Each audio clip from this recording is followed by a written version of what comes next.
All right, all right. Welcome. Welcome to the Benzinga Global Small Cap Conference. I'm Patrick Lane, and this is Neil Hamilton. Nice to see everyone. Nice to see you. Nice to see you. Look at Neil's nifty background. I promised to change mine, but first, I just wanted to harken back to the old days of live conferences, you guys. This was one of our conferences in New York, our Global FinTech Awards that we did. Man, doesn't that look nice? Doesn't that look nice? Do you guys remember that? You remember being live and networking with each other in person? Oh, virtual is better, Patrick. Virtual is the future. It's nice. It's nice. Forever and ever. Right? We don't have to travel. We don't have to, run outside to eat a hot dog on the street of New York. But listen, I'll take what we can get at this point. Well, Neil Hamilton, here we go, baby. What do we have in store for our investors today? What is this thing? What is this thing? Yeah, so this is a very, very special event for our boot camp veterans. Those of you that have been to our monthly Benzinga boot camp events, this is a full day of zero to hero education. So we'll be starting with the best, the most honest, the most real deal, no BS traders from FinTwit on Twitter, from YouTube, some great friends of Benzinga to teach you the basics all the way to some advanced tactics and strategies that you can take to the bank in your trading. In addition to that, we have something very, very special.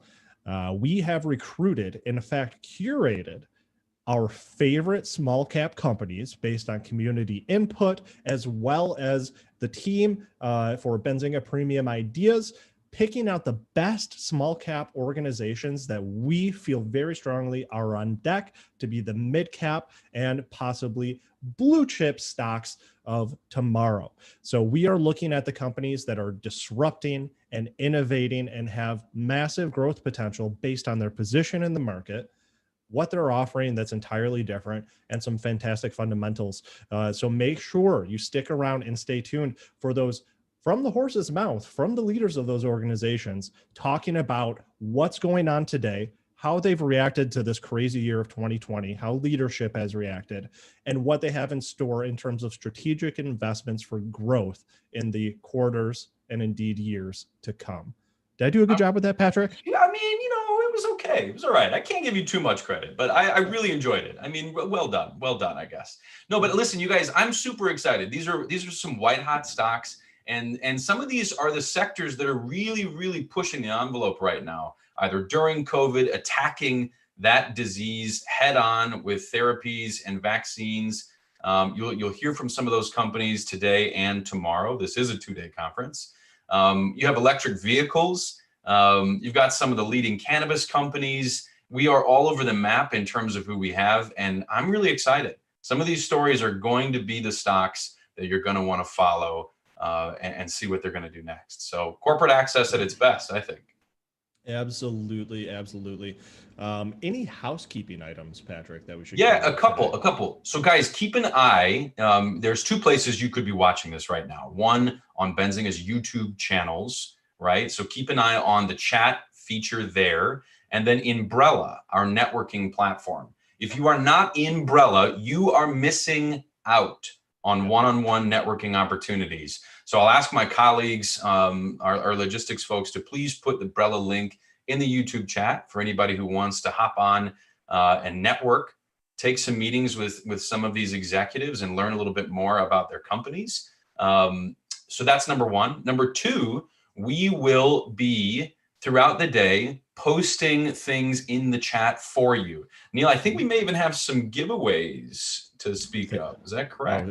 Yeah, thank you for that tee up. I'm going to do, hey guys, if you guys know who Hot Stocks Luke Jacoby is, I'm about to do my best Hot Stocks Luke Jacoby impression. I can't wait.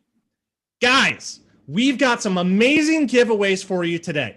All you need to do is attend the event and click the link in the chat, down the chat. And while you're there, make sure you smash that like button, smash that subscribe button.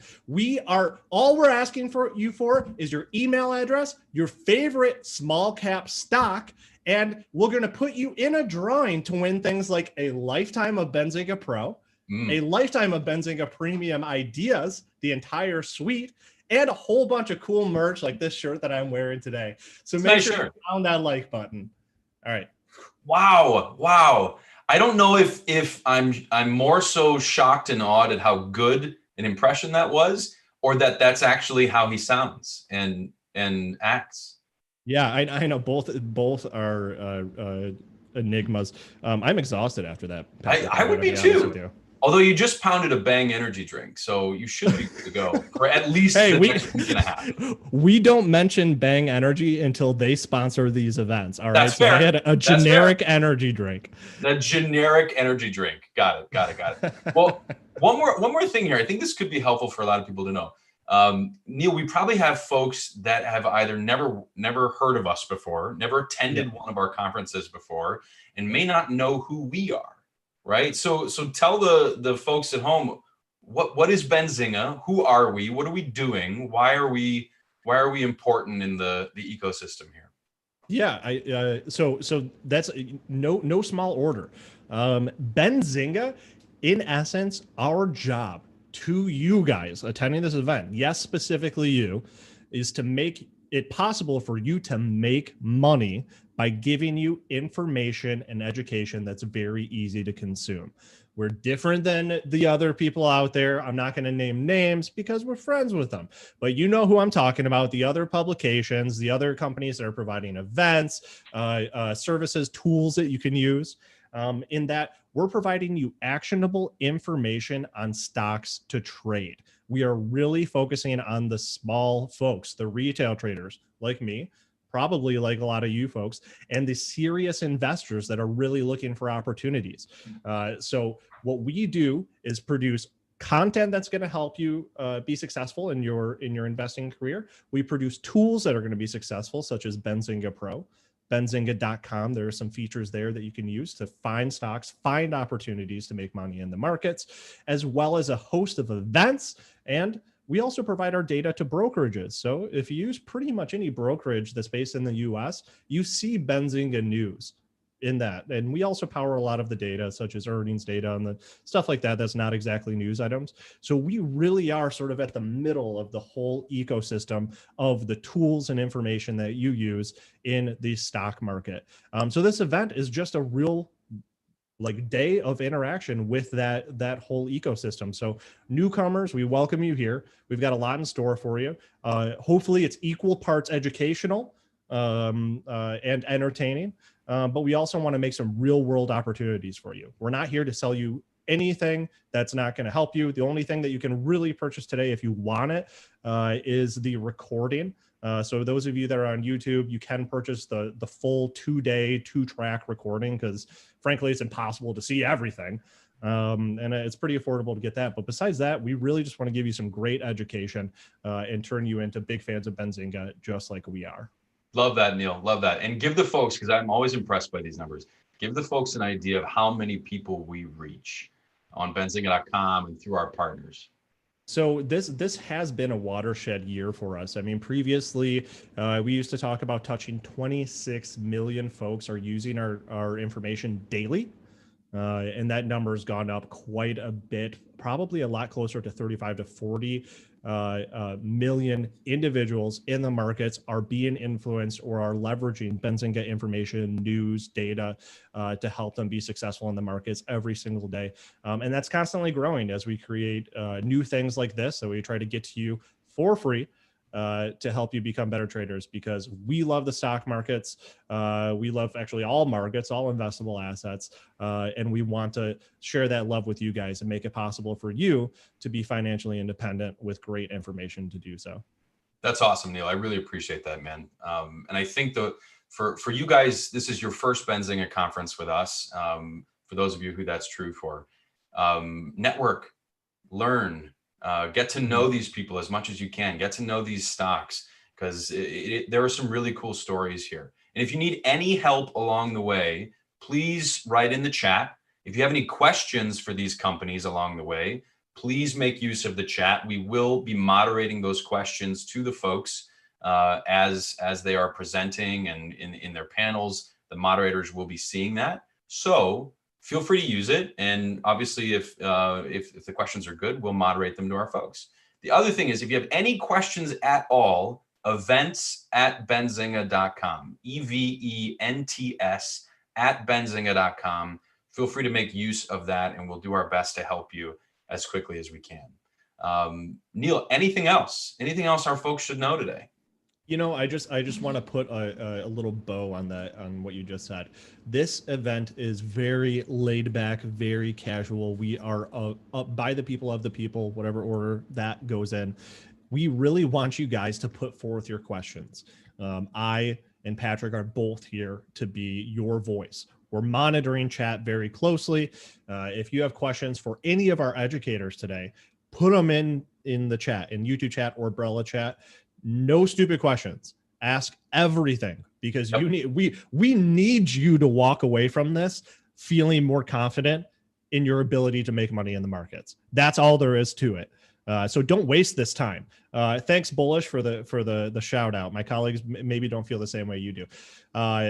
So seriously, use this as an opportunity to get your, even if it's situational. Hey, I was in a trade last week. I felt like I was kind of chasing perhaps Tesla as it was going up. I made a little money.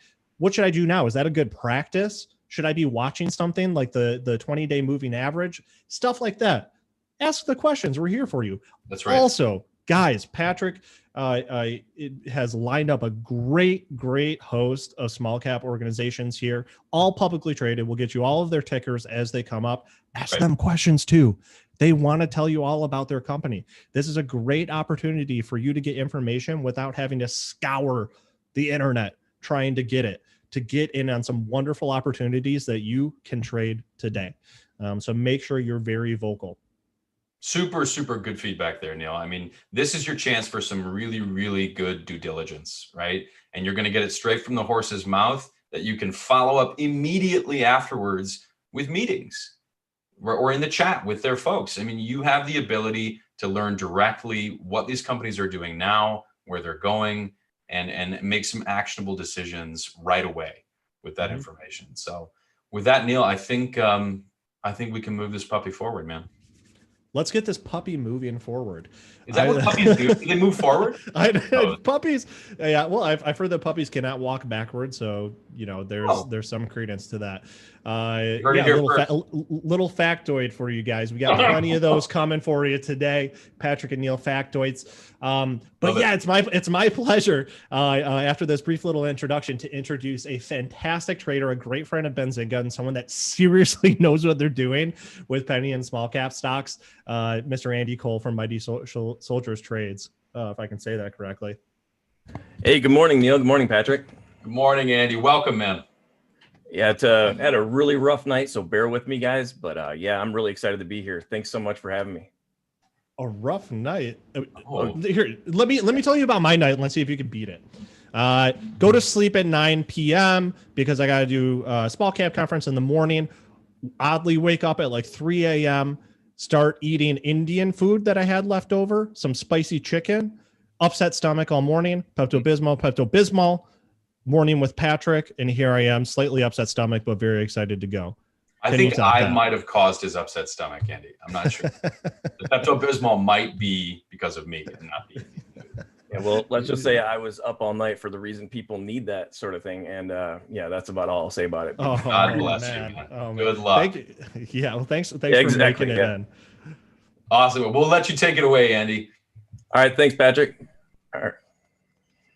All right, Andy, I gave everyone the normal lowdown. You are no stranger or no noob to these events, so you know exactly how they go.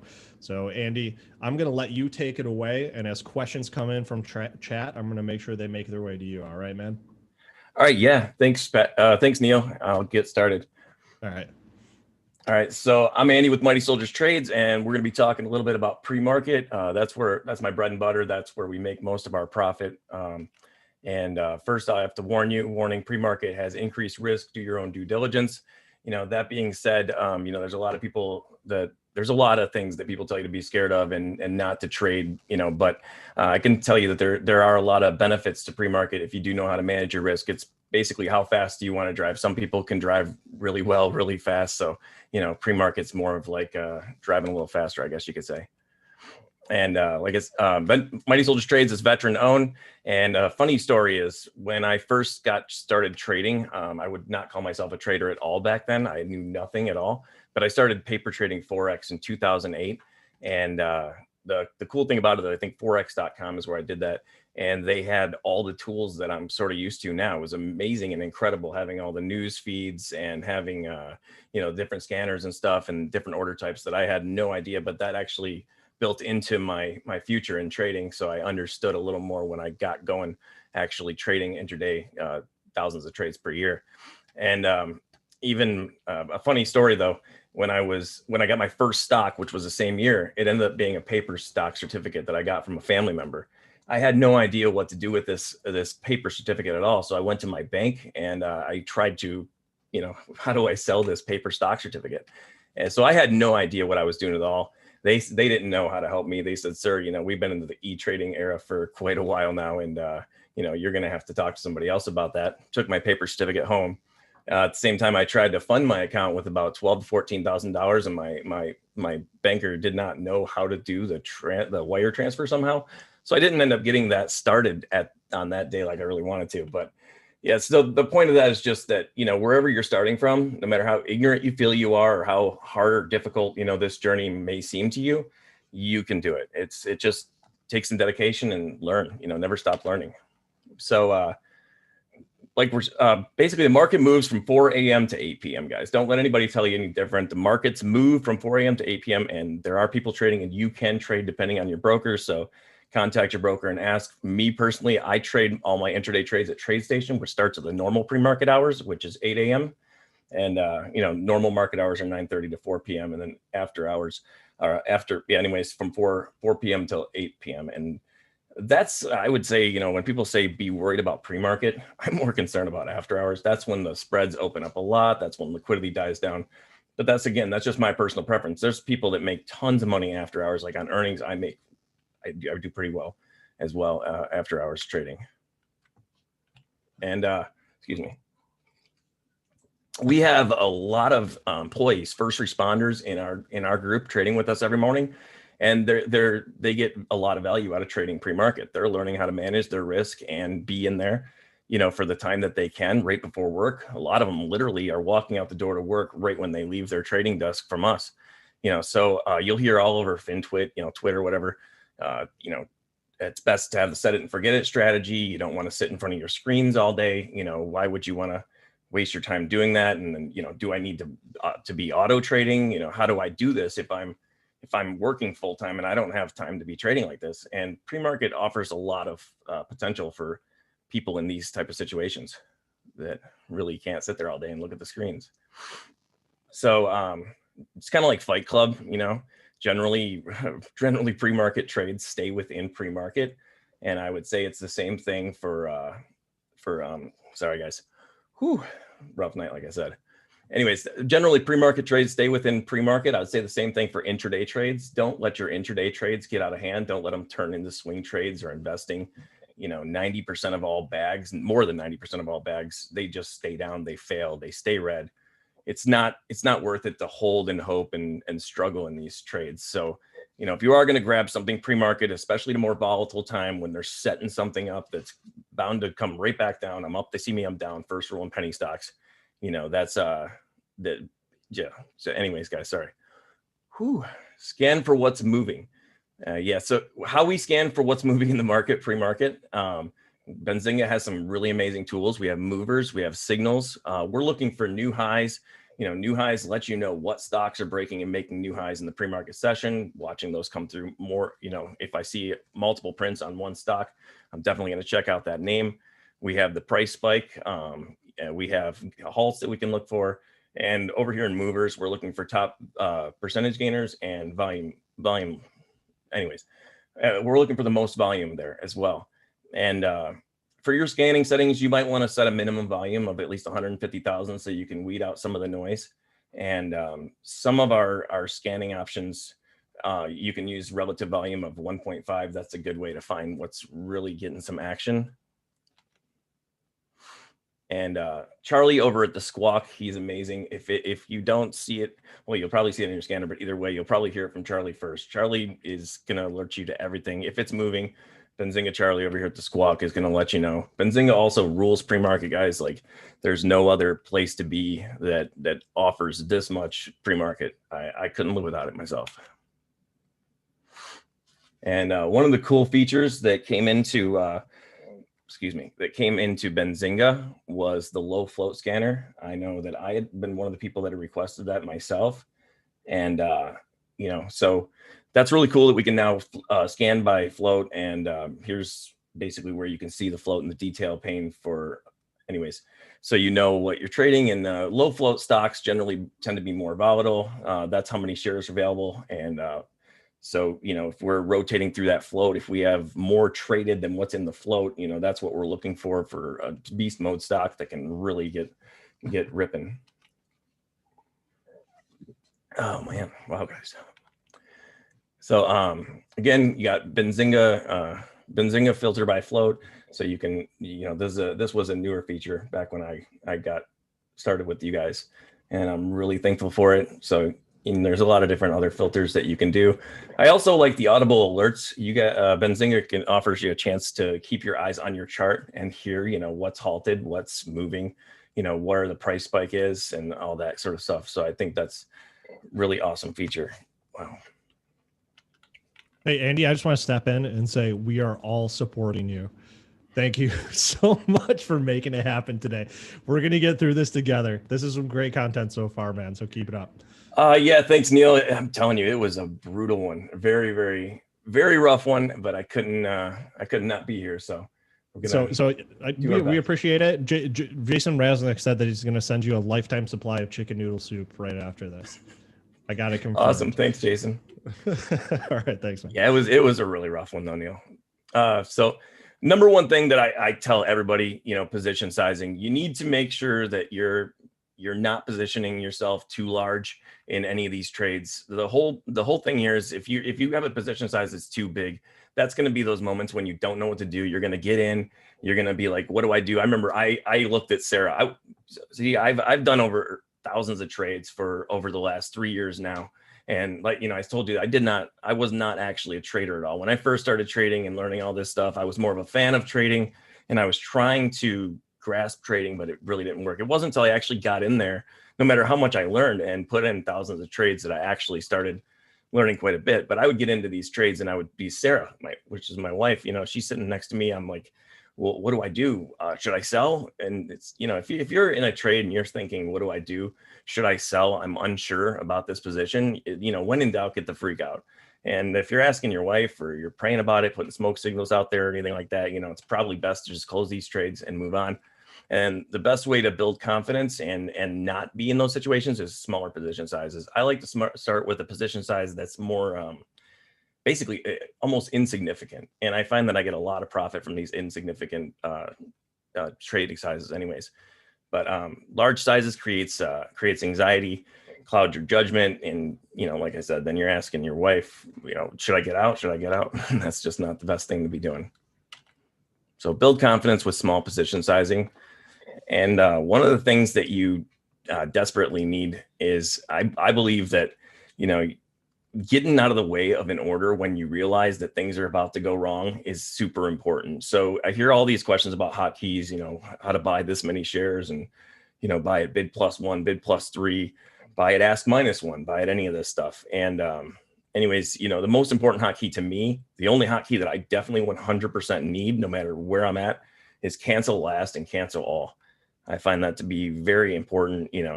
If you're wrong, hit the hotkey, get out, cancel that order, get out of the way before you get into a position that you realize now, whoa, I made a mistake. If you can get out before you even get in, then you don't have to manage a bad trade. So, that avoidance of that situation is probably far better. So I would say everybody should probably have a hotkey where you can cancel last, cancel all. I like that little guy down there. It says winning. It just reminds me of what, Charlie Sheen.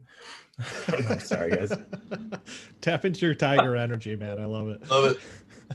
And so when in doubt, get the freak out. I just wanted to add these. These are some basic principles, guys. I'm not really building like a really educational course for you guys right now, but just some basic principles about what we do. And like I said earlier, when in doubt, get the freak out, get that order out of the way. But if if you do get filled and you're in the trade and it starts to turn against you, just do your best to just basically, if you're doubting the position, if you're feeling stressed, if you're starting to sweat, if you're needing that blood pressure medicine, like I said before, get out of the trade. You can always buy it again. And don't put your whole position, your whole account into you guys do what you got to do for you, but I wouldn't put my whole account into any of these things. That way I can go ahead and just rebuy it again at a better time. I've been ran over so many times, right thesis, wrong time sort of play. Okay, so anyway, here's a little quick joke. The quickest way to stop a penny stock is to buy it. You've heard it. You've probably done it yourself. You buy a stock. And it's like, how come every time I buy is the moment it turns around? Every single time, this stock's going to the moon. And as soon as I touch it, things like Dr. Jekyll, Mr. Hyde, it just, and it happens to all of us. So we joke around in the stream all the time. It's the fastest way to buy a penny stock is to buy it because, it's going to pull below your number, bounce at your number, not let you into profit, keep itself looking nice and bullish, and then pull down more when you're not willing to take that negotiation. I find that very important, guys. Always, realize there's a negotiation happening, whether it's a one-on-one between somebody that knows you as an entity, or it's just simply, you working your trade, but there's a negotiation and you have to be wise enough sometimes just to take that out. Like, okay, he's hitting my number. It's hitting my number, whatever you want to call it. You can call it Darth Vader for all I care, market maker, whatever you want to do, but just, anyways. So one of the number one problems that I hear about every day with a lot of new traders is I got the PDT rule. I only have 3 trades. I have less than 25K in my account. And, so I don't have enough trades. And then I hear many people violating it, which I violated it. I violated that. I violated the settled cash thing. I had to call my broker and have them relieve I guess there's that one freebie where they'll forgive you. And I had the one freebie at multiple brokers. So I was a bit of a rule breaker, I guess. But yeah, I hear this problem all the time. And there's a simple answer to this. It's called a cash account. You could just call your broker and you no longer have to worry about 3 trades when you're under 25,000. It's 3 trades in a 5-day rolling period. Keep that in mind. So it's not just like, a week, Monday to Monday or something. But anyways, 5-day rolling period. But when you're in a cash account, you got to worry about settlement, which is pretty much every other day with a cash account. And, so T plus 2, that's the trade day plus 2 days. So you trade day, then the next day, now your money's available. So it's every other day your cash is available. And if you're trading options, it's T plus 1. So every other day, that's why people like options. You can have your full account ready to trade every single day with options in a cash account. Hey Andy. Yeah, while you're taking a sip. So a lot of folks, I think, tend to go straight to margin because a lot of the newer brokerages just kind of put you in a margin account right away. So for folks that are doing the cash account, that will allow them to avoid some of these PDT trappings. When you say settlement, is that after you sell the asset to get your cash back, or is that after you deposited into the account from your bank? That's after you sell your stock. So when you sell your stock, that money is that capital is unsettled. And in some brokers, they'll let you trade that because they understand that you want to swing trade and day trade. And some brokers are already pre-set up to make it to where you cannot trade unsettled funds unless you call and request it. So with one broker, you have to call and ask them, please set up this restriction so I don't accidentally trade these funds because I'm just trying to day trade with them, not swing trade. And the other broker, you have to do the opposite. So yeah, just making sure that if you're going to violate that rule, get that restriction set up. I like the restriction. If I'm trading the cash account personally, I don't want to trade unsettled funds and get around. I forget what it's called right now. Yeah, like I said, rough night, my not firing all cylinders. Get around the PDT, is that what you're talking about? Yeah, but yeah, just trading. You could trade half your account in the cash account every day, pretty much, and that'll get you by. Okay. But yeah, as far as settling in your account when you first deposit it, I had to call a couple of the brokers that I got, and they actually sped the process up. So you might want to give your brokers a call. Pretty hard to do during COVID land though. So good luck with that. But anyways, I did. They got my deposits in there a lot quicker when I called them. But so can I just punctuate a couple things that you just said? Yeah, sure. Like that. Okay, so guys, I really hope that you got some note-taking tool out, because Andy is rapid firing you good stuff that is every time I talk to Andy, I learn stuff. No, your pacing is fantastic. I always learn new stuff, and this is stuff that I wish I would have known, 5 years ago. But a couple things. Number one is you can call your brokerage in most cases. There are a lot of instances where people think like, oh crap, the platform just got screwed me over, or I did something dumb, or I don't understand what's happening. Call the support line. There's a lot that they're there to do for you. So don't be afraid to do that. Of course, things are a little bit backed up because of the times with COVID-19 and everything. And then another thing, guys, just out of interest, if you could please, in chat, Umbrella, and on YouTube, let us know what brokerage account you're using. Just drop in what you're using, just out of interest. I want to get a sort of a beat on what you guys are doing. And then, Andy, I think we'll get to a little bit of a Q&A maybe once we get to about 10 minutes left, if that sounds good to you. Yeah, no problem. So with the margin account, though, that's where you can use leverage. And that's where if you have a minimum of $2,000 in the account, that's where you can short stocks. And that's why a lot of people really love margin. And then if you're over 25K, you can just trade your funds. You're not worried about the settled funds and all that. So it's anyways, really, you got to weigh it for yourself, what you're really looking to do. If you want to short, you're going to need a margin account. It's going to be a little tougher for you if you are under that 25K, level. And I'm not taking out a lease in any of these plays. For me, if I understand that I'm trading intraday, I'm trading what's going on right now, I'm trading the immediate action.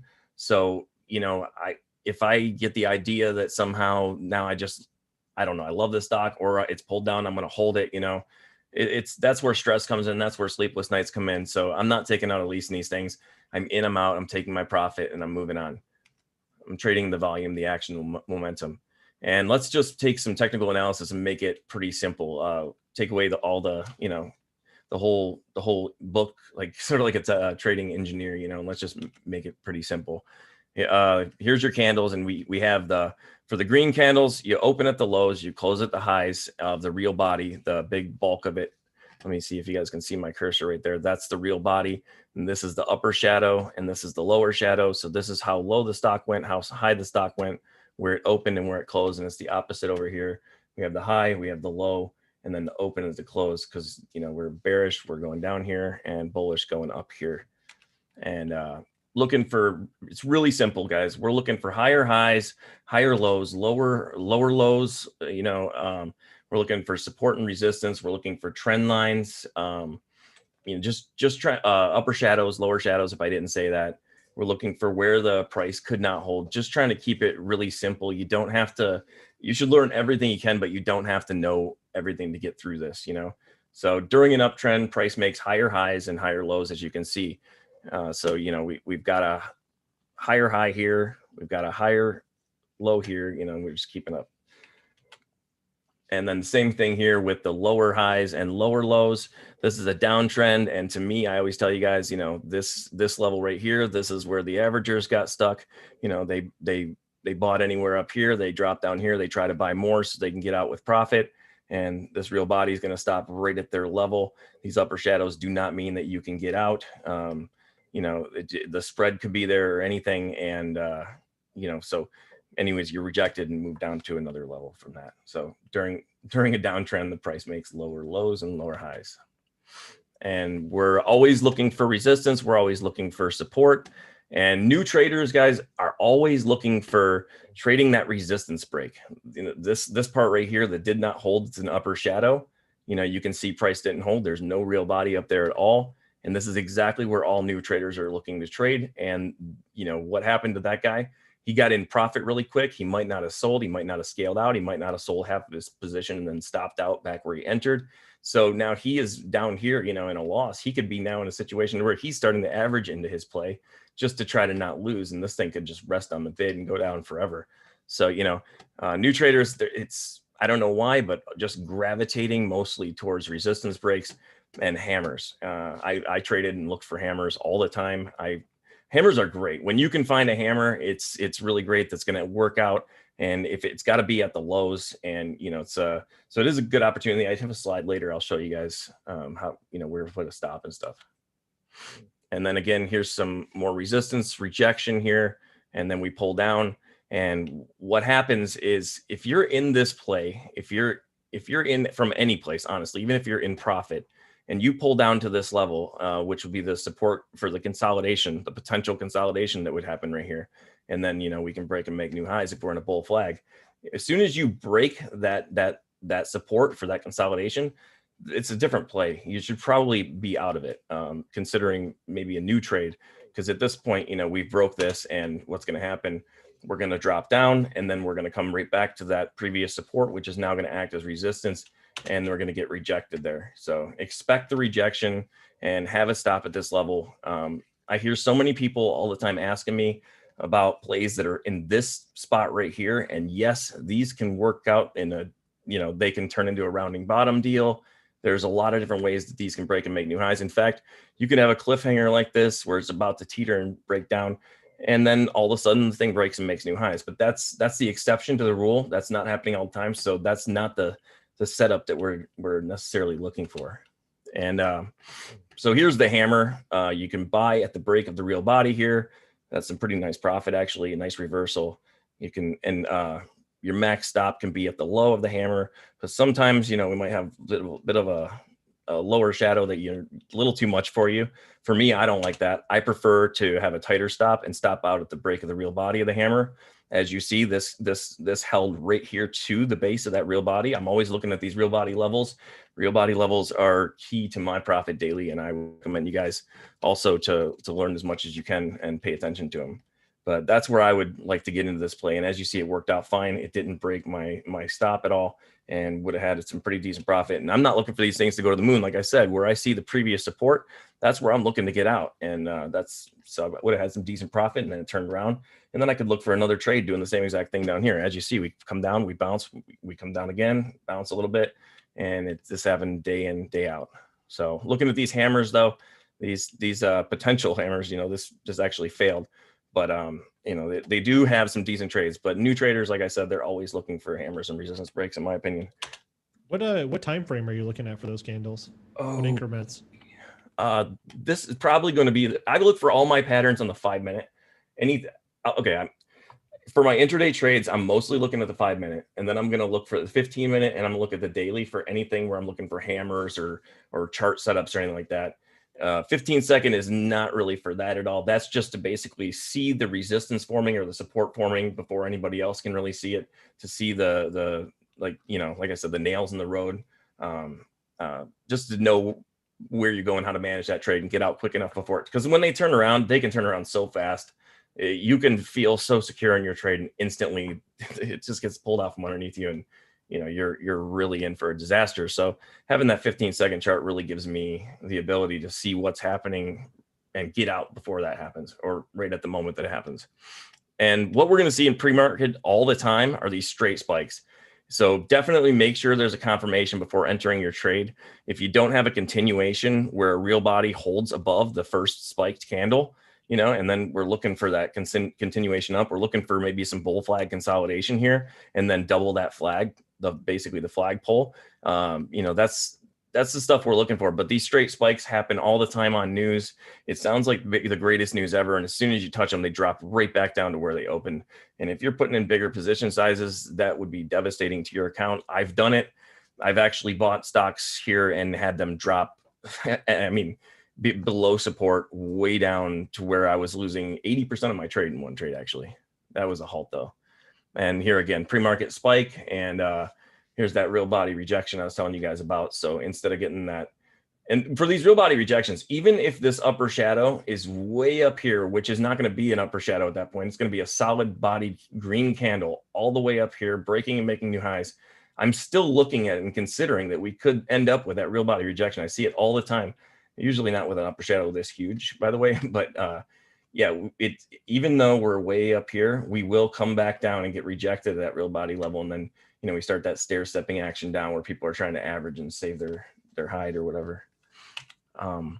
So like I said earlier, the first rule in penny stocks, I'm up, they see me, I'm down. And again, like I said, I'm looking at the 15-second to look for those potential support and resistance zones. And the 65 is probably the most reliable support and resistance zone that I know of on any time frame. And, you know, I thought the 15-second was just a bunch of noise before, but they always, I say it all the time, you know, they're going to meet again, no matter what. They will find their way back home to that 65. And, but this is what you're trying to avoid, this real body rejection, and you're all the way back down. And then from here, you know, probably end up back literally all the way where it started or below. And then this is the potential of small caps. This is why a lot of people love to trade these things intraday, at least. There's just so much potential. I mean, when you see a stock that rips 4,300%, you know, this is make accounts and break accounts type of trading action. And, you know, and that's another thing, like, when you're in this and you see that it beasts out like this, you're like, well, it has to pop back up. It had to have beasted out for a reason, right? No, it doesn't have to do anything. And whatever reasons you have, whatever the news is telling you or anything, just trade the chart, not your feels, not the news. And again, Kodak, it was halted. So, you know, we are looking at halts. And a lot of times when we get these big, huge plays, what will happen is they'll halt over and over again, making it very difficult to get in, to get out, even when you do have profit. And I think there were people way up by $60 that ended up down like $31, $32 out of a halt. I mean, it may not have been exactly that smooth of the action, but it was. I mean, it was, you were cut in half on this play, and it definitely destroyed some accounts that day. And I like to, as I said this last time, I like to call this the Trump and no politics intended, but you can see Benzinga, all these, you can see all the, this is another thing about this tool. It's so powerful. You can go back and look at the history of all these halts, you know, and just basically any information. It's a powerhouse, fundamental as well as technical trading powerhouse. I love Benzinga. Could not trade without it. Thank you for that, Andy. I got to step in and be the annoying MC and let you know we are out of time. So much content here, guys. Where can folks that still want more get more of this content, more of this great stuff from you, Andy? Where can they find you? Well, we're streaming live in the pre-market session starting at 8 a.m. over at bullishbears.com. They've been gracious enough to invite us over there and open up a small cap room for us. And yeah, basically, yeah, you can come trade with us. We have a great group of people. Everybody's awesome. I love it. We are laughing together and having a good time every day. It's about the greatest group of people I could imagine. Yeah, we love Bullish too, guys. That's bullishbears.com to get more from Andy. So make sure you go over to the site. It should be really easy for you to navigate over to it. Patrick, what do we got up next? Yeah. Well, thank you, Andy. We really appreciate you coming on, man. Super insightful. I've been seeing the chat blow up while you've been speaking, so it's really fun to see this kind of engagement, man. Well, I'm at about 10% today, so thank you guys so much for being patient with me. I really did not expect to have a night like that, but I had to be here. Not worry. Do not worry. Listen, Neil is going to send you a care package of generic energy drinks and Pepto-Bismol, so you'll be fine. Awesome. Thanks, Patrick. All right, man. Take care. You guys, next up, I'm super excited that we're leading off with this company. This is Mark Emelfarb, the CEO of Dyadic. And as we move him over, please, and Mark starts to share his screen, the ticker is DYAI on the NASDAQ, DYAI. Really cool company, especially what's going on in the world with COVID. They're using a proprietary technology to accelerate the creation of vaccines. And I'll let Mark tell you more. He's going to be much more adept at doing so. But welcome, my friend, and I will let you take it away. And just remember to unmute yourself, Mark, if you haven't already.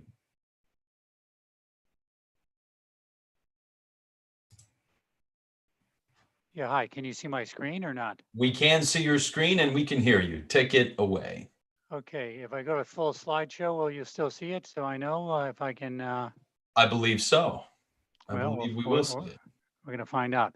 Anyways, thank everybody for attending the conference here. And we're really excited about where we are at Dyadic and where we're going, more importantly, and how we're helping actually solve the pandemic. So I assume you can see the screen. Yes. So forward-looking statement. Highlights about Dyadic.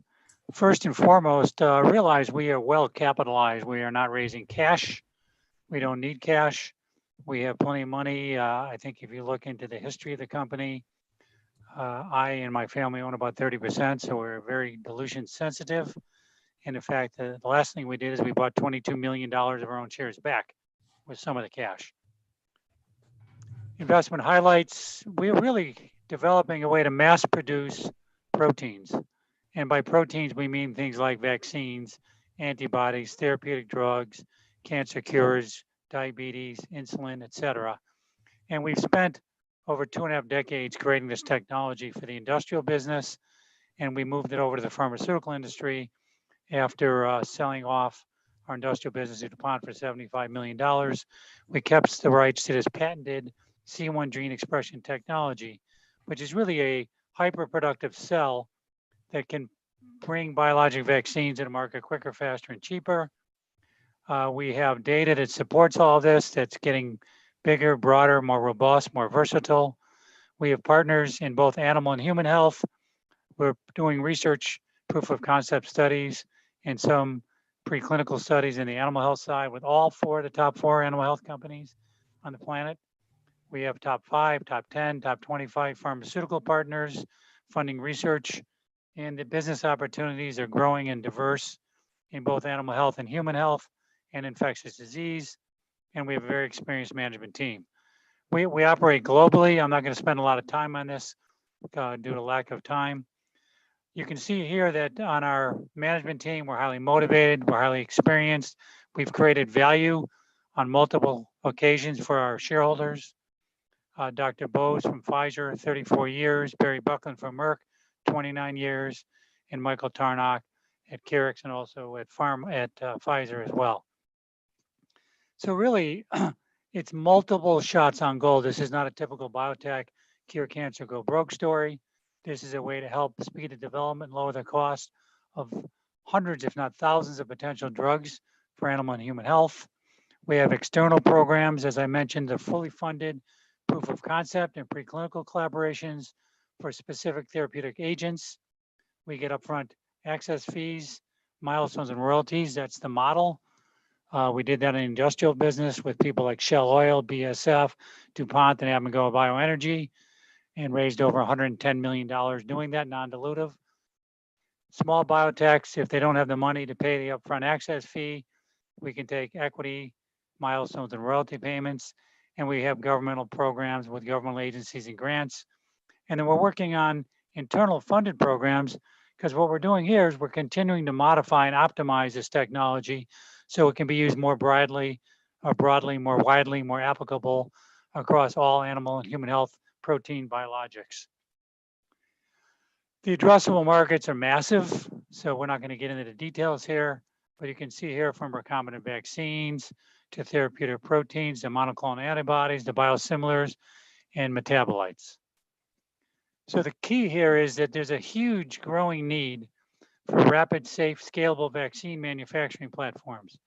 As you guys can tell, when you're with Moderna, it's Pfizer, it's Inovio, it's Sanofi, it's Novavax, it's J&J. We actually have a better mousetrap. We can produce antigens, which are vaccines, quicker, faster, cheaper, in larger quantities, more affordably at flexible commercial scales on a global basis. And we're working together on that, and we'll get to that later with the European Union, the US governmental agency, Frederick National Lab, which is the NIH, NIAID, Dr. Fauci's group, on programming our cell line with vaccines of interest to them. And we have proof of concepts going on where we actually have animal data in mice, cattle, and working now on hamsters and other animals as well, moving towards potentially clinical trials sometime early next year. And the cost per dose is really, really low in the case of making things with this technology. So what is C1? It's really all about cell lines. If you guys don't realize, biologics are made from cells. These cells that are typically used in industry today are Chinese hamster ovary cells or CHO cells. They're too slow, they grow too slowly, they're too expensive to feed, the yields are too low, the costs are too high, the output's too little. E. coli, baculovirus, yeast, or other alternative cells. We'll get into some comparatives later on in the data. And the point of the data does not lie. When we put an antigen gene sequence into our cell, we can produce more for less, quicker, faster, and cheaper. And in some cases, we've actually demonstrated 300 times higher productivity in a program in Europe called ZAPI, Zoonosis Anticipation Preparative Initiative, where we actually competed directly with baculovirus, which is what's being used by Novavax, for example, to make their SARS-CoV-2 vaccine. So we get high yield, high purity. The protein is actually secreted. Unlike E. coli, we have to crack open the cells. So it's an easier downstream process. You lose less in the process. Shorter development times than, for example, CHO. We'll get into that coming up. Unique morphology, the way the cells grow, allow hyperproductivity, low viscosity, which leads to robust and versatile manufacturing processes. And we have very wide temperature and pH conditions. So as we talked about earlier, data is really what it's all about, because in the end, it's about productivity, it's about stability, it's about cost of goods. And again, in this particular case, when we programmed against the baculovirus cells in the European Union, ZAPI consortium, it was a head-to-head competition. They put in E. coli, they put in yeast, they put in baculovirus, and they put in C1. C1 won 300 times higher than the second place, which is baculovirus, which is what's being used by Novavax, for example, and Sanofi in their vaccines for COVID. We've made in the same cell line, hemagglutinin, which is a flu antigen, higher quantities, lower cost, safe, effective, more potent.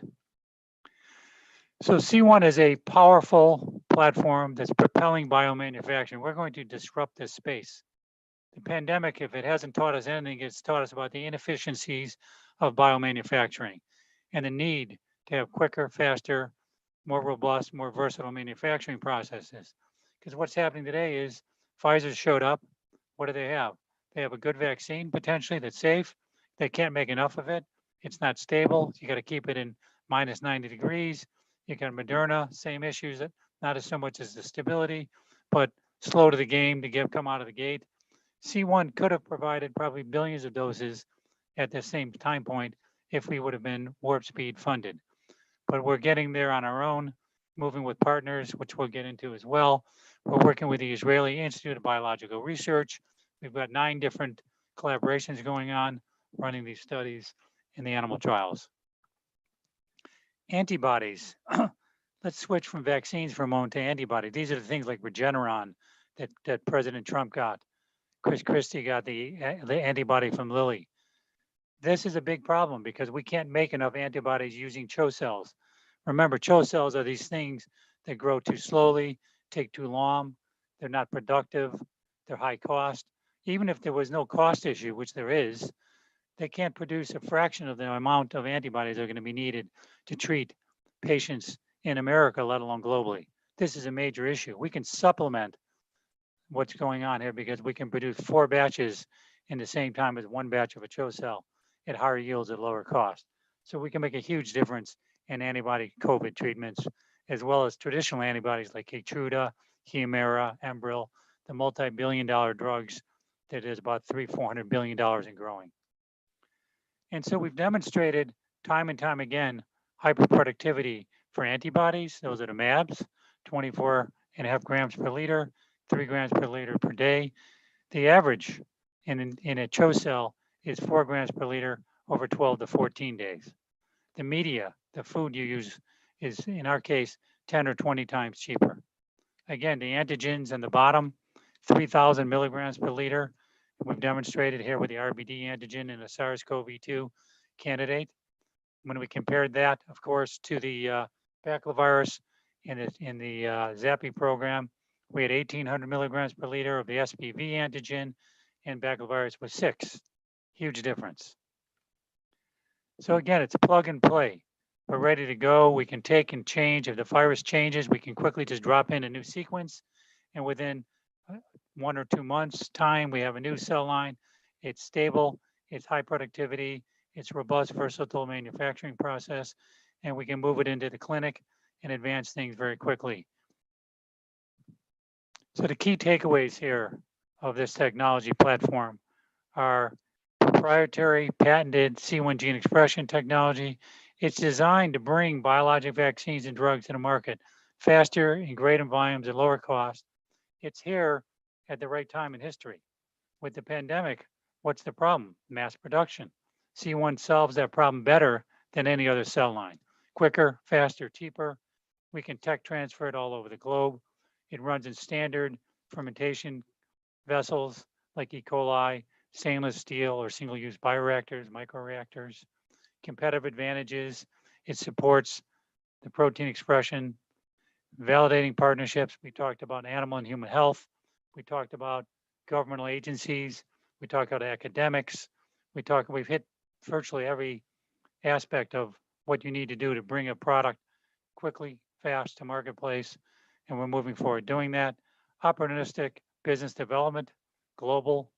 We signed a deal with a non-exclusive research license with WuXi Biologics in China. Hengru, the largest biopharmaceutical company in China by market cap. We're working with top 5 pharmaceutical companies on proof of concepts, hopefully moving some of those towards preclinical candidates. We're working with top 25, but we've already done proof of concept, moving 1 or more of those towards clinical candidates. We're working on our own particular biobetters, biosimilars, Cimzia, Opdivo. Opdivo is an $8 billion Bristol Myers Squibb antibody. We're now glycoengineering our strain, which is modifying the cell to meet the needs of the qualities and the properties that you need to do. And we're on the way very far in getting that done and accomplishing the glycoengineering. So we can take that potential antibody and move it into some kind of partnership in the clinic. Very strong cash position between cash and investment grade securities, $30.5 million on September 30th. No debts, no warrants, no overhang. Highly experienced, not only management, but board of directors. So I think in conclusion, that's where we leave off, but we're just getting involved in a whole new market opportunity. We spent 25 years making enzymes at massive scale with companies like BASF, Shell, DuPont, Codexis. We sold our enzymes in 35 countries around the world. We then sold off that business to DuPont, took in 75 million in cash, paid 22 million bucks to buy back our own shares. And now we're using the rest of that capital to refine the technology, to use it to speed the development, lower the cost of animal and human health products. And we have a growing stable of opportunities on our own and in conjunction with big pharma and big animal health. And have solutions to a lot of these pandemics today and biological threats for tomorrow. Hey, Mark, this is Patrick jumping back in. I really appreciate this. Thank you very much. We're getting some questions, and I have time for probably just one, if you don't mind. Here's one from the chat here. How do you envision the future of the company in respect to SARS-CoV vaccine, especially since the other competitors are getting FDA approval? I don't know if you have a quick comment or an answer to that one. Yeah, first of all, our approach is completely different. We're using the receptor binding domain, which is a smaller, we believe safer antigen, but we can be the boost to all those vaccines because they're all using the spike protein, which is the full spike, which contains the receptor binding domain and a bunch of other antibodies that are created from the full spike that could cause side effects that are negative. So you're not going to want to keep pumping that in to people's bodies time and time again. And so we could be potential prime and boost on our own, or just a boost to many of those vaccines. But more importantly, we have the advantage of volume and cost for the third world, for the unaffordable, India, other places in the world, Africa. So this game is just beginning. And in most of these cases, they jumped in with the first gene candidates. It may surprise you, but we have people coming to us today asking us to use our cells to make next generation SARS-CoV-2 vaccines that are more refined and potentially have better potency, better accuracy that they need to make in large volumes at low cost. So awesome. We're in the game and in the hunt. Mark, I really appreciate you coming on. The ticker again, folks, is DYAI. And Mark, quickly, where can people reach you or reach out to the company for more information? Yeah, so you can go on www.dyadic.com and you can reach us there. And I'm sure that we'll be in a lot of other conferences throughout the year. including JP Morgan coming up. Awesome. Mark, thank you so much for your time. We look forward to hearing the success and following you guys in the news cycle. Take care, my friend. Great, thanks, and stay safe, everybody. We're working hard to keep it that way. Yeah, thank you. Thank you for that, and take care.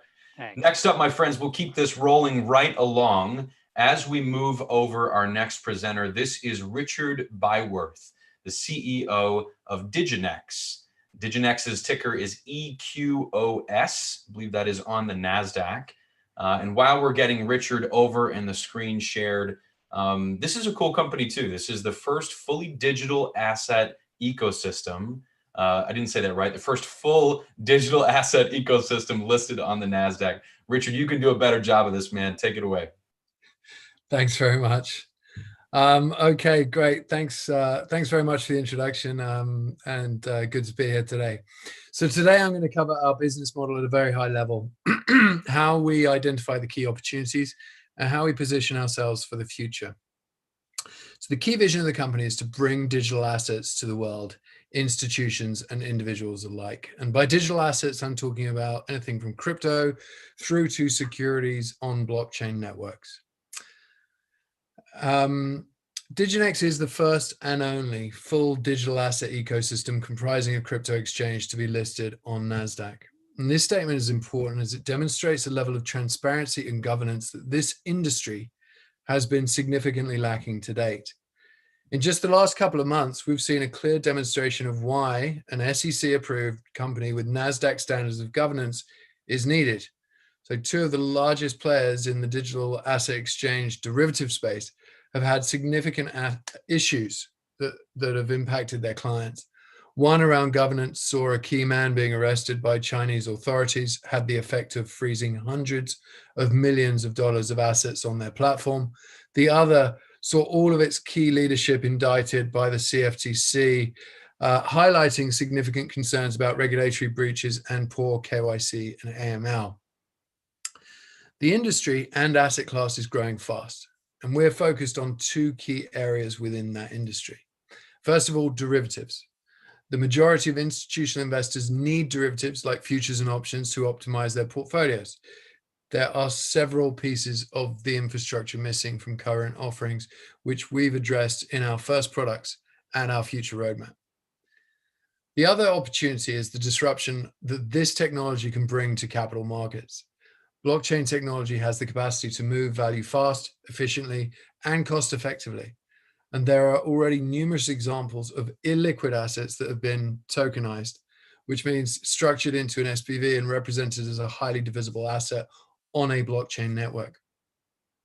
So our capital markets business is a securitization advisory firm that offers clients these types of digital securities. So what are the sizes of these opportunities? Well, derivatives have started to emerge over the past 2 years, mainly in the form of a perpetual swap. Spot volumes are continuing to grow as we see institutional interest and adoption around particularly Bitcoin, but at 3 times the spot market. When we compare the derivatives market in crypto today to markets like FX or interest rates that have derivative markets many hundreds of times the market, we can see that there is meteoric growth potential to this market. So represented here is the pink market around the current spot market in turquoise and the current derivative market in dark blue. We can see that with appropriate product and infrastructure, this market can grow significantly, potentially by as much as 20 times. The market opportunity from here to disrupt the capital markets is a different level of potential altogether, but we are far earlier in this development, and this is going to take time to draw out. The basic opportunity can be understood by seeing the size of market that was disrupted by Amazon through its usage of the internet. Over a 25-year period, Amazon went from a small startup to controlling around 14% of global retail sales. Now, with the speed that technology is compounding today, blockchain will likely disrupt capital markets far quicker, and it's already starting to do so. The two key barriers that will impede adoption are unclear regulation and the investor's own infrastructure, two things that are continuing to develop alongside the adoption of Bitcoin. So global government and central bank response to COVID has seen a level of fiscal and monetary stimulus we've never witnessed before.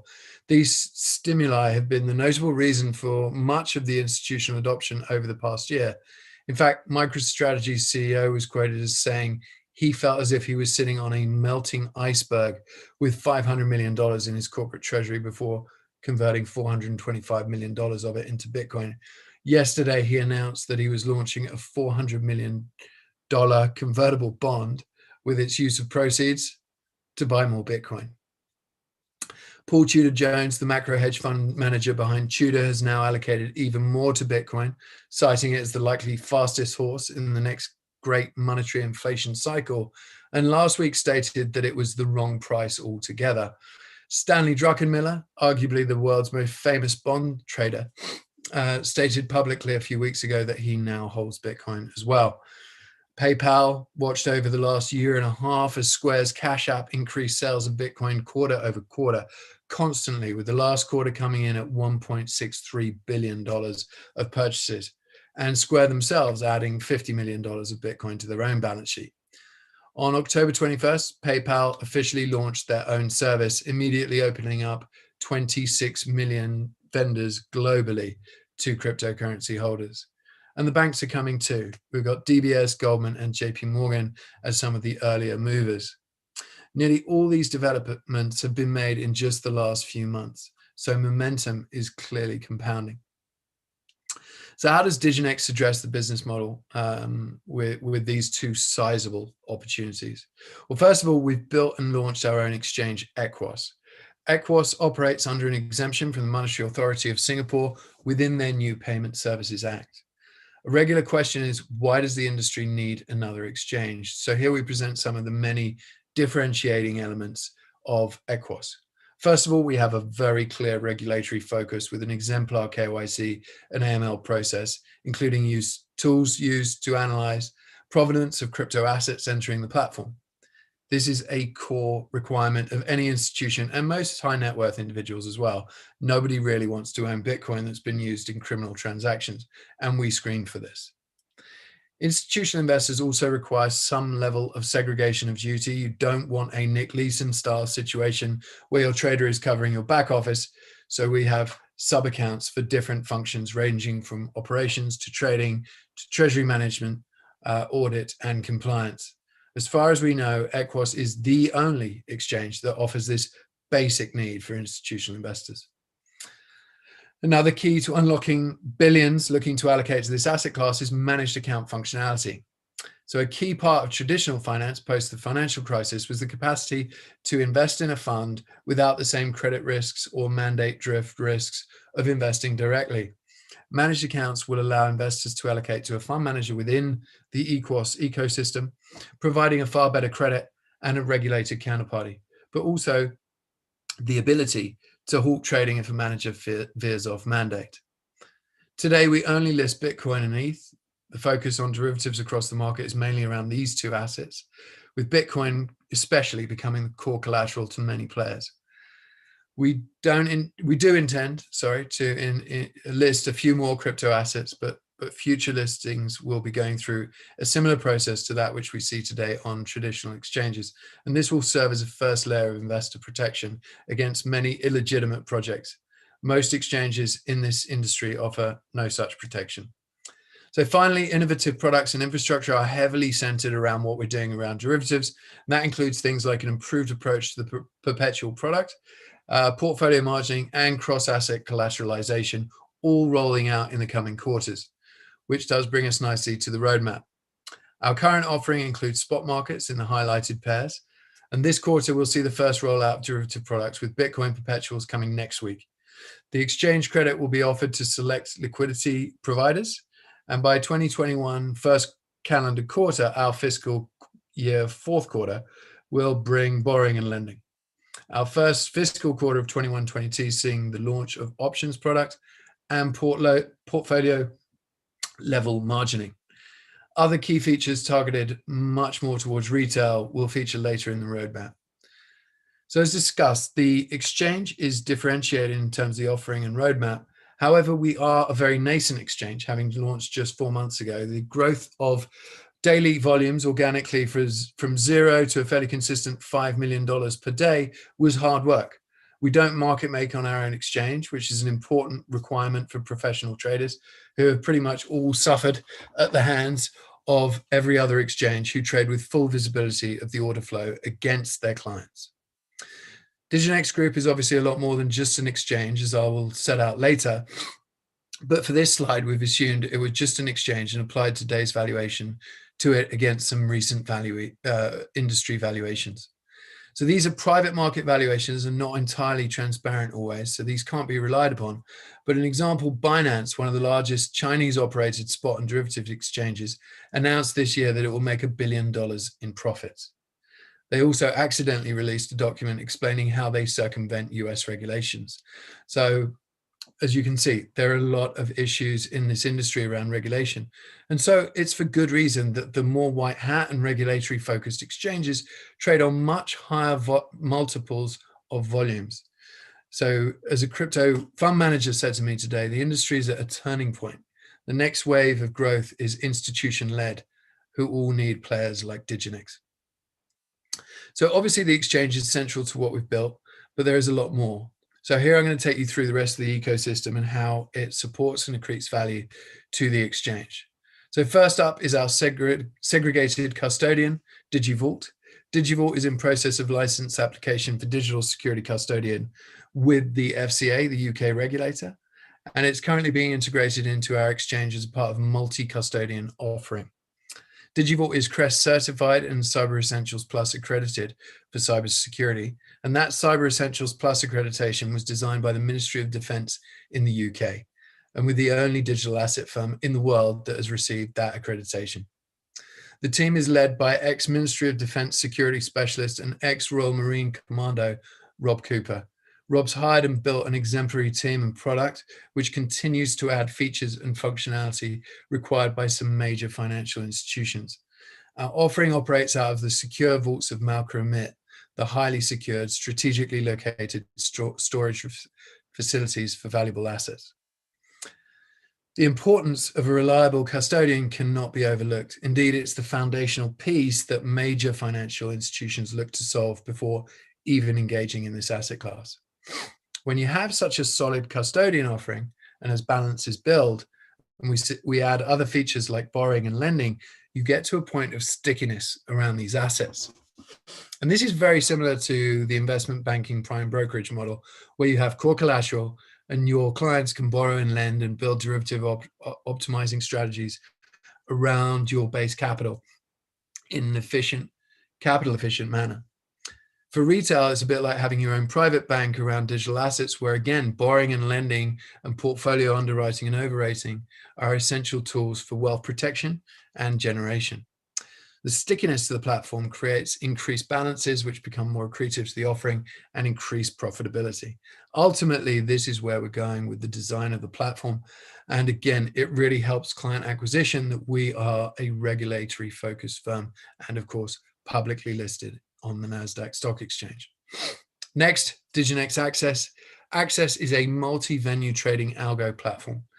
The platform effectively aggregates pricing across some of the largest exchanges and of course Equos. And this allows new traders and fund managers to operate across multiple platforms with ease. Algos refer to algorithms that allow people to employ automated trading strategies. So a good example of this would be that I set a buy order over the day to buy regular slices over the day to give an average price for a larger dollar amount without impacting the price. So there are a few other people that have these sorts of platforms, but we've got a significant edge. We've partnered with and integrated with two of the world's largest trading technology firms to integrate access into both their order management and portfolio management systems. And this provides us a huge pipeline of institutional clients who want to start trading digital assets and use their current operating systems to do so. FIS is a dominant player at $100 billion market cap and accounts among its clients some of the largest global investment firms in the world and many of the Fortune 500 corporate treasuries. Itiviti is an up-and-coming competitor and covers both a broad range of hedge funds algo traders, and market makers. And both of these providers have exclusive agreements in place with Diginex for the trading of digital assets. Bletchley Park is our asset management group. We're a regulated asset manager in Hong Kong under the Type 4 and Type 9 of the SFC. And this is for advising on securities and asset management. We operate in Switzerland under the ARIF self-regulatory framework, and our first fund is a fund of hedge funds. The final piece of our ecosystem, our investment bank, Equos Capital, operates under an FCA UK regulated entity for corporate finance and securities distribution. We're also in the process of licensing this business in Dubai, as there is a huge pipeline there as well. So investors are given the choice to buy a security in the traditional form, i.e. paper, or in digital form, i.e. on a smart contract network. And while we position ourselves today as protocol agnostic, we've only ever built on the Ethereum network. We have a head of blockchain strategies constantly reviewing and assessing new protocols and designs. So Equos Capital today is a quiet securitization firm working towards building the rails to broader institutional awareness of this asset class. In time, Equos's exchange will be licensed for securities, and Digivault is already in the process of being a licensed digital securities custodian and will provide the marketplace and natural custodian for all of Equos Capital's distribution pipeline. Having this regulated vertical will help expedite the growth of the opportunity.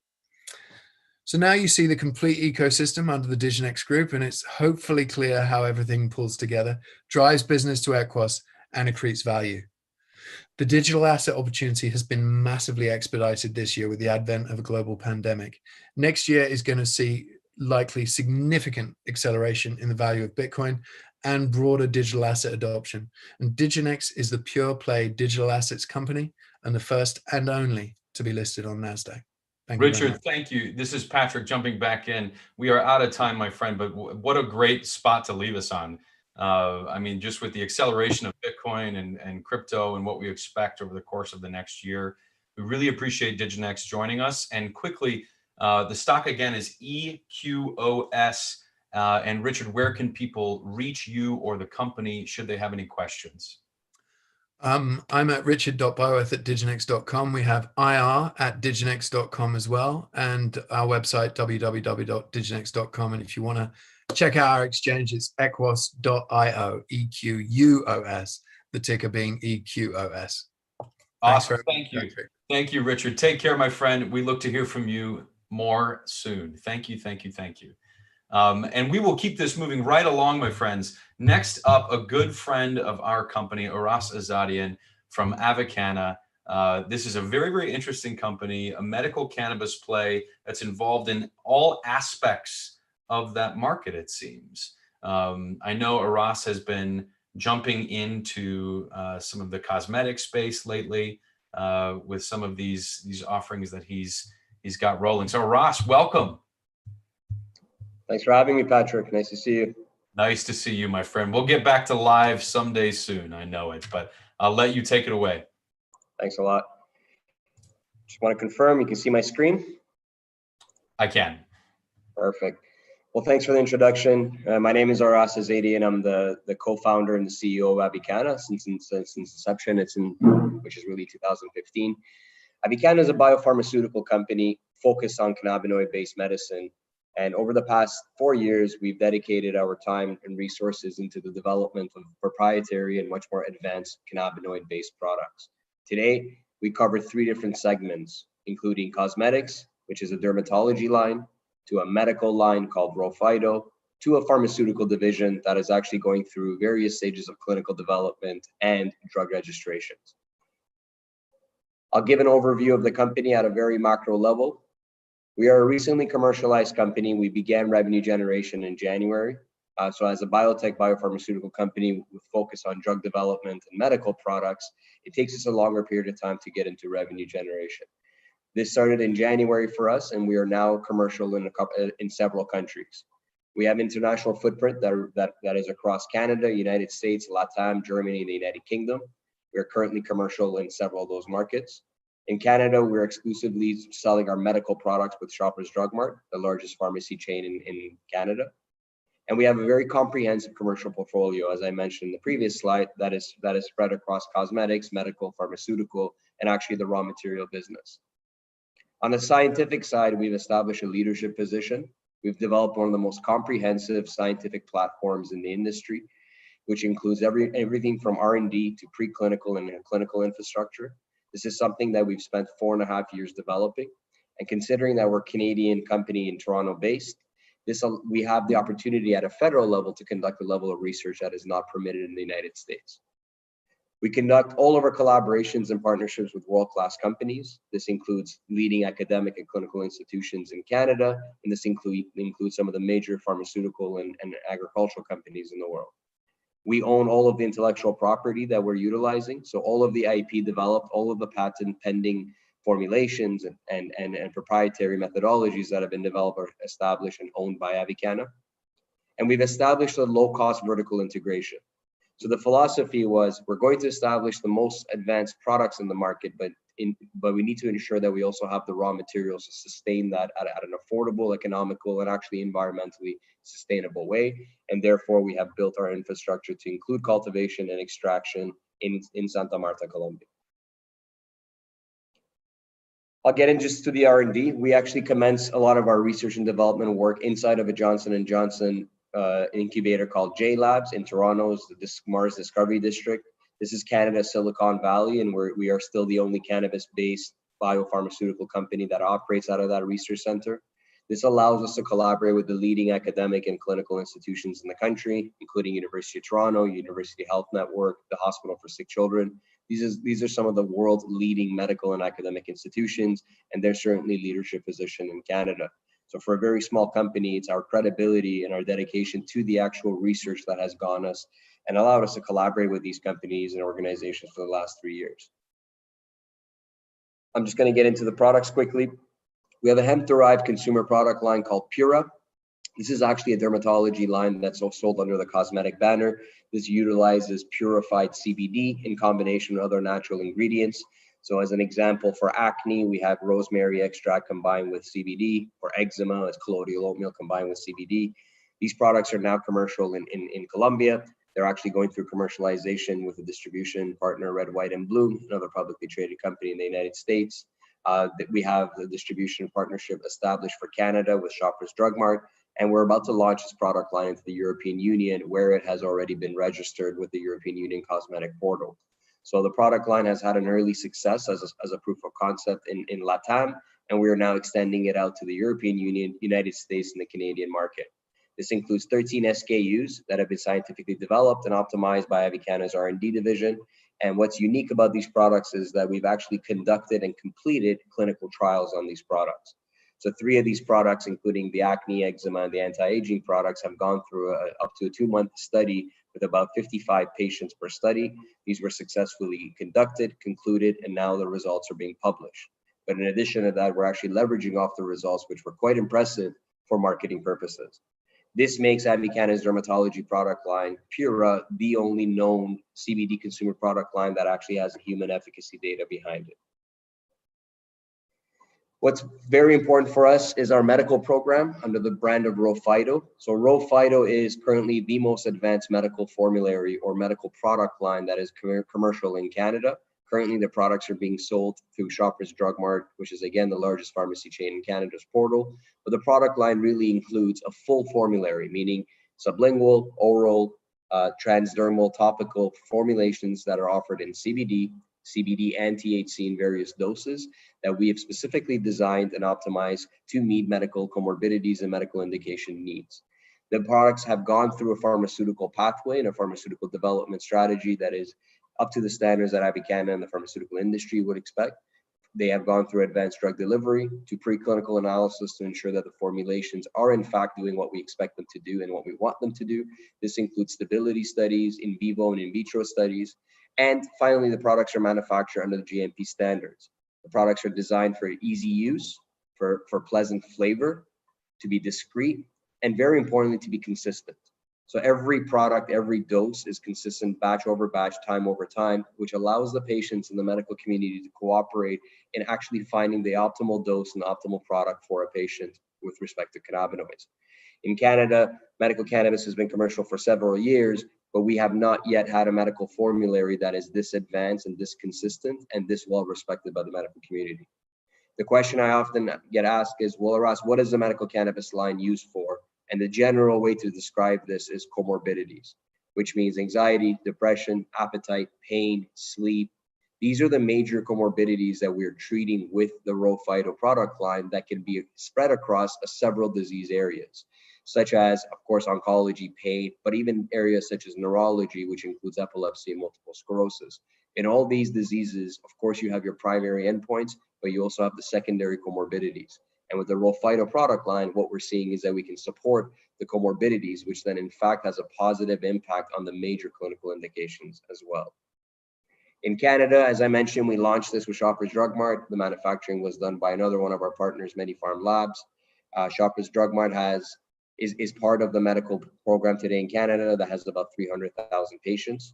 We launched a few months ago, and we've had a very successful launch with the program. From what we're told by the Shoppers team, this has been the most successful brand launch in their portal. And this is, again, because of the credibility of the organization, but also because of a strictly medical line.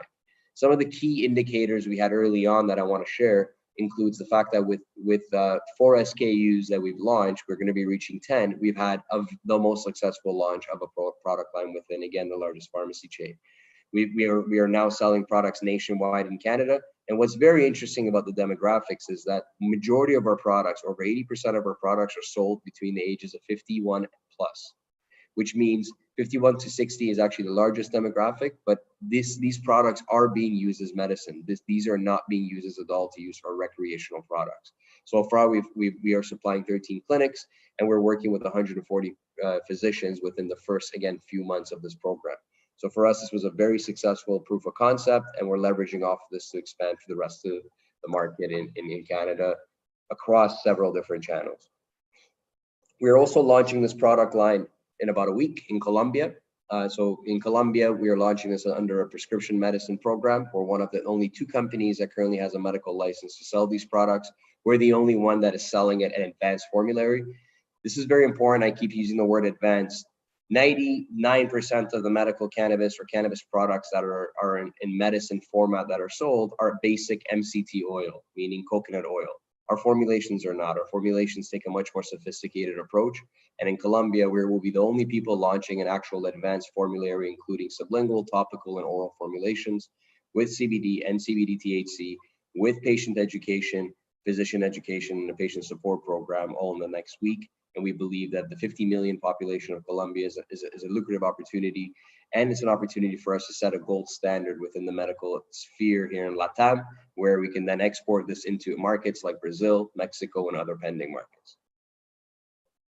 A quick look at our pharmaceutical division. So our pharmaceutical drugs continue to progress. We have 3 ways in which we bring pharmaceutical drugs into the market. We have our own pipeline of rare diseases that we're clinically studying today. This includes epidermolysis bullosa, which we are going into phase 2, neuropathic pain with respect to sickle cell disease, and an inflammation related to COVID-19, which is actually a nasal spray that we're developing with the University of Toronto. But in addition to that, because that will take us at least another 2 years before we can bring a registered drug, in LATAM, we have the opportunity to register generic pharmaceuticals and natural health or natural pharmaceutical products, which have gone through the pharmaceutical manufacturing development, but from a clinical side, we get to leverage off of literature. So we will see our first registered drugs in 2021, in 1, chronic pain, and 2, epilepsy, and we're quite excited about that. This is just a quick look at our clinical development pathway. The cosmetic trials, as I mentioned earlier in blue, are already conducted and completed. We're leveraging off of that for commercial purposes. Our medical line, Raw Phyto, while it's in commercialization and it's being sold, we actually continue to conduct real-world evidence studies, and this helps us from a commercialization, marketing, optimization, and actually a clinical development perspective. And then we have our ongoing clinical trials on the pharmaceutical side that are all being conducted with major institutions here in Canada. What's very important is that our clinical development has been conducted in a very inexpensive way because of the collaborative nature of the company, but also because of our senior medical team's ability to attain up to 9 grants, so non-dilutive financing or funding within this year for these projects. A very quick look at our vertical integration. This is actually a photo of our facility in Santa Marta, Colombia, where we're doing all of our cultivation organic and sustainable, but we use various models of greenhouse and outdoor projects so that we can actually evaluate the best return on investment in the most optimized way to ensure that the quality of the raw materials we're producing is up to our specifications. So just to give you a quick summary, this is about 480,000 square feet. We have the capacity to produce about 30,000 kilograms of biomass a year. This gives us a capacity to extract about 300 kilograms of biomass. We are doing all of our own extraction and isolation of the rare cannabinoids, even in Colombia. We were the first to make an export of CBG, a rare cannabinoid. We are the first to make export of feminized seeds out of Colombia into the United States. We have now exported into 6 countries from the raw material side, but really the raw material business is actually designed to provide Avicanna its supply chain. So it's one side designed to provide Avicanna with the supply chain. On the second side, it's designed to actually be its own independent business unit and its own independent business model where it's generating revenue by supplying others. So to date, we've had over 30 successful harvests. Our cost a gram is around 5 to 10 cents a gram, which is substantially cheaper than our US and Canadian counterparts on the raw material side. And as I mentioned earlier, we were the first to make several exports, first in history, including rare cannabinoids and seeds in the United States. I won't bore you guys with the management team. Quickly, I would just say we've been in this company since inception. We all come from professional walks of life, whether it's the pharmaceutical industry, management consulting, legal, and we've stuck through the ups and downs in this industry and continue to progress. I won't bore you guys with the bios as well. As for milestones, some of the major milestones for us is to launch FLYHT in the United Kingdom, to launch nationwide in Canada across beyond the medical channels, which is very important for us, the advancements of our clinical trials next year. But really, the company is at a point where it's reaching commercialization, or it has reached commercialization of several different business units. So we're in a very, very exciting period for the company. After 5 years, as you can see in this slide, we have our brands, we have our projects, we have our vertical integration. We believe we've substantially de-risked the investment for investors, considering that the company is now in commercial stage and is just expanding its international operations, meaning we're not relying on one market or one business model. We have diversified and leveraged off of our intellectual property to be leaders in whatever project that we're involved with. We have a scalable business model because we're focused on the finished products, the downstream products, which allows us to have great diversity in revenue streams, but also very high margin business segments that we're involved with. The management team is very experienced. We've been in this company for 5 years now with a proven track record to pioneer and lead by example and essentially execute on a business plan that we promise. We are intellectual property powerhouse with an industry leading scientific platform. And we're working in a very disruptive industry. So I think there needs to be a separation between medical and recreational companies within the cannabis space. Our focus is medical, and we're disrupting medical care, pharmaceutical care, and also ensuring that unmet needs of patients are being met. And we believe that's quite disruptive. World-class commercial and clinical partnerships, establish vertical integration. So we're not reliant on other companies, which can get very problematic in an industry that is essentially going through a downturn. And we've already reached major regulatory approvals, which includes the medical launch of our programs in Canada, in Colombia, cosmetic approvals of our products in several markets, and the ability to export already to 6 countries. So this is just a general summary from a capital markets and investment perspective of where the company really stands. I think I did the presentation rather fast. All right, so I think we're about at time. Thank you so much for going over everything. No time for questions, folks. If you have questions for Aris, are you going to be in Brella? I believe so. I'm trying to figure out how to use it, but yes, I'll be there. Otherwise, they can reach out to me at ir@avicanna.com, but I'll be on that platform as well. Okay, wonderful, guys. So just FYI, you can find that link in chat to get over to Brella, get some great direct access to Avicanna to get those questions answered. Again, guys, you're not going to get this opportunity anywhere else. This is something that usually is reserved for the hedge fund manager. So make sure you get over there and talk to these guys. Great investment opportunities. Aris, thank you so much for taking us through everything. I wish we had more time, but that is it for today. Hope Thanks a lot. Next time, man. Take care. Thank you.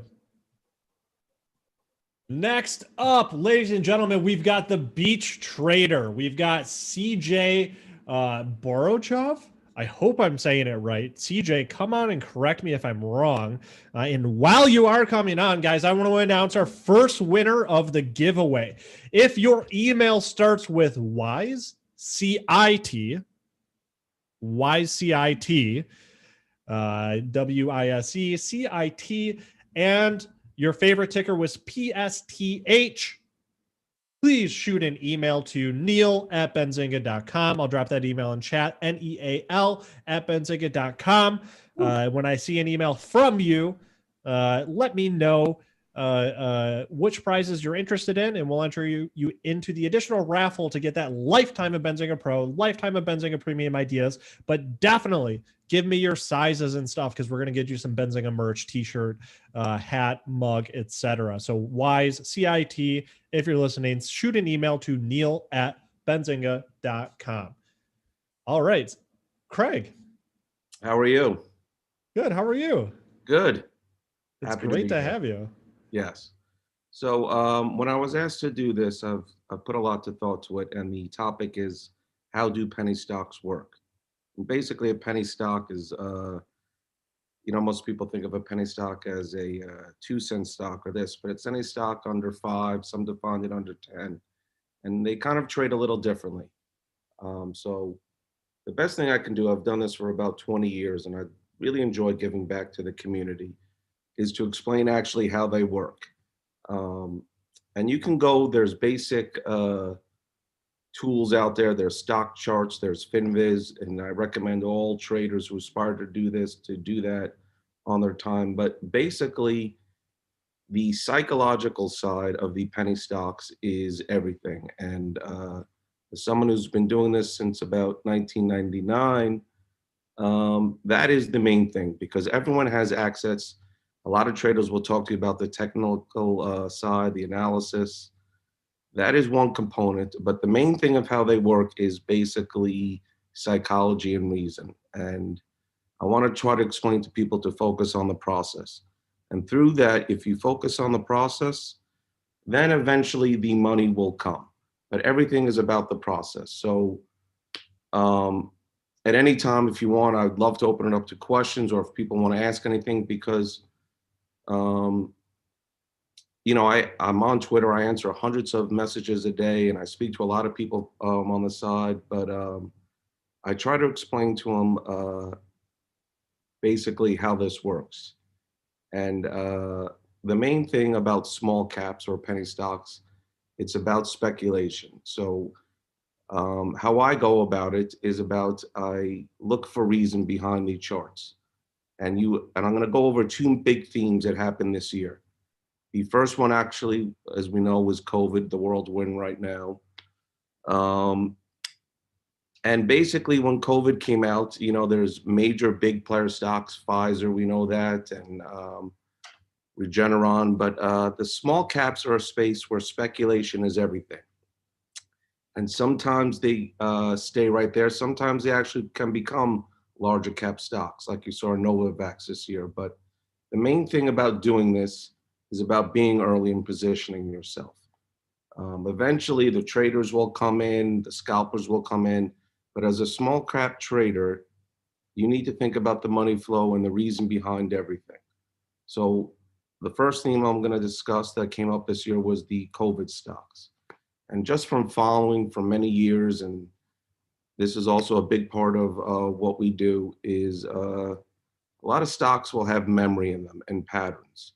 So this is why I'm saying the best thing to do is to follow all the stocks for years, and you go back, and the part of the technical analysis side is you look for the patterns in the charts, because believe it or not, they tend to repeat themselves.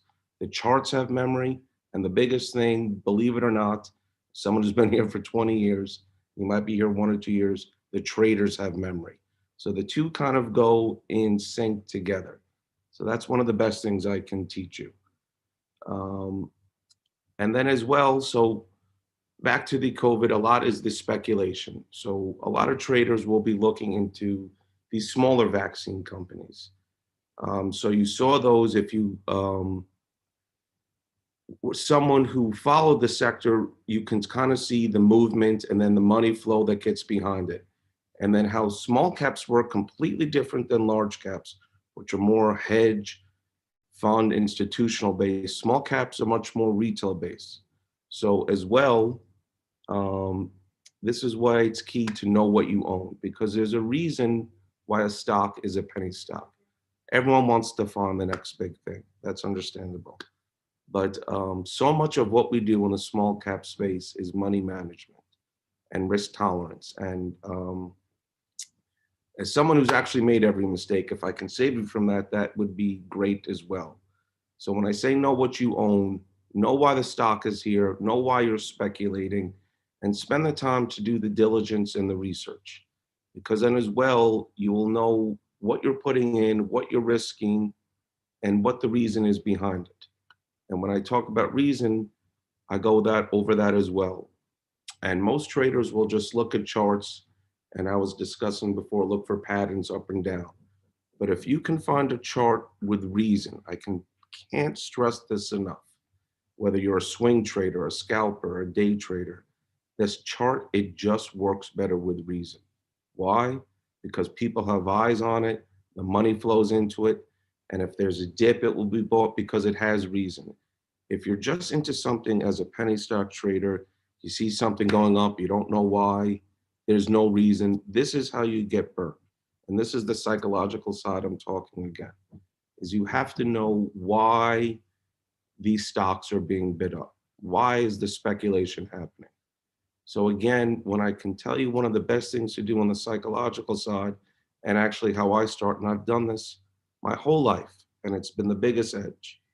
And it's often why I don't do it. I just really enjoy giving back. People want to pay me for access to the brain. I rather just give back because I'm so blessed to be doing this. Is you read the world news. That's how you find the themes. So obviously COVID is a pretty easy one for everyone to focus upon because it was in the world news. The second, let's just say in January, when I saw it was starting to come here and a little more, I spent hours of research on the weekend. You need to put the time in the off time and doing research, finding what stocks fit the small cap space that traders will come into, buy up, ones that have a decent chance at actually becoming the next big vaccine stocks. And some actually, I keep using Novavax as an example. It was the first stock I bought when it was about $4 or $5. It barely traded. Now we all know that stock went to $100. Did I hold to then? No. But my point is, by being ahead, by just thinking, by knowing what you have, there's tremendous opportunity out there. But the reason was the key behind why that chart and others in that COVID space were so explosive. Then as well, the next theme we can discuss would be the electric vehicle theme, which is very hot now, and the alternative energy and the lithium theme. And again, the reason I want to discuss is, again, being aware, reading what's going on in the world. When China started their 5-year plan, the US government's initiatives to explore our own minerals. This is how the process starts. And as a small cap trader, this is everything because everyone's chasing the same situation. You need to be ahead. If I can pound that in you, if you want to have a successful career, is you need to put in the off time reading to be ahead. Then again, I discussed with the reason behind why the electric vehicle and the alternative energy stocks took off. Then to go into money flow. So the space alternative energy is very big. You have the electric vehicle stocks. You have lithium, which is the new fuel, the new oil behind it. And they all kind of fuel each other. And the small cap space, again, the penny stock space is money flow. And if you go looking around September, it kind of started. It started with a little bit the minerals, the lithiums, then they fueled the electric vehicle stocks. Then it came back. And this is the point where I talk about money flow, how traders move from one sector, even within the theme, to another sector. And this is what you need to study, because again, everything is pattern and flow. And you never want to chase. Chasing kills any account. So you want to be there early. People get killed and, you know, they see this, they hear it from a friend, they hear it from a trader, they read it somewhere. When you're chasing, it leads to destruction. So this is why, again, when I'm talking to the psychological side, the know what you own side, the know why these speculative stocks are moving, because it's a different space than the mid or large cap space. So you have to understand what you're getting into. And again, for every one that actually turns into a big board stock, there's still tremendous speculation, and a lot will actually cycle back down. And a lot of people use the small caps as what they call trading vehicles. So it's important to know how the space is different and how it operates. And again, being all retail, this is why you see such exasperated moves in the small cap space, where stocks will move 200%, 500%, 1,000%, while the more legitimate play in the space, let's say a Tesla, will grind up to 5% a day, this percent a day. And again, within that theme, like I'll discuss, if you want to discuss any tickers and how I traded it and what I did, I would be happy to discuss that, because it's just tremendous opportunity. But you have to understand why it's happening. And again, as a small cap trader, I'll tell you this as well. You have to show up daily, every day. You have to learn, you have to put in the time, because through that was how I've learned the patterns, the money flow. It becomes everything. And then you show up daily, then one day it just clicks in. And focus as well is everything. A lot of people, you know, will get scattered and they'll try to manage. Position management's another thing I'd like to discuss on the psychological side. A lot of people try to hoard stocks, they call it. We've all been there. They'll own 30 stocks. I want every stock in the space. Your energy as an investor, as an trader, is everything. So if you have mental clutter, you own 20, you own 30 stocks, you own 10 stocks, you only have so much energy to manage this, to trade this, to this. So one of the things I preach to people that I mentor is that less is more. You can't be in every stock at every time. So if you can narrow your focus, narrow your list, you can more actually manage your investments, your trades, your positions better. And that is essential. Is there any questions that anyone wants to ask Neil anytime? Oh man, so many questions. I mean, I know I'm a little, you know, I'm just, there's such a, it's such a mindset, small cap trading especially. It's a bit different. And as someone, it's a different, you know, even something like this, that this exists. You know, in 2000, there was no Discord, there was no Twitter, there was no, you know, like, so in a way, I've made the mistakes for you, I've learned, so it's different, but the psychological side is such an important side, the mindset, but shoot away. Okay, so let me try to sort through these, because we got like seriously 20 questions. And guys, if you got more, drop them in now, because it'll make me make it a lot easier for me to find it in the chat. So number one is, you mentioned don't chase. So we got a very, very direct question. How can I stop chasing? What's the alternative? This is a great question. So we all, again, the psychological, you see the momentum, you see it moving. So one of the great things, because we're all humans, we're not robots. Although if the more you can trade like a robot, the better it is. But let's just say you feel that need. I need to get in that. We've all been there, right? And this is also when the space changed as well. Right now, you have 0 commissions at all your brokers. That is game changing. So you can do what's called to scale in.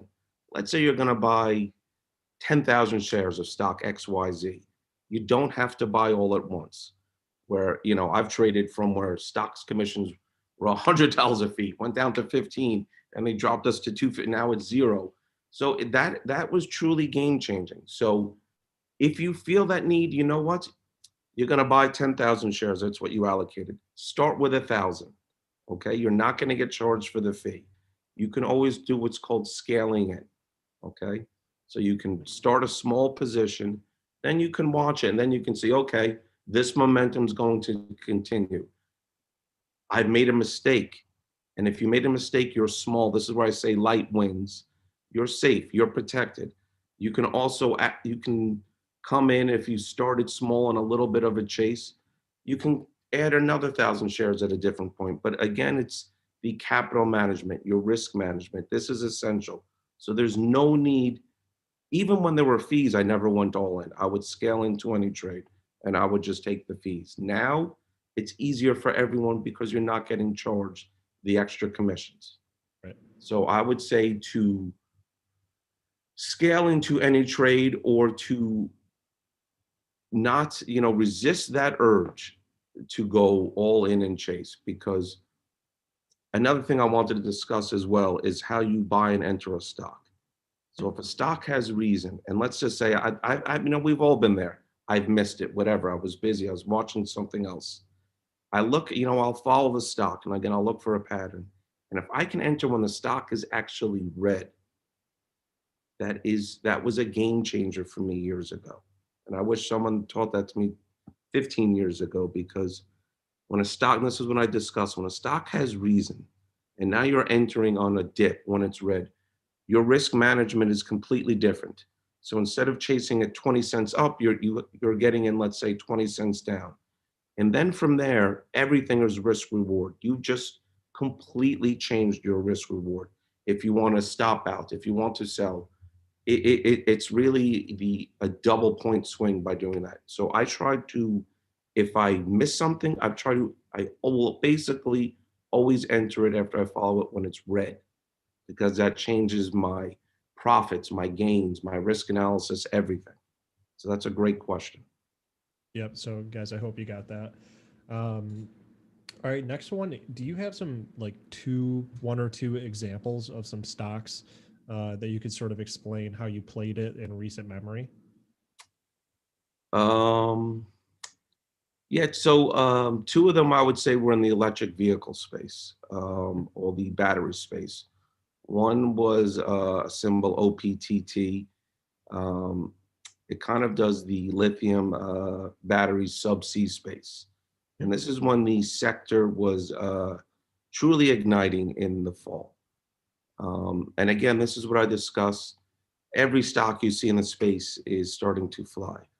And this is when you start to look for reason in other stocks, because I don't want to chase, but what will be the next one? And this is where it ties into money flow, because traders will make money on a Blink charging stock, a Lithium America stock, but the money will flow. They'll make profit and it goes to the next one. So I try to position myself into the next stock where it makes sense.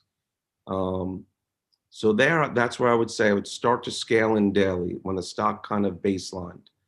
And then eventually a stock kind of, you can watch the volume in it. And when you see the volume starting to tick up day by day, you kind of realizing what you're seeing has come to fruition, that traders, investors, whoever it may be, are starting to come in, because everyone wants the next big thing. And again, with reason. So that was one. And the other one was symbol DPW, which again, there's basically three stocks out there that do the charging for the electric vehicles. So Blink and Beam were two of them. And this is again where these stocks are flying. They're up 50%, 100%. They're gapping up daily.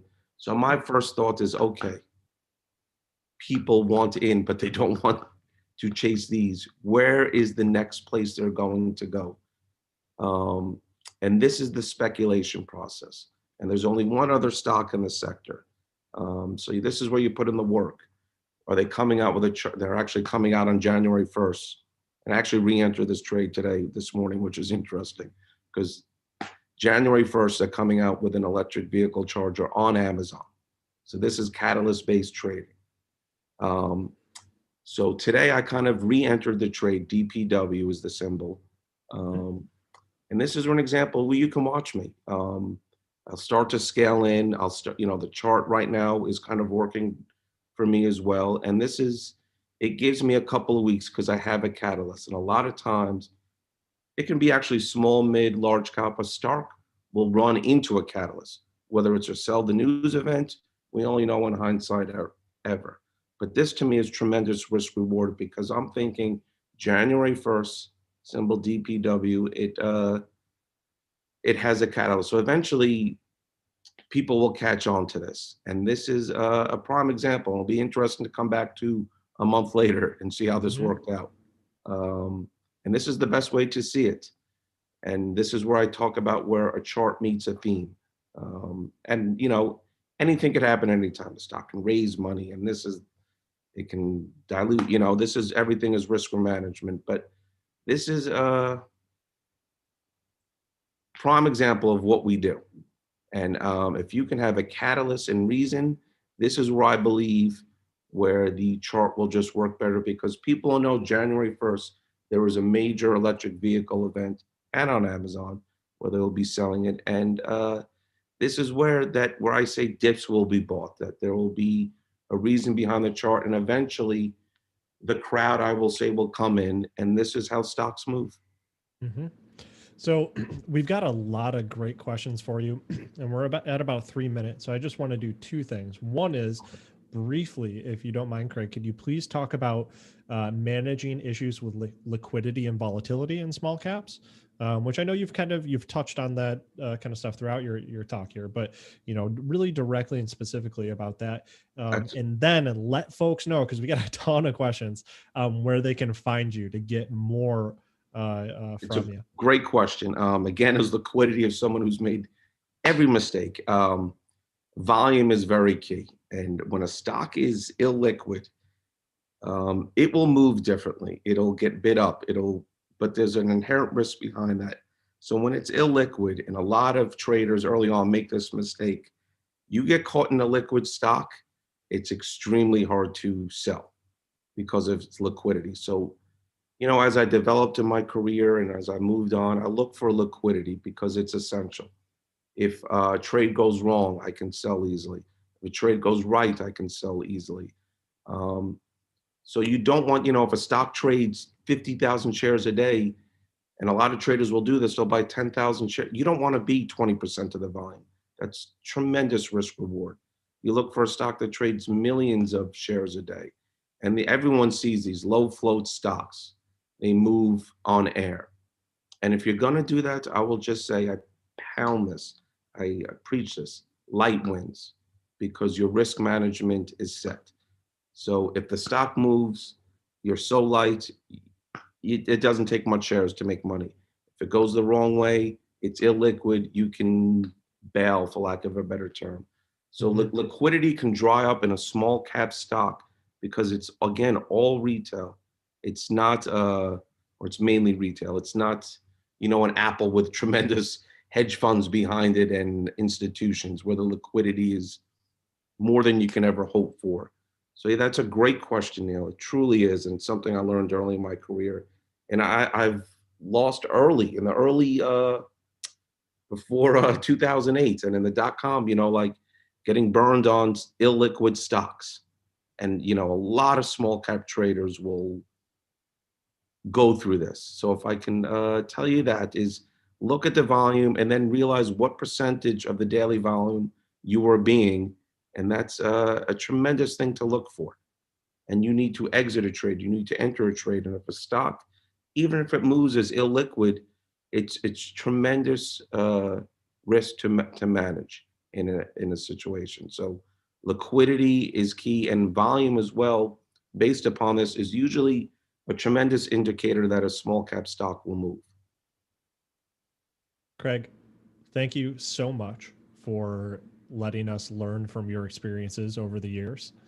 Hopefully everyone you've been paying attention, taking notes, is just invaluable to get someone like Craig on here, who's going to share this stuff with you before you run into any mistakes, because there's so much opportunity, but also so much risk. I know personally, Craig, that this talk has been fantastic for me. This is something I'll definitely review the recording of later. Yeah, and So if you thank want to you. reach me anytime, I'm pretty much open. I do my best to respond to everyone because, again, for me, the giving back is key, and we've all started from that point. But I'm Beach Trades on Twitter or CJ Boros, so you can find me there, and I will do my best to answer your questions one at a time. So that's Twitter, guys. You can get to them on Twitter. Is it just Beach Trades or is there like an underscore? It's Beach_Trades. There, I want to make sure I get that because I'm dropping it in the chat right now for everybody. Make sure you guys follow Beach Trades. That's Craig's Twitter handle to get more of this great stuff. If there's one thing that you could leave everybody with today, what is that one nugget of information that you would like to leave? It's a tough reason. Search for reason, because when you have reason, everything is different. Everything is different. Your risk, your success, your ability to manage anything, because with reason, that chart that everyone looking at works completely differently. Mm-hmm. So look for reason.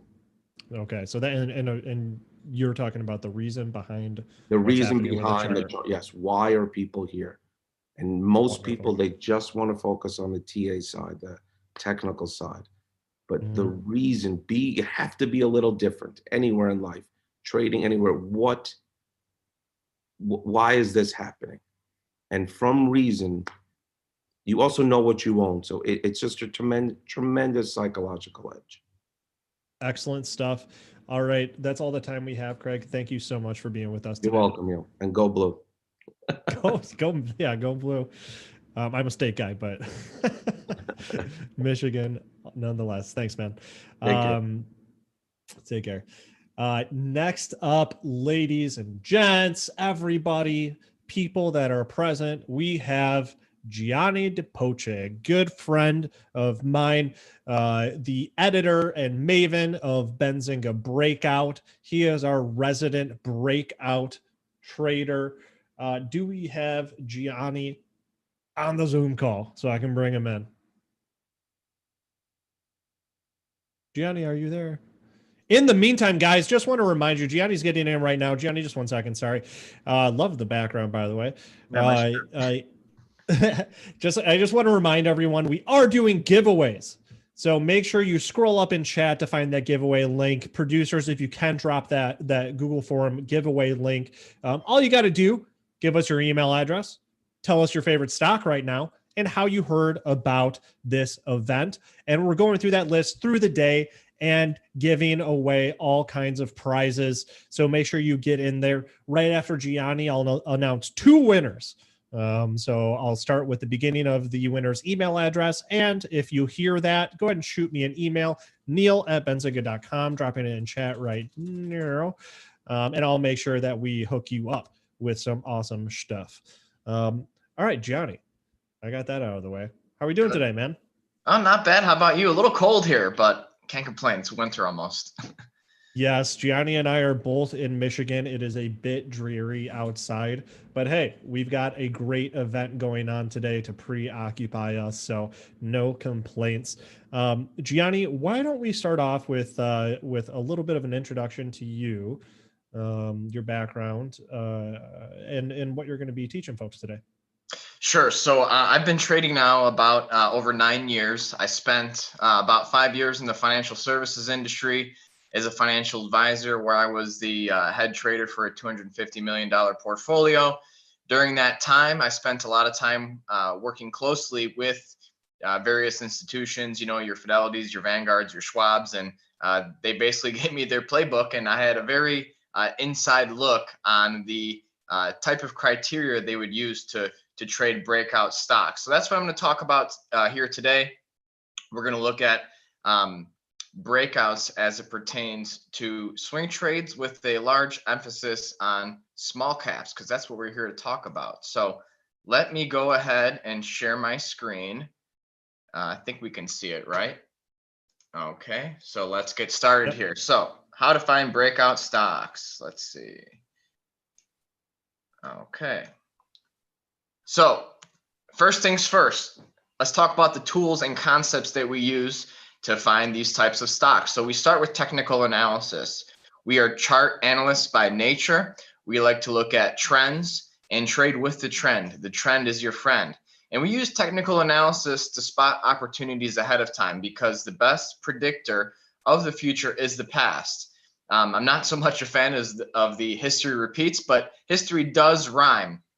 There is a rhyme and a rhythm to the present and to future events. And another thing that we use with respect to technical analysis is risk management. And managing risk needs to be your #1 priority when it comes to trading.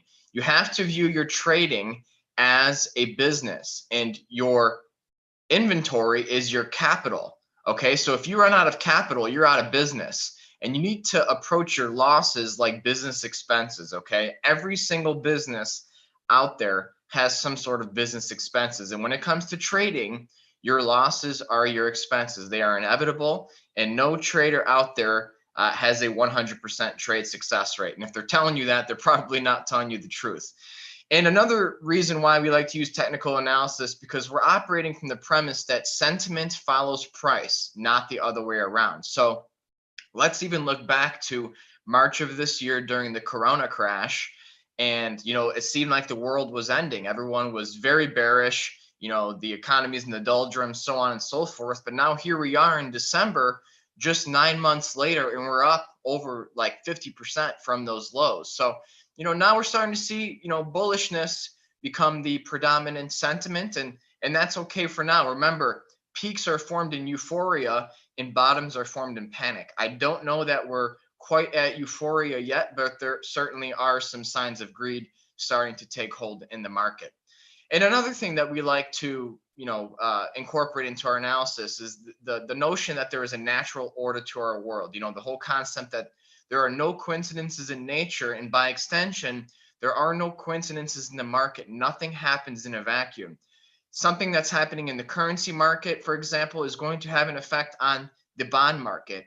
And then what's happening in the bond market will probably have an effect on the stock market, so on and so forth. So we're operating from the principle of interconnectivity, that nothing happens on its own. So let's get started and begin with the chart patterns that we like to use to find breakouts. So there are different types of chart patterns out there, but for the purpose of this discussion today, we're going to focus on continuation patterns and momentum patterns. And the great part about technical analysis and chart patterns overall is that they work the same across all different markets. So whether you're trading stocks, Forex, crypto, or futures, I myself trade equities as a breakout trader, but I also trade futures. And, once I learned the chart patterns all those years ago, I was able to apply them to all the different markets. So, take the time to learn the chart patterns and you'll be able to apply them to all different markets.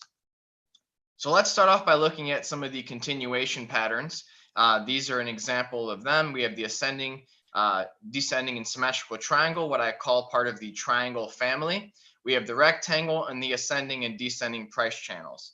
But today, most of our focus is going to be on the momentum patterns, okay? So we have the saucer pattern, the broadening wedge pattern, the cup and handle, the bull flag, and the rectangle. Note how the rectangle goes in between the continuation and momentum. So these are examples of some of the patterns that we're going to look at today. So let's begin with the saucer pattern. This is a stock of US Steel. This is actually a small cap company, way back when, 30, 40 years ago, this was one of the biggest conglomerates in the country. But as the economy has changed, US Steel has actually turned into a small cap stock. It might be a mid cap, forgive me if I'm wrong on that, but I think you get the point. So here we're looking at a saucer pattern. This was actually a stock that we issued a buy alert for our subscribers to the Breakout series. And we did so because we noticed the saucer pattern. And so the saucer pattern is characterized by an upper horizontal trend line acting as resistance. So we see how prices bumped up against this upper horizontal trend line 1, 2, 3, and maybe even 4 times before prices were able to finally break through. And the saucer is also characterized by a lower portion of the pattern that's shaped like a U or a parabola, okay? So we saw this a couple months back in early November, late October, and decided to issue a buy alert. I think the buy point was going to close above 1010. And so the pattern is confirmed upon a close above the upper horizontal trend line. Now we operate based off of closing prices the most because, as I mentioned, I spent quite a few years working closely with the institutions, and the institutions tend to trade at the end of the day for one reason or the other. Most of the reason is because they're required legally, but that's a separate discussion. But basically, we want to trade with the institutions because those are the entities that have the buying power to move the market. One advantage we have as individual, small traders is that we are able to get in and out of stocks fairly easily without making a blip on the radar. But, if you're a Fidelity, opportunities mutual fund and you're moving, billions of dollars in the market, it's probably going to be a little difficult to get in and out of the stock without actually moving the price of the security. But as individual investors, the fact of the matter is that as long as you're trading a reasonably capitalized stock, unless you're trading hundreds of millions of dollars, you're hardly a blip on the radar. So this was a saucer pattern. We're up quite a bit now, over 60% on this position. So we'll probably be looking to exit at some point in the near future, but momentum looks strong. Just take a look at this RSI indicator, well into overbought territory, no signs of divergence, and we have strong signs of accumulation, which is good too. So this is what we saw in US Steel and the saucer pattern just a couple weeks ago. So this was another stock that we pointed out to subscribers, CareDx. This is a healthcare / biotech company. And the price pattern that we note here is the broadening wedge. Okay, so once again, we have an upper horizontal trend line acting as resistance. And we see that prices bumped up against this line 1, 2, or 3, and probably 4 times before it was finally able to break through. CareDx, this is also probably a small cap, might be a mid cap. But the broadening wedge pattern is also characterized by a lower descending trend line. So we see how prices tagged this descending trend line 1, 2, 3 times. Okay, so once again, the buy point is triggered on a close above the upper horizontal trend line. So in late September, early October, we issued an alert for subscribers, and we ended up getting out about last week, I think, and it was for like a 50% gain or something like that. So either way, take a note here about how, when we broke through the upper horizontal trend line, there was a surge in volume. So when volume surges like this on higher prices, 95% of the time, and probably even more, it's indicative of significant accumulation taking place. And again, I mentioned we want to trade with the institutions. And a big part of it is identifying, the type of things that trigger their trades on their end. And that's what we're working to do with our product, the Breakout series. So broadening wedge on CareDx was a nice trade for subscribers as well. So we did exit that position, as I mentioned.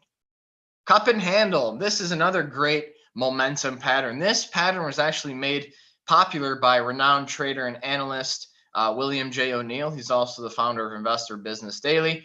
And so here we have the upper horizontal trend line once again, and this is representative of resistance. We note how prices bumped up against that trend line 1, 2, 3 times before we decisively closed above that mark. And so we could also look at the cup and handle as, a derivative of the saucer pattern that we pointed out a couple slides ago. So we have a bigger U-shaped parabola that's representative of the cup portion of the pattern.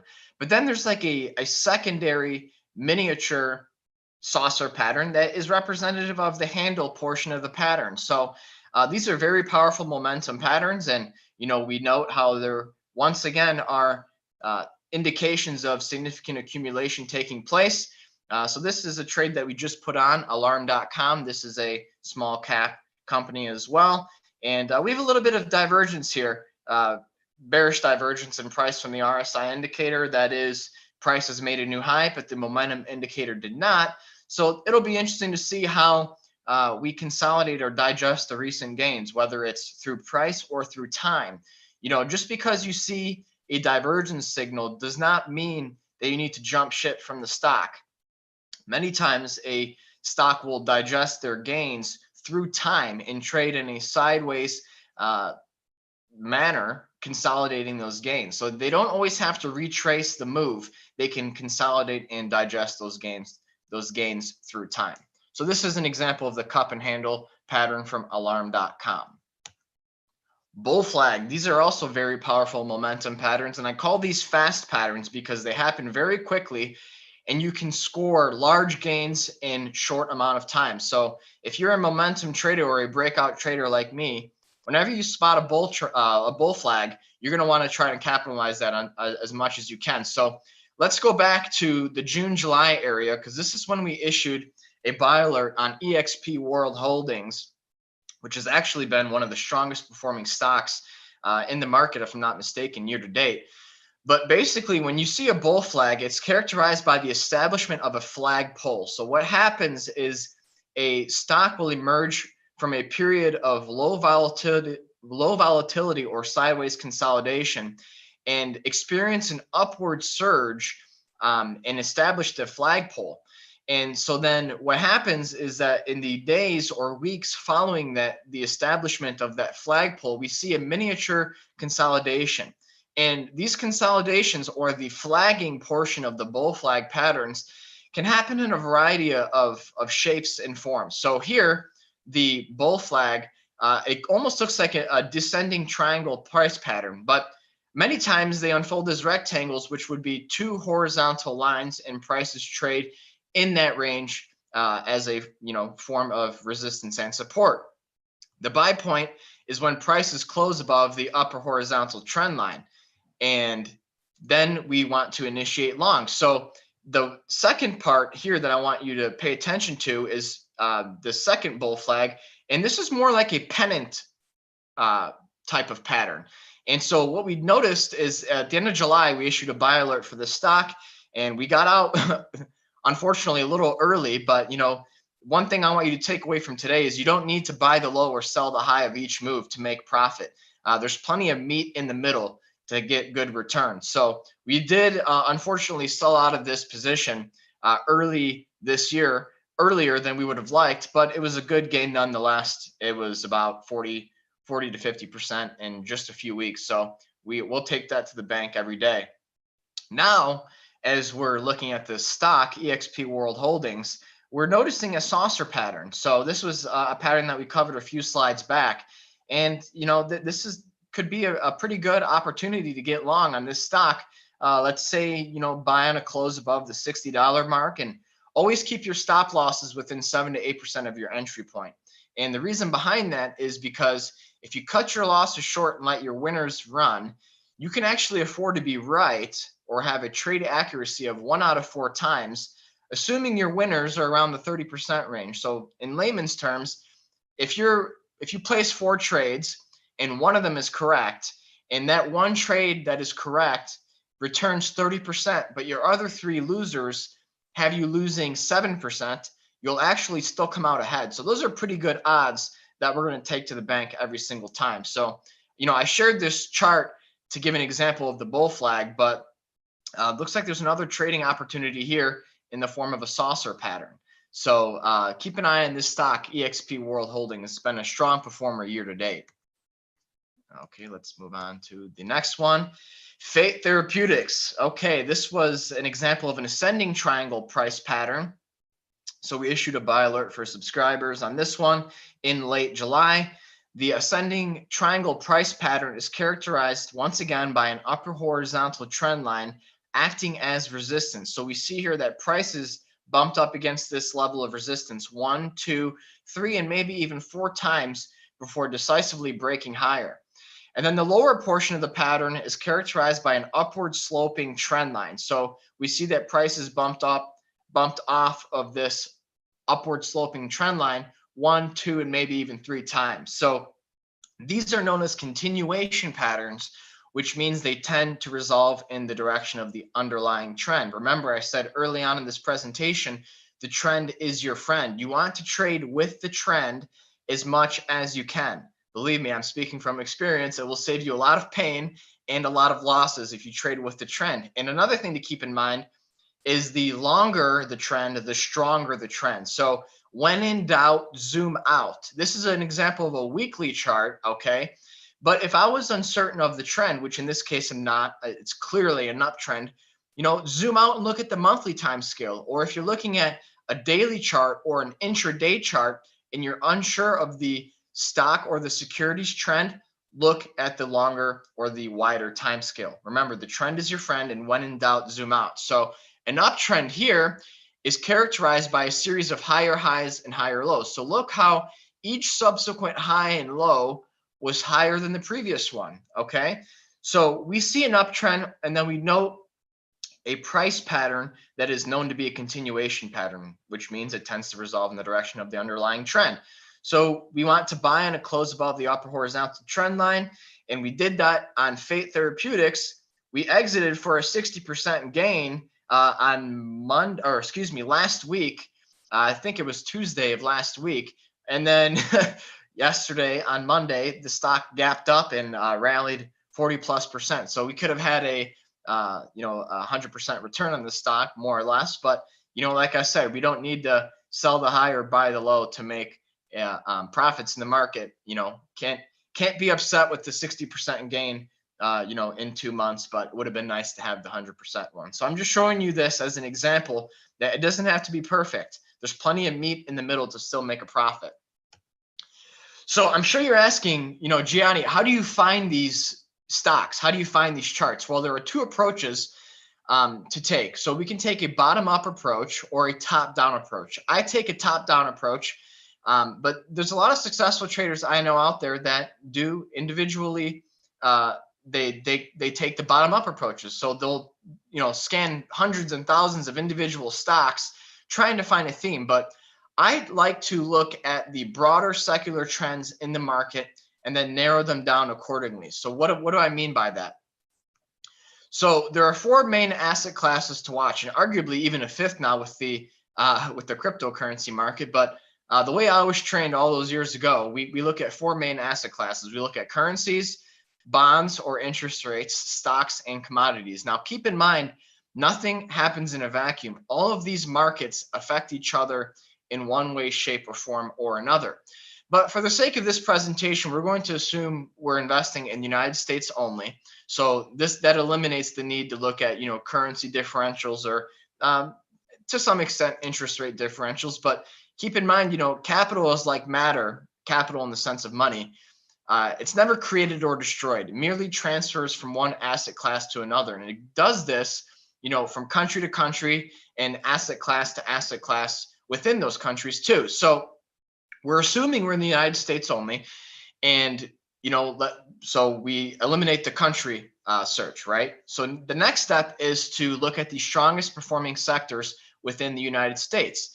And recently in this bull market, the main leading sectors have been tech, communication, biotech, and consumer discretionary. So the next step is to dive into those specific sectors and search for the strongest performing stocks. And the whole notion behind this is we're trying to capitalize on relative strength.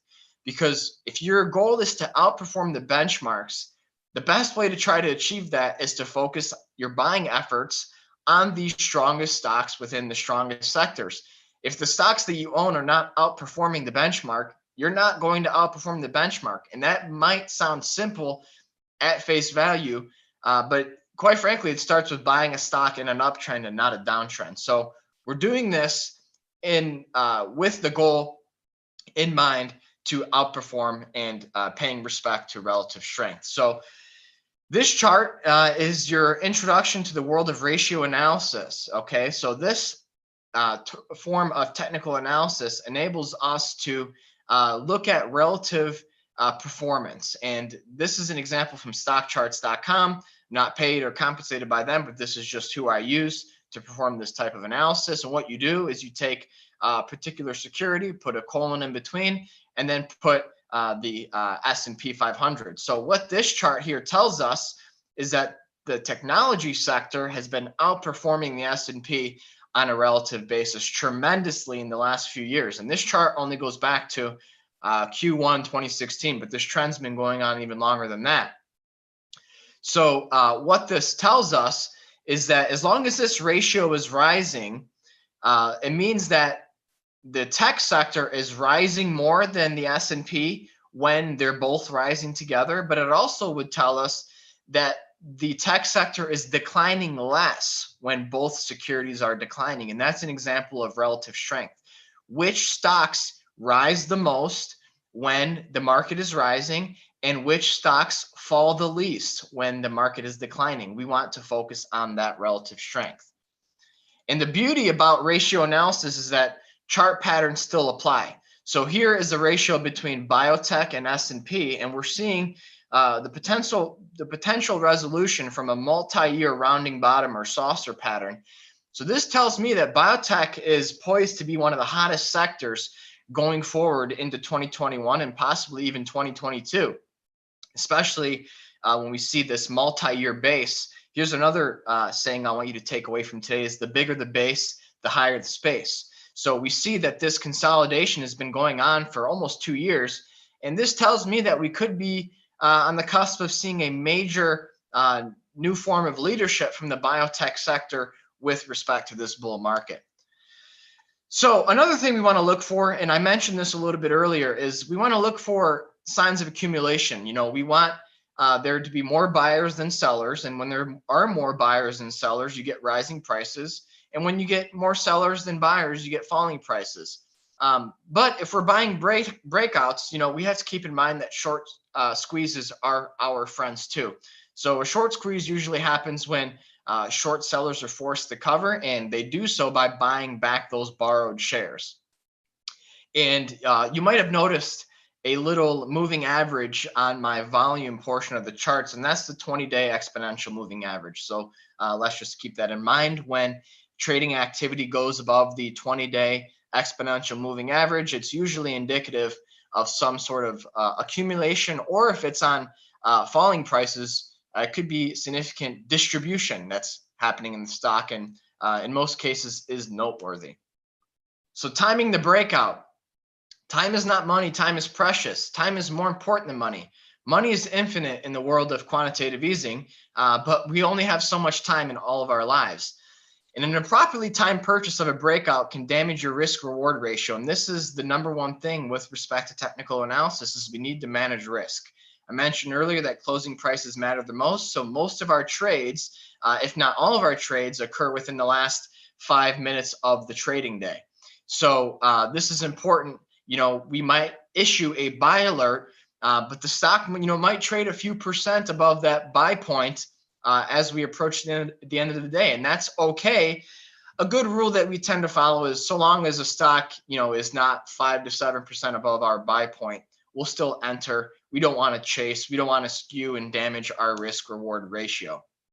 And so by definition, an upside breakout occurs when a market closes at a new high above a level of resistance. And we showed a few examples of that in those chart pattern slides earlier. But even more importantly, above the previous highest closing high. And on the contrary, a downside breakout occurs when a market closes at a new low underneath a level of support or below the previous lowest closing low. So one other thing to keep in mind is that different breakout price points could exist for different time frames. Okay, so a breakout on the weekly scale might be a little bit different than a breakout on the daily scale.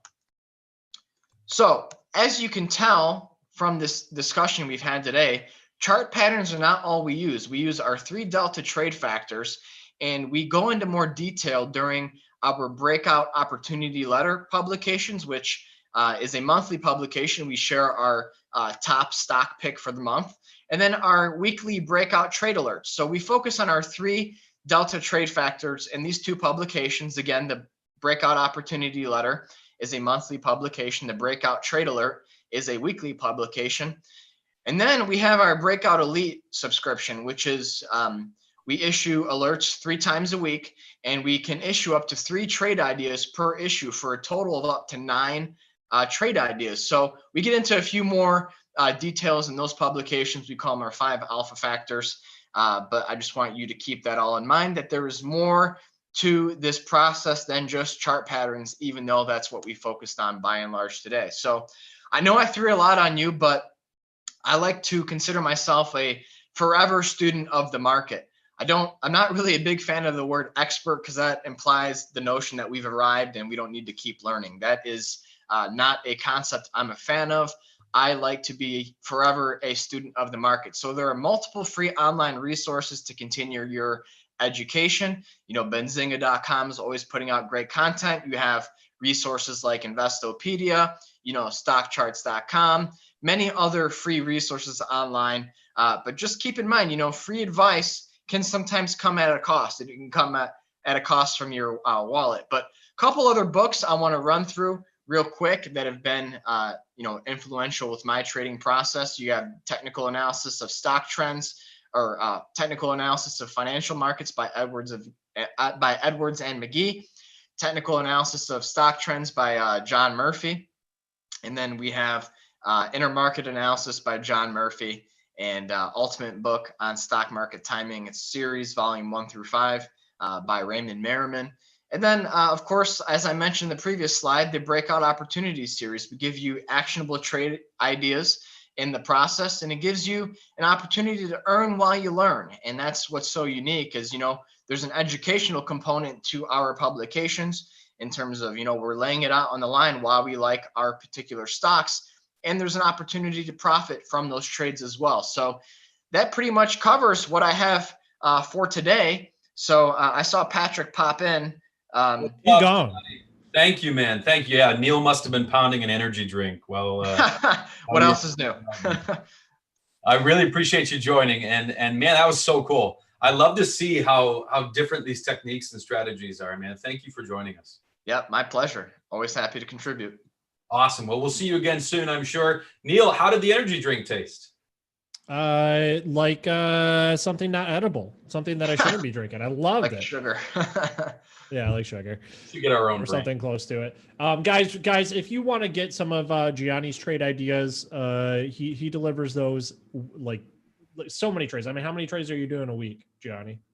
Well, between the weekly report and the 3 times a week, it could be up to 10 trades a week, trade ideas. And then, whether or not they trigger depends on the market. That's the big thing, is you got to play the hand the market deals you. You don't want to force trades. You have to let your actions be determined by price and not your opinion. Yep. So guys, we will drop a link in the chat. P. Taylor, thank you for pointing out that we need to drop a link in the chat. But if you want to get to Gianni's trade ideas, make sure you go to benzinga.com, click on the premium button, and then you'll see Breakout Trades by Gianni DePoce. That's where you find them. Thanks so much for being with us today, Gianni. Thanks, Neil. Always glad to be here. You guys have a great day. You too, man. Bye-bye. Really quick, guys, we've got another giveaway winner. If your email address starts with homogeneous ally, please email me with the subject line giveaway and include your t-shirt size. I'll drop that info in the chat. Boom, there it is. Email neil@benzinga.com. Subject giveaway, include your t-shirt size. Thank you very much. Next up is another great friend of mine, great friend of Benzinga. We have Mr. Matt Maley, here to talk about the perfect portfolio for a 5-year time horizon. Matt, hey, how's it going? Good. What's going on, Neil? Oh, just doing the small cap event. Having a great time so far, man. It's good to have you join in the party. Oh, it's certainly the time to do it. No question. The small caps are starting to really take off after obviously a kind of a weak period in there, and so as we move into next year, it's going to be something that's going to work out really well. Absolutely. And it's great to hear that from you, because I know that you're great at finding these stocks. So, I'm going to get out of your way. I'm going to let you do your thing. And then guys, we will have some time for questions. Again, we like to keep this an open forum so you can ask Matt your questions. So make sure you're dropping those in chat so I can keep up with you guys. Without further ado, I will disappear and let Matt do his thing. Can you see my my screen share, Neil? Yeah, I see your screen share. I see your your presentation. Perfect. I just want to make sure that that's all set up, because I'm not exactly the most the greatest at some of this technology. Anyway, You're doing all right. yeah, it's a thanks for having me, and hope you'll find things very interesting here. And things I'm just going to go over a couple of things first, because I think it's important to distinguish between, there's this big rotation towards small cap lately, and there's also the talk about rotation towards value, out of the growth into value. A lot of people have been started saying, well, oh, you mean so small cap is value? Well, that's not the case at all, because there's a lot of small cap names that are heavily involved in growth. So I guess my point is that this is a situation where small caps did underperform for a while there, and have outperformed more recently. But I think it's important that people realize what's really going on in the marketplace, and how this small cap group tends to act.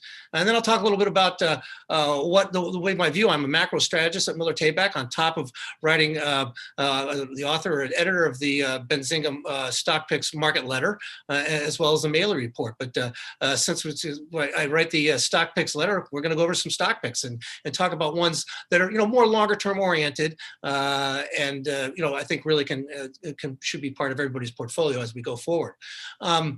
One of the things, again, to talk about that, the small caps have outperformed recently. I mean, a lot of people talk about how they've outperformed since March, but they really, if you look at here, looking at the chart just from the March until basically yesterday's close, most of that outperformance, you can see, has taken place really since the late September, and really, obviously, even more recently, as that shift has gone more towards people looking at the economy is going to do a lot better next year, and therefore, a small cap should outperform.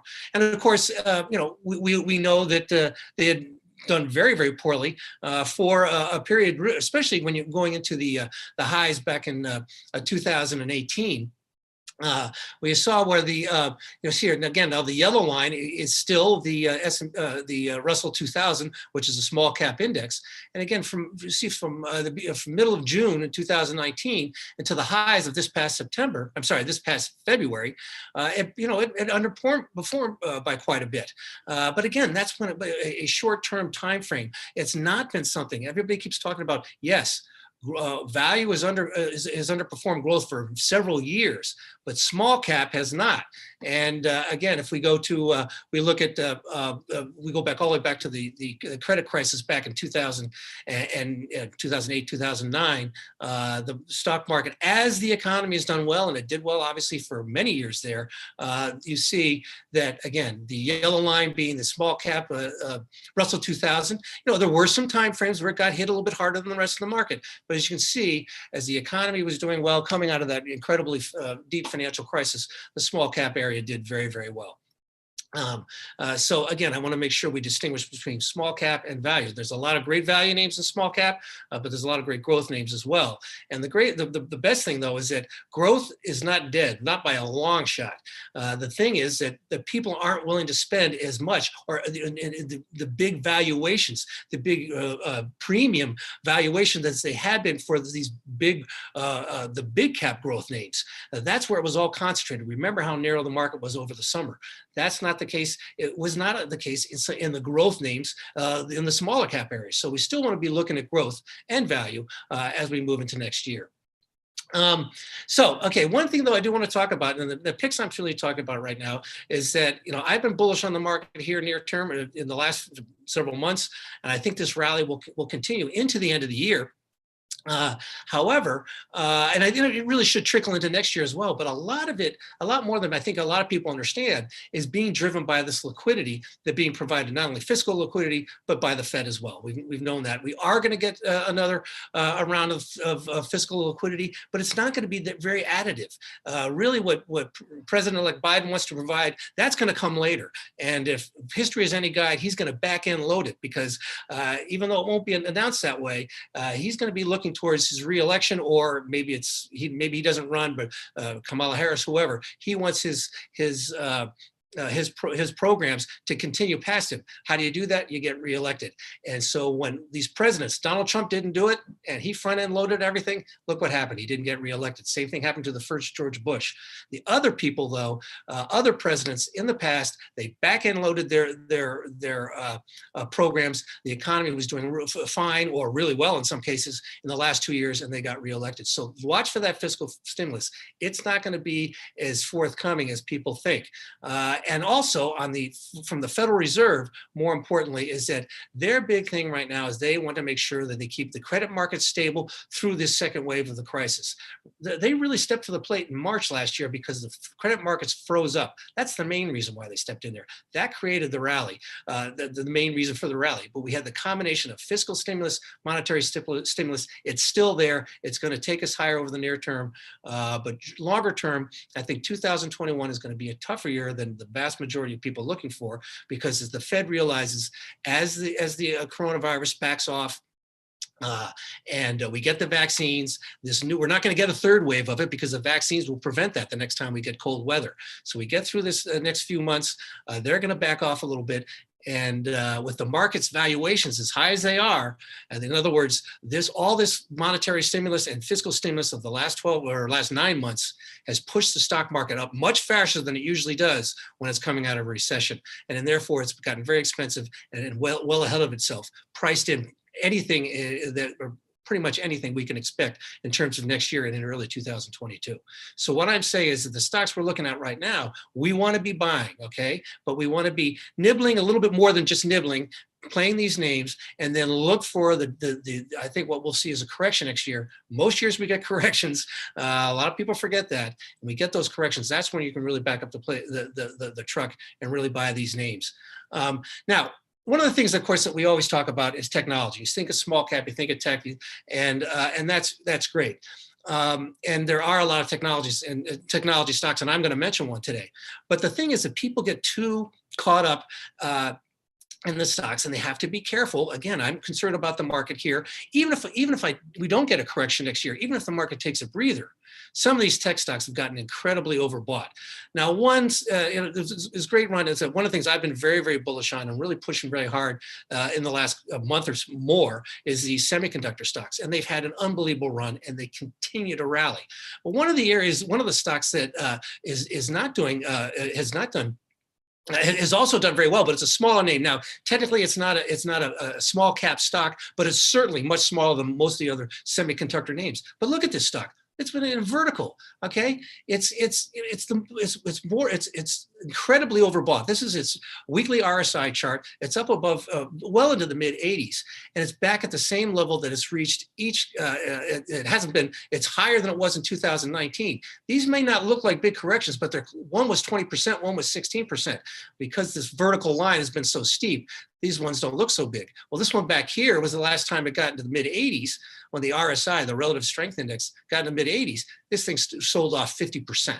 So now I'm not looking for a 50% pullback in Lattice Semiconductor, but my point is that this is very representative of what a lot of these small cap tech names have done in the last couple of weeks, for the last 2 months. So there's a lot of these names, again, from my Benzinga stock picks report, I'm going to put out a lot of those, but I think it's going to come after at least a pullback to digest some of these huge gains they've seen. And I also think in a correction of the broad market, we'll bring them back down to earth. And again, we'll create some great opportunities. But let's talk about the stocks that I like here. Okay, before I do that, I want to do one other thing, is it's just to talk about the situation with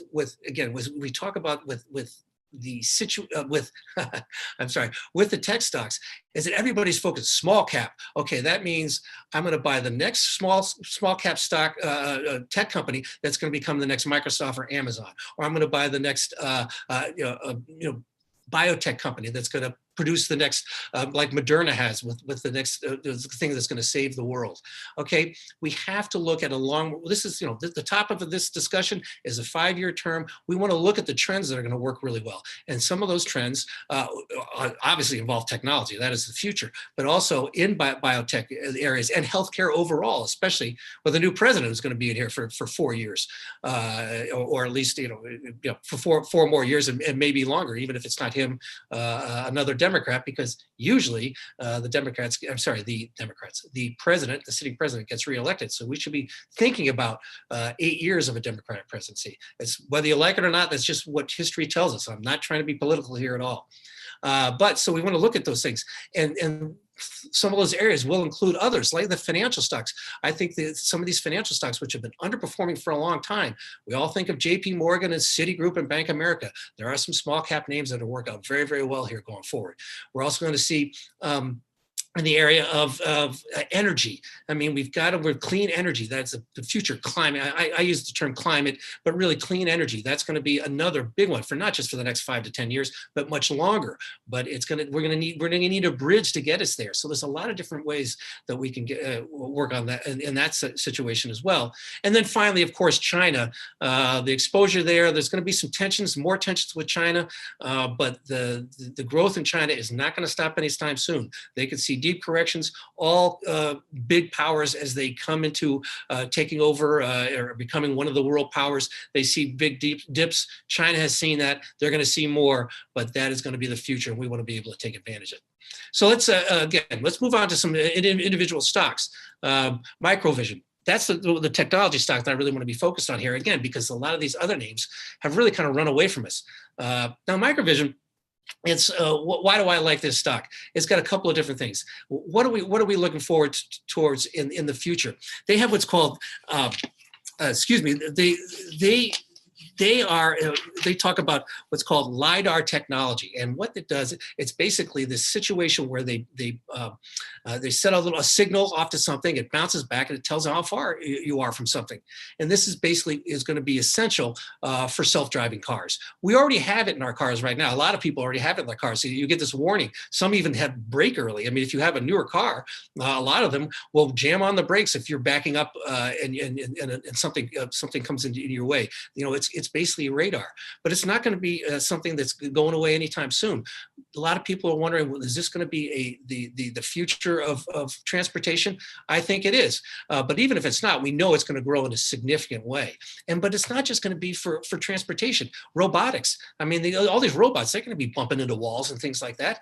They need this technology, this LiDAR technology, this reflection, the laser technology that bounces off and tells you, obviously, in less than a fraction of a second that something's there. And this is the future of the world right now. Now, the other thing, though, in this laser technology that they're using is they just developed, and just came out just recently with what's going to be the next big thing. I mean, you talk about Tim Cook. And one of the things that really fell flat on its face a few years ago was smart glasses. Why? Because they looked ridiculous. They're bulky. I mean, even the ones, they look kind of high tech and look like if you're on Star Trek, it's going to be great. Okay. Well, that looks great for Star Trek, but you look like an idiot walking down the street. Well, they have come up with a new model that is developed that is the smallest in the world. Much smaller than any of the other ones before. Bausch & Lomb have become some new display models that have been very good, have been very small, but nowhere near as this new one that Microvision just announced. And again, the display module makes it so that, again, you can have just wear a normal pair of glasses, actually stylish glasses, not freaky looking glasses. And as Tim Cook said, people, this is going to be the future. Do people really want to look at their phone? Yeah, sure, it works out really well. But down the road, people are just going to be able to do everything with their glasses. They're not going to even have to touch it. Okay, they're going to be able to flip through things. This is the future. And if when Apple Computer, everybody's talking about Apple Computer. It was funny. Back in 2019, I was pounding the table in June of 2019, saying, "Buy Apple, buy Apple." People were saying that there's no innovation left, and I was like saying, even if they don't. They kick off so much cash, you've got to own the stock. Well, they do have innovation, and their next big innovation is going to be smart glasses. This thing from Microvision is going to help them get there. Now, one of the things I do as a macro strategist is not just look at the big picture situation, I also look at technical analysis. So I've given a chart on each one of my names here. And this one here, you can see it's formed, it's called an ascending triangle pattern. You see, so you can see that it's moving up. It's a nice overall trend higher, but it just can't break out above this key level up near $70. Well, it's getting close there. And this newest rally here should be able to break it through. When it does, it's going to get the kind of momentum. And let's face it, we all know there's a lot of momentum players in the marketplace. These algorithmic driven strategies that are based on momentum. Stocks like this start to move, especially when it's a $2 stock, $2.50 stock. This thing can double, triple. This is one we think, I think, can go a lot higher over the next 5 years. And moving to the technical, I'm sorry, to the medical side of the situation. Now we've got two stocks. The first one is Silk Road Medical. Okay, now this is basically the future with all of these things. Of course, is preventive medicine, especially if President-elect Biden pushes this area. It doesn't look like it's going to be a major push because it doesn't look like they're going to gain the Senate, but it's still something that's going to be more of a focus, certainly, than it has been over the last 4 years. Again, I'm not trying to make a political comment here. I'm just saying what is going to happen, because that's what I care about. I don't care about what should happen. I care about what is going to happen in my job as a stock market strategist and stock picker. Okay, so anyway. So this is when this is minimally invasive. You go in, you can help alleviate carotid arteries disease, okay? And basically, people talk about stem, whether you use the stems to open up people so they get a heart attack. Well, yeah, that's very important. But this also helps, this is big for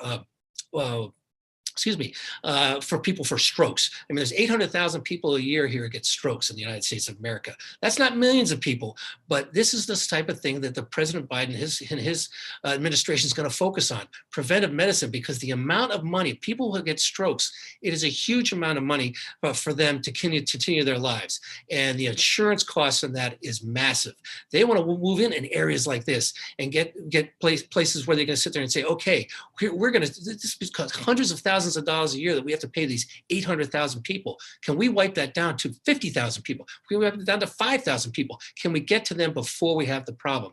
These are the types of things that are being big future. Okay. Now, again, on the stock overall, we're looking at the chart. Oh, by the way, this is, if you look at some of the portfolios of some of the biggest and smartest hedge funds with their most recent readings, Silk Road is definitely one that's in several of those names. But again, here's a stock on a technical basis. It broke out really nicely. So it was really getting ahead of itself. And you can see here, it got really overbought. But now it's sold off. It's worked off that overbought condition. And now we look at its MACD chart, which is basically, the MACD chart is looking at moving averages. We know about the golden cross, when the 50-day moving average moves above the 200-day moving average. Well, this one this is a more short-term area. And you can see it's about to see a positive cross. And now that it's worked off its overbought condition, this thing could really go. So I like it on a fundamental basis, long-term play with the new Biden presidency, and I like it on a technical basis because it's finally worked off some of the extreme overbought condition that had reached earlier this year, something a lot of other of these small cap stocks haven't done recently. The next one is Lexaria Pharmaceuticals. Now, here's a play where a lot of people are sitting there going, hey, once we get past this thing with, when we solve the problem with the coronavirus, this area is going to get a lot less money. I think it's just the opposite.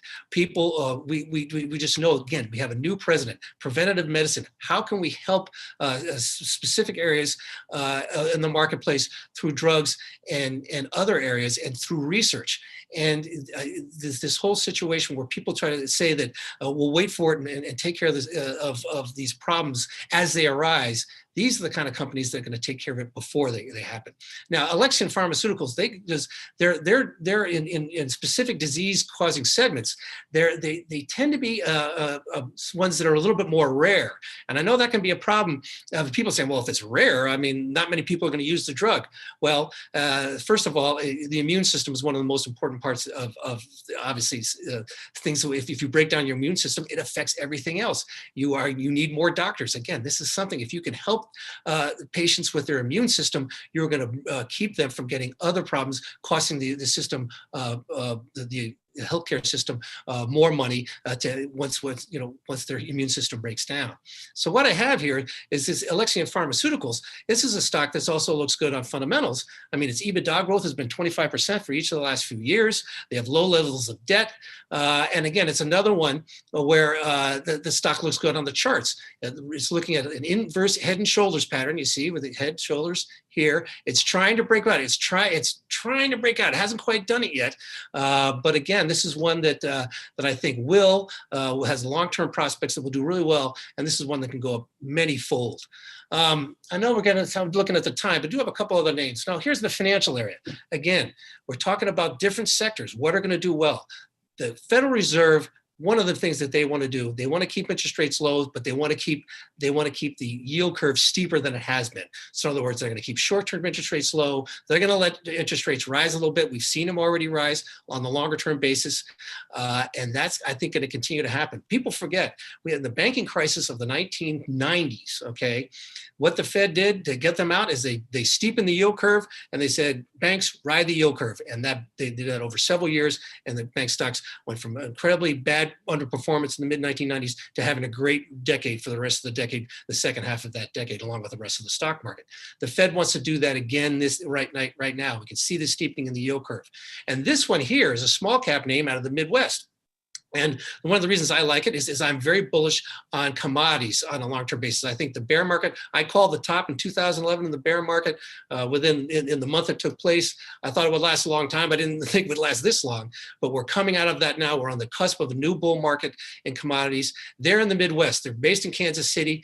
40% of their business is not dependent on interest rates. I mean, they have a big money management firm operation. They have a good trust company. I mean, it's kind of like State Street Bank, and it's like a mini State Street Bank. It's just they just collect the fees from their trust area. And these are the type of stocks that, even though they've seen a nice rally, can rally a lot more because the group has been lagging badly for 3 years. And again, you look at the chart, we see what's happened here. It hasn't been able to break the $60 level. It's been trying. It finally trying to do it here. I think it's going to do it now because because of what the Fed is doing and what, don't fight the Fed. They're going to keep the yield curve very steep. Take that back. Much steeper than it had been. That's all they need to do. It doesn't have to be an incredibly steep yield curve. Interest rates don't have to go incredibly higher. But as long as they're moving much higher than they were, this is going to go a group that's very under-owned in the institutional side of things to be very over-owned. Those institutions and hedge funds and mutual funds have to add those positions, and they're going to run. I was going to say, hey, Matt, this will have to be our last one. Okay, then I'm going to go to the next one, which is Renewable Energy Renewable Energy REGI. And again, this is one that we have to look at because it's a stock that takes us from where we want to be away from fossil fuels and where we are right now. It took 100 years for us to build up the fossil fuel industry, the whole system, and this is going to take a while. It's not going to just take 5 years. It's going to take 10 or 20 years. This is a stock that's really going to move us along. Now, I just going to finish up because with the picks, I've only been doing this for a couple of months now, but here are the picks that we've had, and it's been except for Wells Fargo at the bottom. It's obviously I don't go from the best pick to my best pick is right in the middle, Invesco, but Glencore I picked back in July. That's a big play on the commodities play. Invesco 53% in 2.5 months. Boeing, and that's only been 2 weeks where I've had that one, 20% already. So these are the types of things that I try to look at. People that are focusing on other areas, they're focusing on stocks that have already had the big runs. I look at the ones that are at key turning points and can go a lot higher. That one that Wells Fargo looked at, wait a minute, 700%, what are you talking about? That 700% really involved because on my tier 3 from the Benzinga stock picks, I talk about individual names and the options plays. And that one here, I must admit, that's one that actually, when it's got up 400%, I started taking some profits there. But until it expired, it was only the options were less than a month long. When it expired, it was up over 700%. So there's a lot of different ways to beat this market. I think next year is going to be a great year. Be a little careful early in the year. But I think with the stock picks that I've been working so far have been working very, very very well. I've been 30 some odd years in the business, but I've just started in the last 6 months or so in the letter writing business. And so far it's working really well. And I think for it to, push myself a little commercial here. I think if you look at my stock pick newsletter, it's going to be something that's going to really help you maximize your profits, not just over the near term, but the long term as well. Well said, Matt. Thank you so much. And I did drop a link to Matt's premium ideas there in chat. So Matt, thank you so much. You guys have that link so you can get more from Matt. He does a session like this 3 times a week. And as more people subscribe to the product, we're looking at doing more than that. So make sure you guys get in. So once again, Matt, great to have you here at this event. Thank you so much. Thanks, Neil. And it's just nice just to see one weekend where both the Lions and the Patriots both won. It doesn't happen very much anymore. So it's great to see. It's weird. Buy a lottery ticket. All right, we'll take it. We'll take that Lions victory any chance we get here in Detroit. Exactly. We'll still own them for now, so we'll take it. Well, thanks, man. We really appreciate you joining. We're going to keep this thing moving right along, if that's all right. Next up, my friends, Andrew Chung, and as we move him over, he's the CEO of O1 Communique. The ticker is on the TSX, ONE. That's ONE1 on the TSX. Check it out when you get a second. And Andrew, as you come over, make sure to unmute yourself and share your screen. Let's see. There we are. Hello, sir. There it is. All right. Welcome. Thank you very much. All right. Well, we will let you take it away. And Andrew, you're on the OTC as well, right? Yeah, I'm actually OTC QB. Yeah, our symbol is actually O1, like OONE. F stands for foreign, so we Canadian company. We also listed on the Toronto Stock Exchange. Well, we will let you get started, my friend. Absolutely. So I can share my screen here, I assume. Yes. All right. Let me just click. Can you see the screen now? Looks like it's coming. Yep, there we go. Perfect. Okay, let me click the button to put it full screen. Can you see the full screen? Yes. Perfect. Okay, yeah, welcome everyone. My name is Andrew Chung, the president and CEO of O1 Communique. First of all, I would like to draw your attention to our forward-looking statement, which are summarized on this slide.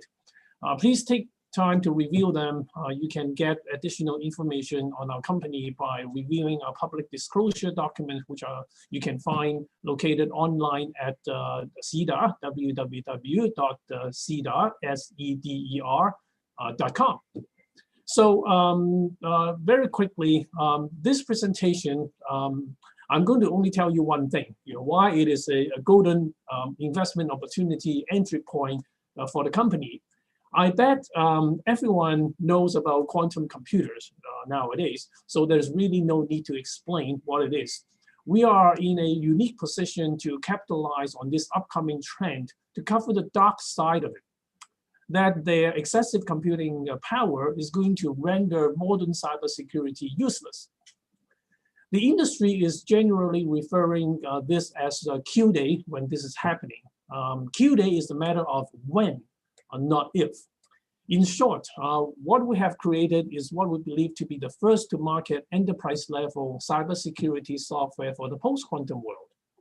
So let me give you a little brief history about the company. O1 Communique is not a startup. We are a publicly listed Canadian technology company selling remote access solutions for many years to global companies such as Hitachi. And during those years, we were closely monitoring the development of cybersecurity, and we saw the coming of quantum computing almost 10 years ago. And our journey started about 5 years ago when a new business unit now called IronCAP has been created. So fast forwarding 5 years, so now quantum computing is no longer a mystery, and the threat to cybersecurity is well known. With over $5 million invested, we are now in an excellent position to be a disruptive post-quantum cybersecurity SaaS company having a first-to-market advantage with patent-pending technology. Now, similar to any paradigm shifting opportunity, we are targeting a massive global total addressable market. The total encryption market expected by Gartner, without even factoring the Q-day effect into it, is expected to reach $1.7 billion per year by 2024, and is expecting to grow at a rate of 18.7% annually. And again, we are a first to market with vertical product that we believe can become the de facto solution globally in the post-quantum world. And having a well-defined go-to-market strategy using global partnership to drive market penetration cost effectively, we're in a financial inflection point right now, providing an attractive entry point for investors. So obviously, a Q-Day would become a massive catalyst, for investor. And our early success has been evidenced by signing up a number of global partnerships in the last 12 months. And namely, they are like CGI, PwC, Hitachi, Nexus Guard, IX FinTech, et cetera, et cetera. So I guess as mentioned a little earlier, a quantum computer is no longer a mystery. A quantum computer can simply be described as an extremely fast computer. You're talking about millions times the computing speed of today's conventional supercomputers. And this excessive computing power is going to render current cybersecurity useless because the bedrock is on encryption, which is all math-based and can be totally cracked by quantum computing technology. And also echoing what I said a little earlier, the threat is already here today because we're no longer talking about like 10 years ago that quantum computer could be still years away. It is already here. Like IBM offering the Model Q in January of 2019 already. And then shortly after that, Google claimed quantum supremacy a little later that year in October. And then shortly after that, Amazon also offering their quantum computers for the public to use over the cloud by subscribing to their public service called Breakout. And only several months ago, Honeywell was announcing that they have their quantum computers doubling the speed of IBM and Google. And then only a few days ago that the China Science and Technology University announced their quantum computer that is way beyond Google and IBM. So you can see that this is kind of like a quantum race. The quantum race is in white hot right now, and most significantly, this is only what we know in the open world that they tell you what they have.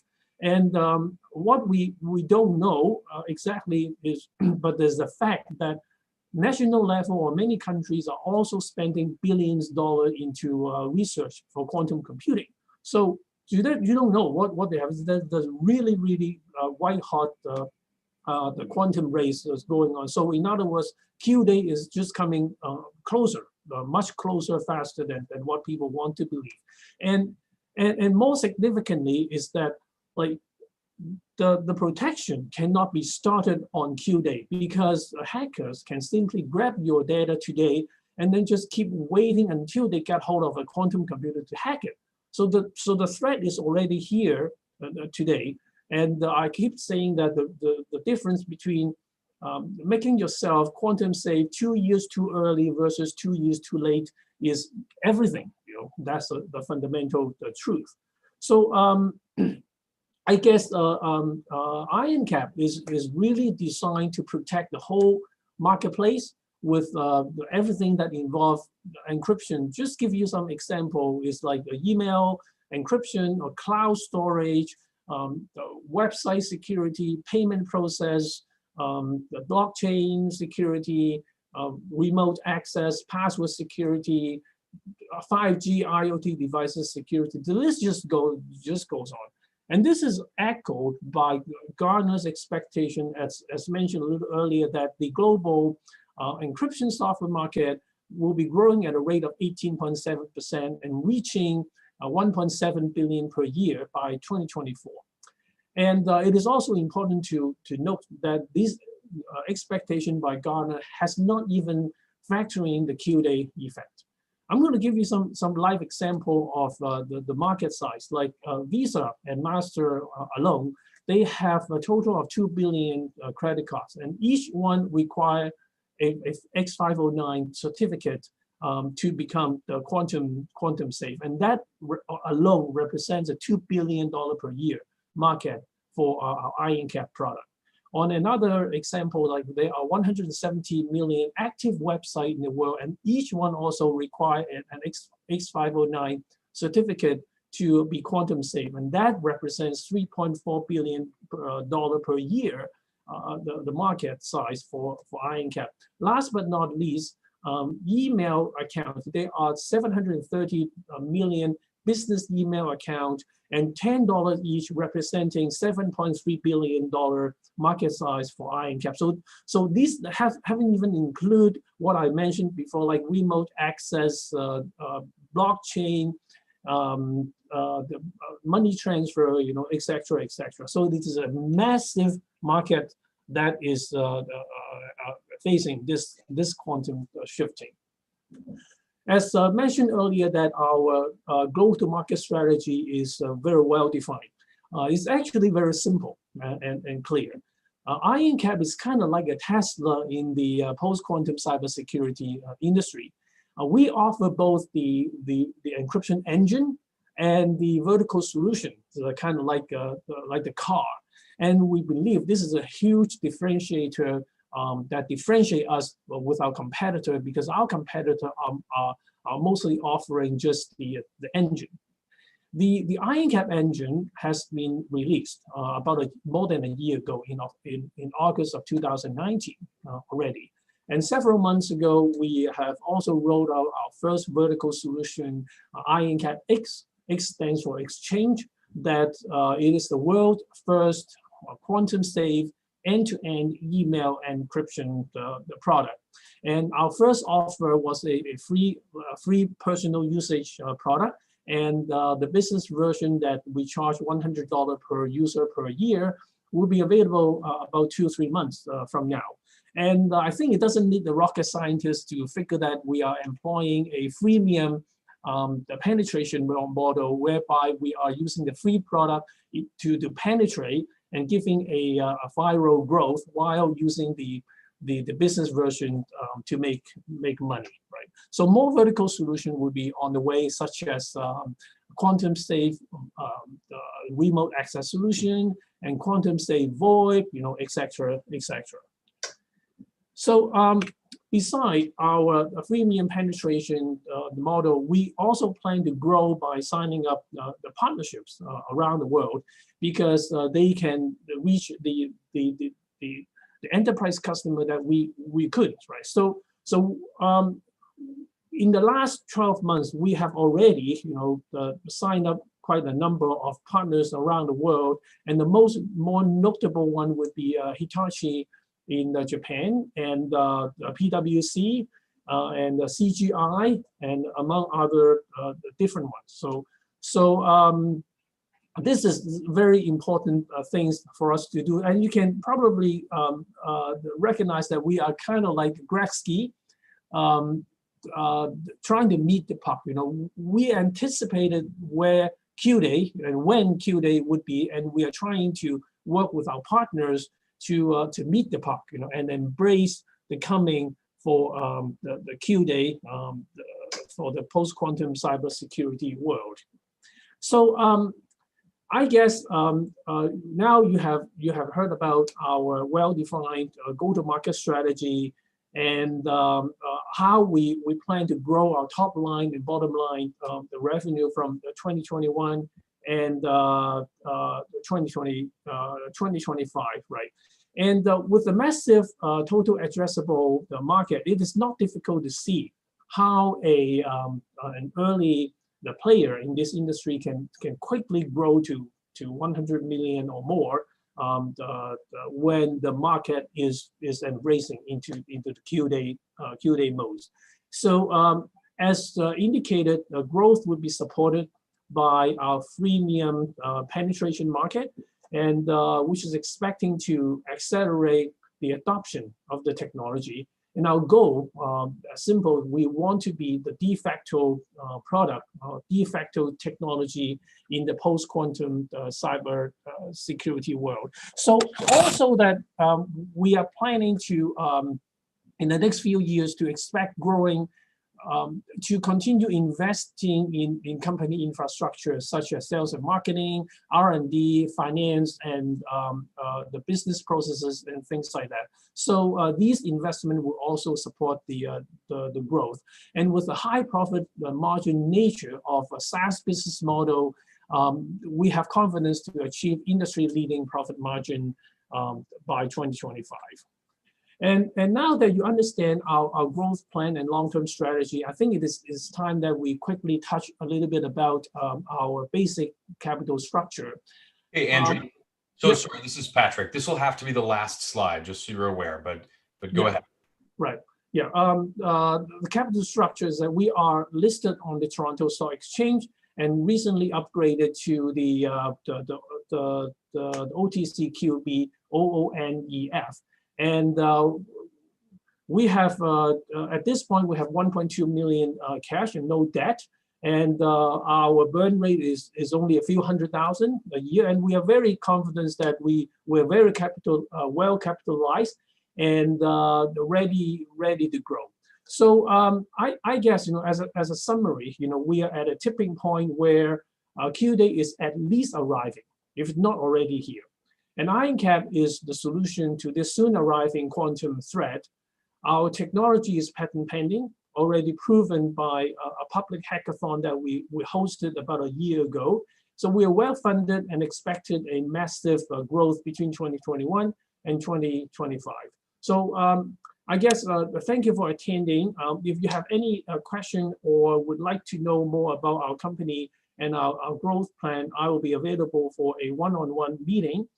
Meeting can be scheduled through the conference portal, or if you prefer, you can also reach out to Investor Relation Corner Dunleavy, whose contact is provided in the chat, and we will arrange a time. So thank you all for attending. Have a good afternoon. I think we just passed the noon time. Good afternoon now. Awesome. Thank you, Andrew. We really appreciate you joining. You hit the trifecta. Cool sector in quantum computing and security. You've got no debt, and you had a Wayne Gretzky reference. So I think we're all happy about that. Thank you, man. Thank you. Yep. Much appreciated. My pleasure to be here. Thank you. We're going to keep this rolling. Next up, as we move him over, my friends, is Danny Brody from HempFusion. Danny's the Chief Corporate Officer there. HempFusion just put in their preliminary prospectus in October. They're going to jump straight to the senior board at the TSX. The ticker will be CBD.U. Danny's going to do a hell of a better job explaining this than I, so I will give you the floor, my friend. Thank you, Patrick. Let me get this shared here. You're looking very urban as well with your brick walls and one plant behind you. I'm going for it. I support you. Props too if you can work in a Wayne Gretzky reference.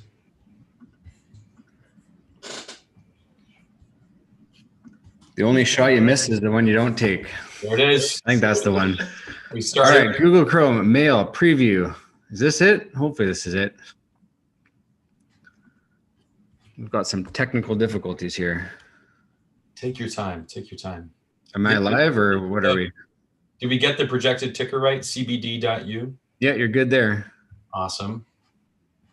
And once you have your file pulled up, the share screen button is just right at the bottom.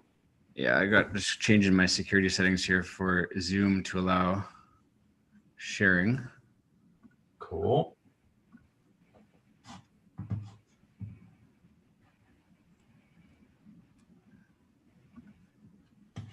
What is going on here? Why is my deck not sharing? There we go. HempFusion Benzinga. There we go. See it. Okay, we are in action.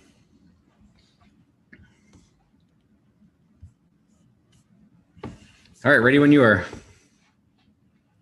Go for it, my friend. All right, welcome everyone to the HempFusion presentation. As Patrick said, I'm Danny Brody, the Chief Corporate Officer of the company. And today I'm going to give you a quick rundown on what we are up to.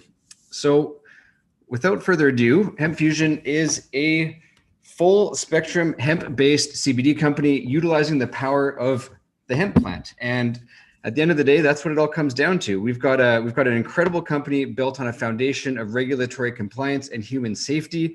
We've got 4 brands now in our product portfolio, ranging from HempFusion to Probulin to HF Labs and Biome Research. So I'll talk to you about what these mean and what areas and sectors they target. We've got an upcoming IPO in about a week, so we're excited. We've been hard pushing on the road for the last few weeks, getting everything lined up. And yeah, we're going straight onto the TSX Senior Exchange. Our symbol will be CBD.U.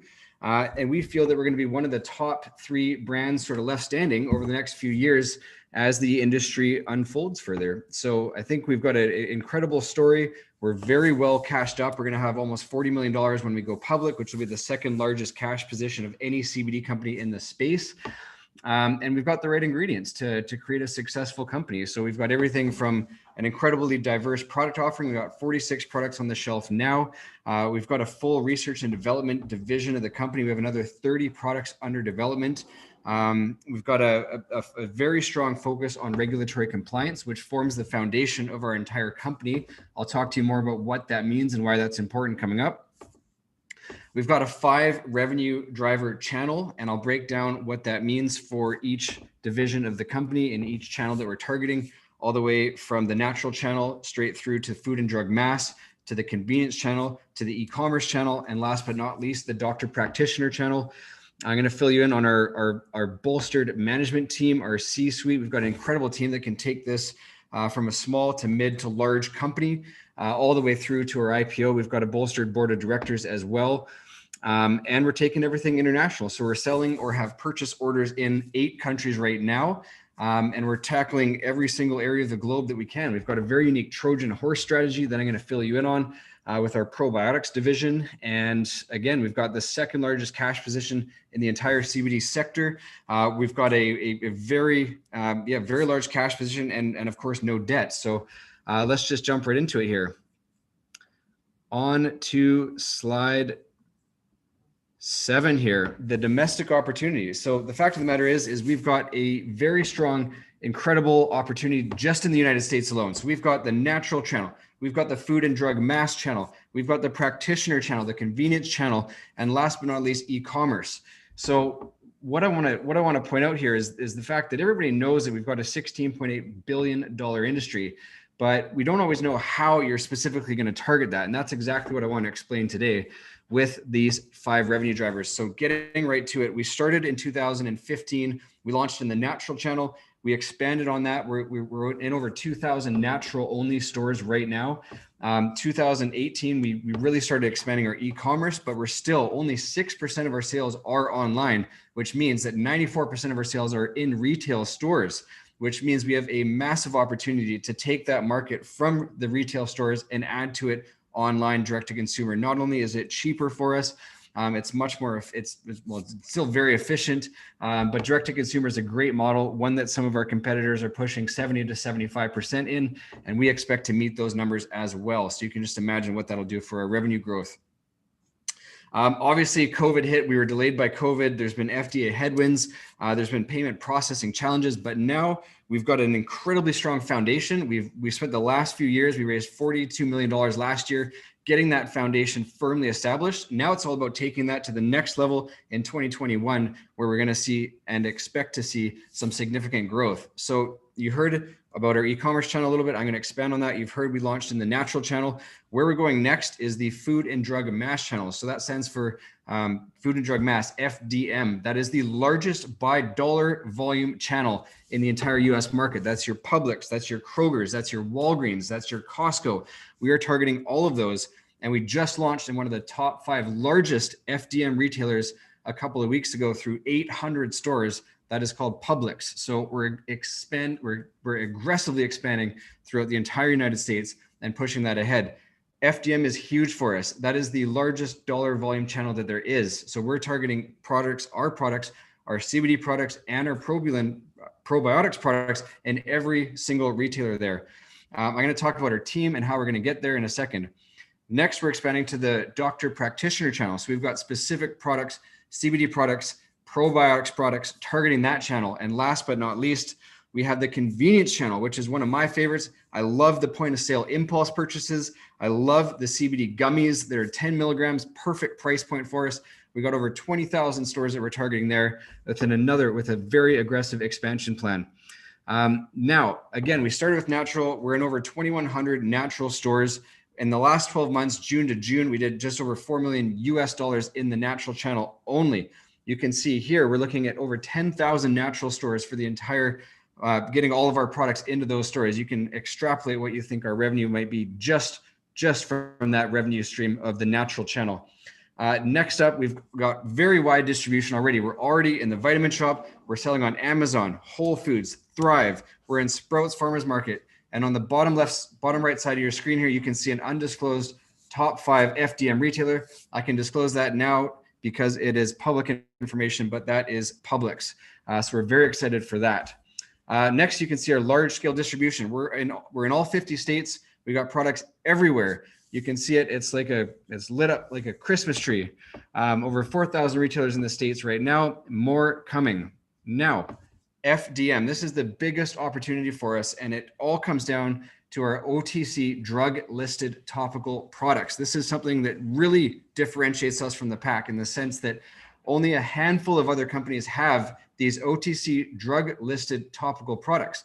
There was one company that was bought for $100 million in March because they had that. They had over 8. We have over 8. They've got national distribution with those products, and we got more on the way. So we're excited for that. That is a very large opportunity for us. And you can see here, we've won that first retailer. We're trying to get into Albertsons and Kroger's and we are in Publix. So there's a whole bunch more there that we're working on. Walgreens is another big one. So very exciting for us in that FDM channel. Next up is convenience. Convenience is a very large opportunity for us. You can see there's over 152,000 convenience stores in the States alone.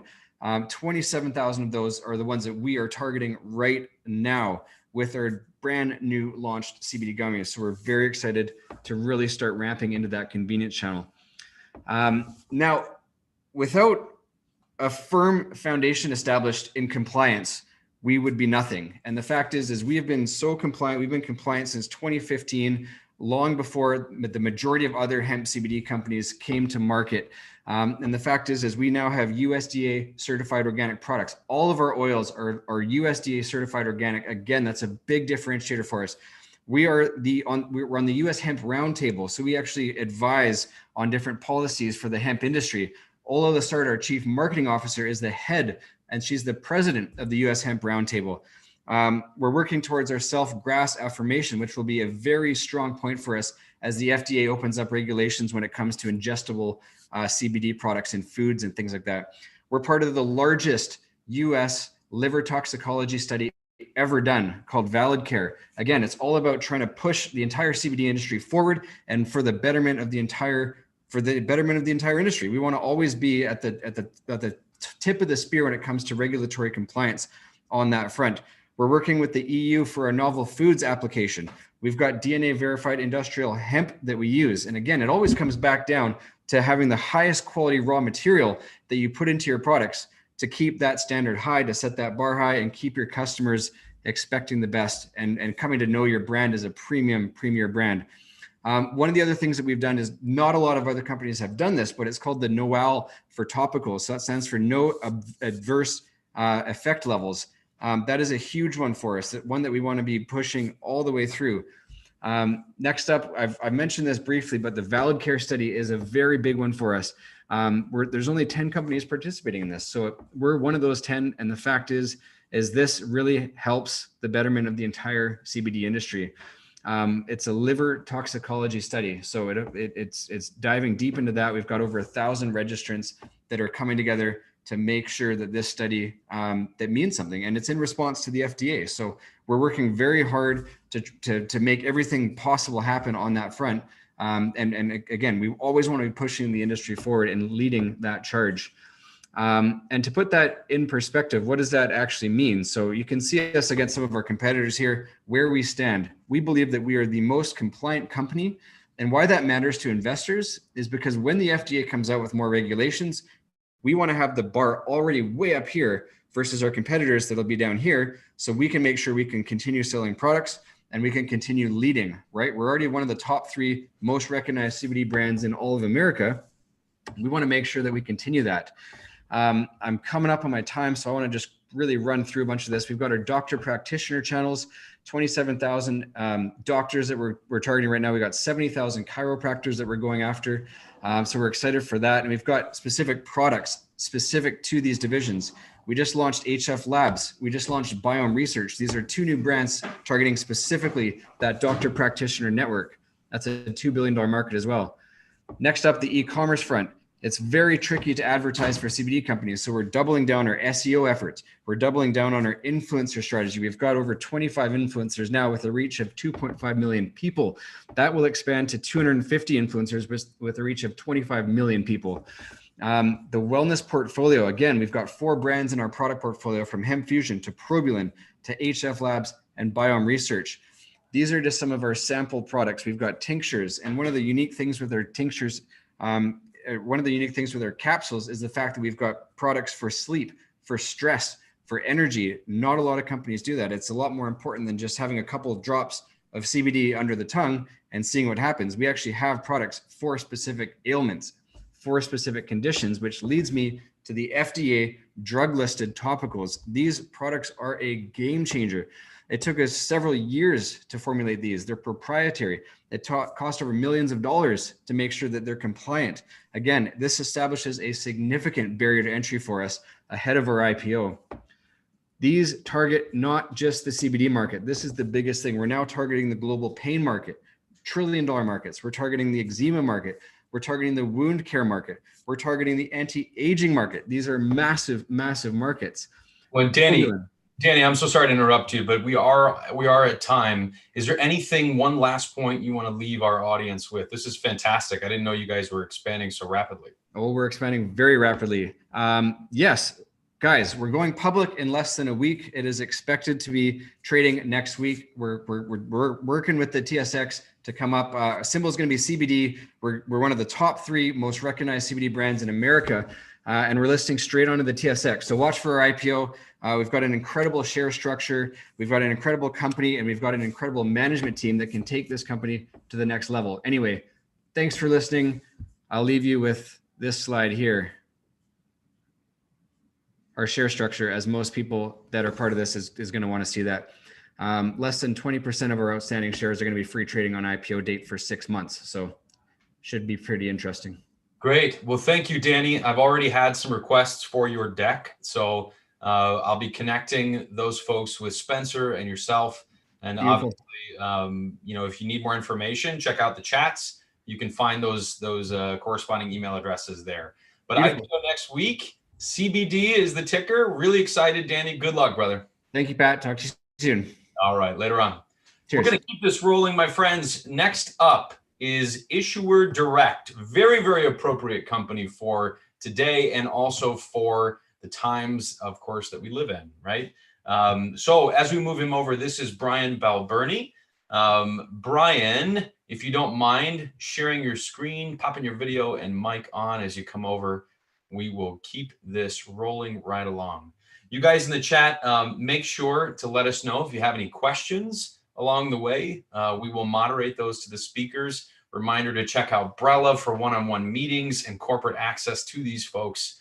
Obviously, that's what they're here for as well. So we are excited. Brian, are you with us? Let's check out what is going on over here. Looks like he's coming on over. There you are. Hello, sir. How are you? I'm very good. And yourself? Good, thank you. Yeah, that was dumped me out and brought me right back. So I'm glad to. Good. Well, I'll let you share your screen and get out of your way. And the ticker is ISDR, correct? Ticker is ISDR. Yeah. Awesome. Take it away. I think everybody can see the screen. Patrick, thank you. Got a chance to listen to Danny there. He did a fantastic job. So I'll be looking forward to seeing him go public here. And always nice to see a company find the public markets. Who we are. I'm going to talk to you about Issuer Direct, who I am, what our team does, how we generate revenues, how we're growing in the market, what we provide to the marketplace, and really an investment thesis on our business in totality. Traded on NYSE American, have been for about 9 years. Company has been around for 14 years. Our business really is providing platform and technologies in the communications and compliance space to public and private companies throughout the world. We basically help a company tell a story from start to finish, from the curation stage all the way through the regulatory stage, through the notification stage, to a shareholder or a prospective shareholder, and then the markets. We do it for thousands of customers that reach millions of potential audience members globally. Platform continues to grow every single quarter. 90 plus employees since 2006. We started the business heavily insider traded, or insider owned rather. 27% of the company is owned by insiders, management board and employees, which is a big thing as we talk about cap structure and some of the other things here in a few minutes. Very unique for a small cap, micro cap company. $18 million in cash and growing on the balance sheet. No long-term debt, one common share class, less than 4 million shares issued and outstanding, which is unique. What is it that our platform provides? We'll peel the onion back a little bit. I don't have a hockey reference actually like some of the other presenters here a little bit ago, but we are a communications compliance company. We're very focused on the curation of content and moving the content to an audience member. And I think everybody listening today or will listen to this in the coming days will quickly understand what it is that we do.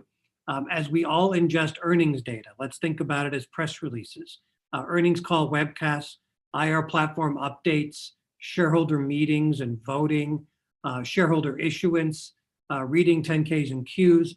All of that content in the IR PR space is what Issuer Direct does. It's about a $3.9 billion market for us, heavily weighted towards the center part of your screen. What you're seeing is our communications business. Our AccessWire news product is the fastest growing news wire in North America, and likely probably is going to be the fastest growing news wire globally here by the end of the year. As we're all sitting doing this virtually today, it's a very efficient time for all of us to spend presenting and listening to companies in a virtual way. But our bigger part of our growth over the last several months, because of what's going on in the world, has been our webcasting and our events-based platform. Our virtual events business has exploded probably 300, 400% in the last couple of quarters as a result of conferences just like this, KOL calls, non-deal roadshows, deal roadshows, special events, are the like being done with our platform. We've probably done 10 times the amount of video and audio calls on a daily basis compared to what we did in years past. And that is a result of our technology. So for those of you that don't know, we built a virtual event platform and a physical event platform to hold and conduct a conference, to book meetings, to do presentations, to schedule follow-ups, and to market the entire process from start to finish. And that encompasses our Newswire brand, our IR product sets, our data sets, our webcasting platform, and the like. So it's really a cohesive product for us to offer both conference organizers as well as the corporate issuers and the IR practitioner world. And I can't forget where we came from. A 14-year business, right? We started in the compliance world. We convert regulatory documents both in Canada, in the CEDAR system, and here in the US in the EDGAR SEC system, basically taking regulatory disclosure documents that companies are required to disclose, both on a quarterly basis or a transitional basis. And we provide software and technologies and services to be able to allow our companies to file these documents timely. And we do that with a product called Blueprint. We're one of the 6 only regulatory softwares in the market.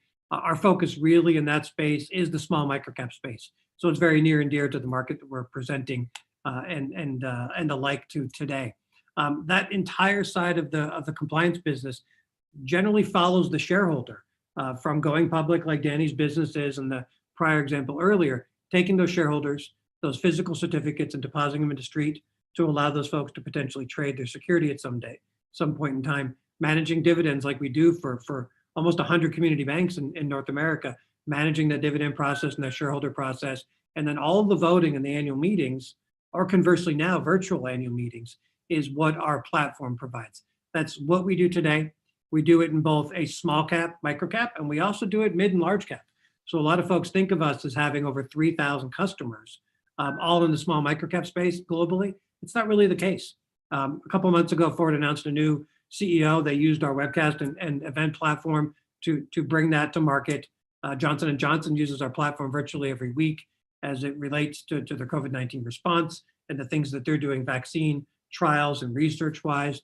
The Internal Revenue Service and the Department of Veteran Affairs have used our product platforms for years.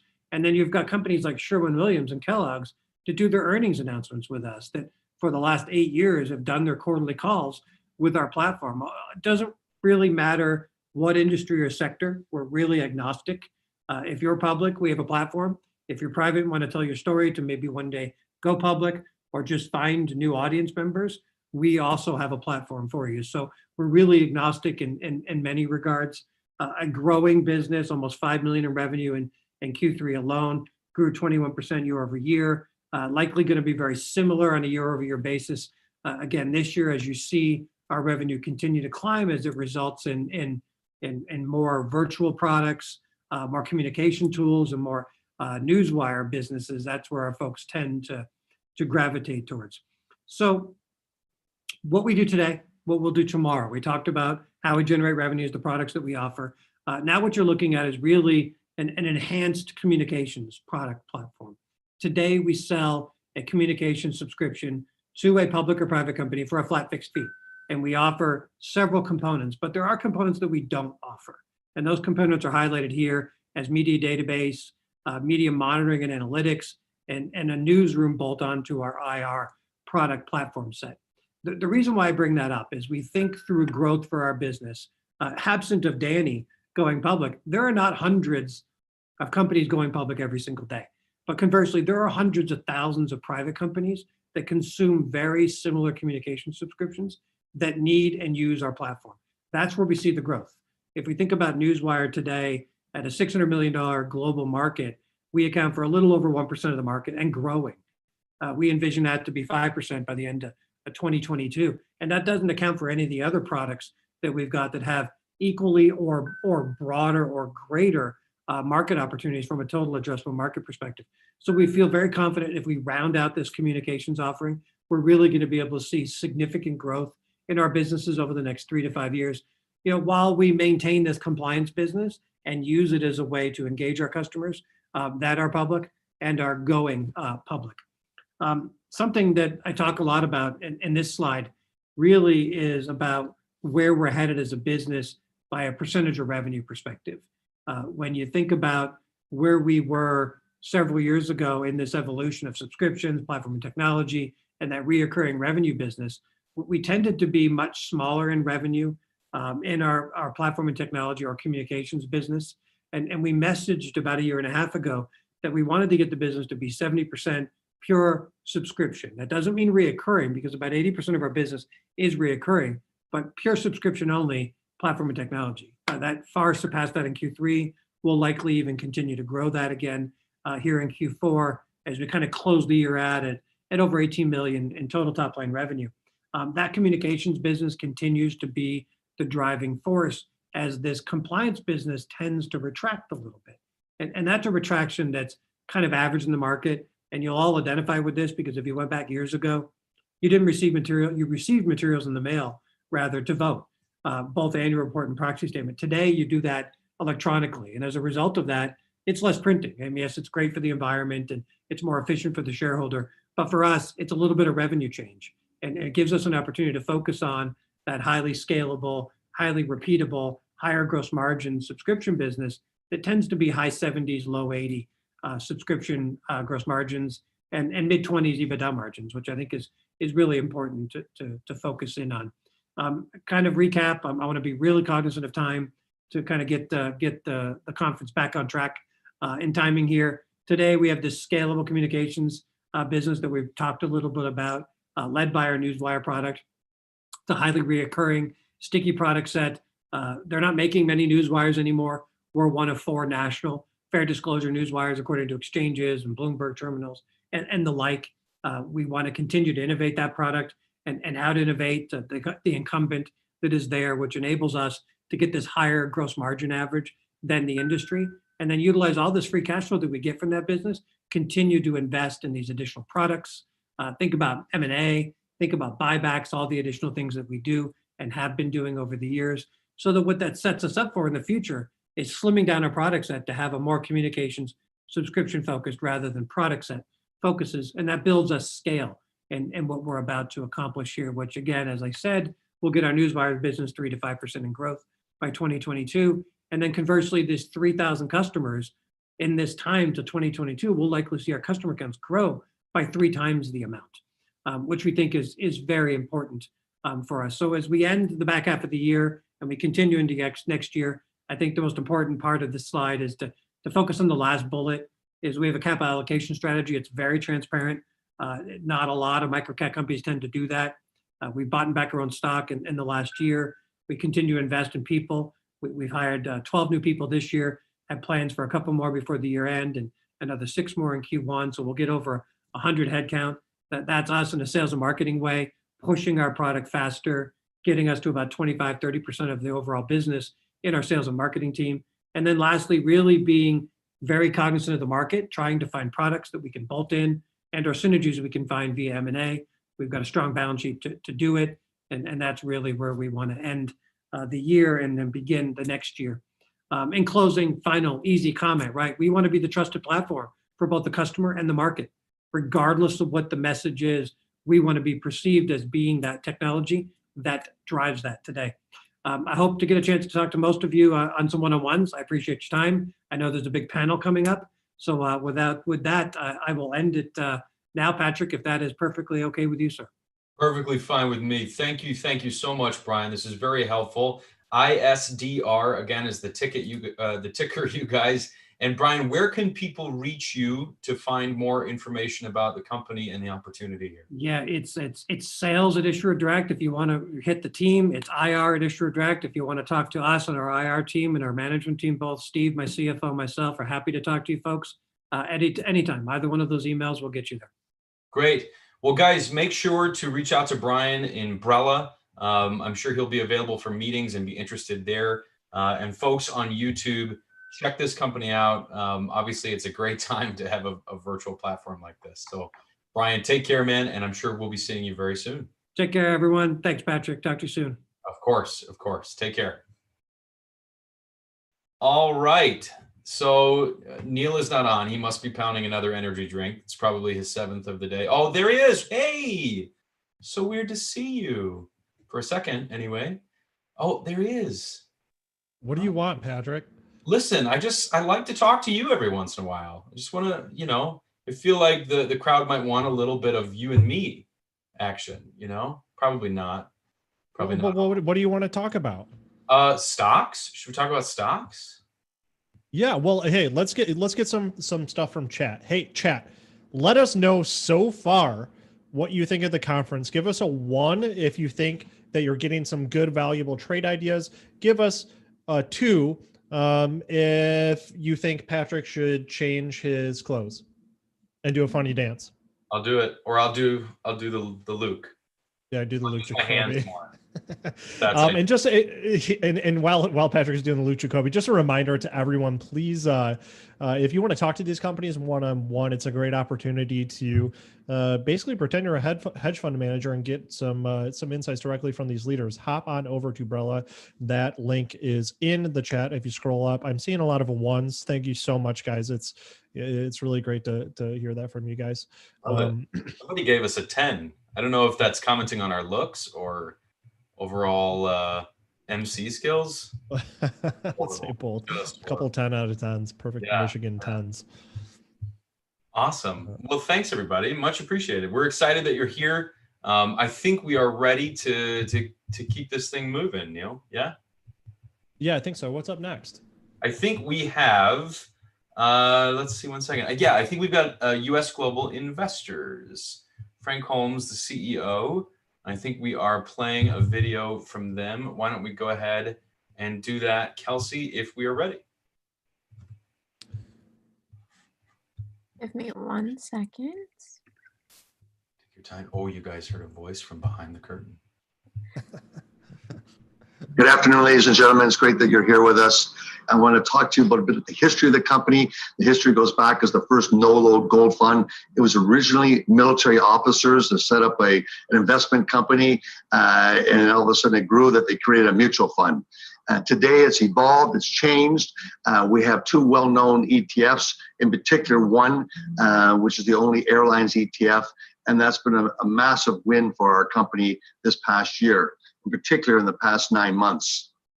So I like to travel all over the world because our funds are US global. And this is giving an idea that we have followers and to follow our investor alert. If you're not a subscriber, I highly recommend you subscribe. Go to usfunds.com and log on to Frank Talk or the investor alert. And it's how we think, the investment team and the marketing team, make sure we try to help investors every week to understand what were the drivers from Asia or Eastern Europe to gold market, to resources, to crypto. And it's always comprehensive, yes, succinct for each of those different investment opportunities. And that traveling around the world gives me unique experiences, such as being involved in meeting the founder of Amazon very early, as you can see in this visual, in 1999.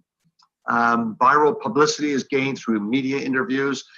Not only that, through these media interviews, we have branded ourselves a lot for education. Assets by investment class, you can see 28% are domestic and fixed income, tax-free. We also have unique short-term tax-free, which is roughly around $2 and change, very low volatility to the changing in the prices, and the income from it is tax-free. And then 72% are resources in emerging markets, or global, like our global airlines. Our approach to building our performance and managing costs is continuous. We streamline for stability, we build for capacity, and we realize potential. Recognition as an industry leader in investor education has been very, very important to us. That's why if you visit usfunds.com, I highly urge you to go and look at managing expectations. As Warren Buffett says, if you want to have a long-lasting marriage, have low expectations, because then everything is on the upside. That's the joke for today. But more important for you is learning of expectations, is what is the DNA of volatility, and each asset class has its own unique DNA of volatility, and we want to be the sort of the thought leaders there. And we've basically been very while I love seeing it, set 90 star awards for our education. And we started the only luxury focused mutual fund this year. And surprisingly, during COVID, luxury stocks and discretionary, consumer discretionary stocks have done exceptionally well. Tesla and Costco are classics of doing very, very well this year. And it's outperformed the overall S&P 500. So, companies that you're using, you hear a lot about. So I highly recommend you take a look and understand it. Now, how can we come up with luxury goods? Because of gold, because we educate investors that 60% of the demand for gold is love. We call it the great love trade. And 40% is fear of negative real interest rates or runaway money spending. We try to let investors know that, but that research we've been doing on gold and finding out about it's a great love trade has led us to explore and learn more about luxury goods. And this also led to travel. And rising GDP per capita in Asia has been very significant to the great love trade and gold jewelry and gold gift giving. In addition to that, for global travel. Until COVID came along, China last year was the biggest spender on global travel for tourism. So how does this benefit for our company? U.S. Global Investors, listed on NASDAQ as the ticker GROW, has seen a great run this year in our stock price, but it's really driven off of fund flows. And those dominant factor for fund flows have come from our JETS ETF, along with our gold, GOAU, both listed on the New York Stock Exchange. But JETS is the only airline ETF that's totally focused on global travel. And this rebound and this growth in assets has seen a significant increase in our revenue per share, our income. It's been a pivotal turn for us that our assets are back to 2010 levels. So grow versus the competitors, T. Rowe Price, as you can see here, Wisdom Tree, which is only invested in ETFs, and Invesco, which is dominant by QQQ as an ETF.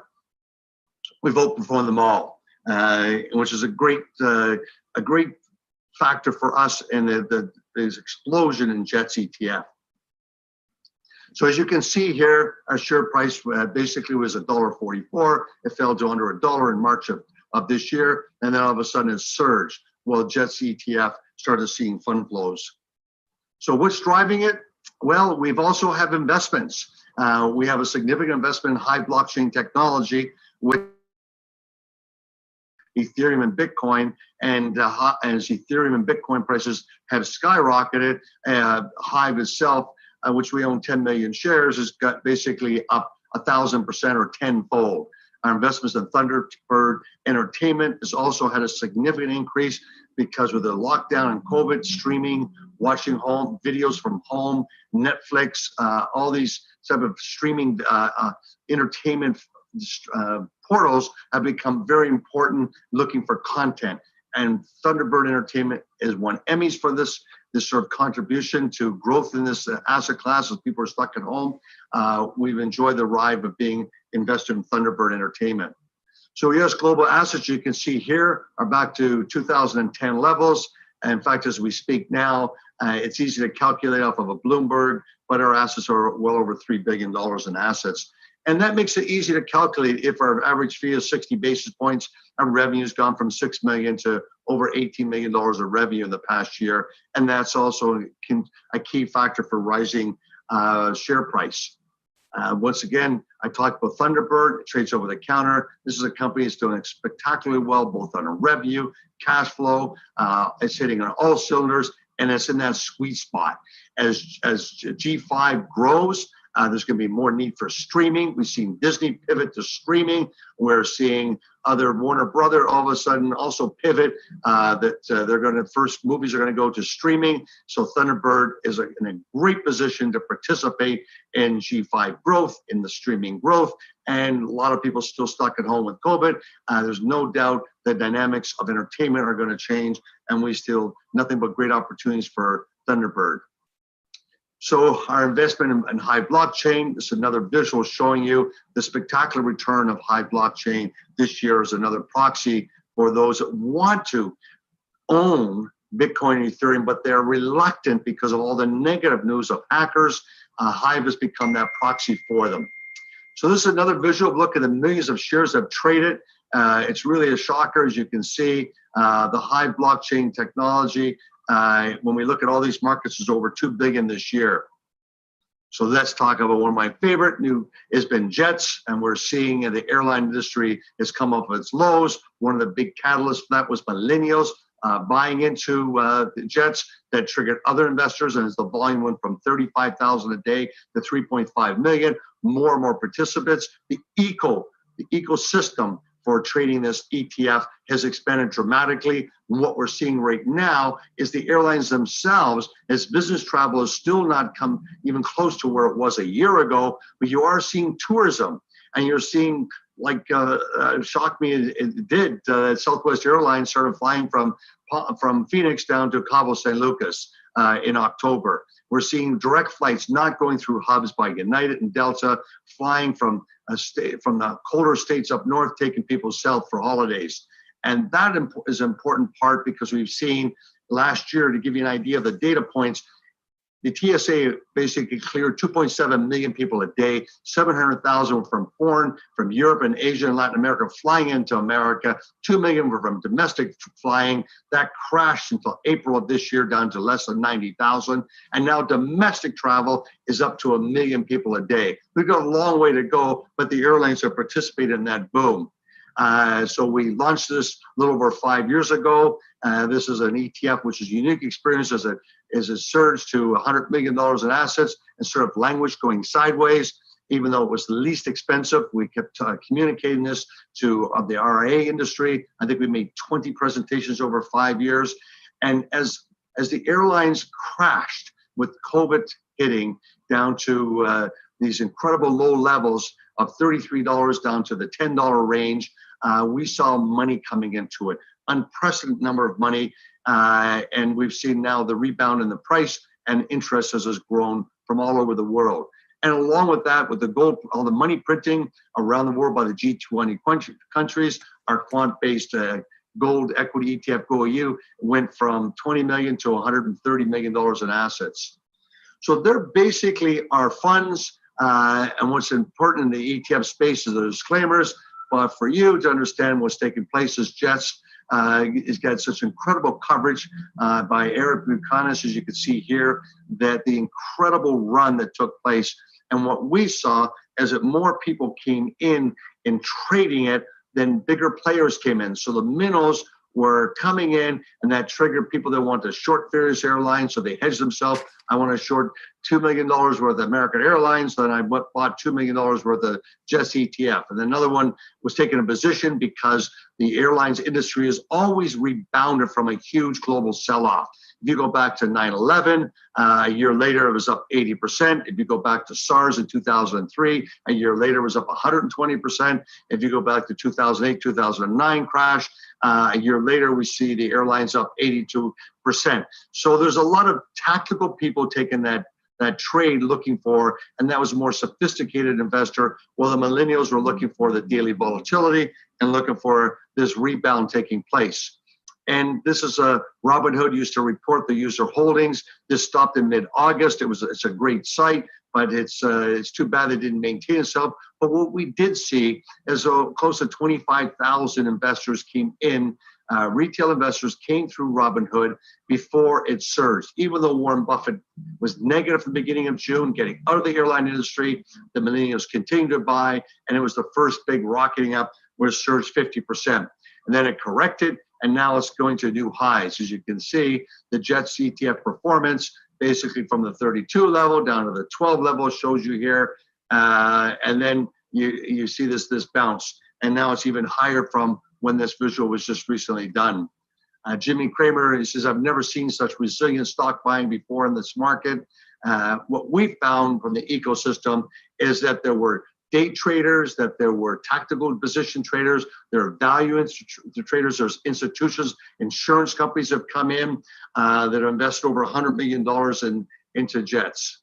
So this is an important visual, is the airline investor ecosystem. So as millennials discovered, then GARP investors started coming in, hedge funds started coming in, value investors started coming, tactical, technical traders. And so its daily volume has basically exploded. And I think last week was a couple of days of 6 million. But what makes it unique is the US Global JETS Index is a unique index because it recalibrates every quarter. And the four big names are basically capturing over 65% of the daily travel throughout America. That is United and Delta and Southwest and American Airlines represent. And so we don't know which airlines each quarter is going to be the best performer. So we just do what's called mean reversion. Every quarter we recalibrate. But then as we look at other airlines, they're based on a quant model. And it's important what we've done on regressional study, detailed analysis of up cycles, down cycles, bankruptcy cycles for the airline industry. What is the most resilient factors? And that's how we created this. So it's called a Smart Beta 2.0. It's not only looking at factors for picking stocks, it's the unique way of how it recalibrates itself every quarter.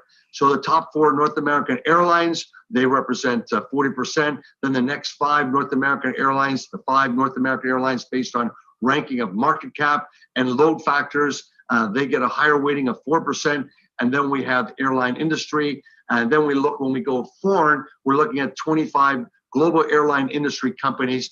And we have airports. Interesting enough, Bangkok, Beijing, Latin America, and Mexico, a lot of these airports function like a private equity, and they're public, but they have to have this sort of momentum growth factor. It's important of how we rebalance those each quarter and are cherry picking who has on a relative basis the most healthy, robust factors. So we have global diversification. And our bogey to beat when we created this product was to beat the New York Stock Exchange Global Airline Index. And that's how we thought about it. What factors will be more resilient to currency volatility, to bankruptcies when this industry's gone through hellacious times. And that's how we created this unique Smart Beta 2.0 ETF. And that is predominantly driven the revenue growth along with their JETS ETF has been GoAU, very similar structure. So 30 names, 30% of the portfolio is 3 big royalty companies, and the rest are looking for factors of momentum or deep discount value. So these are the unique factors, and we show you GoAU has outperformed gold. We're very happy about what it's been able to do for investors. Meet the top 3 holdings. They're Franco-Nevada, Royal Gold, and Wheaton Precious.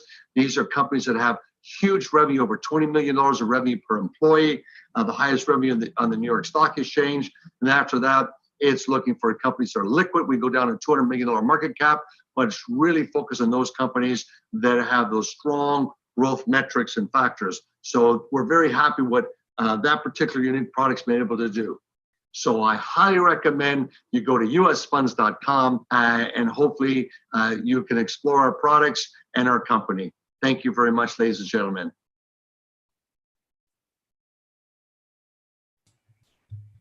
Awesome, awesome. Thank you so much. I really appreciate that from Frank Holmes over at US Global Investors. As Neil comes back on here, I will go ahead and introduce our next segment. This is Primit Parikh from Transphorm. Neil, correct me if I'm wrong. I think the ticker is TGAN, T-G-A-N. Is that right?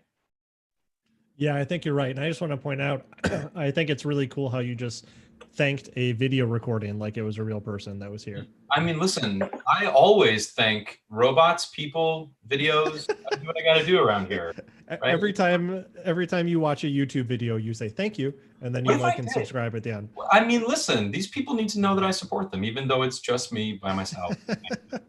I mean, 2020 is a weird year. We're all talking to our computers a little bit more than usual. So I think you're well within the scope of sanity. Awesome. Well, listen, I appreciate you, my friend, and you as well, Primit. We will give you the stage. Thank you. Thanks for the introduction. Are we good to go? Good to go. Excellent. Welcome, everybody. I'd like to walk you through Transphorm, ticker symbol TGAN, who is leading the gallium nitride semiconductor revolution in the exciting market of power conversion. I'm Primit Parikh, co-founder, president, and COO. So Transphorm is a pioneer and leading provider of gallium nitride power conversion products. We are trading as TGAN on the OTC. The company has more than a decade of innovation with one of the strongest core technology teams, more than 1,000 patents, strong manufacturing in place, and having delivered $11.9 million revenue in 2019.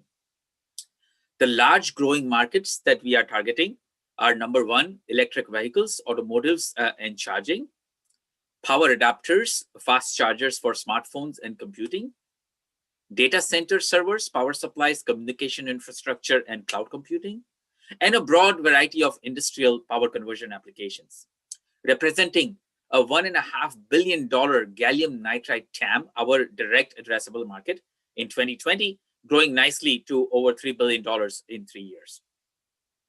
Transphorm has blue chip investors and strategic customers and partners of top quality, including KKR, one of the largest private equity firms, Marelli, who is a tier 1 automotive supplier and also an investor in Transphorm, Yaskawa, a leading Japanese and worldwide robotics OEM, who is also customer partner and investor in Transphorm, Nexperia, who is one of our semiconductor partners, and the US Department of Defense, who has chosen Transphorm to become a supplier of gallium nitride wafers for their applications.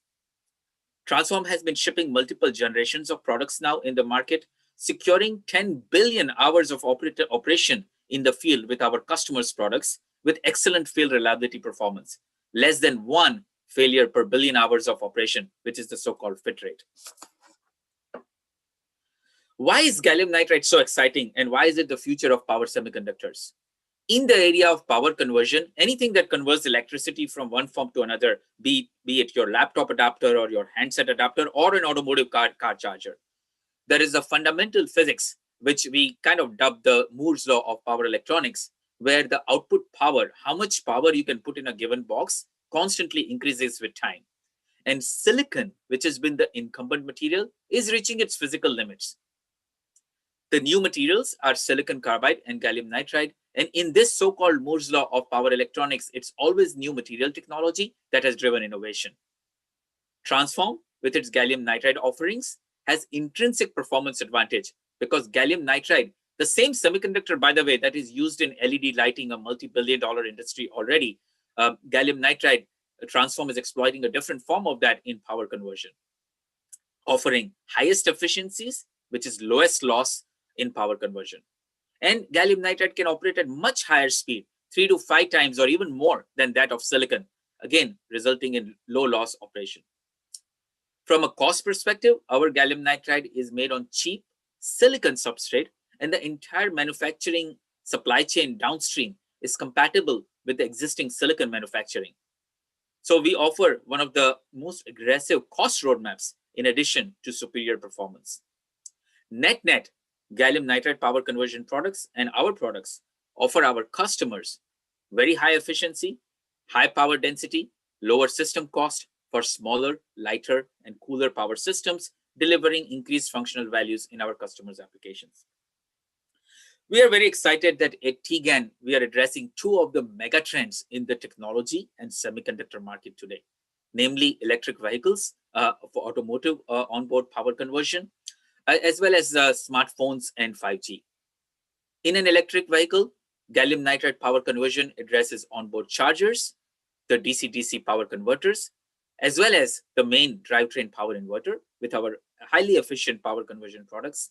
And in the area of smartphones and 5G, we are targeting and already designed into the adapters and fast chargers for the ever power-hungry phones.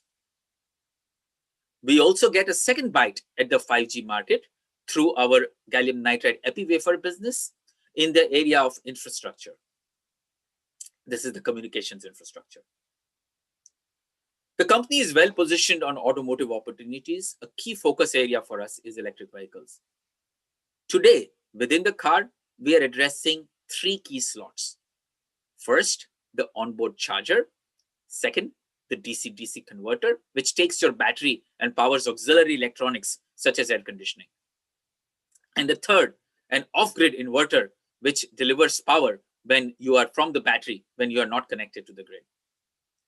A very large opportunity in the electric vehicle that we are also targeting is the main drivetrain inverter itself, where we are making highly scaled gallium nitride devices for power conversion. We had a nice press release last week to this effect, where gallium nitride power conversion devices are now ready for applying into EV power conversion with some of the highest efficiencies of power conversion in any technology on the market. We have also established strong customer partners. Marelli, a leading global independent tier 1 supplier, is a partner of Transphorm and also a shareholder in our company. Nexperia, who is a global manufacturer of semiconductor components with a strong automotive focus, is also an investor and a development partner for Transphorm, and also enabling us to increase penetration in the automotive market by creating a second source for our gallium nitride. The GaN in automotive has a very exciting long-term growth prospects with the possibility to reach more than $10 billion of gallium nitride TAM in automotive by the end of the decade and $5 billion by 2024, 2025. This is the gallium nitride TAM that we will be able to address. Specifically, why Transphorm's GaN solutions enable the future of electric vehicles? Because they address the top 2 or 3 pain points, which are the limited range per charge, the design constraints because existing power electronics is bulky and lossy, and uncertainty over, for example, the duration of charge. So gallium nitride solutions today cut total power losses more than 25% over even newer technologies like silicon carbide, as we have demonstrated. In another example, working with Department of Energy projects, we have shown that with Transphorm's gallium nitride devices, customers were able to take the onboard charger and reduce the weight and volume by 50% versus the incumbent silicon technologies. Third, our customers are working to increase the automotive drivetrain inverter. This is the main inverter that powers the motor of the EV. The volume density, the power density of that 3 times by adopting gallium nitride from 25 kilowatts per liter, which is today, to 75 kilowatts per liter in future. All of these vectors play right into what the industry is targeting, the future of electric vehicles, with long battery range, onboard charging with 80% charging within 15 minutes, and highly efficient DC-DC conversion. And in addition, a nice cost savings per inverter by adopting the new semiconductor technology. Another exciting near-term high-volume opportunity for Transphorms is fast chargers and power adapters, where gallium nitride is changing the landscape by enabling smaller, faster, and cooler. What used to be multiple adapters for your phone, for your handsets, for your notebooks, for your iPads, is now morphing into one higher power adapter that powers multiple devices. Not only that, but the higher power, for example, 65 watts versus the previous 18 or 30 watts, is enabling to charge the ever-hungry phones, the ever-energy-hungry smartphones faster. For example, there are standards that for Qualcomm has the quick charge 5 charging, which can charge your phone 50% in 5 minutes and a full charge in 30 minutes. Transphorm enables several vectors in gallium nitride power conversion for adapters. In the middle, I show a product that is already being commercialized by Transphorm and selling in the market today. It's our customer's product for charging smartphones with Transphorm's gallium nitride inside. Several vectors that we offer is best-in-class quality and reliability. Quality and reliability is paramount in power conversion semiconductor devices. The best-in-class technology with high speed, high switching, up to 3 times higher frequency, and 30% better performance. A solid segment for Transphorm's gallium nitride power conversion is also data centers, telecommunication, and cloud computing. Here, the higher efficiency not only enables to save energy at the power supply, but actually at the system level in the data center itself. For example, in a 5 megawatt data center, more than $100,000 can be saved by a higher efficiency power semiconductor technology like gallium nitride, with close to 400 tons reduction of carbon footprint. In fact, some of the geographies, such as European Union, is having directives in the near term over the next 18 to 24 months that mandate very high efficiency, the so-called titanium class certification requirements, which gallium nitride and Transphorm's gallium nitride enables in a very simple way to reach this certification. The reason we have succeeded is more than a decade of innovation, and that is exemplified by our team's strong contribution in building what is without a doubt the top patent portfolio in gallium nitride power conversion in the world. Transphorm has amassed more than 1,000 worldwide owned and licensed patents with value in excess of $225 million. These patents span the entire gamut of the gallium nitride manufacturing and innovation supply chain, starting from the basic material itself, making the gallium nitride on silicon substrates, through the fabrication, the wafer fabrication, packaging, and circuit applications. Not only how to make the gallium nitride, but how to use the gallium nitride efficient in circuits. Transphorm and one other company, Infineon, have the top 2 in the area for IP, and several other gallium nitride manufacturers. Now there are more than 10 or 15 companies, which is exciting for the market that gallium nitride is becoming mainstream, but they all significantly trail the top companies, which is Transphorm, in the patent arena. In fact, some of the independent patent analysis firms like Nomad has said that Transphorm today has a dream patent portfolio for all those who want to benefit from strategic advantages of GaN in the power electronics market. We have made good, solid progress in 2020, despite the challenging COVID-19 environment that has faced all of us. Transphorm has got our first adapter products, the fast charging adapter products, in the market with 56cc slim adapters with more than 10 designs in the pipeline. We have secured our first volume orders. These are 6-figure unit volume orders in Q4 of 2020 and on track for shipping it to a strategic adapter partner customers. We hope to increase that several orders of magnitude as we go into 2021. We have released internally our next generation of products on time, the Gen 4 products for adapters to UPS power. We have sampled our... This will have to be the last slide, just FYI. Yes, it is.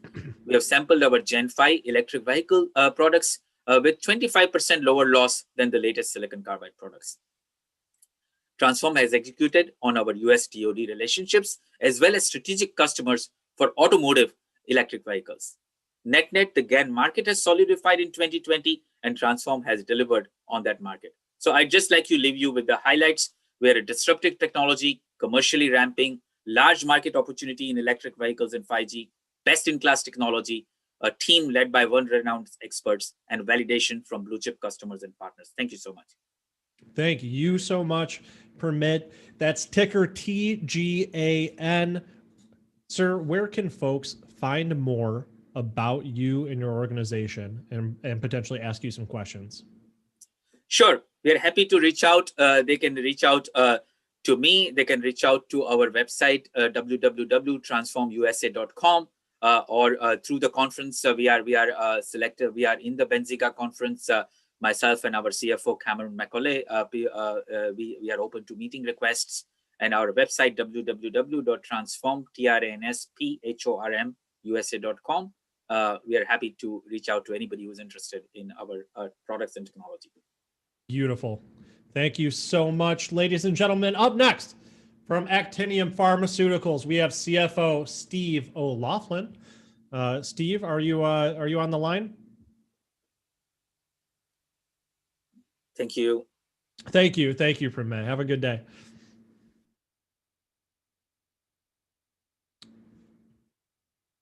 Yes, guys, we have Sorrento coming up. Don't worry. Do we have Steve?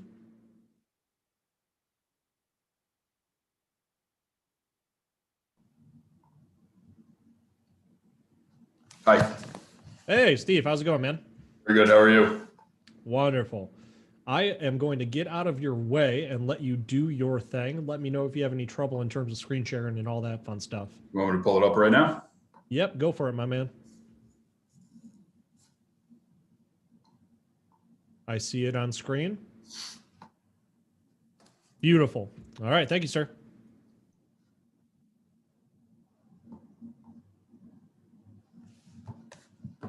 You can go ahead and take it away, and everyone, that's ticker ATNM. ATNM, I'll put that in chat. Thank you very much. Good afternoon, everyone. Appreciate you making the time to learn about Actinium Pharmaceuticals. We are a biotechnology company traded on the NYSE American under the ticker symbol ATNM. Before I begin, maybe making forward-looking statements, would encourage everyone to review our filings with the SEC as amended from time to time. So as a brief introduction and highlight, we are a late-stage company led by our pivotal phase 3 program, IMAB-B, that is in the phase 3 Sierra trial. We've recently presented data from 75% of patients and have an interim analysis upcoming at the end of this year. Will be completed in the fourth quarter. On the backs of IMAB, we've expanded our pipeline into exciting areas of CAR T and gene therapy, in addition to bone marrow transplant. And we also have our ActMab-A program targeting CD33 for patients with relapsed refractory AML that is in multiple phase 1 clinical trials.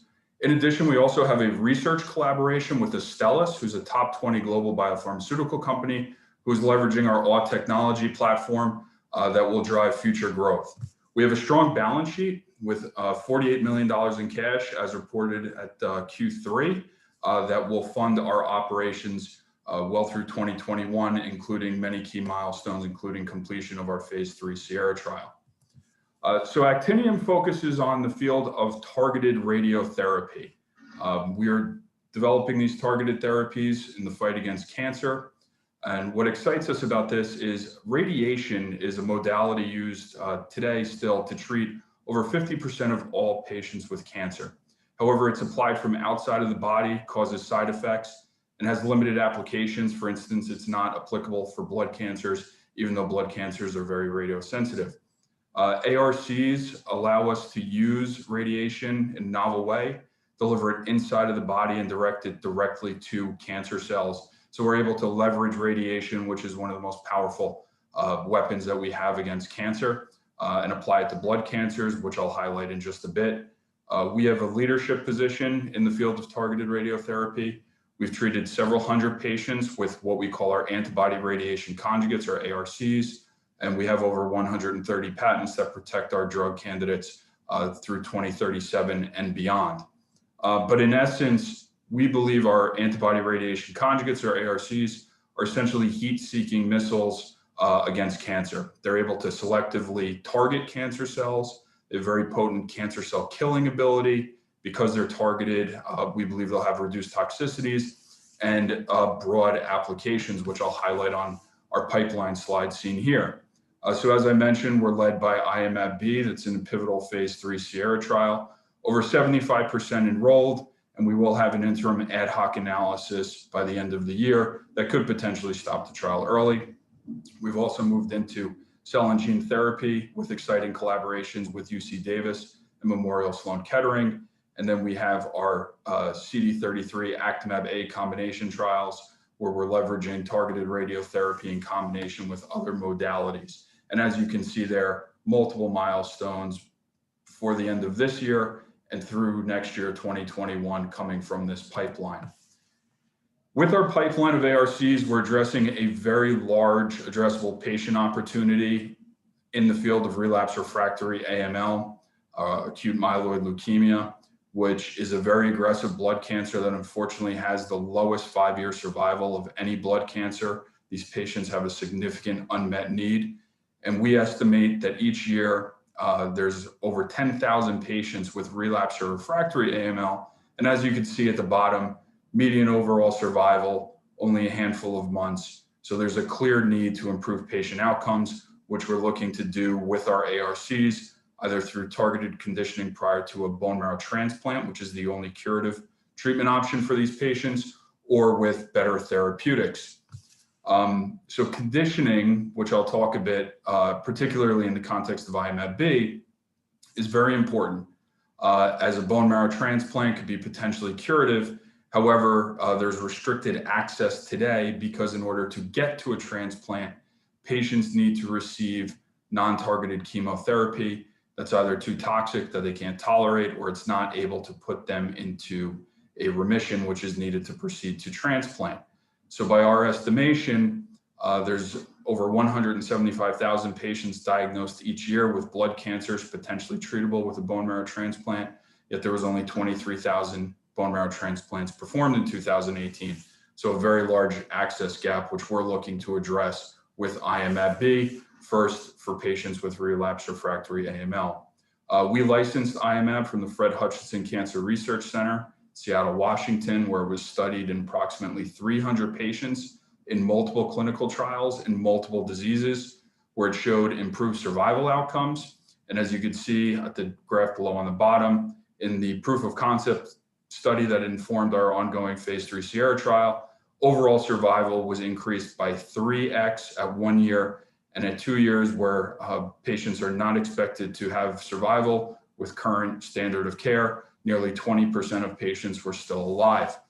So we took that data and we went to the FDA and designed what is our ongoing phase 3 Sierra trial. And just this weekend at the American Society of Hematology, or ASH annual meeting, data from 75% of patient enrollment was presented in 2 oral presentations.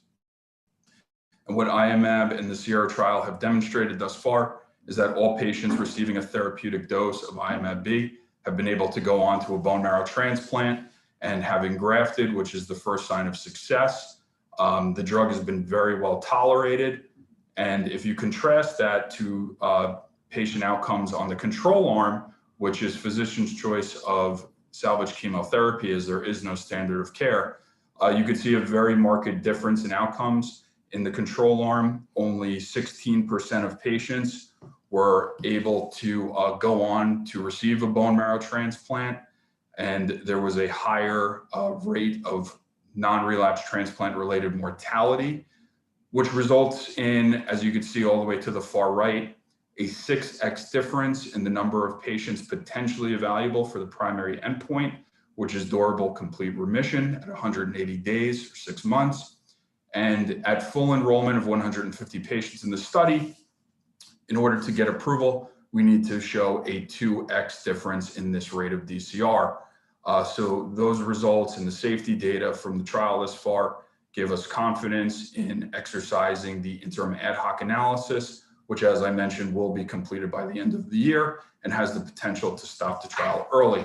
So you can see here on this slide our expected milestones. If the trial is not stopped early at the ad hoc analysis, we would expect to complete enrollment in 2021 with top-line data to follow 6 months thereafter. So taking our experience with Iomab-B and bone marrow transplant conditioning, we moved it into an exciting area in medicine called CAR-T, which arms a patient's immune system to target and kill cancer cells in the body. Very similar dynamic exists here, where in order to get CAR-T, patients must first get chemotherapy. It's not ideal. So we're using lower doses of Iomab-B, what we call Iomab-ACT, to prepare patients for CAR-T therapy. We're particularly excited about this as we have entered into a collaboration with Memorial Sloan Kettering Cancer Center, who's a leader in the field of CAR-T and cell therapy. And we've been awarded NIH grant funding through their STTR Fast Track program. This is a phase 1/2 grant. And what's exciting about this is the CAR-T construct that we're working with Sloan Kettering on had demonstrated an 83% remission rate in patients with a certain form of blood cancer. And that compares very favorably with the 2 approved CAR-Ts in the field, one of which was developed by Kite, who was acquired by Gilead for several $billion. So we feel that this is an exciting construct and could represent a major advancement for patient care. We've also inked a collaboration with UC Davis to use low-dose Iomab-B prior to an anti-HIV stem cell gene therapy, which has the potential to represent a one-time treatment for patients with HIV-related lymphoma. So looking at this collectively with multiple programs for targeted conditioning, what excites us about this market is it's largely done in a select number of leading centers, many of whom we already have existing relationships with. There is a large growth expected from this market that we would look to capitalize on and obtain leverage by having multiple products focused on a concentrated number of centers. So I'll now move on to our Actimab-A program, also referred to as our CD33 program. What excites us here is the ability to use targeted radiation with other therapeutic modalities. Combinations are used routinely in the treatment of patients with cancer. So we have active programs in combination with chemotherapy and targeted agents. And we have plans to move into other combinations, including cell therapy and immunotherapy, that we believe can address unmet needs of patients. But with Actimab-A, we think there's a strong rationale for combinations. CD33, which is the target we go after, is expressed robustly in patients with AML. Using the radiation approach, we're able to cause double-stranded DNA breaks cancer cells, which there is no known resistance mechanism to. And the radioisotope that we use, Actinium-225, emits a tremendous amount of energy, but over a short distance. Therefore, it's well tolerated and has minimal off-target effects if targeted to the right target, which we believe CD33 is. So one of the trials that we updated on at ASH this year was the Actimab-A CLAG-M combination, which showed a 100% remission rate on patients with relapse or refractory AML at the highest dose cohort. Also, 70% of patients who achieved the remission were MRD negative, meaning they had no detectable disease at all. So we're very excited about this. We actually have amended this trial to continue dose escalation as there were no dose-limiting toxicities reported. And also, we recently updated this morning at ASH on our Actimab-A venetoclax combination trial. Venetoclax is a blockbuster therapy that's approved in multiple blood cancers. It's jointly owned by AbbVie and Roche. As a single agent in relapse refractory AML, it showed a 19% overall response rate. When we added our drug Actimab A to that, thus far in a small number of patients, we've shown a 67% overall response rate and actually produced one complete remission in a patient who received one cycle of our drug at a subtherapeutic dose. So very exciting phase 1 data coming from these combinations. And ultimately, we believe our portfolio of ARCs are addressing the needs of patients with relapse refractory AML across the entire continuum of care. So to conclude, because I know we're running out of time here, very excited with the upcoming ad hoc analysis from the phase 3 Sierra trial that will be completed before year end. Multiple proof of concept data is expected from our ACT program in 2021, as well as additional phase 1 combination data from our Actimab combination trials expected in 2021, building on the data that we just presented. And to reiterate, we do have a strong cash position, 48 million reported at the end of Q3, which will take us well through these expected milestones. So thank you very much, everyone, for your time and attention. Thanks, Steve. Much appreciated, man. The ticker again is ATNM. That's Actinium, ATNM. And Steve, where can people reach out to you? Is there an IR email address that we can shoot them over to? Yeah, absolutely. Investor relations at actiniumpharma.com, or you can reach out to us through our website, actiniumpharma.com. Awesome. I believe it's also Christine at earthcommunications.com, if that is accurate. So super excited to have you, man. Looking forward to some more news from you, and we'll see you very soon. Thank you. Thank you.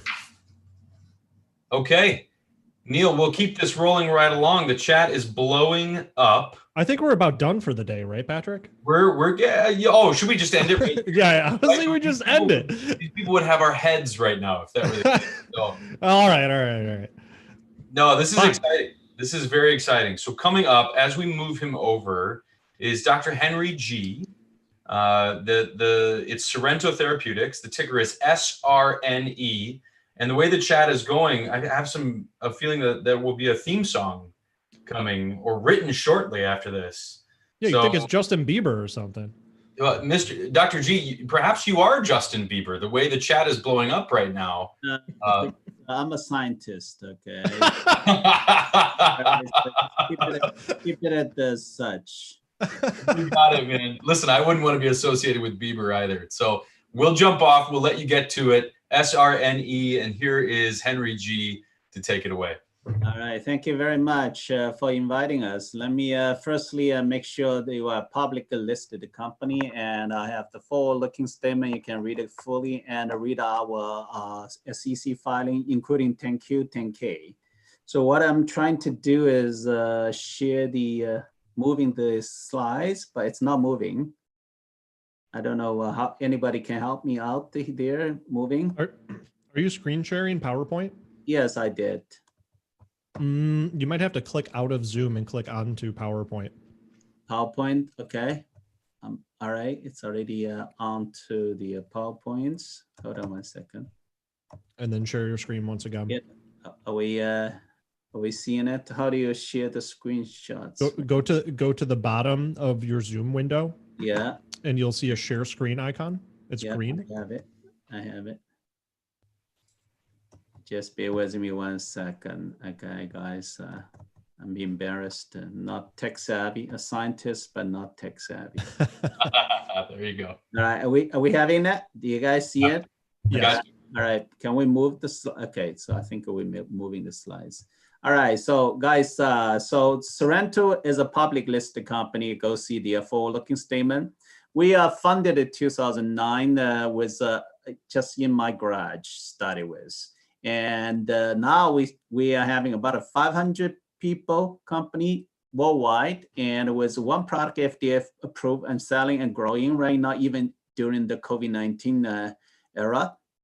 We have about a headquarters in San Diego, 350 employees with over 100 PhD MDs working on three-man business, which I'm going to talk about it. We have fully integrated from research idea to all the way to cGMP manufacturing. We spend a lot of time, a lot of effort, a lot of resources on building all these state-of-the-art cGMP manufacturing facility, that including a cGMP for antibody, which we not planned for the cGMP, as everybody said, but as at this moment right now, we have over 2,000 liters capacity that giving us all the potent antibody that we can manufacture. We have right now 3 antibody just for the COVID-19.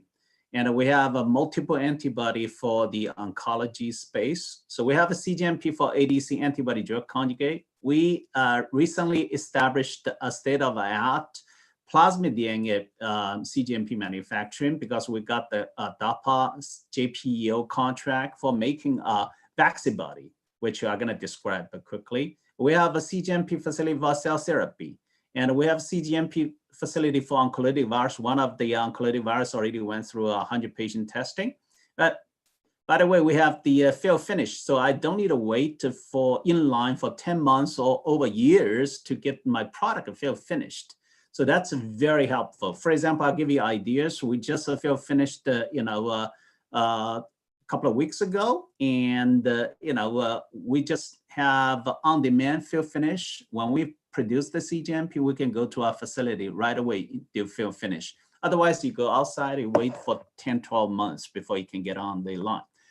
And we have a multiple compound, already finished the phase 1, phase 2. Now, one compound is small drugs, abivertinib, in the finished the phase 3 already for non-small cell lung cancer. And we have SP102 for pain management, gets into the final stage of the pivotal phase 3.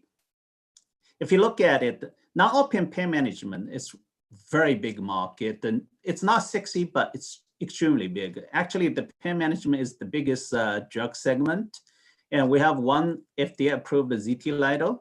We have a drug called RTX, which we believe is a breakthrough compound that potentially can treat the osteoarthritis pains, some of the regional pain complex syndromes, and all of sorts different type of pain indications. And we have this one also tested in Parkinson's disease. And our collaborator said this compound was the most promising compound in the Parkinson's disease models. All the data they tested, this is the most promising. So we're putting a plan together for potentially getting into Parkinson's disease as well. And the SP102, this is a compound address the lower back pain. There's no drugs right now FDA approved for the epidural injection. This is a very simple epidural injection, long-lasting gel format of steroids, which has about around 12 million shots a year, but no FDA approved. Everybody has using off-label with a black box. If we get the drugs approved, that could be the first one and the only one in the US. And this compound right now has about 12 million shots. If you times $500 per shot, that's about a $5-6 billion peak sales potentially in this country alone. And we have a lot of interest, collaboration interest with us for this compound.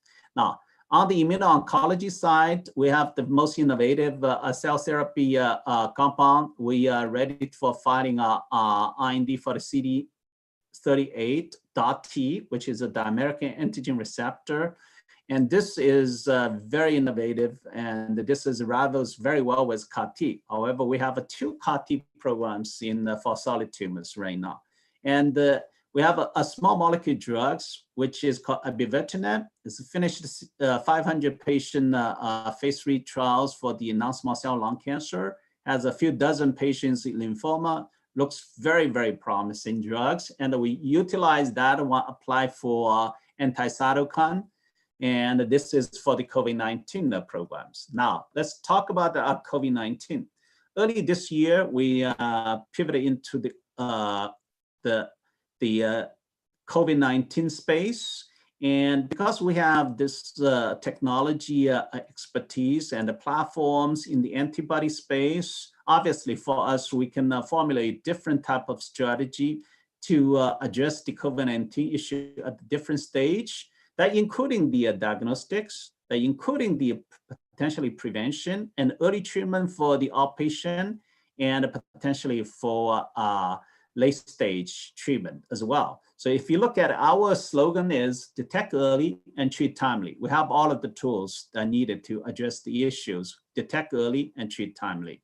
We have, if you look at the, before the virus gets infected, you have a pre-infection solution. We have one of the infection potential solution is called the Covigenmab. We acquired a company from Boston called the SmartPharm.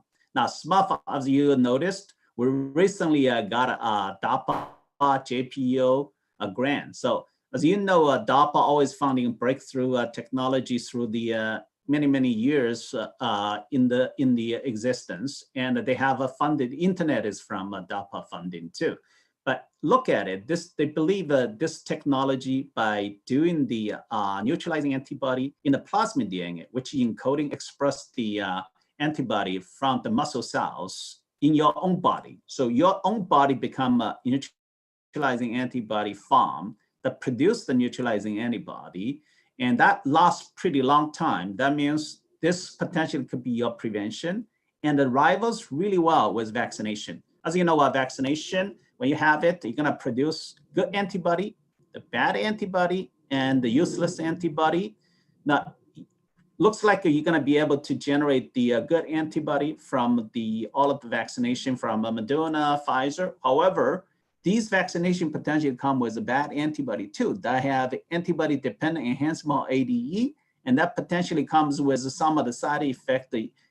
Until you massively vaccinate people, you don't see some of the rare events can kick in. That could be very concerning.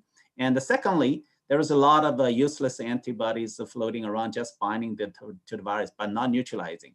Now, Covigenmab, which is funded by the DARPA and the JPEO, the strategy is to using a predefined, pre-characterized antibody, neutralizing antibody, and using that encoding strategy, have your body itself produce the neutralizing antibody. And we call this strategy called Vaccibody. So basically you have one shot in your muscle and you produce the antibody in your body to a quantity that's gonna be preventing you from infection, potentially even treating the infection as well. So this is well-funded, and DARPA funding this one fully up to phase 2. And if the data looks good, JPEO gonna take it over, funding massive phase 3 if needed, and they potentially scale up. So we are very excited. We call this technology Vaccibody to rival the vaccine with only the good antibody and without the baggage of potential side effect.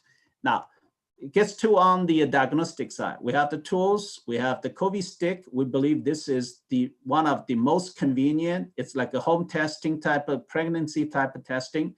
We are so extremely happy with the data generated from our lab testing with all of the shallow nose swab. Think about it, when you have a nasal pharyngeal swab for RT-PCR, you're sticking that thing too deep, too disturbing. Now we have this potentially very shallow nose swab, and you just swab it and you put it into a lysis buffer. If you're positive in a few minutes, in 2 to 5 minutes, we have the folks in 2 minutes, they discovered they have the virus infection. And if you want to confirm you don't have the virus, you wait for 15 minutes, you know whether you have it or not. And we have very, very high specificity. That means negative and negative, and very high sensitivity. So we're gonna plan to submit the EUA very shortly. And we have the COVID trace license from Columbia University. They submit the protocol to the FDA for EUA approval, and waiting for if they get the protocol approved, then that means we can commercialize the reagent for this COVID trace to all labs potentially in the country. And we have developed also shallow nose swab for the COVID trace. And we're extremely happy with the data right now. The sensitivity and specificity in a very, very high levels, and that rivals with the COVID stick. So we intend to submit the COVID trace for shallow nose swab shortly. And now with this all detected, of course, you go to the treatment option. So we have the COVID jobs, which we believe that when you have this detection, you want to outpatient, want to do the COVID job like nasal jobs or like eye jobs, everybody familiar. You do a few jobs. And this, we believe right now, the animal data translates to very low dose, like in the milligrams levels. We're talking about the potentially of 1 milligram to 5 milligrams for this compound drop into your nose. You instantly have the viral trapped in your nose and potentially preventing the further propagation of the virus, and potentially gets to prevention mode or treatment mode. And this preventing you getting into the hospitalization. And we have COVID AMG. This compound is probably one of the most potent antibody in the space, and we're talking about 40 some milligrams that are going to be able to do a IV push, and with that you may potentially preventing from getting to a hospital. So we are waiting for the FDA final clearance on both AMG and COVID jobs, hopefully very soon. And the COVID Guard is the original compound. We're already enrolling patient in the hospitalized settings. Abivertinib as a small molecule is oral pill. So we are enrolling patient right now. We are very happy with the things going forward with the abivertinib. Of course, we have a mesenchymal stem cells from adipose cells. And this one right now, we enrolling patient as well. So the abivertinib is a phase 2 compound. We hopefully getting some good results come out, and we can move this one to either pivotal or applying for EUA approval. With this said, I'm gonna stop it here because that's giving you the overview on the diagnostics and the treatment option at the different stage. If the outpatient just got infected or in the hospitalization. For the cytokine storms, we have an answer for abivertinib, which is an oral pill once a day, and that preventing the cytokine production. And we have COVID MSC, which is the one for potentially getting to intubated with lung damage, and that stem cell potentially give you the treatment as well as a tissue repair. Was this said? Dr. G, thank you so much. I apologize. We're up against the clock here. I have to ask you this, or the chat, the folks in the chat may burn my house down. Any more that you can tell us on timeline in terms of approval from the regulatory bodies there? So we believe the COVID trace, COVID stick, as soon we submit the EUA, which the COVID trace already EUA submitted as a protocol by our partner Columbia, and we're waiting for the approval. And the COVID stick, we are going to be applying for EUA approval shortly. And the COVID jobs, COVID AMG is waiting for clearance from the FDA any moment right now. And abivertinib already phase 2 compound. And if we get a 40 patient, look at the data looks good, we're going to apply EUA immediately. Awesome. Thank you, Dr. G. We really appreciate your time. I think we'd love to follow up on this very shortly. I'm sure someone from Benzinga will be reaching out to figure out how we get access to more of that information. That is hugely important. And thank you. We'll keep this moving. All right. Thank you. Take care. All right, my friends. Thank you. We will move right along. Are you excited? Are you as excited as I am? Look at the chat right now. Yeah, I'm looking. I mean, it's pretty impressive, right? Yep. You think they're something else? Yeah. Oh, yeah. Shortly, quote unquote, is the word there. Well, we've got him. Mark, how are you, sir? I'm well, and wow, what a treat to listen to that last presentation. That was cool, wasn't it? Super exciting. Yeah. No question. Yeah, we're all sitting on the edges of our seat waiting on that approval. So super exciting to hear more about that, man. Let me introduce you properly. Mark, is it Frohnmeyer? Yes. Frohnmeyer. Thank you very much. And you head up the wonderful team over at Arcimoto. The ticker, if I'm not mistaken, is FUV, right? Fun Utility Vehicle. That is indeed our ticker. Wow, I love that. Fun Utility Vehicle, FUV. Cool. I'll let you take it away, man. Thanks. I'm going to really appreciate the opportunity to be here. I'm going to start with a company overview video in the interest of time, so you guys will get a clear picture of what Arcimoto is. Then dive into a little bit of the kind of the backstory and vision before talking about where we're going from here. So with that, here we go. Whoops. Actually, I'm going to make sure I click the right little buttons down there. All right. Arcimoto. We build rides. Light, electric, ultra-efficient rides that are outrageously fun to drive. Because getting this with this is nuts. We build Arcimotos for people and for delivery, and for people who help people. We're a public company because we have a public mission, and we invite you to join us. I'm Mark. In 2007, I went looking for something that didn't exist. Because then and now, we drive crazy big, multi-ton extractive rigs for all the simple trips. Times everyone, we pave over half the city, gridlocked, around a world on fire. I wanted a light footprint electric vehicle. Affordable, fun, and dialed for the everyday. I couldn't find it. And thus, Arcimoto, and a new platform for mobility. Twin electric motor front-wheel drive with a burly battery and a powertrain that sips electrons. We launched production of our flagship product, the Fun Utility Vehicle, in 2019. And from the response, we believe it lives up to the name. This is really fun! Oh my god! It's woo! Oh my god, this is so fun! Very cool. And wow, does it handle? Everybody wants it when they see it, and they haven't even driven it yet. The real joy is when you get to drive it, and then you just get the feeling of what it's all about. Hey Mark, what's up buddy? Just want to let you know how much I am enjoying my amazing Arcimoto. It is an absolute blast. People chasing me down in the neighborhood to see it. Let me guess, you want one? I'm gonna buy shares. Right on. At the onset of the pandemic, we launched the Deliverator to bring the benefits of Arcimoto's platform to last mile delivery of essential food and goods. The Deliverator's spacious storage suits a wide variety of fleet uses. Its svelte form maneuvers through traffic with ease and parks in spaces no full-size vehicle can. Saving fleet operators precious time means money that flows directly to the bottom line. And we launched the Rapid Responder to help those on the front lines achieve their missions more quickly. I think that the Arcimoto is the perfect vehicle to implement in our city. It's lighter, it's more efficient, it's quicker. There's a cost savings that are associated with it in terms of sustainability, maintenance. I see this as a daily deployed apparatus. How come the cops aren't using one of these?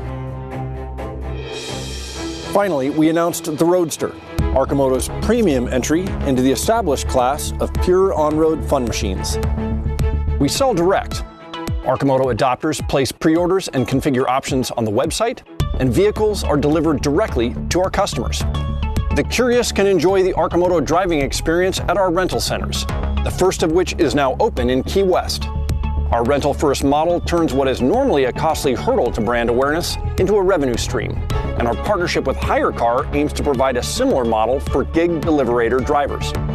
Every Arcimoto is built here at our factory in Oregon, the AMP, where we transform raw material through part cutting, forming, welding, machining, and final assembly, all under one roof.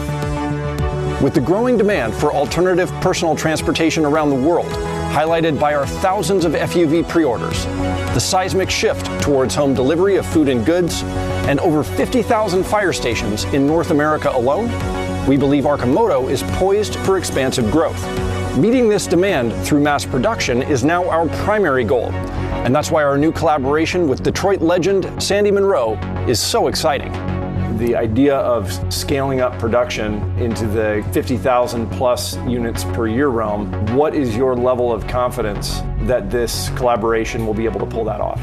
I'm totally confident. I think three-wheel vehicles are going to be more popular than almost anything, as long as we can hit the right target price. And that's what we're doing. Quite frankly, you should have no problem hitting all those targets that you're looking to hit. With the Munro team's help, we aim to prove our model can scale and this venture can go global. Arcimoto is and always has been powered by a community of stakeholders with whom we share a vision of sustainable transportation, clean skies, and a future that's a whole lot more fun. We hope you'll join us.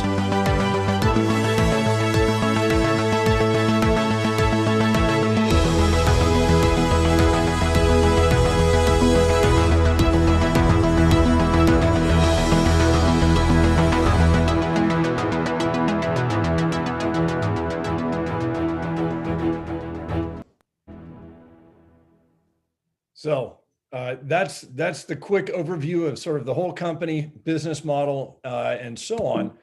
I'm just going to go back. The best way I think to think about Arcimoto is just through the classic Clayton Christensen disruption lens, which is delivering at the utility threshold that the market needs at a much lower cost structure, both in terms of how we've architected the vehicle platform and then how we've built the business model, direct sales, vehicle rentals, delivery through partners, and so on. And so that's really, this is not the sort of Silicon Valley disruption where everything is disruptive, but more really focused on delivering a product at a much lower cost structure that solves the need for everyday transportation.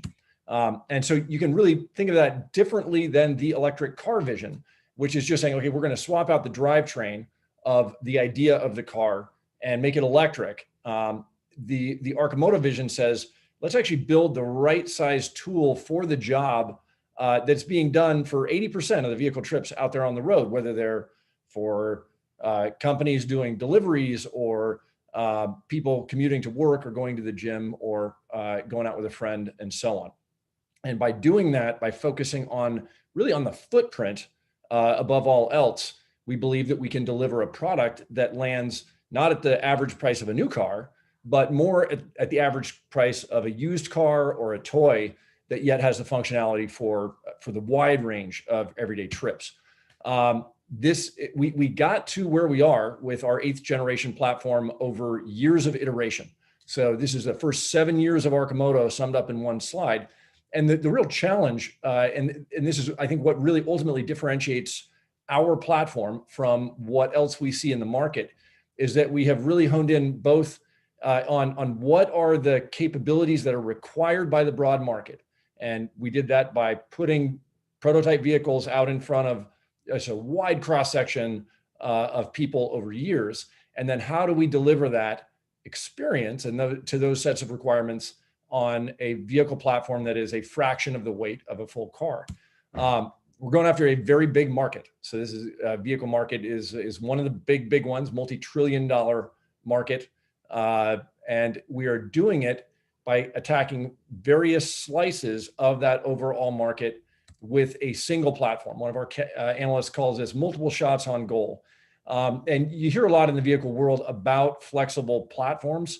I think Arcimoto really takes that to the absolute extreme in the sense that we really are ultimately almost developing just one product that gets modified at the very end of the production process. So every vehicle is built on the same production line. About 95% of the parts are the same between our product offerings. And that is beneficial, obviously, because it is additive to scale. So as we look at going to mass production, it means that what we're doing is we're filling up individual niche slices of the overall market that all add together to produce our target for mass production. We introduced the Fun Utility Vehicle. That's our flagship launch product last year.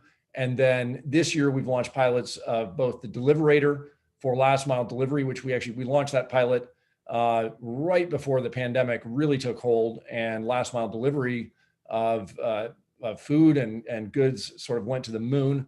So, from a timing standpoint, we think the Deliverator is certainly very well conceived, and we don't see that pattern towards home delivery of stuff is going to meaningfully pull back even once the pandemic is alleviated. That the real hurdle to moving to a delivery focused purchasing pattern is getting the app on your phone, getting used to it, getting your weeks of grocery orders set up. And so we expect some small amount of pullback, but certainly not to the pre-pandemic levels. And then finally, the real benefits of the Arcimoto platform That is, it is much more maneuverable in traffic than a full-size vehicle. You can park it anywhere. We think that has the potential for real life-saving benefits in the form of the rapid responder. And then just a couple of weeks ago, we announced development of the Roadster, which, for me, I've been working on this project for 13 years now and counting. I was actually, when we got the first prototype of this on the road, I had a chance to really shake it down. I was surprised at how surprised I was at just how really good a driving experience the Roadster is. That was confirmed when we shipped a prototype to Mike Corbin of Corbin Pacific to develop our saddle. He took one ride and said, "This is the best riding three-wheeler I've ever rode." We think that is going to be a real advantage for us. One is a lower margin product, lower cost for us to build, much higher margin, and gives us a real halo in the market that we think is going to be advantageous, particularly as we go to scale. So big picture goal, get to mass production. We define mass production as the capability to produce 50,000 units per year. We're targeting 2 years for that capability. So that is what we are planning for right now. And really, I think primary to that goal is making sure that in the present moment that our team stays healthy. So we have been making sure that health and safety for us in the midst of a global pandemic is priority number one. We have had to date 0 confirmed cases of COVID amongst Arcimoto's team of now 130 plus people. And we attribute that both to the precautions that we have taken as well as the community that we live in. Second, we want to make sure that our early customers are very happy. I'm going to play another very short video here that is just some of the responses that we've had from our early adopters. I'll tell you, this ride rocks.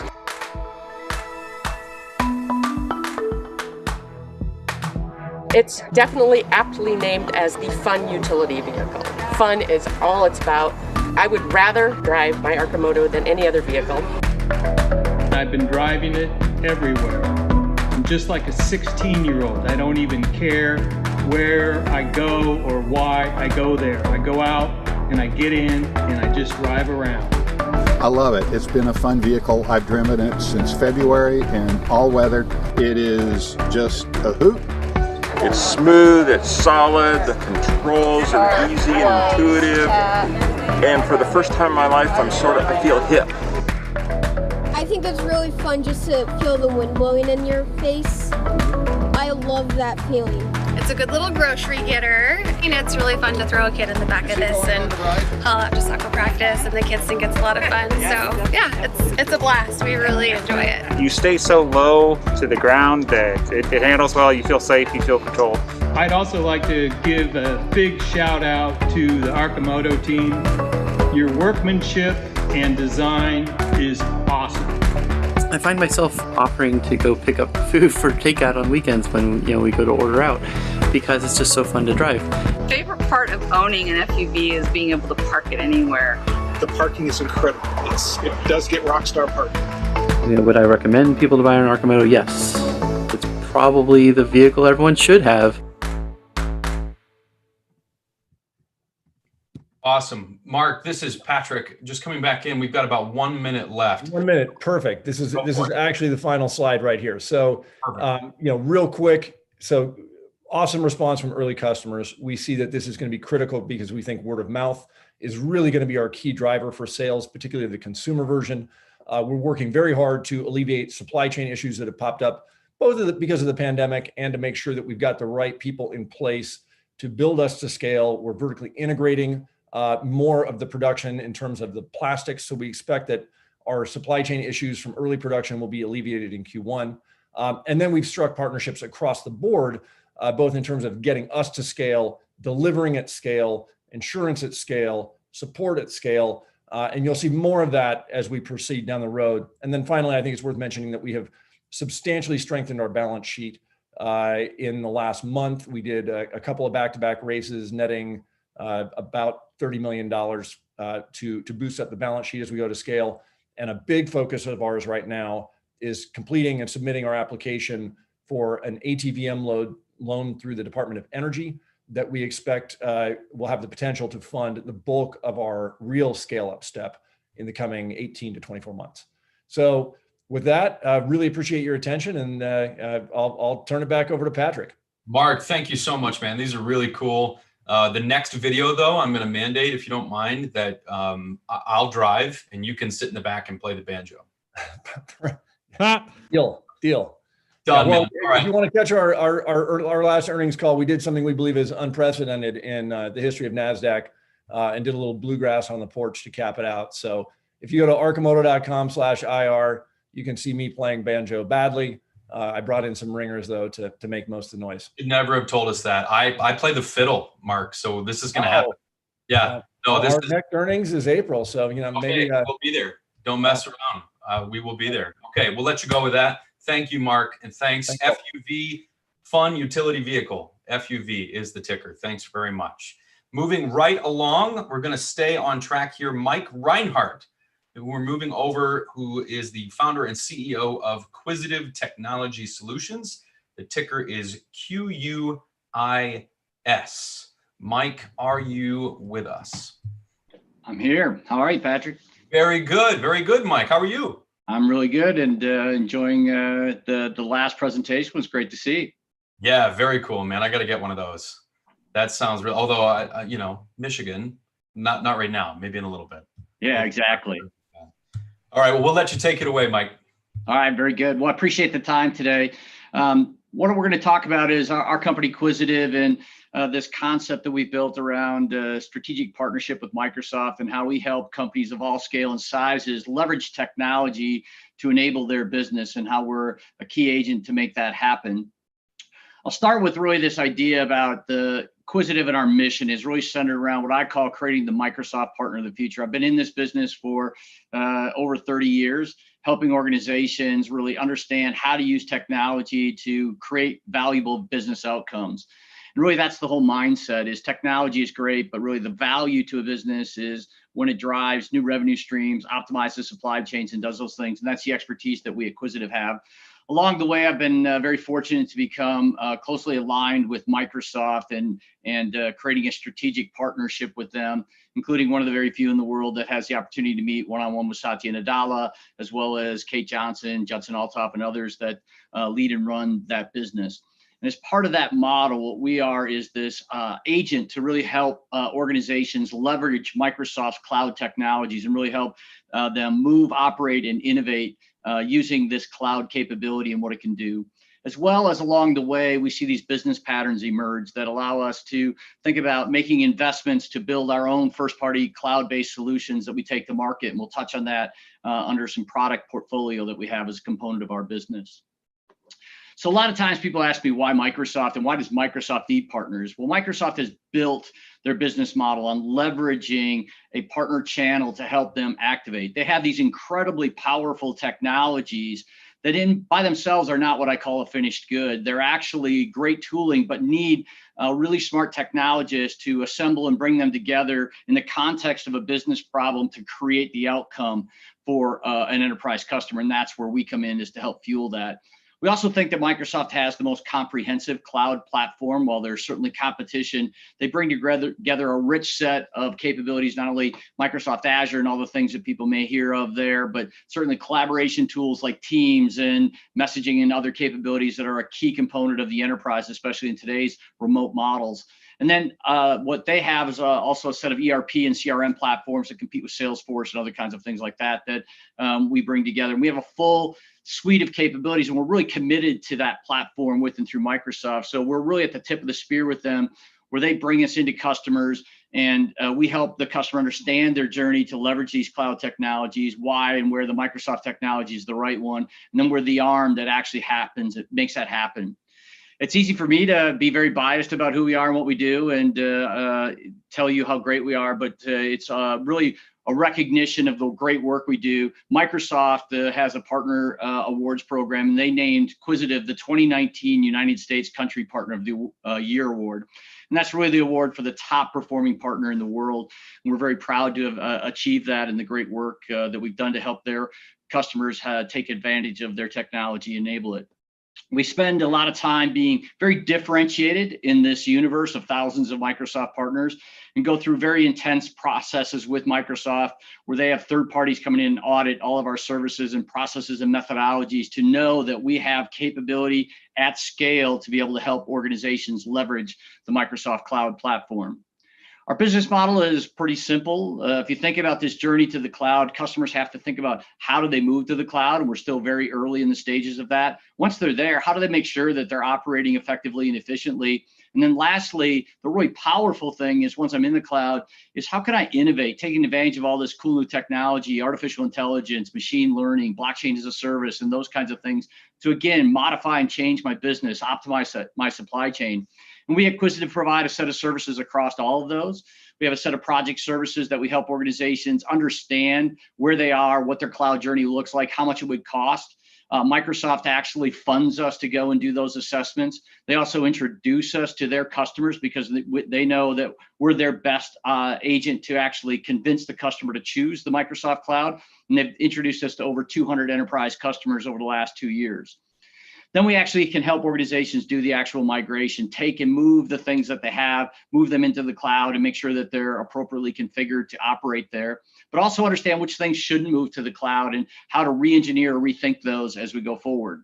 Then we have a set of recurring revenue streams that start to are part of that process as well. We are actually the licensing arm for Microsoft. So your company chooses to use one of the Microsoft Enterprise Cloud capabilities. We sell that to you, invoice you for it, you pay us, and we get 15 to 30% margin on recurring revenue stream associated with that ongoing subscription service. We complement that with a set of managed services that we bring to the market to help organizations run, provision, manage that environment.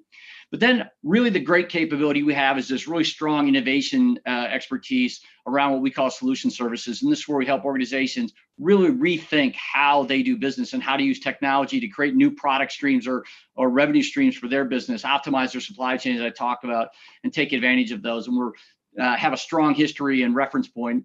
An example there is we just announced a partnership. We're working with Grant Thornton, one of the top 5 tax and audit advisory firms in the world, and really helping them think differently about how to provide audit services and SOC compliance and automated controls. And we're actually building out a whole process to help them incubate ideas, then productize those because of our expertise on how to build software and then take that to market with and for them, and then host that into their environment. And we manage and operate it and create this very strong holistic approach with and for them as we go to market.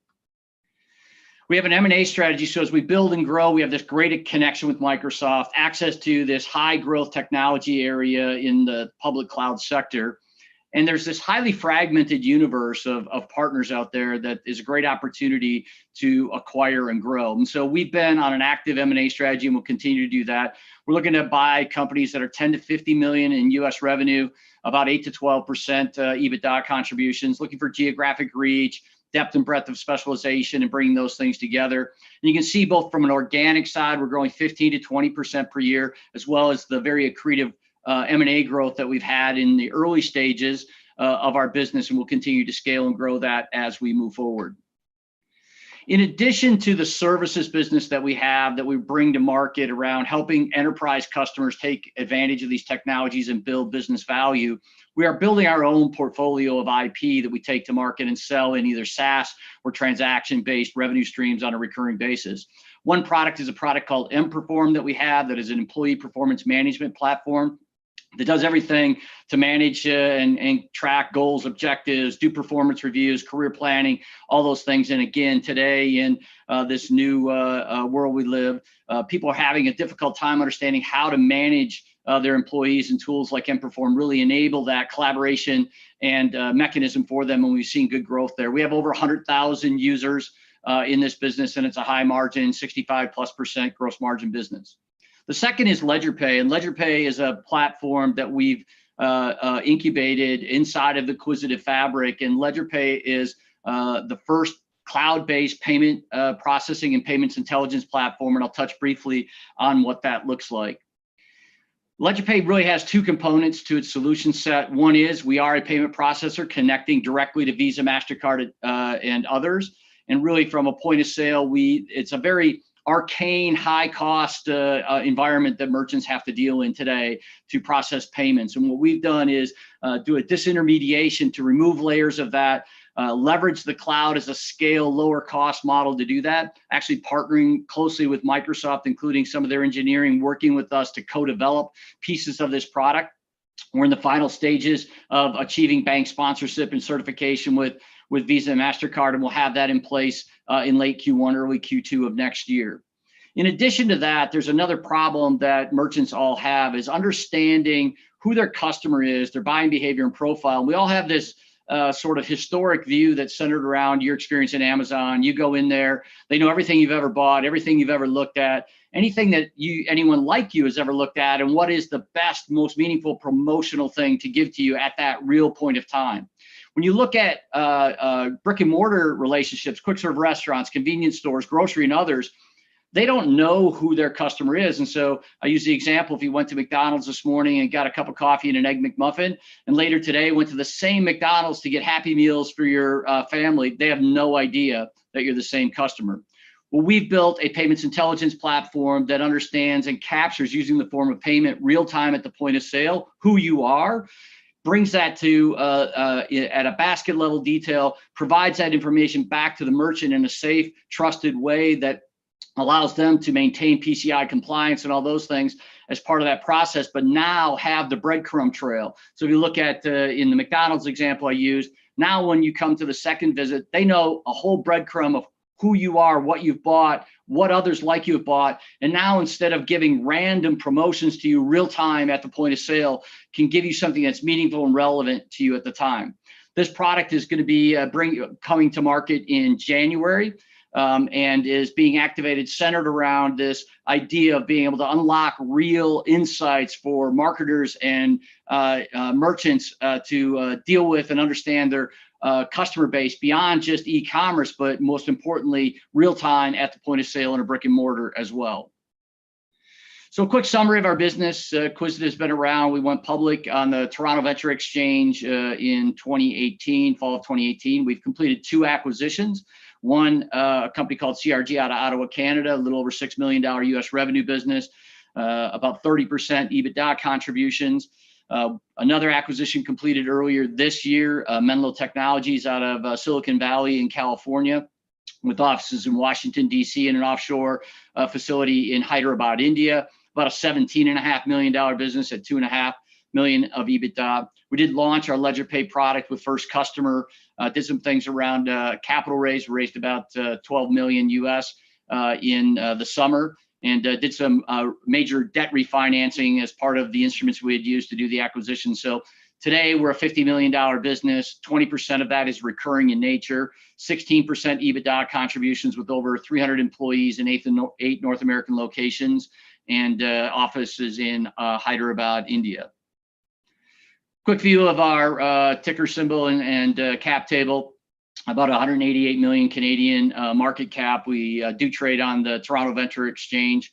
A small amount of debt. You can see the current position, and really building this momentum as we go forward, both on the cloud services business as a strategic partner with Microsoft, as well as our IP portfolio, including LedgerPay. So kind of the summary of this is we have this really strong team. Myself, I have several former Microsoft executives that both sit in the organization as well as on the board.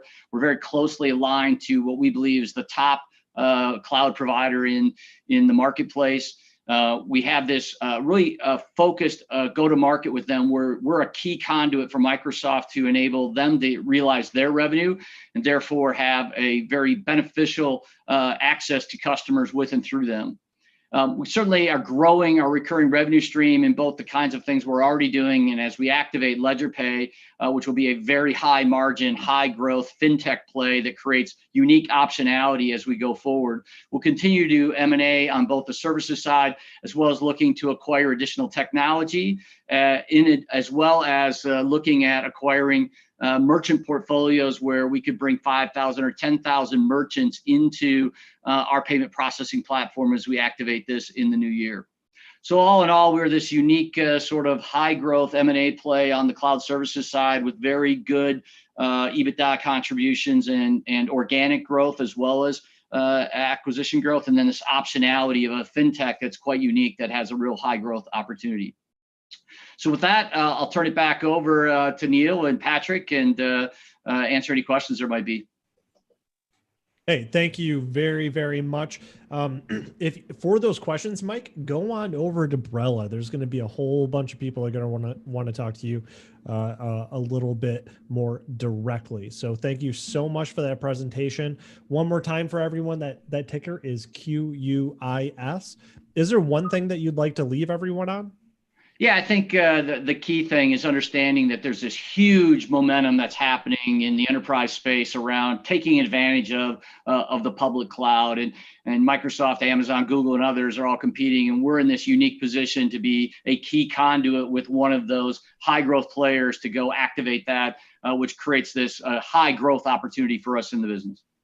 Beautiful. Thanks, Mike. All right, everyone. Again, that's ticker QUIS. Make sure you get over to Brella if you want to have more of a one-on-one conversation. Thanks, Mike. All right, everybody. Next up, we've got FLYHT. We've got Bill Tenpenny, interim CEO, ticker FLY. Well, he gets on here. I'll just make sure everyone gets that. So Mohammed, I see you in chat. We're going to get that QUIS. That's who was just on. Okay, good job. Looks like the moderators beat me to it.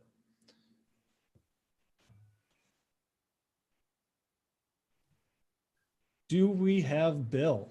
I'm here. Yes, I for some reason it just rebooted. I don't know why. Sorry about that. No problem, Bill. It's great to have you here, man. How are you? I'm good. I'm good. Okay, now I just got to figure out how to share. There's my share my screen right there. There are too many of these platforms out there. We got a new one every day by the looks of things. So. Yes, I know. Subscription-itis. Yeah, exactly. Everybody, once again, this is Bill Tenpenny. He is the interim CEO at FLYHT. That's ticker FLY. Let's get the mods to place that in chat. And Bill, once you get that up on your display here, it looks like you've started, and I can see you perfectly. So you're all set to go, Bill. Okay, so the PowerPoint's up and running? Yes, sir. Okay, thanks everybody for joining. This is a quick rundown on a company that is one of the longest overnight success stories in history. The company is 20 years old. We've been building aviation products for the full 20 years. Some of the investment highlights: we are a global leader in real-time insights. We have about 3,000 aircraft installed today with a special avionics box that monitors all of the data on the aircraft and sends the key information to the ground in real time through the satellite system. Lots of people can send data by satellite today. Those capabilities have evolved a lot over the 20 years, but nobody does the analysis on board. And we also have a patent on data streaming. So in the event of an emergency, the system will automatically stream data to the ground to give you information about where the aircraft is and what's going on. So a lot of people ask me why is a good time to invest now, and I think I listened to one of the presentations earlier on from the Issuer Direct folks that have an aviation investment vehicle. Oh, sorry, it wasn't them, but one of the other guys talked about the aviation industry and airlines. Airlines are a utility. They go through their ups and downs, and they're certainly in a down right now, but they are coming back. We see with our customers a recovery of the traffic. Russia and China are back to where they were at 2019 levels. North America is coming back slowly but surely. Some of our customers in Southeast Asia are a lot slower than others. So it's different by area because of the pandemic, but we all know that people are going to be back traveling. As a Canadian, I look out the window and think about the snow that's coming tomorrow and think I sure wish I was on an airplane to someplace warm. But so I think we have an opportunity to do something different. What we've done in the last few months is convert the system from being, or the company from being an avionics provider to focus on our SaaS products. We've always had a large variety of products that help airlines save money. What we're doing is putting a shell around those and calling it actionable intelligence. So we've got about a $16 million last 12-month revenue rate. It is recovering. Certainly Q2 and Q3 were pretty bad with airlines where they are, but we do see a recovery in the industry. We've got about a $35 million backlog, and we've never had customer leave other than through a receivership. We've got a very loyal customer base. I talked about this recovery in domestic passengers. As you see, Russia and China are way to the races, the rest of the world coming along slowly behind. And we do believe that, you know, once the vaccine's here, we will get back to full 2019 levels. One of the industry surveys that was done earlier this spring and when the pandemic started was a survey of all of the air transport companies to see where they planned on spending money. You can see that digital transformation and the development and deployment of artificial intelligence were really high on their list.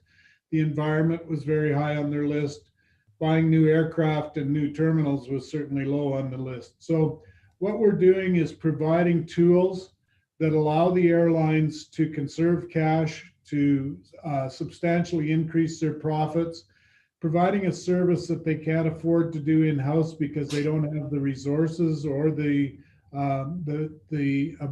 people to do what we're doing.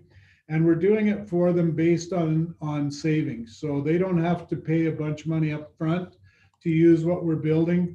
And we're going to help them save money on their recurring costs. They're about $800 billion are spent annually on airline operations. There's a breakdown, 300,000 of that in fuel, 500,000 of that in non-fuel. Every one of the areas in non-fuel, we can have some kind of impact on saving them money. So we're looking at between 1% and 2% of savings, and we've got industry expertise and backup to those numbers that it's possible to save that kind of money.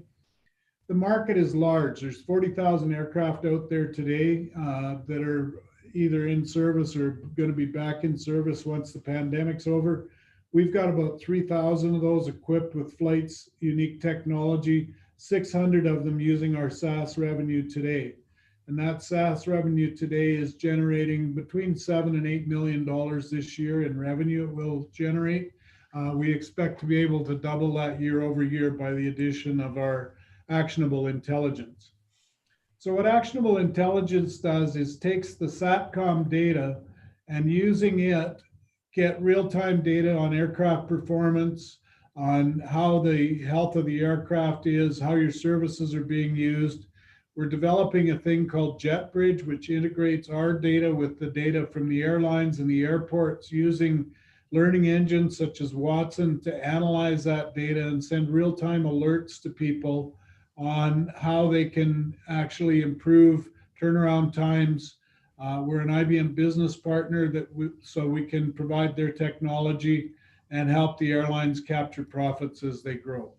So the three areas that we're focused on are turnarounds. Aircraft don't make any money if they're not flying. So if the aircraft is on the ground, you want to get it back in the air as quickly as possible. We believe we can save 1% on their turnarounds. Irregular operations, storms, bad weather, aircraft not where they're supposed to be. There's another big saving there with both in passenger satisfaction. And there's always a focus on fuel. Fuel is either the number 1 or 2 cost for all airlines in the world today.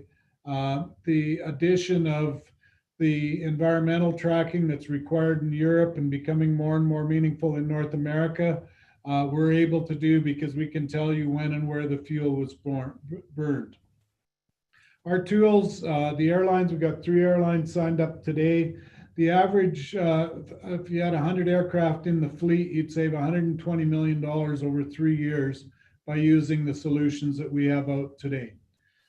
We are going to roll out these solutions in 3 phases. So if a customer doesn't have AFIRS today, then we can put with no capital to integrate their systems and give them information.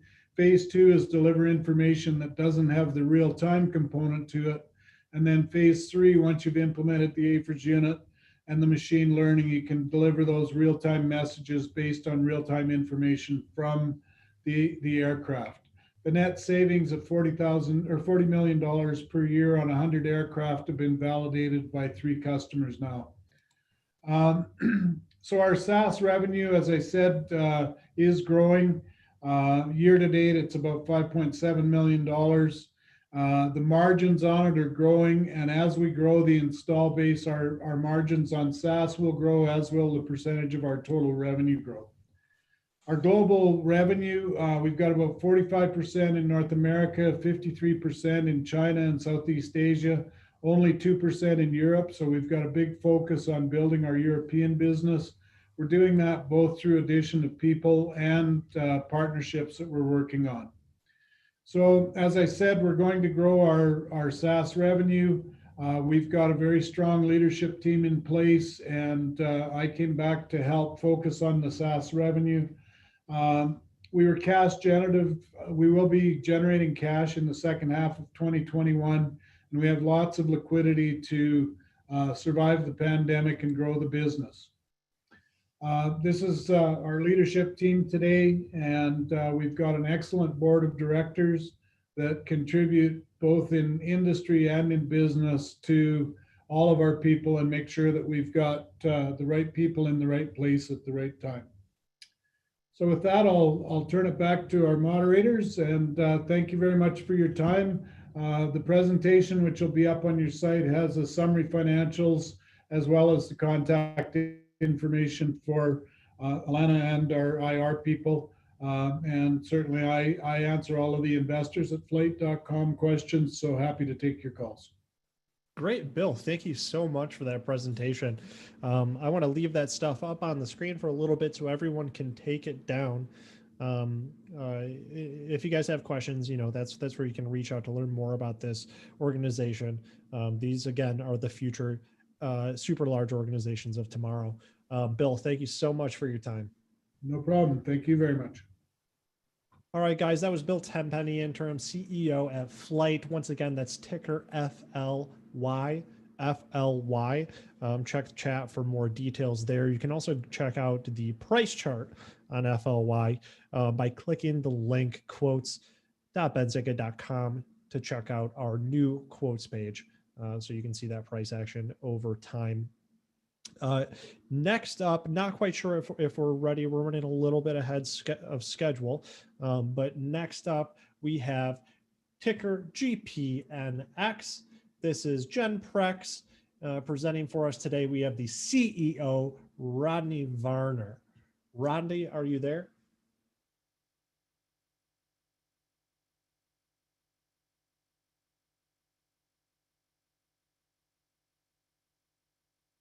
I'm checking in with my producers.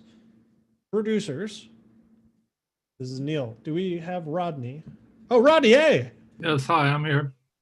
How are you doing? I'm fine, thank you. And you? Wonderful. All right, Rodney, I'm going to get out of your way. I just want to remind everyone let's see if I can share my screen. Perfect. So yeah, while you're doing that, just want to remind everyone, this is GenPrex. It's traded on NASDAQ. Ticker GNPX. We'll drop that in the chat. Make sure you take a look at them.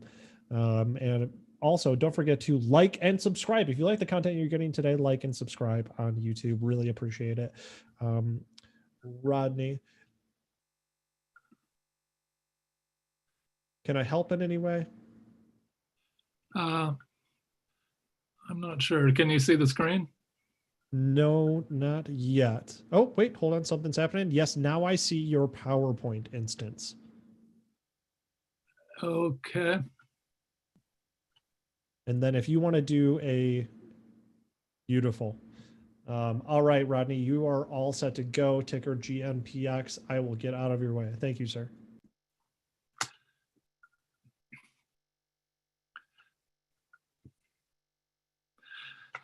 Good afternoon, everyone. Thanks very much for joining our presentation. We appreciate your interest. I'm here, Rodney Varner, CEO of GenPrex. At GenPrex, we're reprogramming the course of cancer and diabetes. Of course, I have to direct you to our forward-looking statement slide. I'm sure that you all have seen plenty of these. They are important. You can read this slide in detail along with our more extensive and detailed corporate deck on our webpage at genprex.com. Just basic stock information. Our symbol is GNPX, trading on NASDAQ.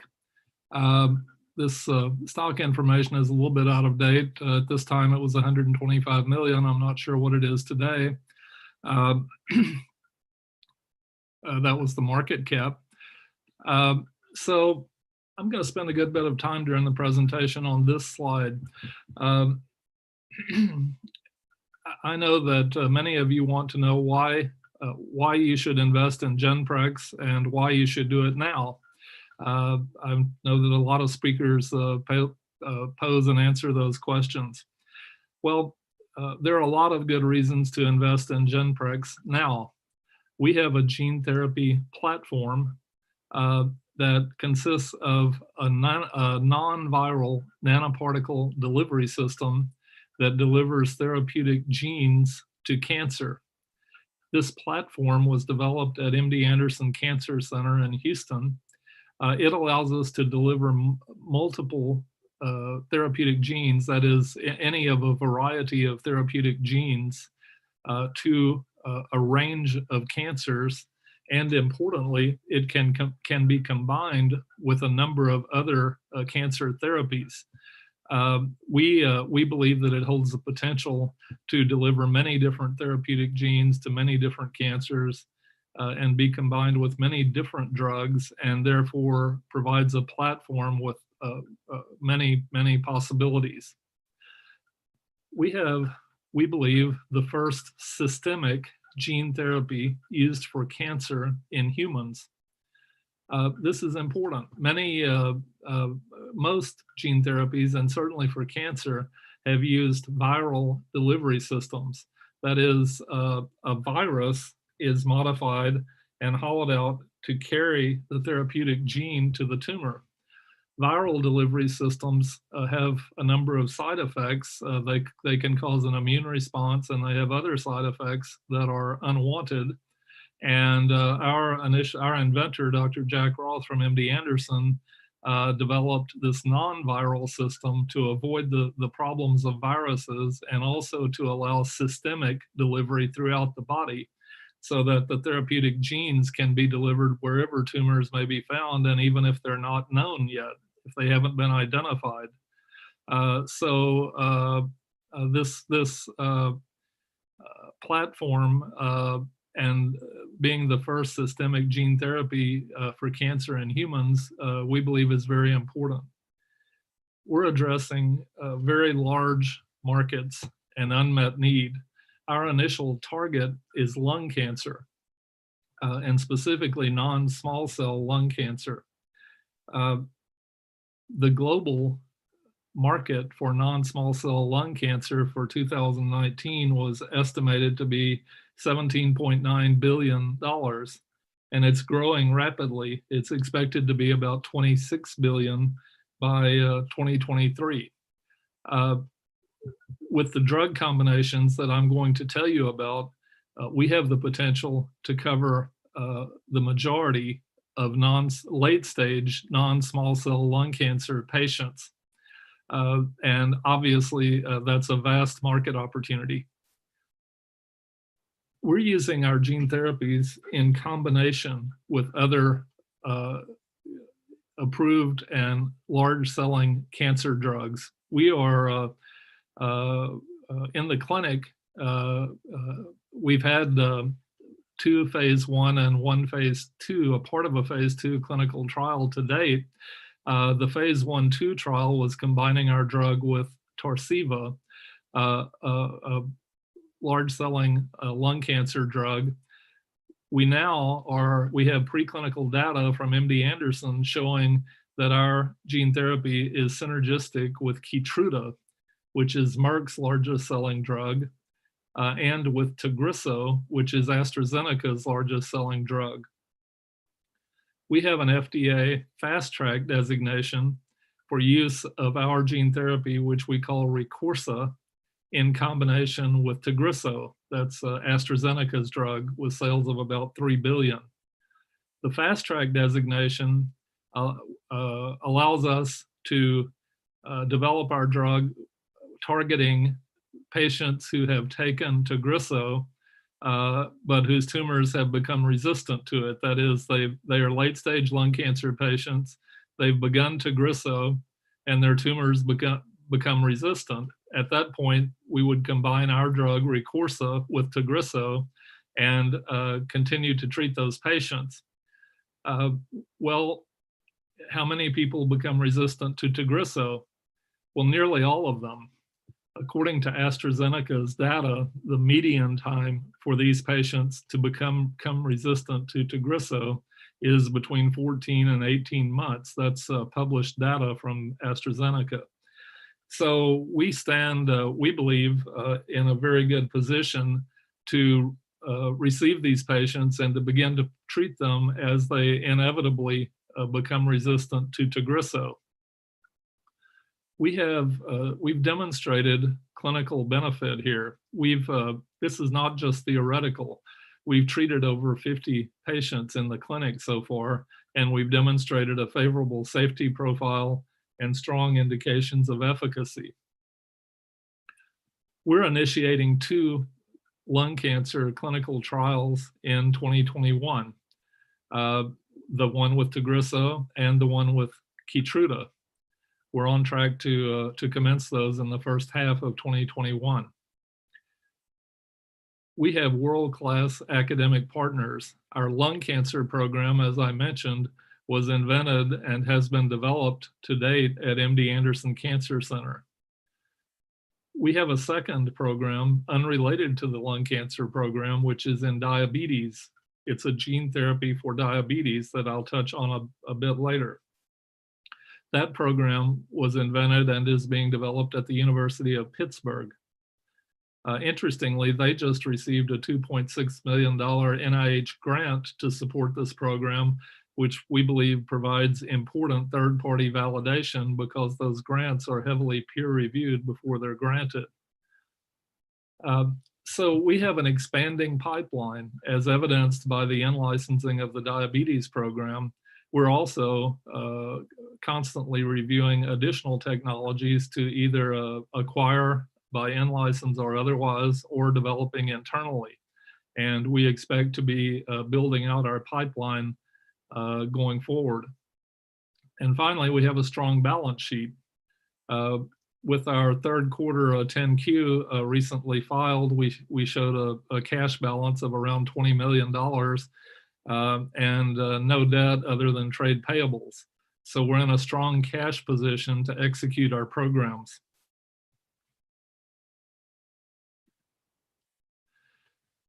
I'm going to expand a bit on the explanation of the fast track designation because we believe it's so important. We believe this designation is FDA, perhaps it's too strong a word to say validation, but it certainly adds credibility to our program. It indicates that the FDA believes that provided that our data continues to prove out, we have a path forward to a potential approval.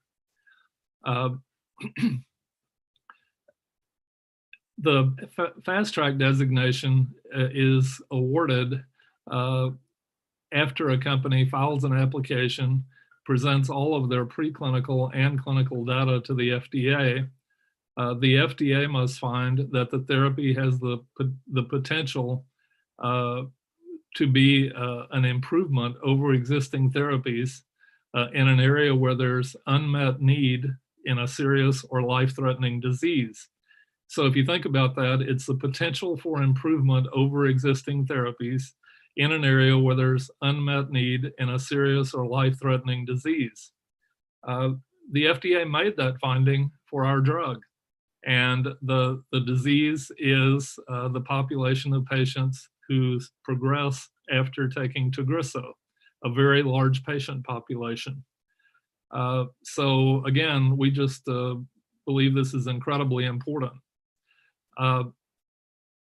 The fast track designation helps facilitate regulatory review. It expedites interactions with the regulators, and it's designed to move these drugs along more quickly to these patients who have this serious unmet need. Again, we believe it's a very important designation.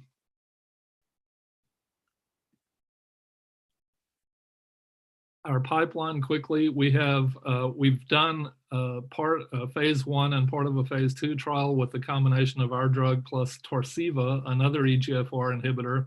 The data from this trial led to our fast track designation with Tagrisso, which is the top line you see there. That trial is, we're preparing to start that trial early next year, as I mentioned. And then the third bar you see there is Recursa, our drug, plus Keytruda, also scheduled to start early next year.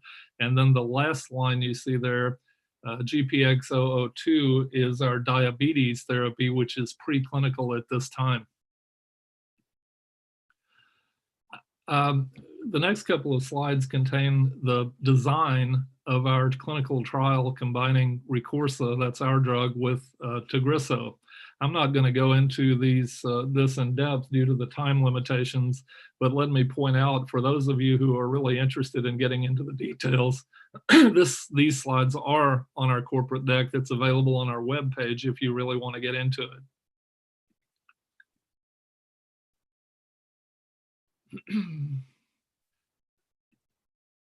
In the interest of time, I'm moving on through some of these slides.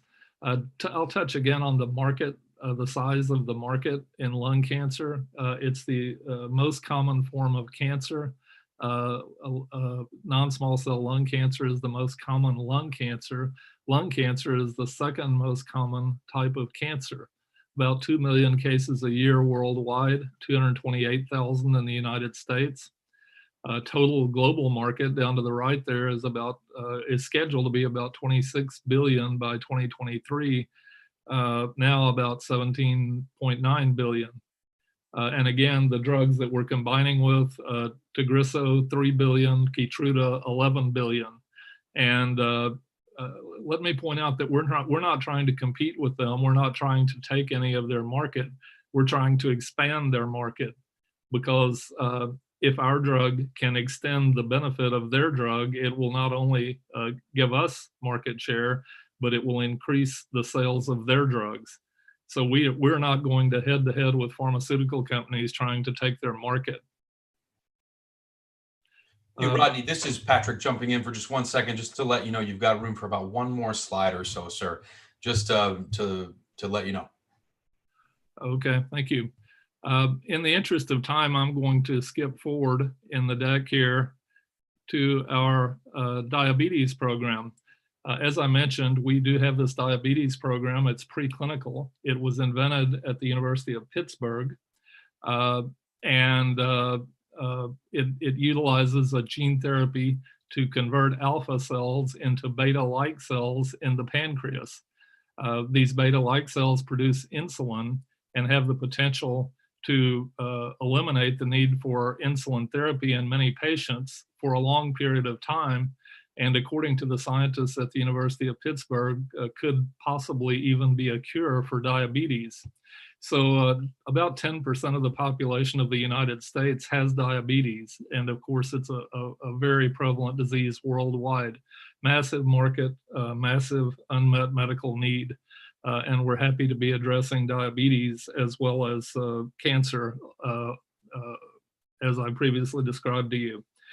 So I gave you the high points of why we think you should invest in Genprex. We think you should invest now because we believe that we're undervalued in the market. If you compare us to other cancer companies at the stage we're at, we're at 125, 130 billion now. We think you'll see many others are vastly higher valued, and we think there's a lot of potential there. And events will be unfolding over the coming 6 months as we move forward to open these 2 clinical trials, and then leading to obtaining interim data from these trials. We think the time is right. So thank you very much for your time. Very much appreciate your attention. Thank you, Rodney. Much appreciated. It's gnpx.com those of you in the chat who are asking for the ticker GNPX.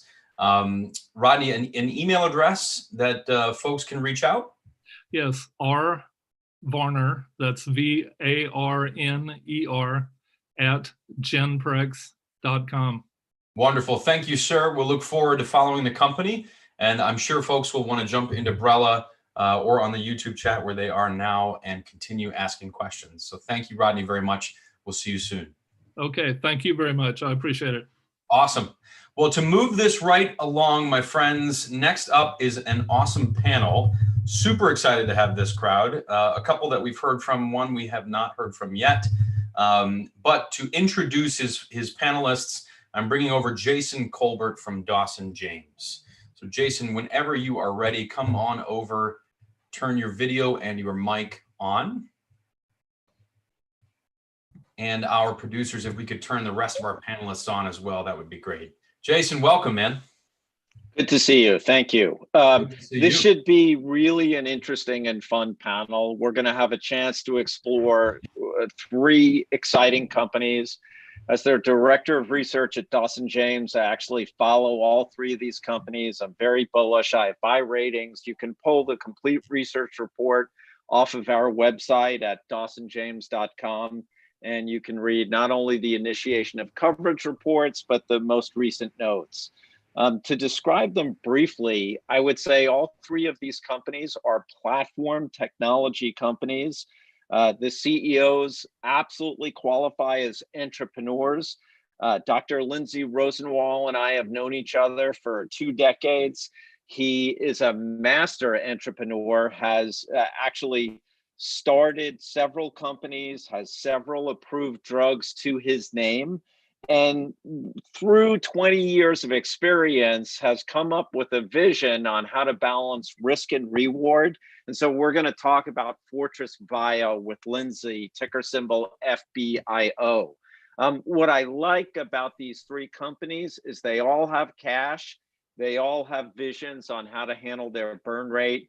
None of these CEOs, who are all stakeholders in their own companies, want to do fast money, dilutive raises. So their interest, I believe, is aligned with ours as potential shareholders.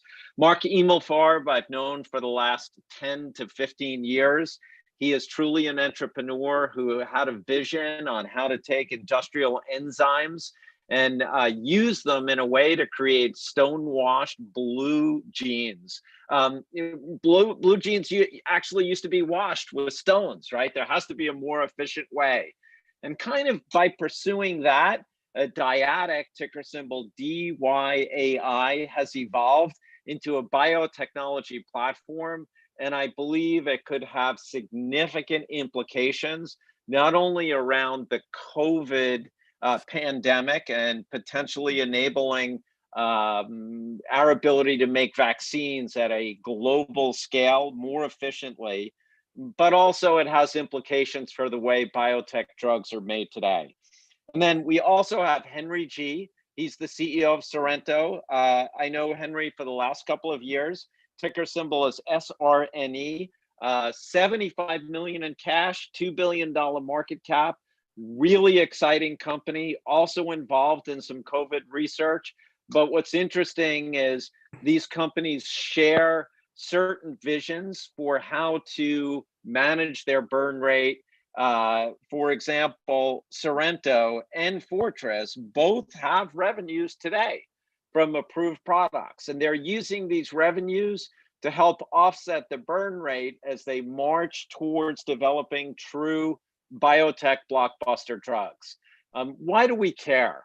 Well, you know, it's interesting. I was listening to a couple of the presentations earlier today, and they're exciting, but the reason why we look at biotech, the reason why I'm really first and foremost a biotech analyst is because I'm not really interested in taking a $5 stock to 10. Of course, I'm interested in that, but I'm much more interested in taking a $5 stock to 20 or to 100. And believe me, it does happen in biotech. What you need to understand when we look at these companies is what they have in their therapeutic pipelines and what the true potential is. So with that, I'd like to introduce first Dr. Lindsay Rosenwald, the CEO of Fortress. Lindsay, if you could share with us a little bit about your vision for what you hope to achieve with Fortress as a company, first and foremost, without getting specific into the pipeline. Just tell us your vision about how do you manage cash, how do you operate the company in a way that protects shareholder interests? Thanks, Jason. It's a pleasure to be here, and thanks to the audience and to my compatriots on this panel. So Fortress BioTech focuses on diversification, developing multiple drug candidates and marketing multiple approved products, all with the idea of lowering risk and at the same time increasing upside potential. It's hard work, but we can do it. So the simple model is, if you look at the number of dollars spent each year on life science R&D all over the world, it's well over $300 or $400 billion a year. A lot of that, most of that leads towards therapeutic drug candidates, and we are talking about an incredibly inefficient market. So what we do is we look to acquire drug candidates that largely have been in clinical trials and have good proof of concept that we can acquire, as I said, in an inefficient market. You can get them pretty inexpensively and develop those drugs towards the market. That's a big part of our risk diversification. We have, in the last 6 years, acquired close to 40 marketed products as well as development stage programs. The drugs are developed, the development stage programs are developed through partner companies that put up most of the development stage capital. But since we provide these opportunities for these companies, we end up with big equity positions and mid-single digit royalties when the products are approved. To get a little bit more granular, our dermatology business is in its 4th year. We expect to do well over $40 million in revenue this year, our 4th straight record year, and another record year next year. And then more granular, we have about 16 clinical stage programs. We have, I think, around 25 clinical trials ongoing. We have, sounds like a restaurant, but it's a lot. Four pivotal trials ongoing right now, 2 more starting next year. We have an NDA on at the FDA. We expect So allow me to interrupt you for a second, because I just want to keep us focused first at a high level. You mentioned the dermatology business. Dermatology, you know, is no joke for if you have a skin disease, but it seems like, you know, it's meaningful, it's producing revenues. Can you just share with me what your goal is for the revenues associated with that business alone, and what is the purpose of being in that business versus, we'll call it, some of the equity positions and some of the pipeline products you have? I want to juxtapose those two things. Sure. So historically, before I started Fortress, I was an entrepreneur as a private citizen, and every company, every product I ever had, I out-licensed or sold outright or sold the company outright. I retired for a few years. When I came back and decided to do this this new enterprise, I felt that there's so much upside in the industry. We don't necessarily want to sell all of our approved products or near approved products. We'd like to market them ourselves. At the same time, I met a team that came out of Medicis, an extremely profitable and very successful dermatology and aesthetics company that had been acquired by Bausch Health for about $2.5 billion several years ago. We met and decided we would try to build, Medicis was the name of the company, Medicis #2 under the Fortress umbrella. It worked. We have 43 salespeople. We're licensed to sell pharmaceuticals in all 50 states. So as our development stage programs move ahead, select ones we plan on marketing ourselves. What kind of revenues would that derm business potentially generate if I just annualized the most recent quarter? So from start, we've been compounding at 50% a year. Obviously, COVID slowed it down this year, but we'll still have a record revenue this year. I think about 25% growth over last year. We expect to continue growing. We don't really give projections, so I can only tell you that record revenues this year, record revenues next year, and I would certainly hope record revenues the following year. But we're talking about meaningful revenues, $40 to $50 million a year. Correct. What kind of burn rate is Fortress spending? And I realize this is a relatively complex question, right? Because Fortress reports a consolidated financial statement. But if I were to take out some of your ownership in the other companies, take out kind of, and just look at Fortress as a company, what I'm really asking is how much of that DERM revenue offsets the burn rate so that we can understand what the cash runway looks like at Fortress. So if Journey was not acquiring other marketed products, it would defray a lot of the costs, but a lot of the money we're making out of Journey, we're reinvesting in Journey, buying other marketed approved products. Fortress itself probably has a spend in the $30 million a year range before you start thinking about what we spend on acquiring licenses. We don't spend a lot on licenses, but we do a lot of licenses. So that is the cost side. On the revenue side, as I said, we'll do over 40 million this year in the dermatology business. We're built for growing number of revenue streams through sometimes company sales, sometimes licensing, royalties, stock sales in existing portfolio companies. So the goal obviously is to get to cash flow positive as soon as we can. We're optimistic, but we're not giving any guidance on that. But we do have, as I said, in the next 4 years, at least 4 or 5 NDAs that'll be filed and hopefully approved. And those can generate huge amounts of revenue. Right. So I do want to come back to Fortress in the pipeline, but what I'm getting from you is that the derm business essentially helps Fortress be a break-even business and even a cash flow positive business, which by the way is a terrible thing for a biotech company.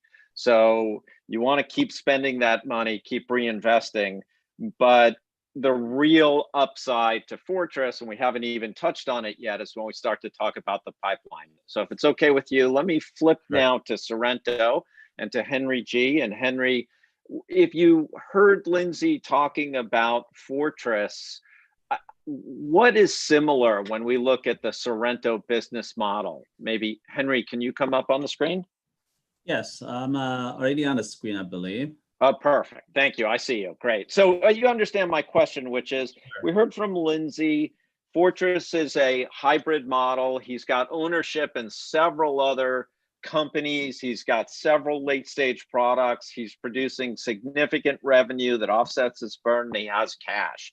If I look at the Sorrento story, I could draw some similarities, but could you tell us a little bit about, does Sorrento have revenues? What's your burn rate and cash look like? And then we'll start to get into the platform itself. Sure. So thank you very much, Jason. Hey, Lindsay, I heard your name. The first time I see you on the screen, and very glad to meet you over the internet. Henry, and Mark big as fan well. of yours, and Jason, thanks for getting us together. Yeah.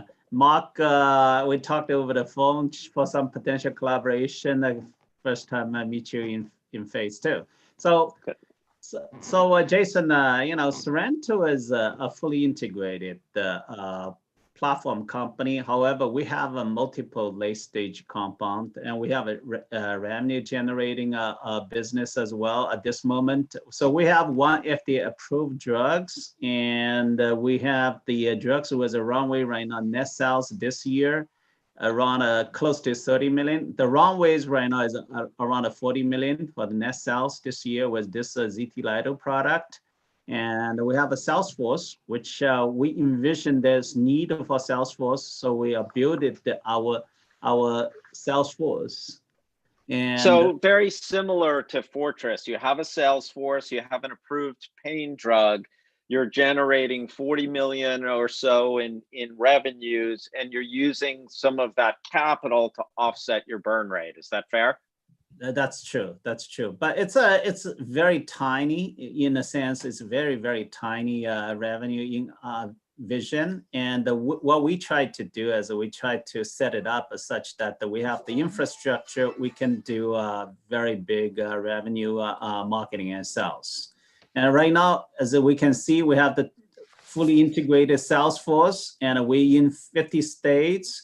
So give you an example, that Salesforce is going to help us because we own majority. We just bought 24% from a VC, and for that Silex division. And right now we're going to try to own it 100%. Our goal is to use the Salesforce to push some of the big product. For example, we have a COVID stick, and we believe that could be a multi-billion dollars diagnostic for COVID-19. Now with this, we have the license. We can get into potentially all of the states and internationally as well. That will help us tremendously. So we don't need to go, get the license or these type of from different states. So let me pull back for a second, because anybody who's looking at Sorrento, ticker SRNE, should really understand a couple of things. You're not just a COVID company, but my God, in less than a year, you could be a major, major COVID company. When the president was sick and he said he took the Regeneron, I thought that was kind of funny because Regeneron's the name of the company. What he actually took probably was a mixture of Regeneron's monoclonal antibodies to help block the virus, both from entering cells. What's interesting is that Sorrento, like Lilly, like Regeneron, is also working on a monoclonal antibody therapeutic. And in addition, you've been talking about a rapid diagnostic, and what cued me is you mentioned Covistic. So can you talk a little bit about what is the status of those compounds? I don't want to over focus on COVID, but you also mentioned something to me earlier, which is, what are you really attempting to do with these therapeutics in the body? And then beyond COVID, what does that mean? Sure. So at this moment right now, we'll probably have the largest COVID-19 pipeline in the world. That including the 3 diagnostics, and we're right now waiting for the EUA approval for Columbia's COVID Trace, which is RNA high performance LAMP amplification technology, which is waiting for the FDA for protocol approval, so we can starting marketing and sells the reagent business in the COVID Trace.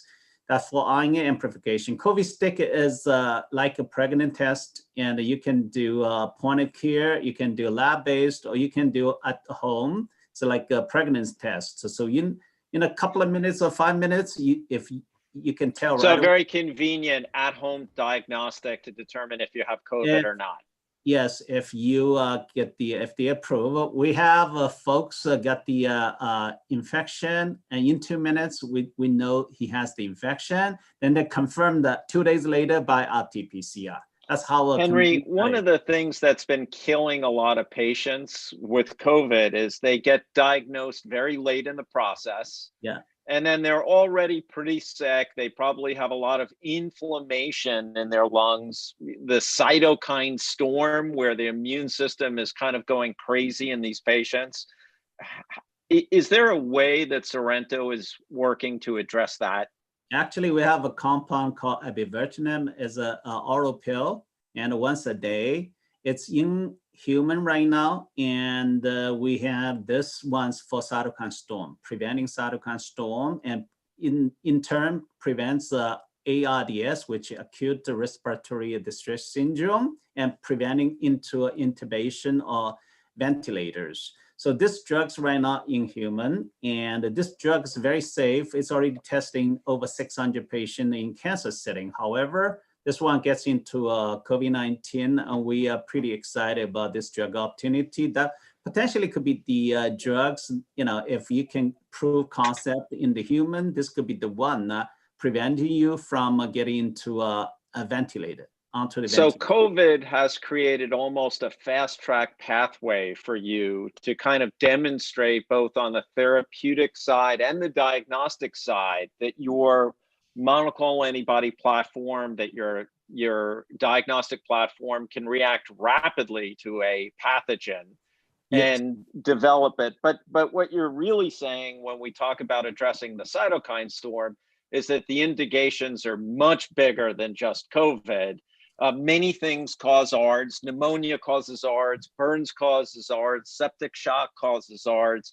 Even T-cell therapy from companies like Kite and Juno often result in the cytokine storm. If you could ameliorate that, you would have a much better T cell therapy. So and those are big companies that are looking at those programs, right? Actually, Jason, we have two clinical stage CAR T program. We have a couple of dozen of cell therapy using a DART-T, innovative DART-T program. The biggest issue we're worried about is the cytokine storm. So we acquired abivertinib for the sole purpose to avoiding cytokine storms in the cell therapy, which is all right. I got you, Henry. Let me work Mark Emelfarb into our conversation because we have been talking about COVID. So Mark, I'd like you to come online. COVID is certainly in the news a lot. You and I have been talking about Dyadic's platform as a fast and effective way to make vaccines, not in the hundreds of thousands, not even in the millions, but in the billions. So Mark, if you're there, can you come online and can we talk a little bit about what your vision is for Dyadic? Yeah, hi, Jason. I'm online. Hopefully you can hear me. Yes, I see you too.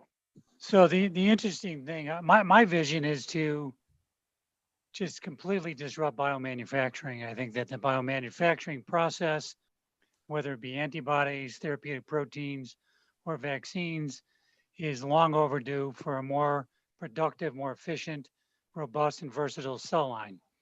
So I want to back you up a little bit, Mark, which is when I think about biotech manufacturing, I think about companies like Regeneron that will spend $1 billion building a dedicated plant. It's a massive manufacturing exercise, and they're producing sometimes grams, tiny amounts of this vaccine. How can we make that process more cost effective and efficient? Right now, you can see in the COVID crisis that as wonderful as it is that Pfizer and Moderna are talking about vaccines, there's going to be limits in terms of how much they can make. Is that the type of thing that Dyadic can address? Yeah, that's not only can we address it, we are addressing it. And I'll give you a specific example. Novavax uses an insect cell called baculovirus, and we went head-to-head against baculovirus in the European Union Zoonosis Anticipation Preparative Initiative for the last 5 years with E. coli, with yeast, and baculovirus. And we ended up performing 300 times higher productivity in our cell line than the baculovirus on the SPV antigen in that program. And also with the RVFV antigen, we made 1,200 milligrams per liter in 7 days. They couldn't make it at all. So yeah, Mark, what you're saying is you can make things faster and cheaper than kind of the traditional processes that companies have embraced over the last 2 decades. Faster, cheaper, flexible commercial scales. And to your point, we can use smaller fermenters and get more output because of our hyperproductivity. Right. So one of the things we heard from Fortress and we heard from Sorrento was that they are producing revenues and they're offsetting their burn rate. I know that a couple of years ago, you did a pretty significant deal. I think it was with DuPont. Can you just remind me what the size of that deal was? Yeah, so we sold our industrial division to DuPont for $75 million, and $22 million of that we bought back our own shares. So we're drinking Kool-Aid by the gallons or the truckloads on what we're doing. So we're using that technology and the funding from big pharma, animal health companies, big pharmaceutical companies to offset our burn. They're funding research and development on their drugs, on their potential preclinical candidates. Well, Mark, one of the things you and I discussed was, as an analyst, Dyadic is very tough to model, right? Because how can I predict when any one transaction will occur? However, one of the things that I can predict is if you walk up to a roulette wheel, there are going to be some reds and there are going to be some blacks. So when I look at Dyadic, the number of opportunities and potential future license agreements are huge, although it's very hard to predict exactly which one will hit where. But is it my understanding that in terms of the capital required to operate the business, that you are constantly looking to create the next business deal that will bring in essentially non-dilutive capital that allows you to kind of partner with companies who see manufacturing and production value in what you're making. Yeah, that's exactly right on. That we're looking for the same thing we did in the industrial business, where we got upfront cash, access fees, milestones, and royalties.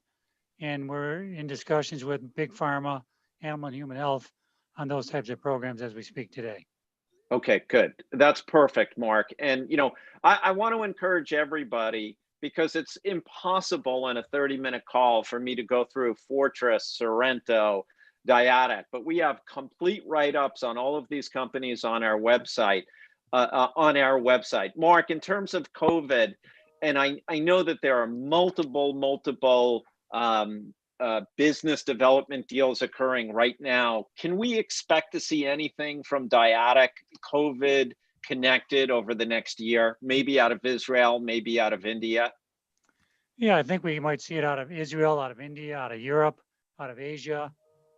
We might see things out of the US government on both vaccines and potentially antibodies, because the way to produce antibodies in CHO cells takes too long. It takes about, according to Regeneron, about 4 months to make one batch. So we can make four batches in the same time. So perfect. I want to close with each CEO. I want to give each CEO 1 minute to kind of tell me your story. Lindsay, one of the things we didn't talk about was really Fortress's pipeline. And when I think about Fortress owning a piece of Mustang, Checkpoint, KLM, Cyprium, and Journey, that's where there is just magnificent upside. So Lindsay, in 1 minute or less, can you just tell me, when I look at catalysts ahead, what are the most significant catalysts you see over the next year? Then we'll go to Henry, and then Mark will come back to you. Lindsay? Sure. So we'll file a new drug application for a drug for a disease called Menkes disease. It's an ultra rare disease. That should get filed hopefully in the first half of this coming year.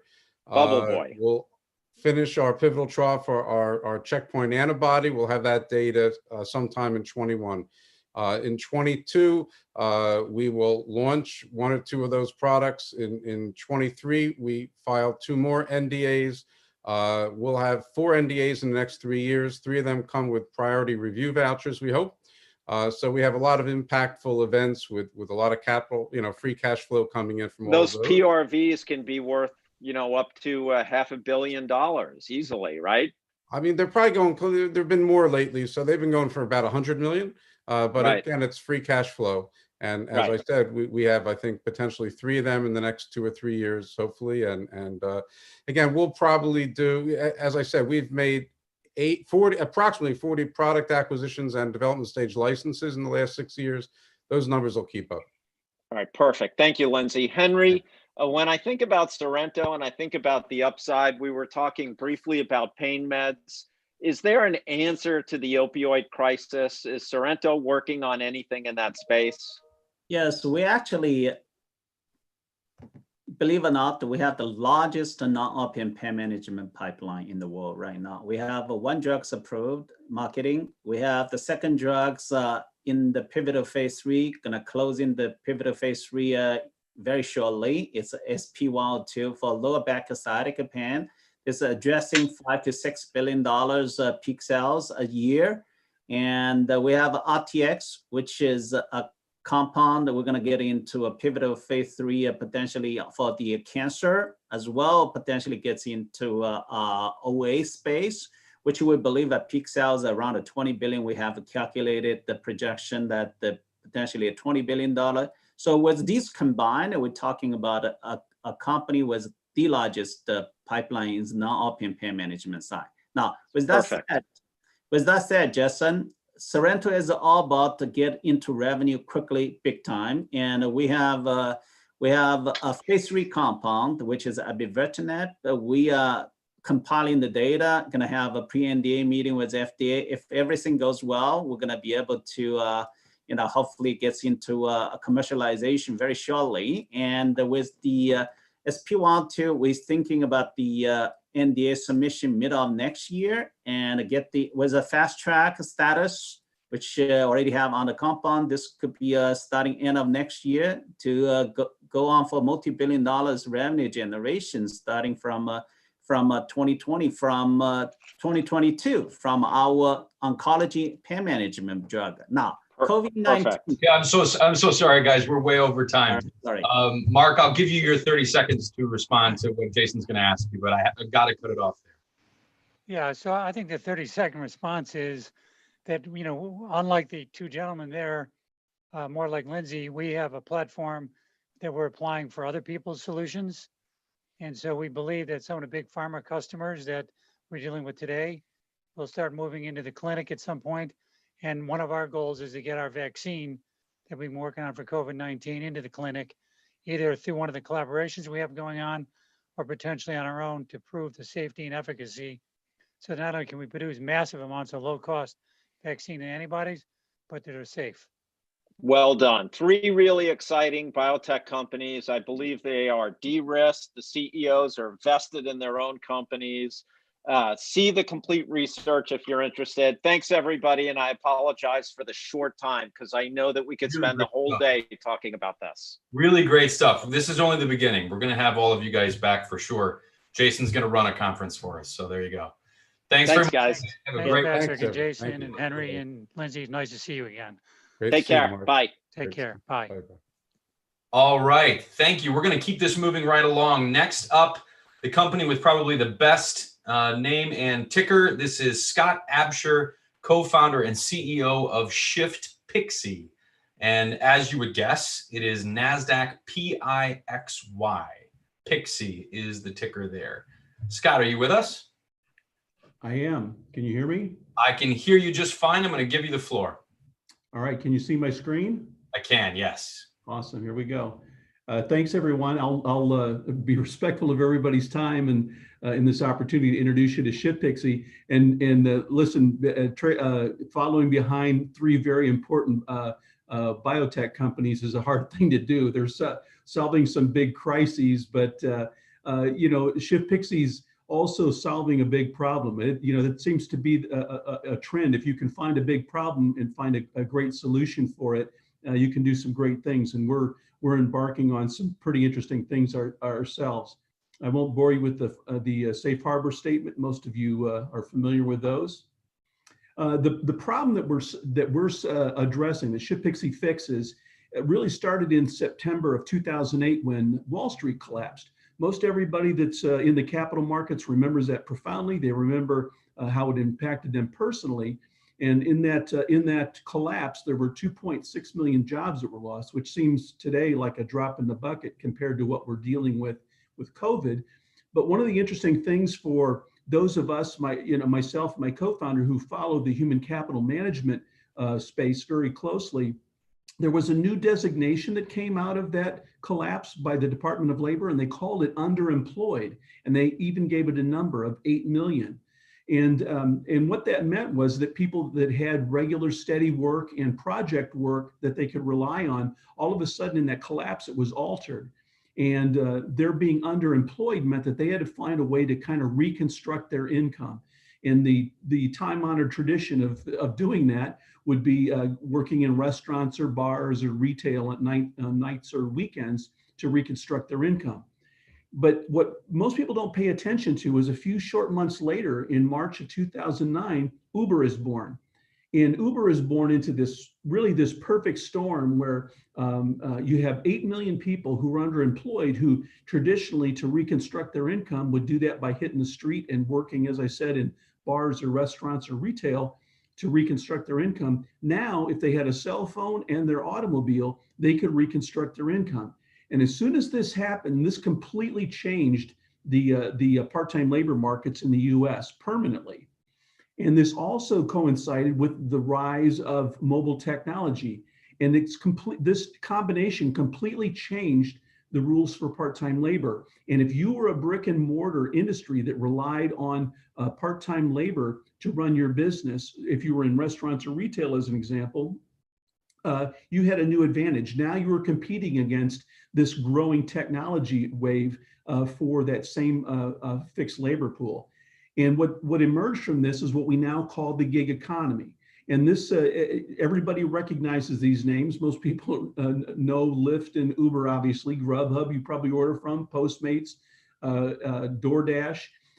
These all rely on this flexible part-time labor market in the US, and they all deploy very elegant technology to create that engagement and delight their customers.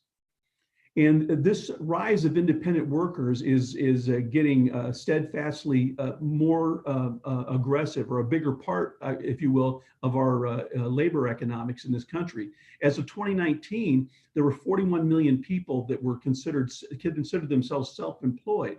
And of that population, 24% of those used one of these online platforms to fill out their dance card, if you will. And 38% of that population were millennials. It's expected by 2023, just a couple years away, that population will rise to 52% of the US workforce will be independent in some way and working off of some of these platforms. When we looked at the US part-time labor markets and we wanted to see how critical this shift was and how deep this problem was, the population for US part-time labor is 28 million. We also had to think about how big we needed to be to serve that need in that market or fix that problem in the marketplace. And we pegged our capacity from a technology standpoint and processing standpoint at 10 million lives that were being paid every week on our platform. For us, that translates into about $20,000 a year per billed revenue or billings per shifter, as we call them on our platform. And that 20,000 translates into about $1,200 per year per shifter of gross profit.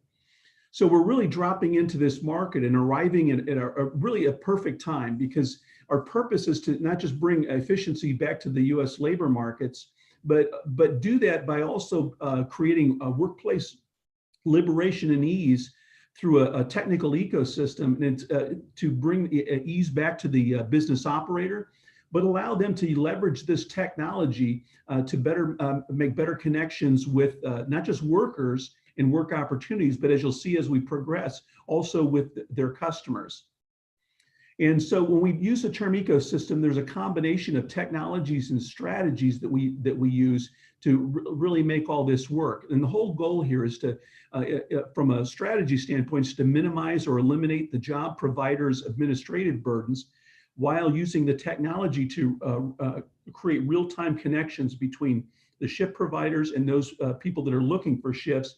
And it's all designed around this new gig economy that has transformed the work ethic for people that are dedicated to part-time labor, and also navigate through those challenges, including compliance challenges, employer compliance challenges.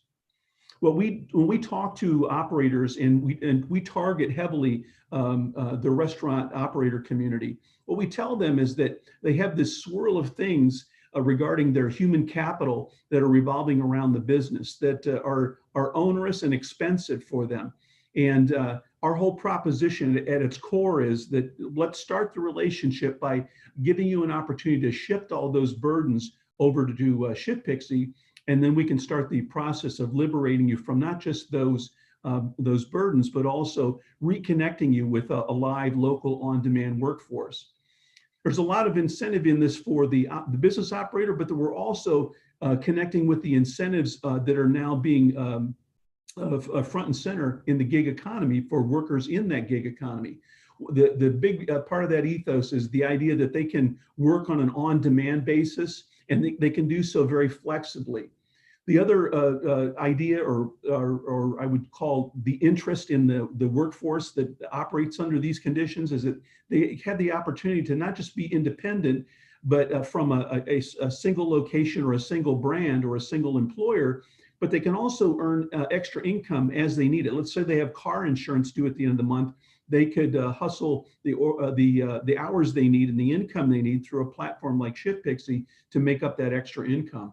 The other idea is that they can access opportunity anytime, anywhere, meaning they could be a student in college in New York, but live in, say, Texas during the school year or outside of the school year, And they can use the same platform to cobble together their income on either of those markets, but do so on their own terms.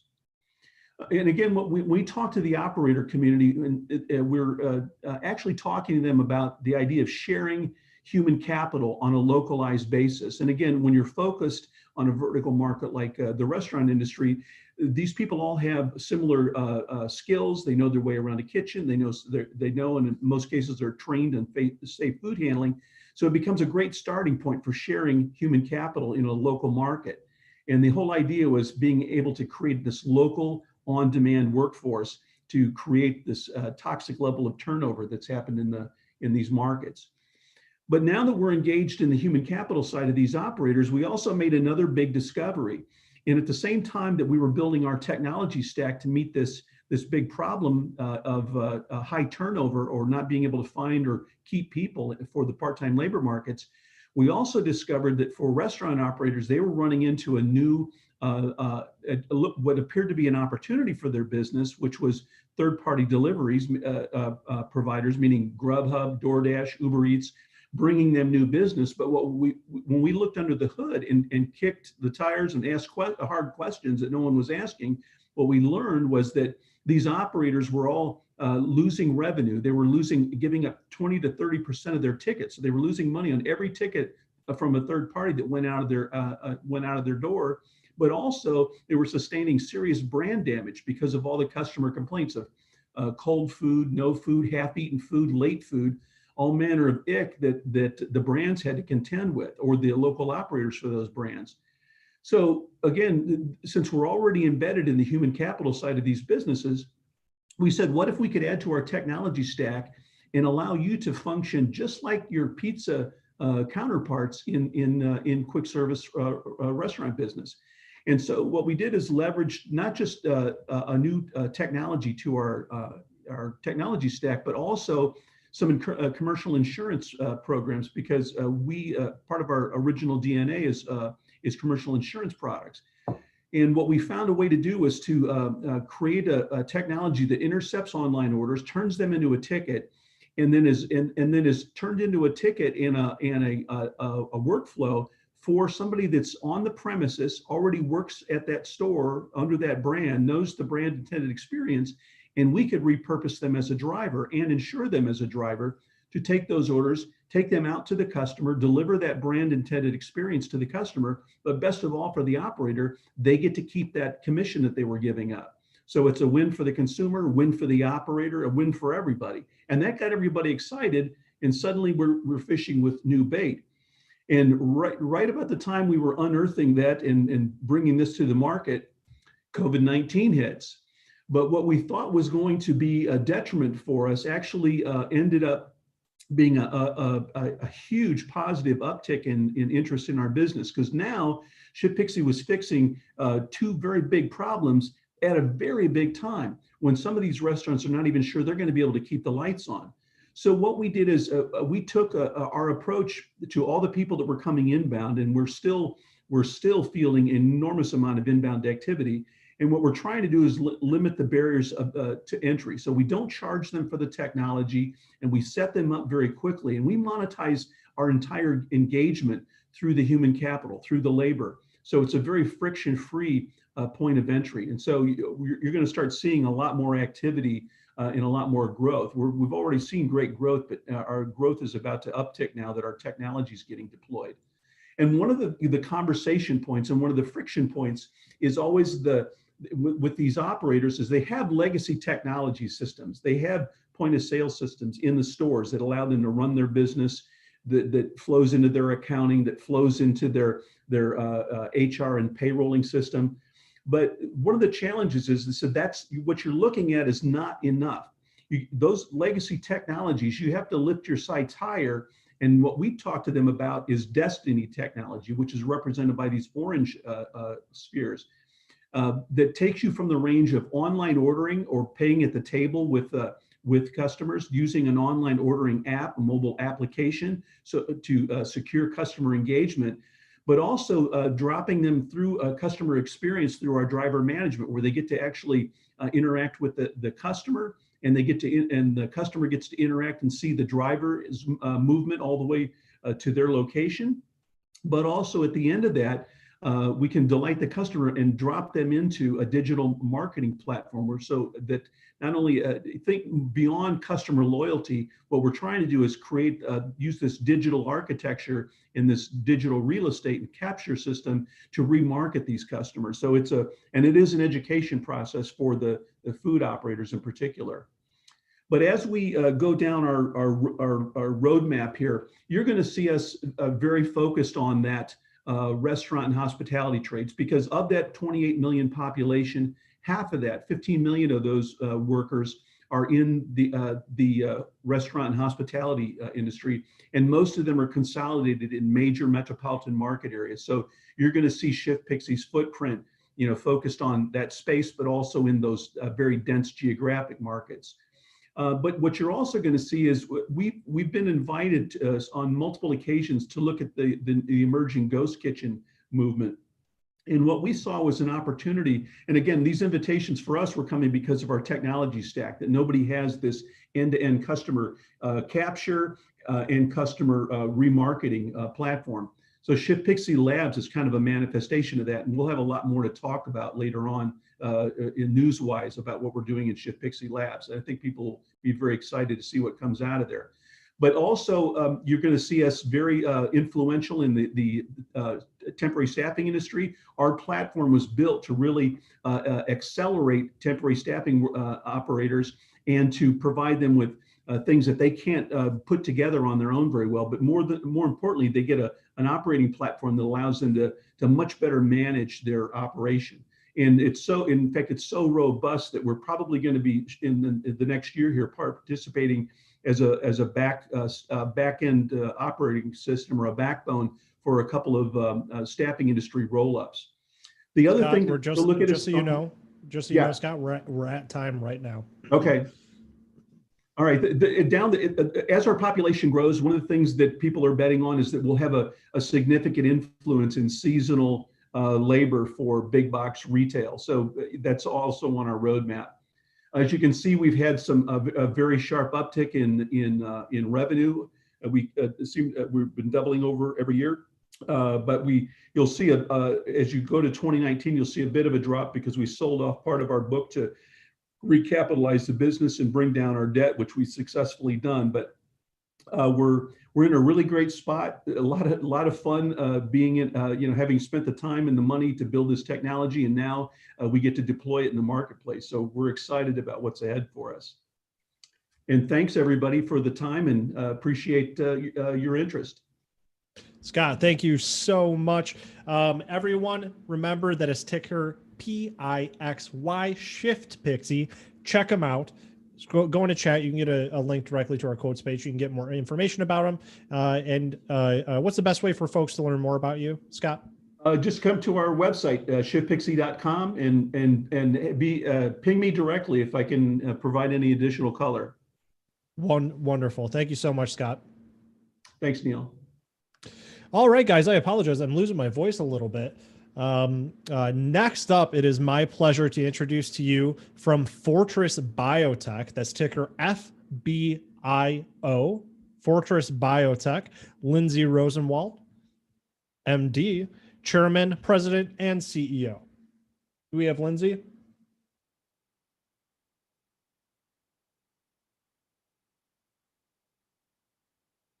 Again, guys, if you want to follow along on your brokerage, get ticker FBIO. Lindsay, how are you, sir? I'm good. How are you? Wonderful. Thank you. Good. I'm going to let you get the most out of your time here and go ahead and get right to it. You can see it okay? You see my presentation? Not yet. You've still got to share. Okay. Well, that's share screen. There you go. I'm not really into socialism, so this whole sharing thing's an issue. How's that? Is that any better? That'll get chat going. Yeah, it's up now, Lindsay. Okay, so we're good? Okay, yes, sir. great. Thank you. Thank you, Neil. First, Lindsay Rosenwald, CEO of Fortress BioTech. I'll be making some forward-looking statements. Feel free to look at our SEC filings for all of our risk factors and detailed financials. for those of you who don't know Fortress, which I assume is most of you, we're in the life sciences business. We're not a typical biotech or pharmaceutical company. We have a much different business model. It is one where we attempt to maximize shareholder value while limiting risk.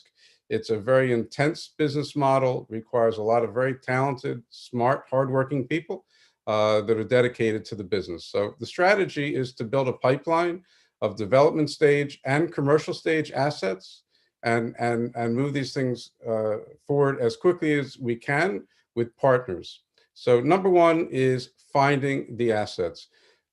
For those of you who don't realize, and most don't, globally, life science research and development is probably a $400 or $500 billion industry, whether it's big drug companies or small, governments, foreign or domestic, nonprofits, universities, hundreds of billions a year in research and development, most of it leading towards developing medicines.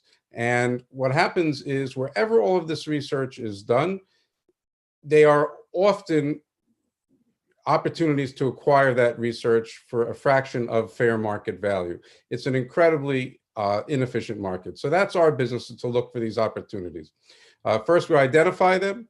Then we develop them with partner companies. This can, as you can imagine, get to be an incredibly expensive business the way we do it. So we have partner companies that share in all of the research and development expenses. And then we try to figure out a way to generate income and monetize the assets as quickly as possible.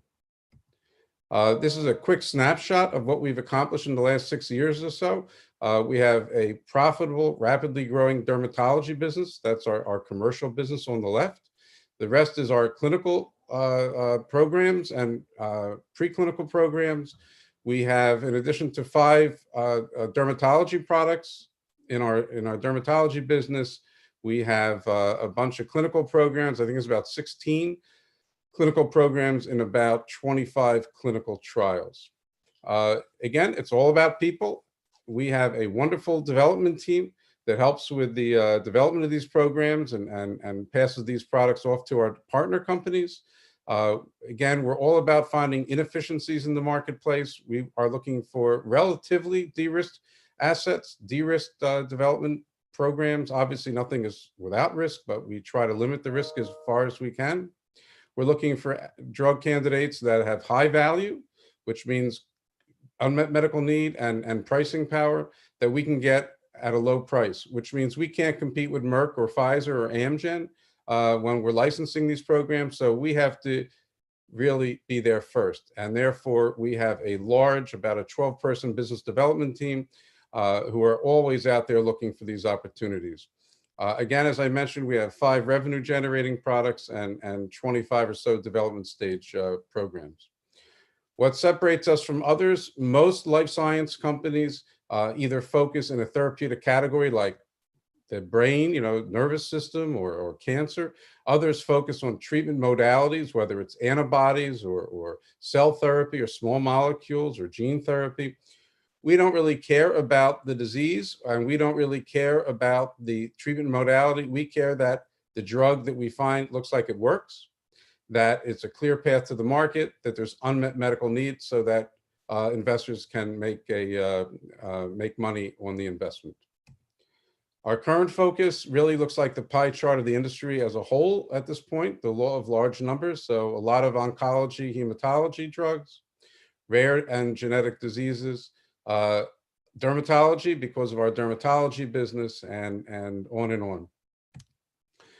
We are a little bit of a targeted oncology company at this point, in addition to everything else we're doing. As you can see, we have a large number of important clinical targets in our drugs that are in clinical trials for oncology.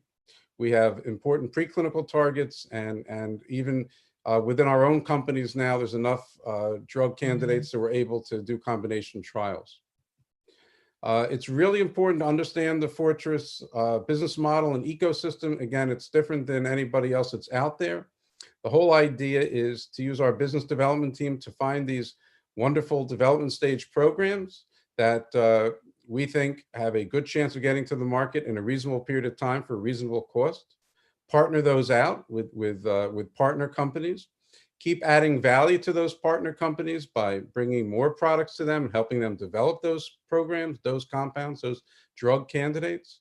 And then in reverse, as those companies grow, our partner companies grow, our value increases because we have shares in those companies. We get royalties from those companies. So it's really a real symbiotic relationship.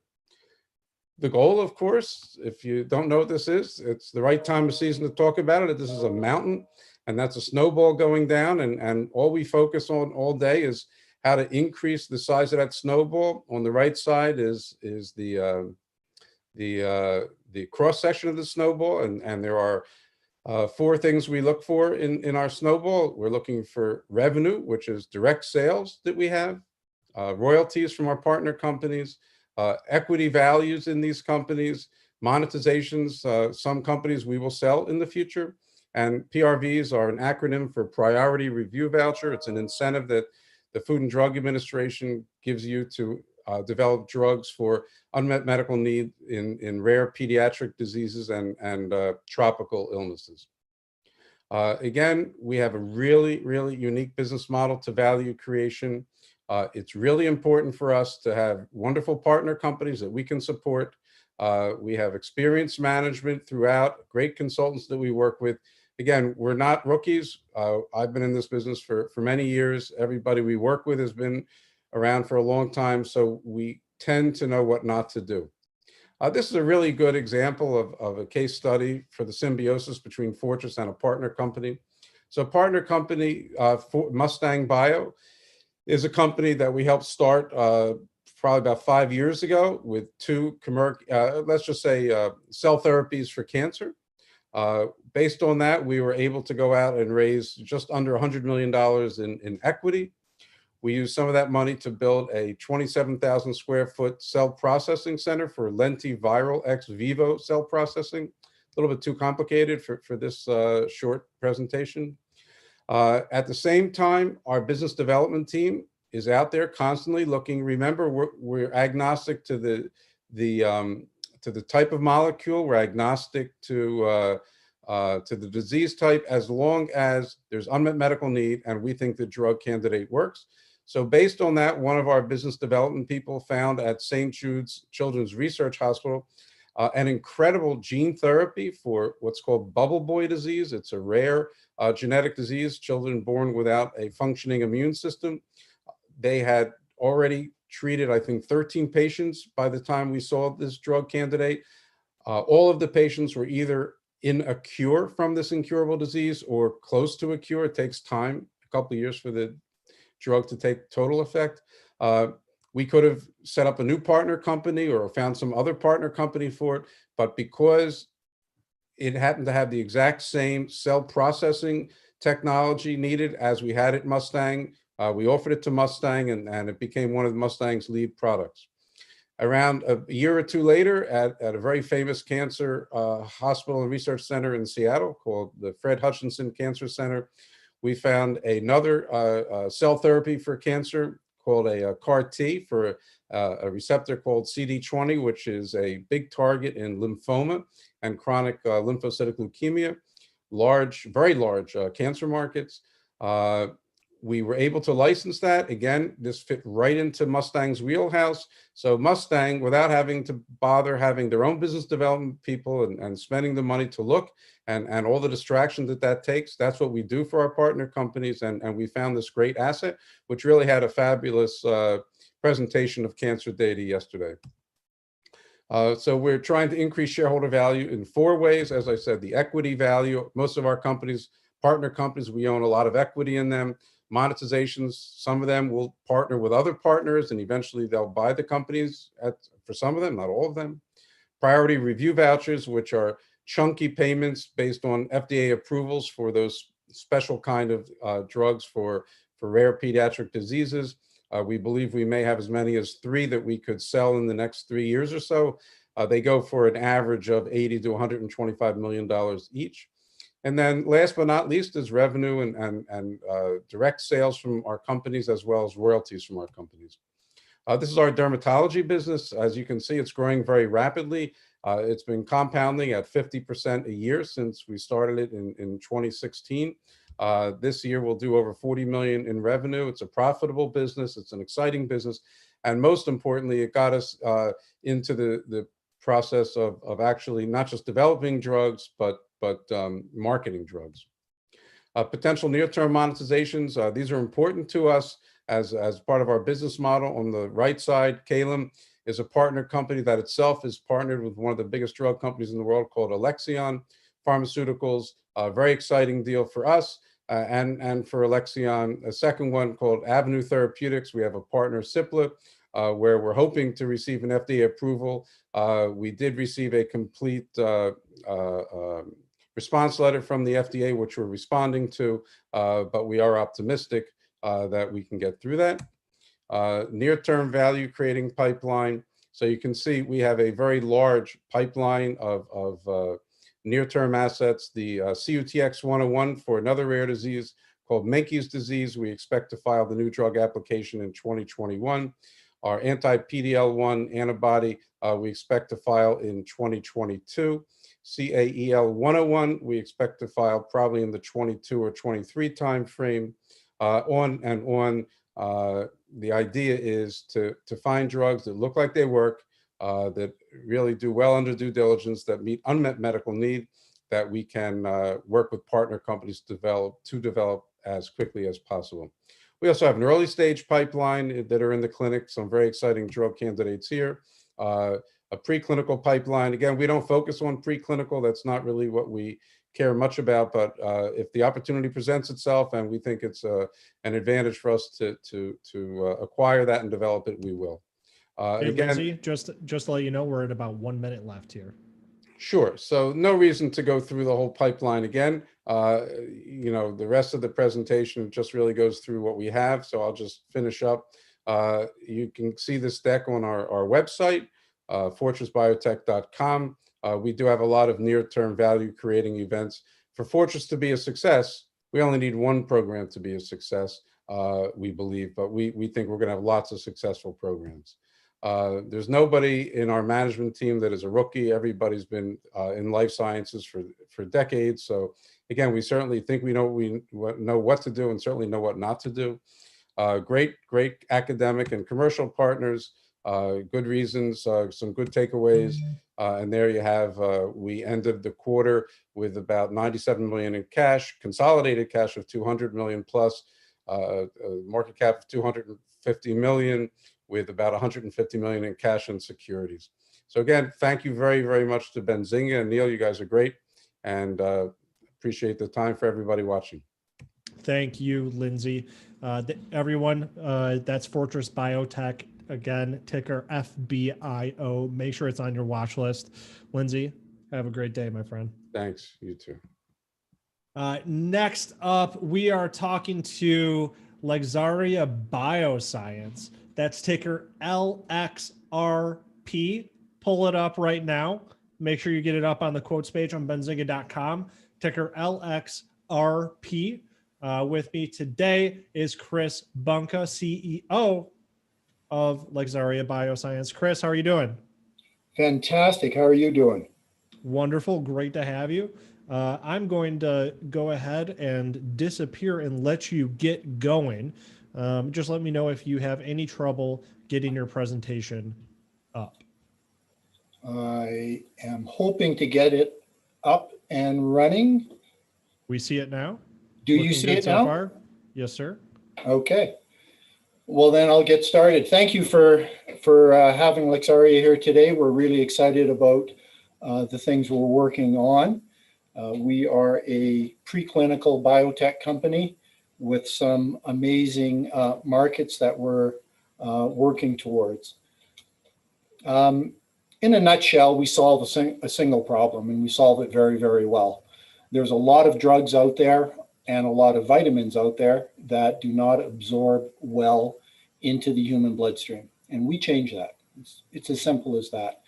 The reality is that for a lot of drugs and vitamins that people take, anywhere between 50 and, believe it or not, over 90% of the actual active pharmaceutical ingredient does not get absorbed. It ends up in the toilet or otherwise does not make it into the bloodstream. Our technology greatly enhances the rate at which these difficult to deliver drugs reach the bloodstream so they can do the work they're supposed to do. The technology has been tested in a number of different molecular classes, including cannabinoids, nicotine, most recently in a couple of antiviral drug classes that we just announced last week. The technology is invented in-house. It's from under our roof. We already have a wide patent portfolio around the technology. And we are working on some of the biggest disease indication classes in the world, as well as at least one or two of the bigger consumer products industries in the world, including nicotine, which is by itself an unbelievable $1 trillion market opportunity. We have great people behind the company, as you would hope and expect. That includes some amazing directors, officers, and advisors. Just to mention a couple, we have Greg Smith as one of our strategic advisors. Greg, of course, well known as an early investor in Beyond Meat and Juul. Brian Quigley, the former CEO of Altria's smokeless tobacco division, is one of our directors. We have a very big and broad team. In short, our technology and concept is very, very simple. We take the API, the active pharmaceutical ingredient, we combine it with some of the ingredients and some very simple ingredients like sunflower oil. We're looking for simple and certain elements of the sunflower oil, long chain fatty acids. We combine those ingredients together. We perform a dehydration processing step to them and ingrain those articles into a dry powder. And that powder is now available to be utilized into a drug, a capsule, a tablet, or even food formats.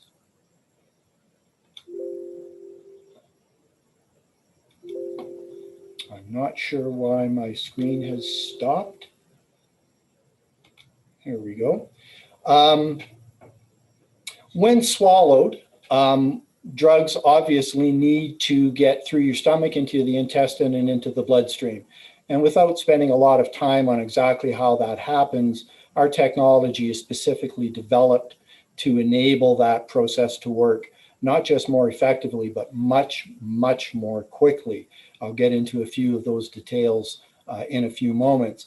But the bottom line is, because of the way our technology comes together and interacts with the drug, we are able to, in many cases or most cases, bypass something called first pass liver metabolism and instead drop the drug into the lymphatic lacteals. That basically saves us about an hour of processing time, plus or minus, and allows the user to experience the benefits of those drugs much more quickly than they otherwise would. The benefits to the tech are fairly simple and consistent across the different drug categories where we play. One, because it's an oral form of delivery, we are pleased that we are able to eliminate or mask most bitter flavors. That doesn't really matter very much for capsules and tablets, but it does when it goes into a consumer food product or a beverage. Another benefit is that we're very, very rapid. So we often are able to deliver a drug in minutes, anywhere from 2 to 15 minutes, whereas typically existing forms of delivery might take 1 hour or even 2 hours. As I've mentioned earlier, we increase the bioavailability. We really improve the quantity of the drug that reaches the bloodstream.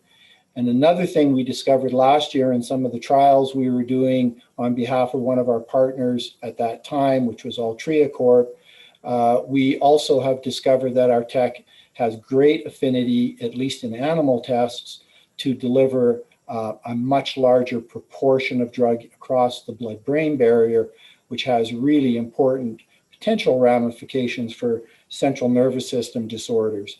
And we do all of this at very, very low cost. The markets that we play in are varied. The controlled release drug delivery market, roughly a $50 billion market today and growing fast. The global drug delivery systems market, however, is nearly $1 trillion market.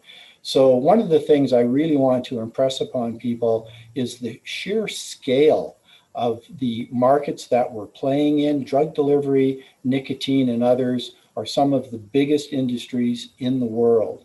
We are primarily a preclinical company, but I also want to impress upon you that we do not ourselves manufacture or sell drugs. We sell a drug delivery technology, so it is up to our partner companies to determine with their drugs and their products what stage they are at in the marketplace. This graph on the right-hand side of the page is something that I think really speaks a lot as to what exactly we do. The black line you're looking at is our technology at work with cannabidiol, CBD, and it's showing you how quickly the time is from left to right. You can see that at 30 minutes, we're already delivering quite a high fraction of the drug. The gray dotted line is a competitor's nanotechnology with a roughly equal dose. Their dose was actually a little bit larger than the dose that we used. Both of these are human studies, by the way.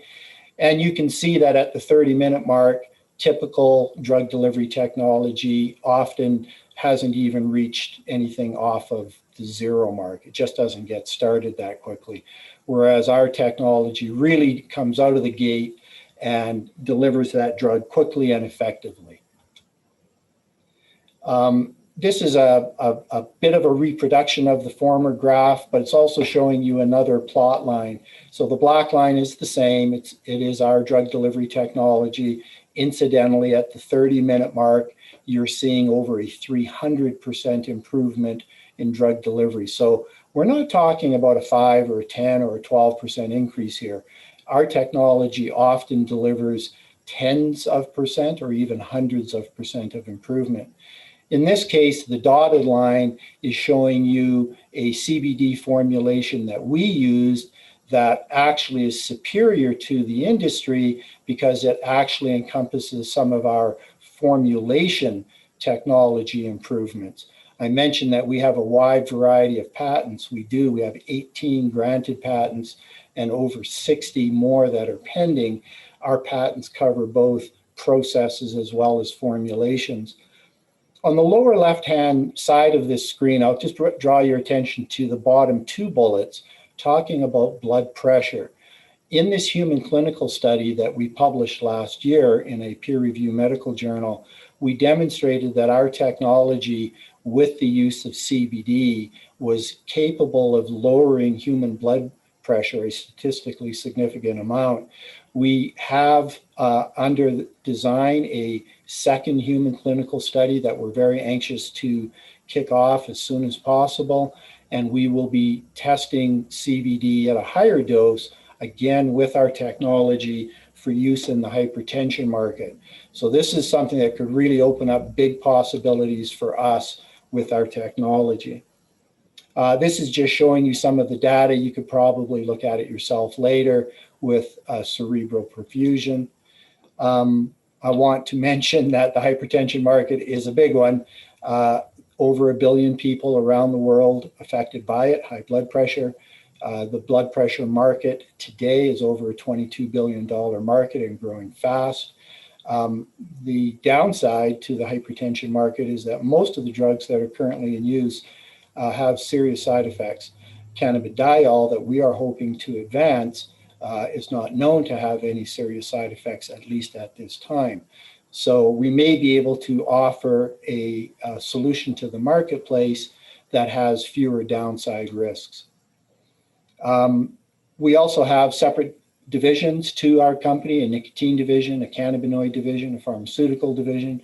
In the CBD division, we're very, very delighted that we just launched this particular business silo a little over a year ago, where we are doing processing of other businesses' ingredients and imparting our technology into their dry powders.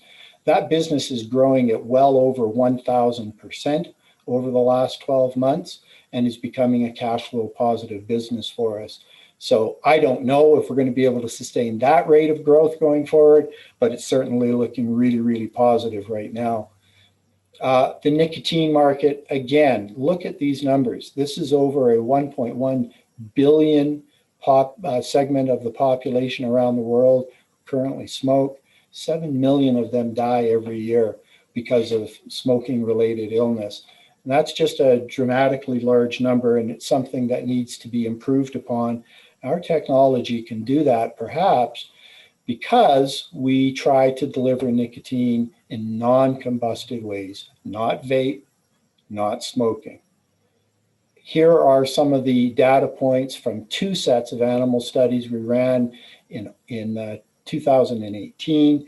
This data was strong enough to bring companies like Altria to the table. Altria has licensed our technology for oral nicotine. We're also doing collaborative work right now with British American Tobacco. And again, you'll see some of the numbers, 48%, 1,100, 500%, 90, 70.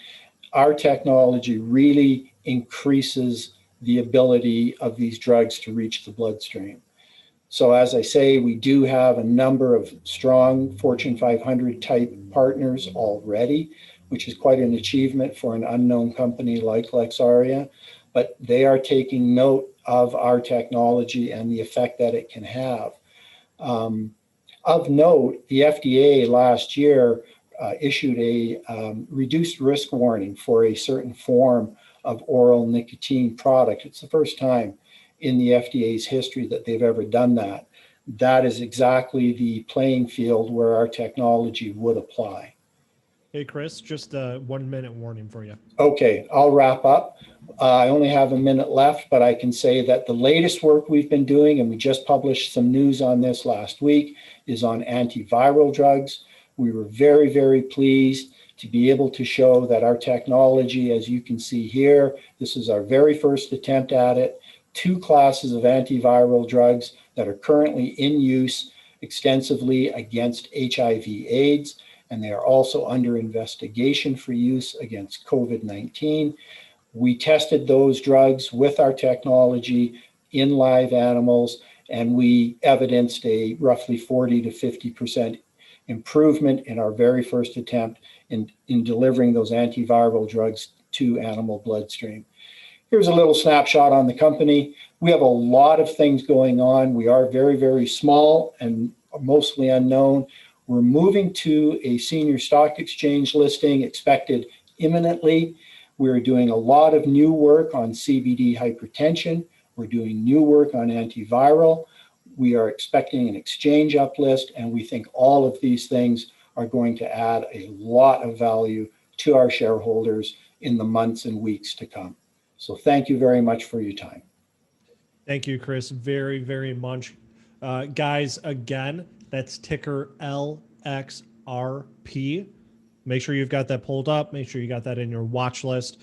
Chris, are you going to be Umbrella? I'm sorry? Are you going to be in our networking platform after this? A little bit, yes. A little bit? Okay. Yeah. Those of you that are Umbrella, make sure you get a chance to network here with Chris. It's a great opportunity to learn more about this wonderful Thank you, opportunity. Neil. Thank you very much, Chris. You have a good day. You too. Next up, everybody, we've got HIVE Blockchain Technologies with Frank Holmes, CEO. That's ticker HVBTF OTC. So let's get that in the chat. And guys, in the chat right now, there's that link to Brella, so you can join up and talk to Chris from Lexaria. Let's see if we can't get Frank Holmes on from HIVE Blockchain.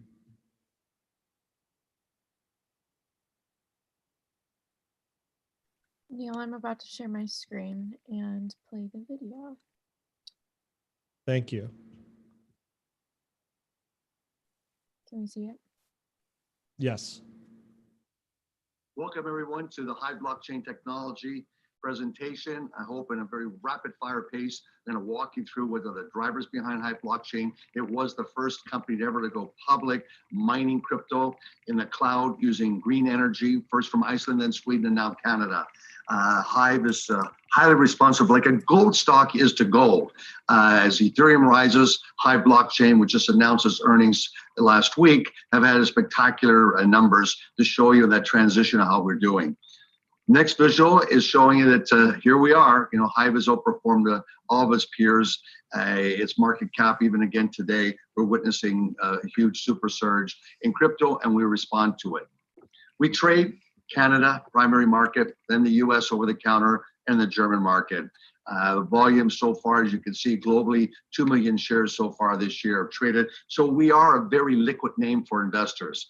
We have cash on hand. We always keep coins on hand, but we have been spending a lot of money, much more in upgrading our systems that are in Sweden and Iceland for Ethereum mining. What's important to recognize what's happening in Ethereum is that the memory chips, 4 gigabytes, are no longer going to have the capacity, the robustness needed to mine Ethereum by the end of February. So we're quickly spending every penny we can to upgrade to 8 gigabyte chips. There's another visual showing you who the major shareholders are. Management owns a big piece of it themselves, and that includes ourselves and US Global. But before you ever think of investing in crypto, or in particular HIVE blockchain, which I've shared with you as a proxy on this industry, is to really respect the daily volatility and the 10-day volatility is outlined in this visual. The S&P, that means 70% of the time, it's a non-event to go up or down 1%. Over 10 days, it's plus or minus 3%. Bullion and the S&P 500 are both the same. But when you come to gold stocks, they're much more volatile. While when you come to Ethereum and Bitcoin, it's a real shocker to see how volatile it is. As you can see from this visual, it's a non-event for Bitcoin to go up or down 5% in a day and 16% over any 10-day period. This is the major events that have been moving Bitcoin. As you can see through this visual here, it goes through the winter, which was basically the peak in December of 2017, when Bitcoin almost hit 20,000, Ethereum was 1,400. Then everything basically went through a winter's drop throughout 2018. And we had a bottom in 2019, almost the same time that gold bottomed, and gold started this golden cross where the 50-day went above the 200-day. What we did see was all of a sudden JP Morgan announces their stable coin, and all the negative news by the big bank, such as JP Morgan, stopped. And all of a sudden we had a bounce in the ecosystem and a more sort of conclusive decision saying by capital markets suggesting that the bottom was behind us. But still, it's remained very, very volatile since the bottom. Here's another visual looking at Bitcoin price increases following the most recent halving. This is a very important concept. I know that today, as I've mentioned on another interview, they're saying that gold's production from gold mines around the world was to halve. I can assure you gold would be over $10,000, and that supply was no longer there. What we saw in Bitcoin in May this year, it was that a halving took place. That is, the rewards every 10 minutes is basically that supply has halved. It takes about 6 months to digest through the system, and all of a sudden now we see crypto, Bitcoin in particular, up to over $19,000, pushing the $20,000 level. And this is an important thing to recognize whenever the global demand has been rising with more and more people adopting, buying Bitcoin. As you can see, wallets, however, the supply is shrunk, then we get much higher prices. Now, what we're known for is Ethereum. HIVE blockchain technology is the only real company that's mining Ethereum on a great scale, industrial size. And what we just recognize is that since we've taken control of the company away from its largest shareholder, which was in a strategic relationship to get greater transparency, we've created a new entity by taking over the facilities first in Sweden and then in Iceland. And rising crypto prices this past summer, the year-over-year numbers show that we did exceptionally well. And the other thing that's really important that we're recognizing with Ethereum is that this was called DeFi, and I'll comment in a few minutes about it, but this decentralized finance mechanism is predominantly in the backbone of the Ethereum algorithm. And that only means greater demand for Ethereum as new capital markets in that ecosystem get explored. It attracts more demand for Ether, and that drives up the transactional revenue for us. And it's been a great win for us this past quarter. where we had a record of, as you can see, our income had a big swing from losing to a very positive number of making 9 million. This shows net income of -9, but that's really not correct. That's a +9. So this concept of Ethereum being the backbone was also took place in 2017 when we saw Ethereum was the backbone for all the ICO, initial coin offerings. And with that demand for Ethereum as a sort of the backbone, Ethereum prices catapulted to 1,400 from 300. And then they also fell as all the ICOs fell. And now we're seeing a new resurgence taking place, first of all, with particular this idea of this decentralized financing exploding. And then this past week, we've had what's called Ethereum 2.0, where people can basically donate their Ethereum and they're going to get back an income from it. But what that's not doing, well, that's taking more supply out of the ecosystem. When people want all of a sudden what's called staking, proof of stake, not proof of work, when they go to proof of stake to earn higher income, they can make 10%, 20% on their Ethereum. Guess what? That means a lot of Ethereum that's been mined is taken out of it. The demand from DeFi, along with the supply contraction as they go to proof of stake, which I think is going to take another 3 to 4 years before it's finalized, basically is a very positive factor for driving Ethereum prices back to where they were. And if we look at where Bitcoin is today, Ethereum has the potential to more than double from where it is today. This is another way of looking at these transaction fees of showing you the bonuses that we've been able to receive. So we reported we mined 30,000. On September 30th, we did a press release that record Ethereum mining production driven by the DeFi demand. I highly recommend you get the press release. It gives you more granularity so you can get arms around this sort of trend that's taking place. And then Ethereum 2.0, I just mentioned, is a headwind, is a lot of people are saying is negative. Ethereum 2.0 proof of stake was supposed to come out 3 years ago. Nothing has happened until just recently. And still, it's not like a halving phenomena. It will take time before Ethereum is all of a sudden is predominantly through proof of stake. So ESG strategy. What's important is that we do have an ESG strategy. And what's interesting is that it's important for millennials. Social issues matter most. The most important factor in deciding to do business with a company is 37% social, 24% corporate governance, and 24% environment.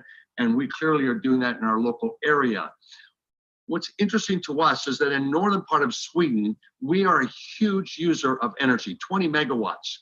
And our capacity to go from using 20 megawatts down to 1 megawatt back up to 20 is very rapid with using software.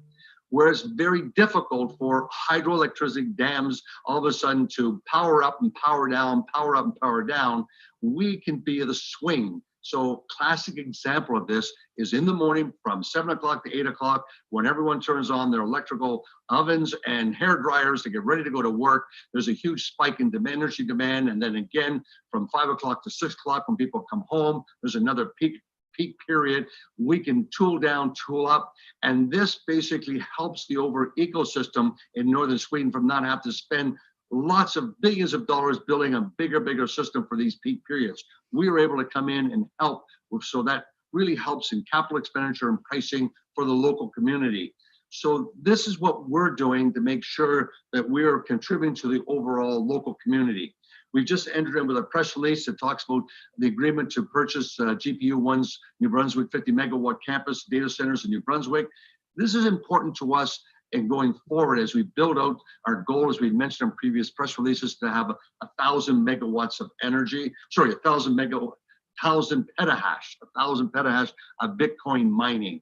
That will, along with our Ethereum footprint, give us the best sort of institutional way to play in retail, where we're mining both Ethereum and Bitcoin. We keep some in inventory. We sell as we need to expand our operations, to build our facilities, but we're always sort of owning it as our inventory position, at the same time selling what we need to pay the electrical bills or to expand. So in this new opportunity is not only we're going to be expanding our footprint, we're also getting some great people that are coming along to help take HIVE to the next level, is to embrace its vision. My goal is to see HIVE trade all around the world. It's become a proxy for those that want to participate in this space. There are many securities, investors and traders and speculators that want to own Bitcoin or Ethereum, but they're afraid to go to an exchange where they read all about the negative news of hackers. So they've used HIVE as a proxy. And that proxy shows up in our incredible trading volume. Our great performance as Bitcoin and Ethereum have risen dramatically this year. HIVE is up substantially more. And this is a footprint that we believe we want to make sure we garner. And so, in fact, that cryptocurrencies trade 24/7 around the world. We want to make sure that HIVE blockchain has the ability to also trade 24/7, and that will require us to apply to get listed in other exchanges, and that's just a longer process for us, but it's part of our long-term vision. FLYHT, we did this during the first COVID lockdown in March of this year. It's had some of the teething issues. In fact, one of the biggest issues is being able to get equipment. This COVID lockdown has impacted movement of acquiring assets that are need for mining out of Asia, getting them shipped over to Sweden, to Iceland, and also to Quebec. That process has been delayed with many disappointments, moving technical people throughout Europe to be able to facilitate upgrade facilities. So we see an ongoing type of risk has been COVID. There's been moving people around in equipment. The other one, and the reason why we're trying to be diversified, just like a gold royalty company, is the overall, which you talk about this VAT tax issues that you have. Each country is different.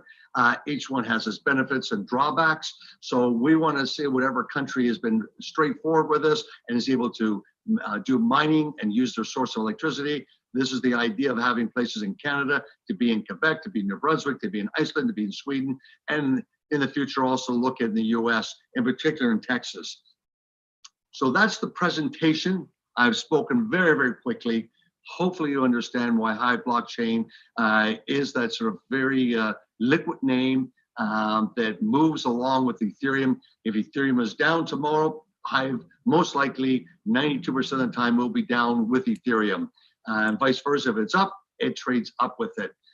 That's the important part of the understanding what we're doing. Our vision, once again, is to be traded all around the world and to be a proxy for those people that do not want to go to a crypto exchange, to open up a wallet, to buy some coins because they're so fearful of hackers, etc., that they end up just using us as their proxy. I hope this helps. Please visit our website. Stay tuned. HIVE Blockchain Technology. Thank you.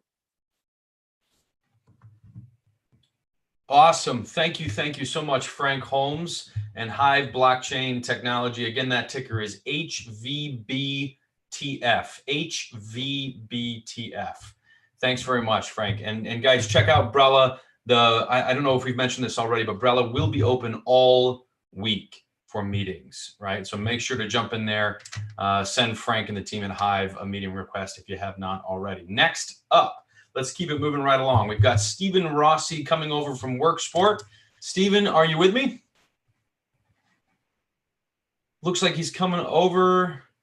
There we go. Just remember to unmute yourself, my friend. How are you? Can you hear me? I'm well. How are you, Patrick? Very good, very good. Ticker is WKSP. Is that right? Yeah, WKSP, OTC. You are the man. I will let you get started, my friend. Sure, yeah, we'll just jump right into it. Pleasure to be here today to present to the wonderful Benzinga universe. I'm hoping that you guys are strapped in. I'll get right into our presentation. My name is Stephen Rossi. I founded Worksport in 2011, and I've been working hard to get the company where it is today and preparing it for where it needs to go for tomorrow. Worksport today manufactures and distributes innovative tonneau covers for pickup trucks. Tonneau covers, otherwise known as truck bed covers, are the accessories used to cover the cargo bed of pickup trucks. To put it into reference, pickup trucks are the #1 selling vehicle in North America. Tonneau covers, what we make, are the #1 selling must-have accessory for these trucks. Worksport launches products from the ground up. We start from concept to prototyping, testing, and user group evaluation. We then move into tooling and pre-production to the final launch. During this time, we're also heavily focused on intellectual property. We now have IP assets of about 30. That includes utility patents and trademarks in China, the USA, Canada, and globally on the global stage. We own all of our own designs, tooling, and processes, as well as we fully specify our products down to the type of fastener that we use. The value proposition that we offer is offering a suite of products that match the quality, features, and innovations that have come standard with today's pickup trucks. Pickup trucks today come with more luxurious options than other segments of vehicles. They get it all. They're like the Cadillacs. Truck bed covers come in many different styles. Worksport's core focus is producing folding truck bed covers that offer incremental access to the pickup truck bed. Folding truck bed covers account for the majority of the market's demand and come in either hard or soft shell options. These are there are a few key reasons a tonneau cover and pickup trucks go hand in hand. Number one is fuel economy. They reduce wind resistance, therefore, and drag, therefore, they increase the fuel economy, which is coveted for pickup truck owners these days, with trucks becoming more efficient and even running 4-cylinder turbos. Second, they protect the truck bed from elements such as dust, dirt, rain, snow, and leaves. They also protect the contents of the truck bed, keeping the items clean, dry, and safe, out of sight, out of mind. Soft shell tonneau covers are the fastest selling tonneau cover types because they're easy to install, they're lightweight, and they're affordable. They range anywhere from $300 to $600. Hard shell tonneau covers are made using either aluminum or fiberglass or some form of a composite.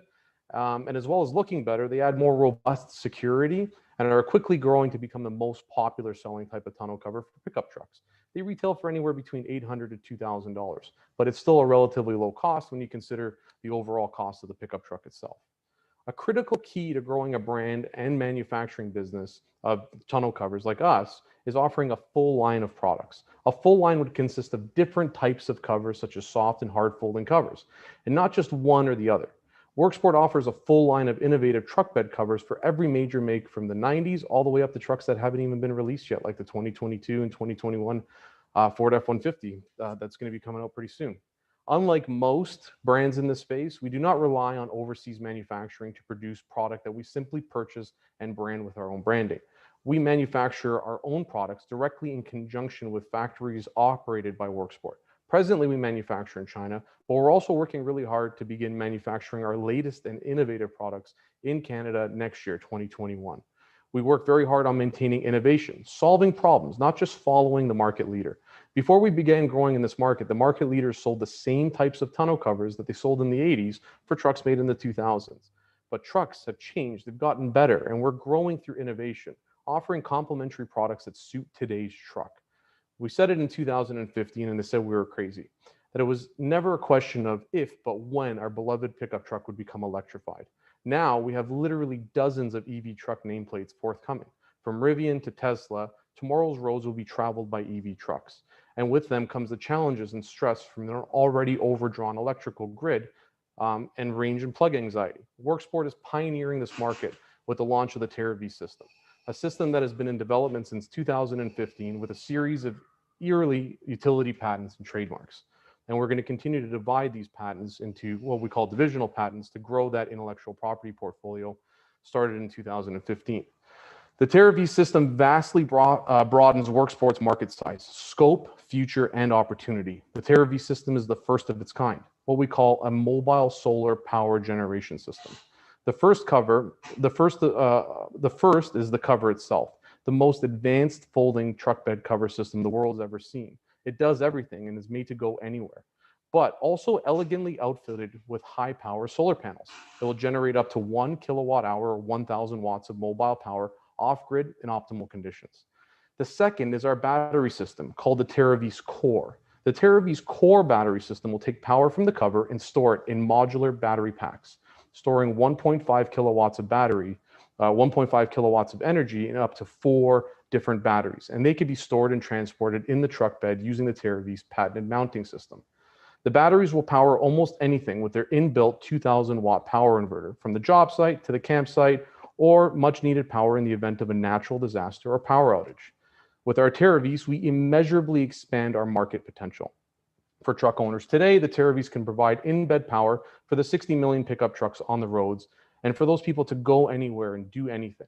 For those who don't have a pickup truck, owning the TerraV's Core battery system alone will allow the same freedom from the power grid and being chargeable by any wall outlet, solar panel, or 12-volt power source. Once one of the batteries are depleted, don't worry. Exchange your depleted battery with a fully charged battery and purchase as many spare Core batteries as you'd like. What's really exciting, however, is the TerraV system charging the much anticipated forthcoming EV pickup trucks. To start, the TerraVis can provide 30% or more to start of the power needed for the average commuter with no range or grid anxiety whatsoever. We've already forged OEM partnerships with 2 EV nameplates, one of which is in partnership with Nissan. To date, we've defined over $70 million in foreseeable TerraVis OEM sales, and we've only just begun. As Worksport gets closer to launching the TerraVis, we see OEM demand obviously increasing. As Worksport gets closer, with the onset of an adoption of EVs comes tomorrow's problems, however. Where's the power going to come from? Is there enough power in the system? The TerraVis endeavors to answer that. With only a $10 million market valuation presently, we believe this positions Worksport amongst the most investable companies in the market with a very bright future. For those who do not own a pickup truck, owning a TerraVis core battery system will allow the same freedom from the power grid by being charged by any battery. And that's critically important. That opens us up to a much larger market that I'll discuss in a moment.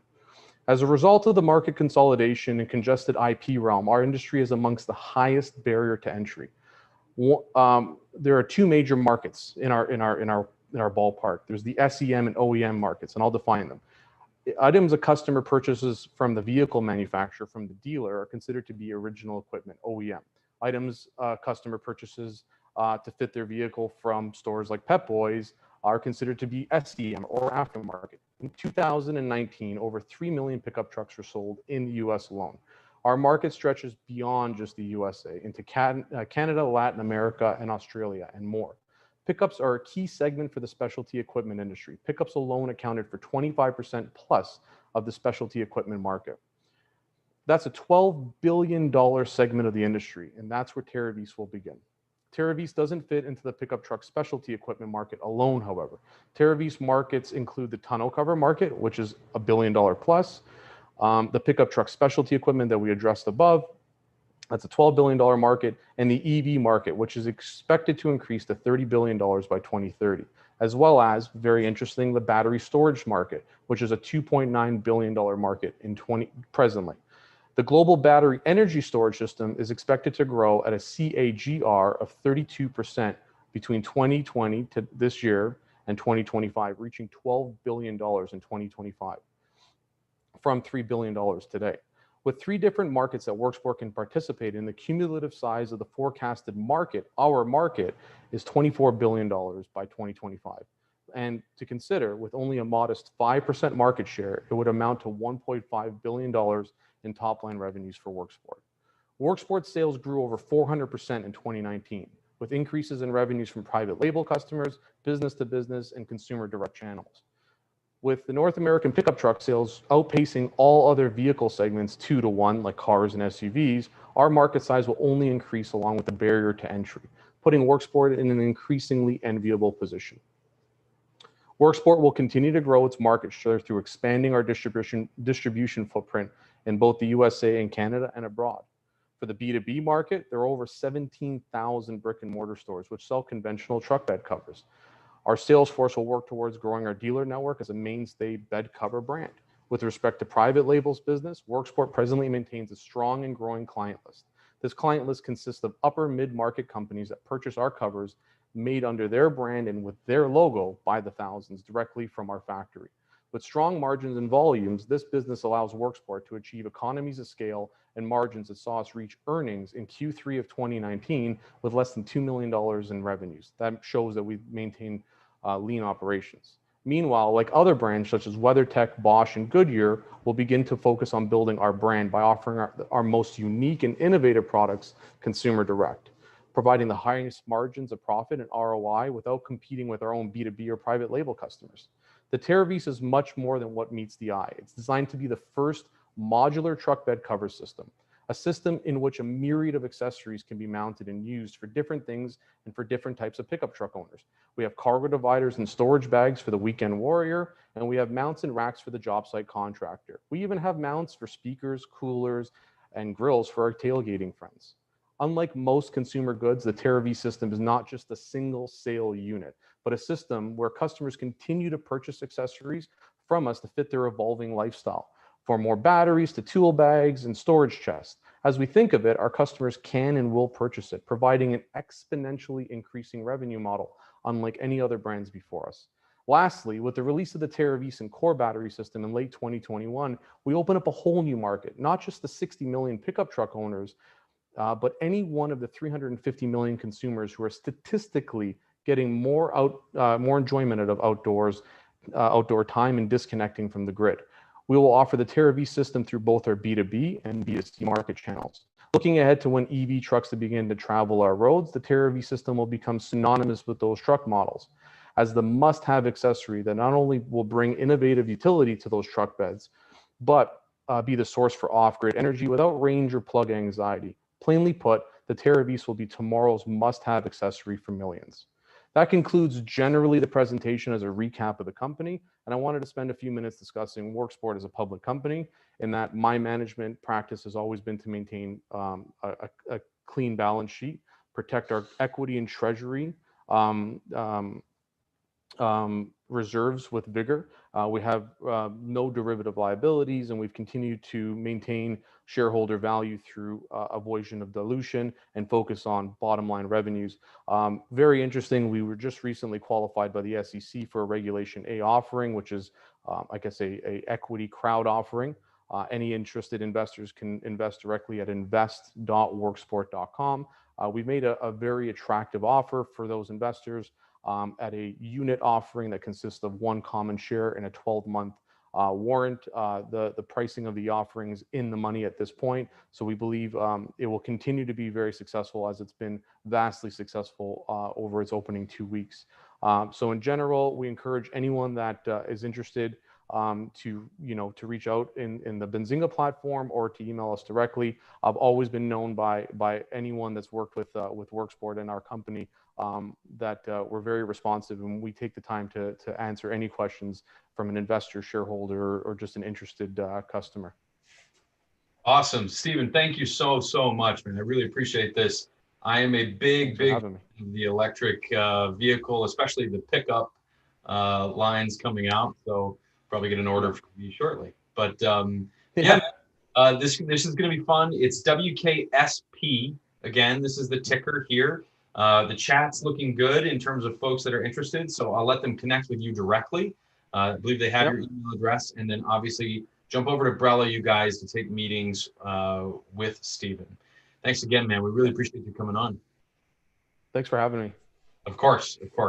All right, let's keep this moving. Next up, as she moves over, this is Maria from Annovis Bio.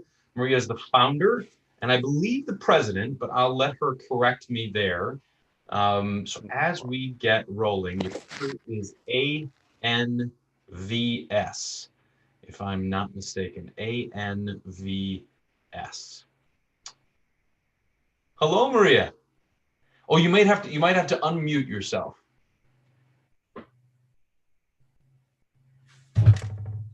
Doesn't look like we have you quite yet. Hold on.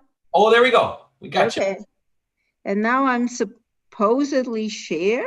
Here we go. There you are. Okay, and now. And we see the screen. There you are. Okay, what happened? Oh, here we go. Okay, so we are changing gear. Okay, we are talking about the brain. We are talking about neurodegeneration. We are talking about Alzheimer's disease. And I want to tell you that we have a very different approach than all the approaches that have failed. Just in a nutshell, for non-scientists, it kind of makes sense that the brain's job is to communicate. The brain communicates with ourselves, with our periphery, with our body, with itself. We think, we talk. Without the brain, we don't function. If that communication does not work very well, eventually the nerve cells die, the brain gets sick, and we get demented. And that is a horrible thing. So we don't want that to happen. And we're really trying to make it better going forward. We are going to talk today mainly about 2 clinical trials that we are running. One is early in Alzheimer's. It is run by the NIA. It's paid for by the NIA, and it's all over half done. The second one is run by us, and it's a mixed study. It's a study in Alzheimer's and in Parkinson's patients. And the reason we run both studies is that we strongly believe that the brain communication is identical in Alzheimer's and in Parkinson's. The nerve deficit, what I was telling you, the information flow doesn't work in all neurodegenerative diseases, and our drug fixes it in Alzheimer's and in Parkinson's.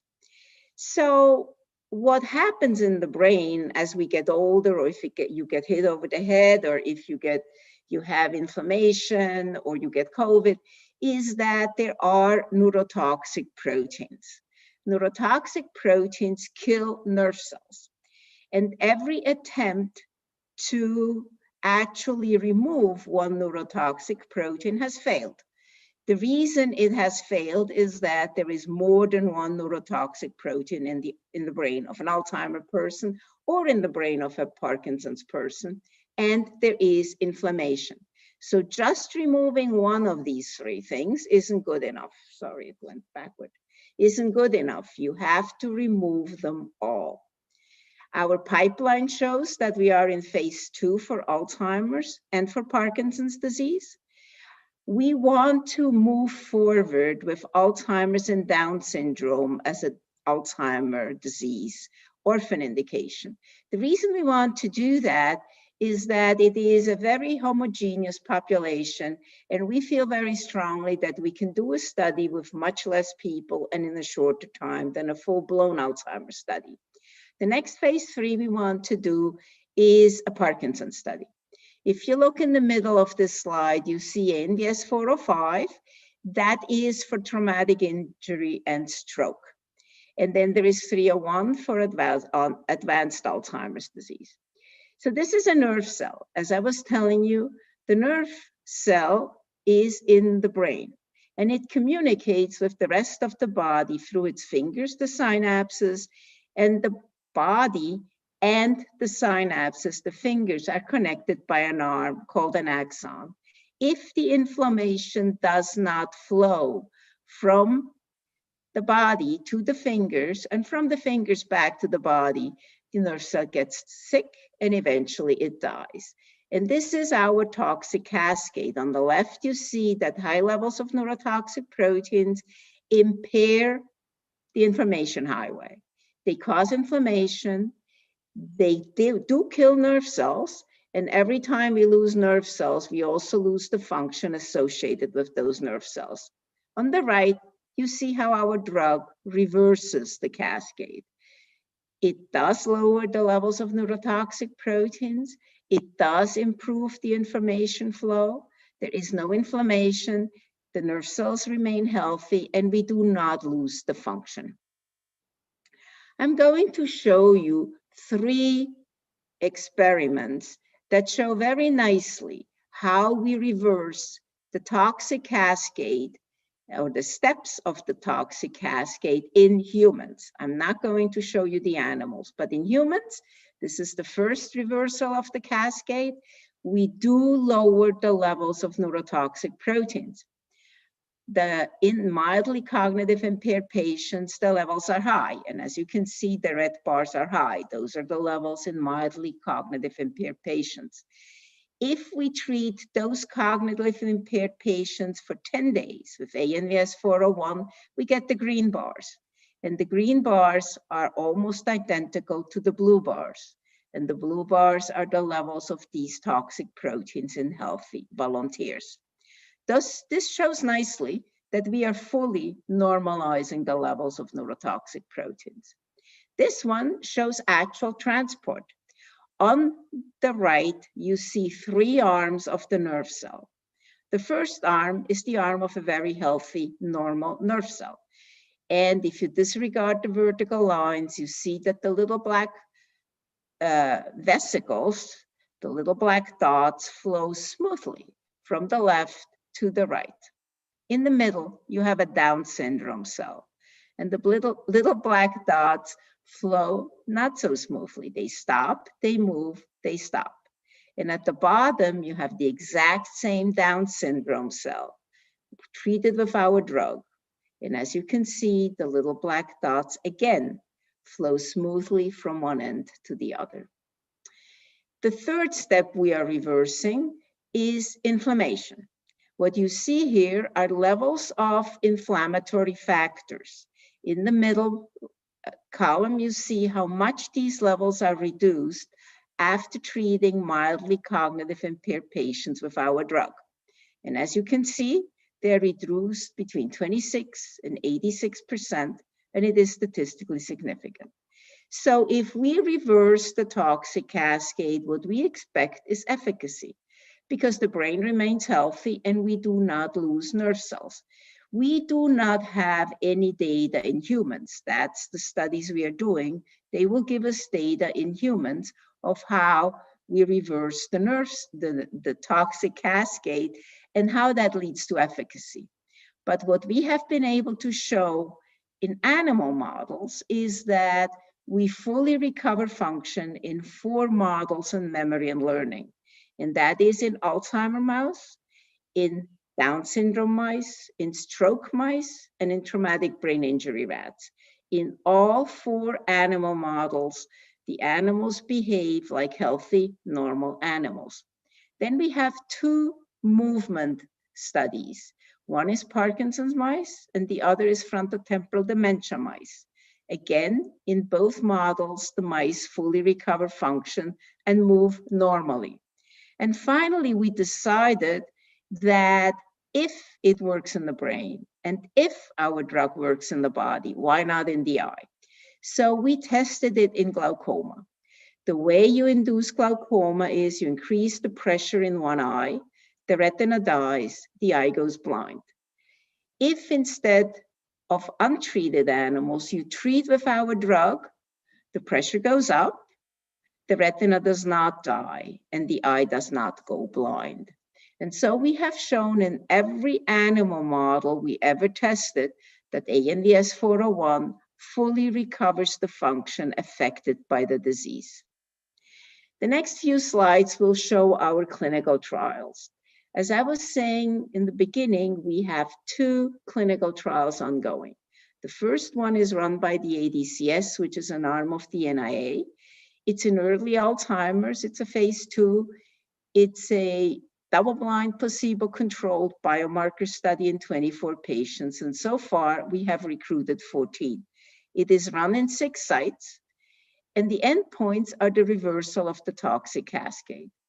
We are running 2 additional studies, one in early to moderate Alzheimer's patients and one in early to moderate Parkinson's patients. They're treated the same way. It's also a phase 2 study. It's 68 patients in 15 sites. It is also double-blind, placebo-controlled biomarker. And again, the endpoint is reversal of the toxic cascade. As you can see, we have separated the Alzheimer's Parkinson's study in 28 plus 40. And the reason for that is that we will have preliminary data after the first 28 patients. So what are we measuring when I say we are measuring the reversal of the toxic cascade? So our target engagement, the first endpoint, is the decrease in neurotoxic proteins. That is A-beta, tau, and alpha-synuclein. The reversal of the pathway is the increase in neurotransmitters, the increase in the information flow, the lowering of inflammatory markers, the lowering of synaptic and neurodegenerative markers, and finally, we are looking for cognition in Alzheimer's patients and motor functions in Parkinson's patients. And this is the timeline. We recruited our first patients in August of this year. The first 28 patients will be treated by January of next year, and we will have the data first quarter of 2021. The additional 40 patients will finish the study sometimes in June, and we will have data in midsummer. So from an investor point of view, the next milestones is the data we have from the first 28 patients in Alzheimer's and Parkinson's disease that we will release first quarter of next year. In terms of who we are and how we look in the market is our stock right now trades at $5.45. and we have a market cap of 37 million. We have 2 studies right now that are paid for by the NIH. One is the phase 2 Alzheimer's study, and the other is a chronic toxicology study for which we received 2 million that is almost done. And in fact, in our chronic toxicology in rats and dogs, we saw that the drug was very safe. 40% of the stock is insider ownership, and we have 2 analysts covering us to date, Think Equity, that gave us a price target of $20, and Maxim that gave us a price target of $12. In terms of who we are, I'm the founder, president, and CEO of the company. I have been hanging in with this drug because I really believed in it for 11 years. My background is as a scientist. This is my second company. I sold my first company in 2001 and then became an angel investor and started this company in 2009. Jeff McRoarty has been instrumental in getting us public, and he's our chief financial officer. He came from Safeguard, where he actually did run a public company. And as I said, usually he gives this piece of the talk, but because we can't change screens, I'm going to do it for him. We have 2 very important chief medical scientists and chief medical advisors.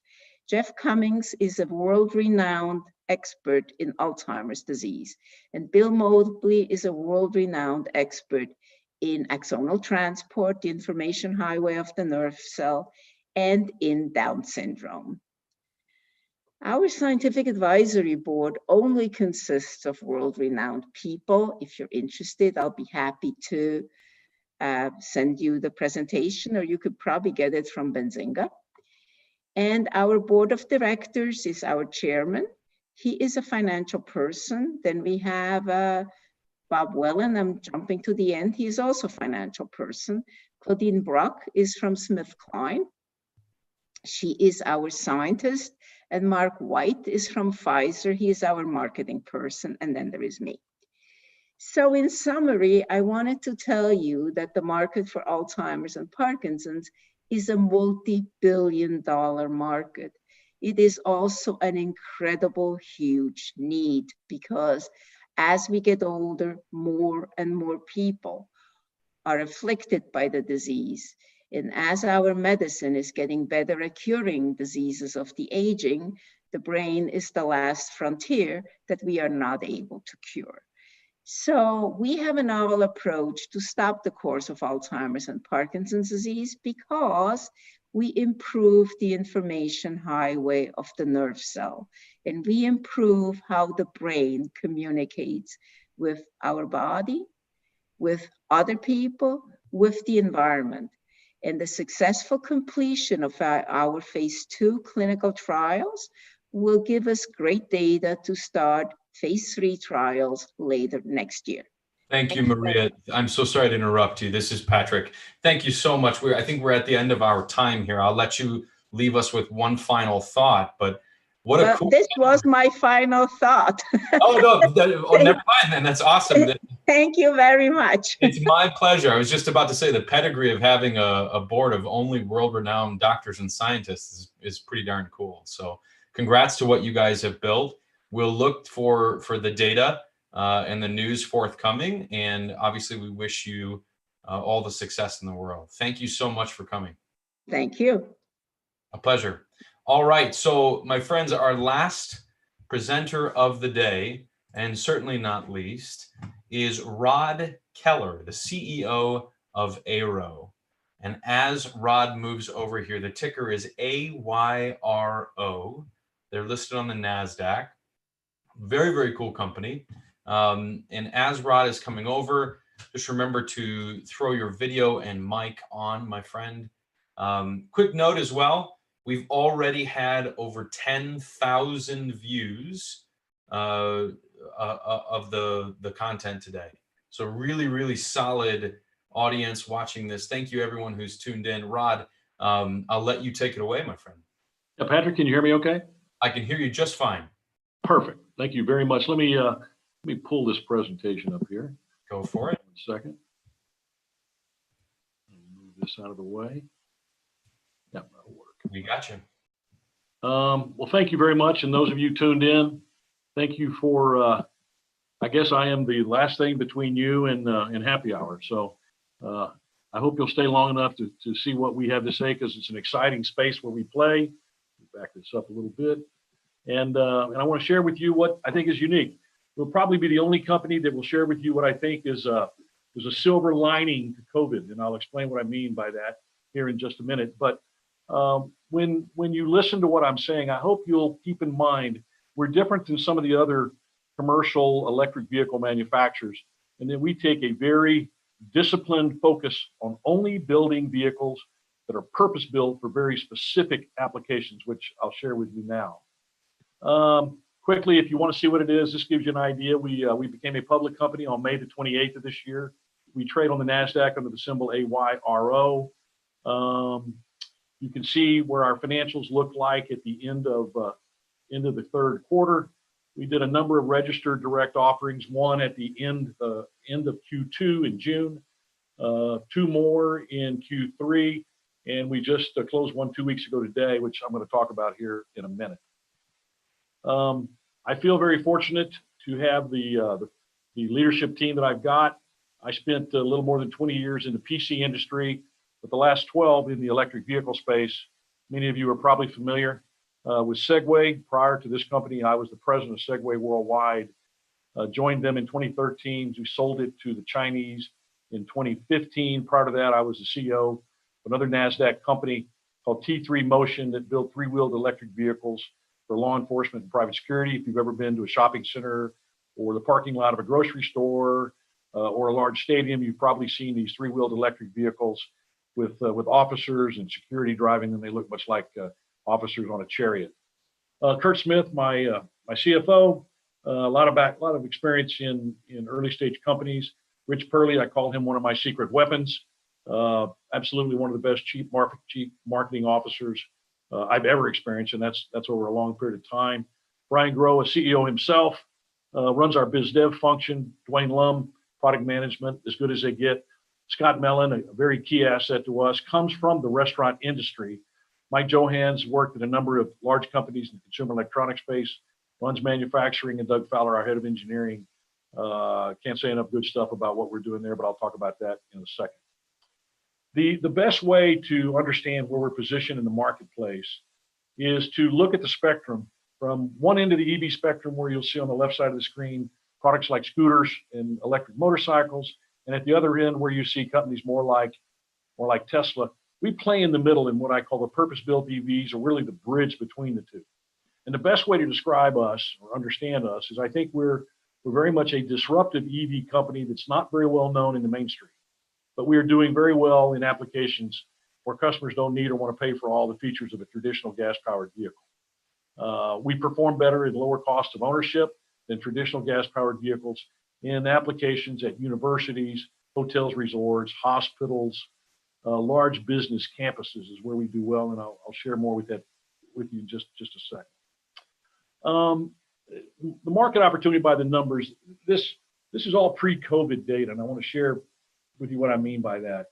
If you look at the 3 segments of higher education, restaurant delivery, and the general market for low-speed vehicles, in higher ed, it says each of the top 10 schools for EVs in this ranking have committed to switching over 60% of their campuses or campus-owned vehicles to EVs. It's actually even bigger than that. There's 1,800 universities in the U.S. with 10,000 students or more, with 400 gas-powered vehicles or more. And all 18 of those have published sustainability initiatives with expectations to move those vehicles over the next 5 years from gas-powered to EVs. Those 1,800 universities roll up to 537,000 gas-powered utility vehicles. That means they're going to move from more than 100,000 vehicles a year across those 1,800 universities to gas-powered vehicles. So that's a significant opportunity as we move from gas-powered to EVs in the utility space at universities. Restaurant delivery, I want to talk more about in a second, but I'll tell you this, and these are pre-COVID numbers. The global online food delivery market reached roughly just under $90 billion in 2019. It's expected to grow at a compounded annual growth rate of 12% a year through 2025. That number's actually changed, and you'll see in a minute. It's changed to closer to $200 billion. And these pre-COVID numbers said 2025. We think it's more like 2023. Again, it's a silver lining of COVID because, as we all know, we've lived it this last year, is that delivery is making up a big much down back there. Oop, there we go. Delivery is making up a much bigger mix of revenue than what it used to, since we're all forced now to limit the in-restaurant dining. Last general market, global low-speed vehicle market is forecasted to grow from just under 9 billion to 12 billion. And let me define what that means. When you hear the term low-speed vehicles, in all 50 states, there is a designation of low-speed vehicles, LSVs. What that means is it's a street-legal vehicle that you can drive up to 25 miles an hour with, but on public roads with published speed limits of no greater than 35 miles an hour. And we play in that space with the light-duty electric truck that we build and sell through Club Car, which I'll talk about here in just a second. We were founded in 2017. As I mentioned, we are a focused electric vehicle company building specific purpose-built automotive-grade street-legal vehicles, 2 different kinds. I'll talk about those in a second. Very much our applications are focused on last-mile delivery.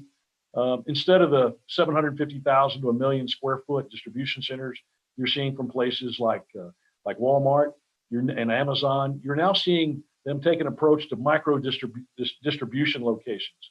And what it does, it allows them to make faster, more often deliveries to meet demand quicker. And many of the vehicles that we sell are being used in those applications now. I talked about food delivery on higher ed and corporate corporations, major stadiums, government facilities, hotels, and resorts. But we signed an exclusive partnership with Club Car. If you've ever ridden in a golf cart, there's about a 50% chance it was a Club Car vehicle owned by Ingersoll Rand. And in March of 2019, we signed a 5-year agreement with Club Car, and we build and have licensed to them a light-duty electric truck that they sell across many of the segments I've already described. And it's been a great partner for us over the first 2 years, and we'll be expanding to Europe with Club Car next year. Earlier this year, we expanded our manufacturing facility in Texas from 10,000 square feet to 24,000 square feet. Among the 535 dealer locations that Club Car has, 167 of those are commercial for the light-duty electric truck that we build. We've delivered over 200 vehicles so far, and we expanded our capacity from 200 vehicles per month to 600 vehicles per month when we moved to this new facility. We've raised $45 million in capital invested to date. About $37 million of that was invested since we became a public company earlier this year. One of the other things we do is in the relationship we have with Karma Automotive. If you don't recognize that name, you may recognize Fisker. Wing Chung, who made the recent investment in us, and I'll talk about them in a second, bought Fisker when it went under back in 2014. They rebranded it Karma, and Karma expanded its services to more than just being a luxury EV manufacturer, but a company that offers the services of engineering, product development, design, telematics, and contract manufacturing. And as our demand for delivery vehicles goes up, we signed an agreement with them and are working closely with Karma to help us meet the growing demand that we've got. And I mentioned that we have key partnerships for distribution, sales, and marketing. Talk more about that in a minute.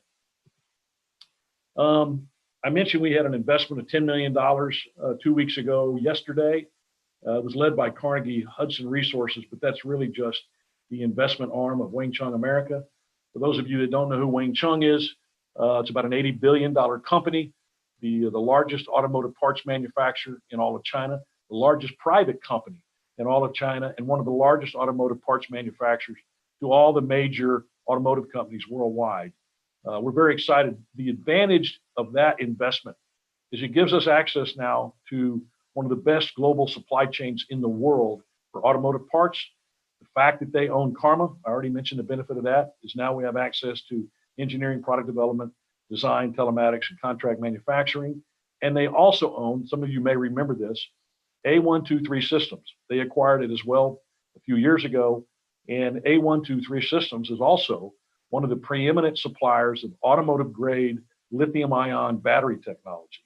So global supply chain, contract manufacturing, design, development, and the most expensive component in the bill of materials in an electric vehicle are the batteries. So we feel like we're doing more than just building vehicles, we're building strategic partnerships that will allow us then to complete a full ecosystem. Here's a great example. Imagine if I want to go talk to the COO of Subway, and I want to talk to them about a vehicle that I think that they could use to reduce their cost of delivery. They're going to say to me, great vehicle. How do I store it? How do I charge it? How do I finance it? How do I maintain it?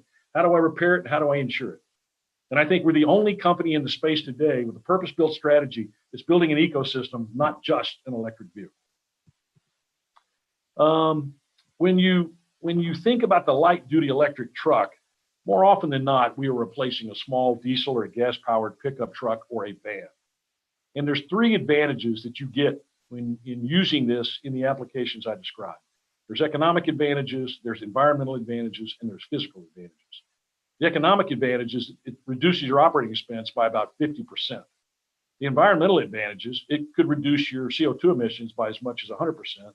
And the physical advantages, you can actually get around in narrow passages and traverse them, because despite close to the same payload as an entry-level Ford F-150, it's about a third more narrow, which means you can now drive it on college campuses in places you couldn't typically drive a full-size truck. So that's why we're beginning to see more and more and more success in our partnership with ClubCore as we penetrate the university market. Our growth strategy is pretty easy. We want to be a leading provider of 100% emission-free and electric-powered vehicles in commercial markets only. We do not have a plan right now to pursue the consumer market right now. As I mentioned, we are a company that has a purpose-built and configured solution for the food service delivery market. I might mention to you, as I said, that the silver lining, if you think about this, through the relationship we have with ClubCore, ClubCore has one very large dealer, been in business 40 years, a company in Colorado called Gallery Carts, and they've historically sold a mobile hospitality vehicle. Now, when I describe that, don't visualize the typical food truck that you would see with someone inside of it cooking food and delivering. Think of it as more as a small street legal vehicle that is configured with coffee, bagels, prepackaged sandwiches. And what's happened is many of the universities that have contracts with companies like Sodexo and Aramark, Chartwells, many of the companies that own the large food and beverage contracts with universities, they're now faced with the challenge. How do I get food and beverage to students on campus without forcing them to go into the dining halls? So what's happening is, through a partnership with us, ClubCore, and Gallery, who's part of ClubCore, they're now taking our light-duty electric truck, marketed as the ClubCore 411, and configuring it now for grab-and-go delivery. And what we're seeing is, instead of forcing students into the dining halls, now they're strategically putting these light-duty trucks with mobile hospitality configurations. And because it's all grab-and-go and it's all pre-prepared, we're told that in a 15-minute window between the time the student gets out of class and goes to the next one, they're processing as many as 60 transactions in 15 minutes. That's one every 15 seconds. And they grab it, they're paying for it with their student ID, and it's on to the next one. And these vehicles are paying for themselves, we're told, in 4 months. And we expect this to only get bigger. I don't believe that delivery will go back to the way it was before. Here's the next page shows what our two vehicles look like. The light-duty electric truck is on the left. As I mentioned, it's street legal on roads up to 35 miles an hour. It has a range of up to 50 miles. It is, this picture here we're showing you is not a lithium configuration, but a standard, looks like a marine battery, maybe no maintenance. And you can plug it right into a 120 volt outlet. We will be moving next year to offering a lithium version, which will reduce the charge time and increase the range up to closer to 85 or 90 miles. The vehicle on the right, we're very excited about. That's a concept vehicle that we use to understand the markets. It was designed for quick service delivery. We are in development of our next generation vehicle we call the 311X. Once again, it is not a low-speed vehicle, but it is a street legal vehicle, but the concept vehicle had a limit range up to 50 miles and a speed of up to 50 miles an hour, and it took 6 to 8 hours to charge. We'll be expanding the range, the speed, and as well as reducing the time to get a full charge. And once again, the restaurants we talk to are challenged with how do they reduce their operating expense. When the cost of using aggregators like Grubhub, DoorDash, and Uber Eats was less than 10% of their business, the fact they were giving up 30% of the ticket to these aggregators didn't bother them. But what happened when COVID hit? Now, delivery is as much as 50% of their business. That big number they're paying to those aggregators is really squeezing their margin, and they're trying to figure out, how do I get control of my operating expense? And that's why we believe that building a purpose-built vehicle specific to this versus building a general purpose vehicle, throwing it at the wall and seeing what sticks, that's not the right way to go about it. And I think that's what some of the companies have done. So we're very excited about the space, very focused on it, working with some of the largest quick service restaurants as part of our advisory council. And you should expect to see that in the later part of next year from us. Rod, thank you. This is Patrick jumping back in. I'm afraid we are out of time, my friend. Is there any last thought you'd like to leave our audience with? Yeah, I think, appreciate the time. I think the way to look at us is we try to understand problems in the market and go build solutions, and then build an ecosystem to go solve those commercial challenges versus other companies that are in the same space that just build general purpose vehicles and try to turn them into something else. So with that, I appreciate the time. You know, it's our pleasure. Our pleasure. We see the massive opportunity here, this market specifically, and really, really excited to have you guys join us. The ticker again is AYRO. You guys are on the NASDAQ. And Rod, where do people reach you? How do they reach out to you or to the company? Probably the easiest way is just send it to rod.keller, K-E-L-L-E-R, @arrow.com, AYRO. Awesome. Thank you. Thank you very much. I really appreciate the time, Rod. I'm sure we'll be catching up with you very soon. Thank you. All right. Well, guys, welcome back to my compatriot, Neil Hamilton. You made it, man. You made it too, Patrick. I'm really happy for both of us. I think your green screen shifted a little bit to the side, but you, for the most part, look to be in one piece. Oh, thanks. And that's all that matters. We like our Patricks in one piece. Thank you, everyone that has stuck with us for day one of our small cap conference. This is a 2-day event, folks. This has only been the first half. We're only just getting started. Tomorrow, James, thank you. Neil has had a long day, but my voice isn't gone, so that's all that matters here. So we will recommence our small cap conference with more boot camp style education, more awesome small cap companies tomorrow morning at 9 a.m. in the same spot. There are more. Who do we kick off with, Neil? Way to put me on the spot, dude. Do you want me to say it? I know who it is. Say it. It's Kevin O'Leary. Kevin O'Leary from Shark Tank, and oh my gosh, the O'Leary Companies is joining us. It's a pretty cool lineup tomorrow. Some really cool sector specific panels that I think will be interesting for a lot of the folks tuning in, especially those that are not familiar with those industries. And then some really kick-ass speakers. So I'm excited. Neil is excited. This is just his normal excited face, right? I'm here. Yeah. I'm here for a baby. Had an energy drink in a while, at least not since probably 15 minutes ago. So cut him some slack. My chest started to hurt, so we're going to save him for tomorrow morning. It's fine. Yeah. We'll be back. We'll be back, you guys. 9 a.m. right here. Same link will be here. For those of you who maybe missed taking some one-on-ones in Brella today, feel free to write in to events@benzinga.com. Grab that link, sign up, get in there and meet with these guys and learn a little bit more about their companies. We've seen some really cool people today. You do not want to miss out on that tomorrow. 100%. And guys, the giveaways do continue tomorrow, and you must be here in order to get those. We still have a lot of lifetime subscriptions to Benzinga Pro, Benzinga Premium ideas, lots of swag, including t-shirts, mugs, hats, all kinds of great stuff, fanny packs from Patrick's personal collection, signed. A bunch of them, you guys. 1987 coming at you. All 87 models to be given out tomorrow, but you must be here. So can't wait to see you all again tomorrow. Thanks again, everyone. All right. Thanks. Take care.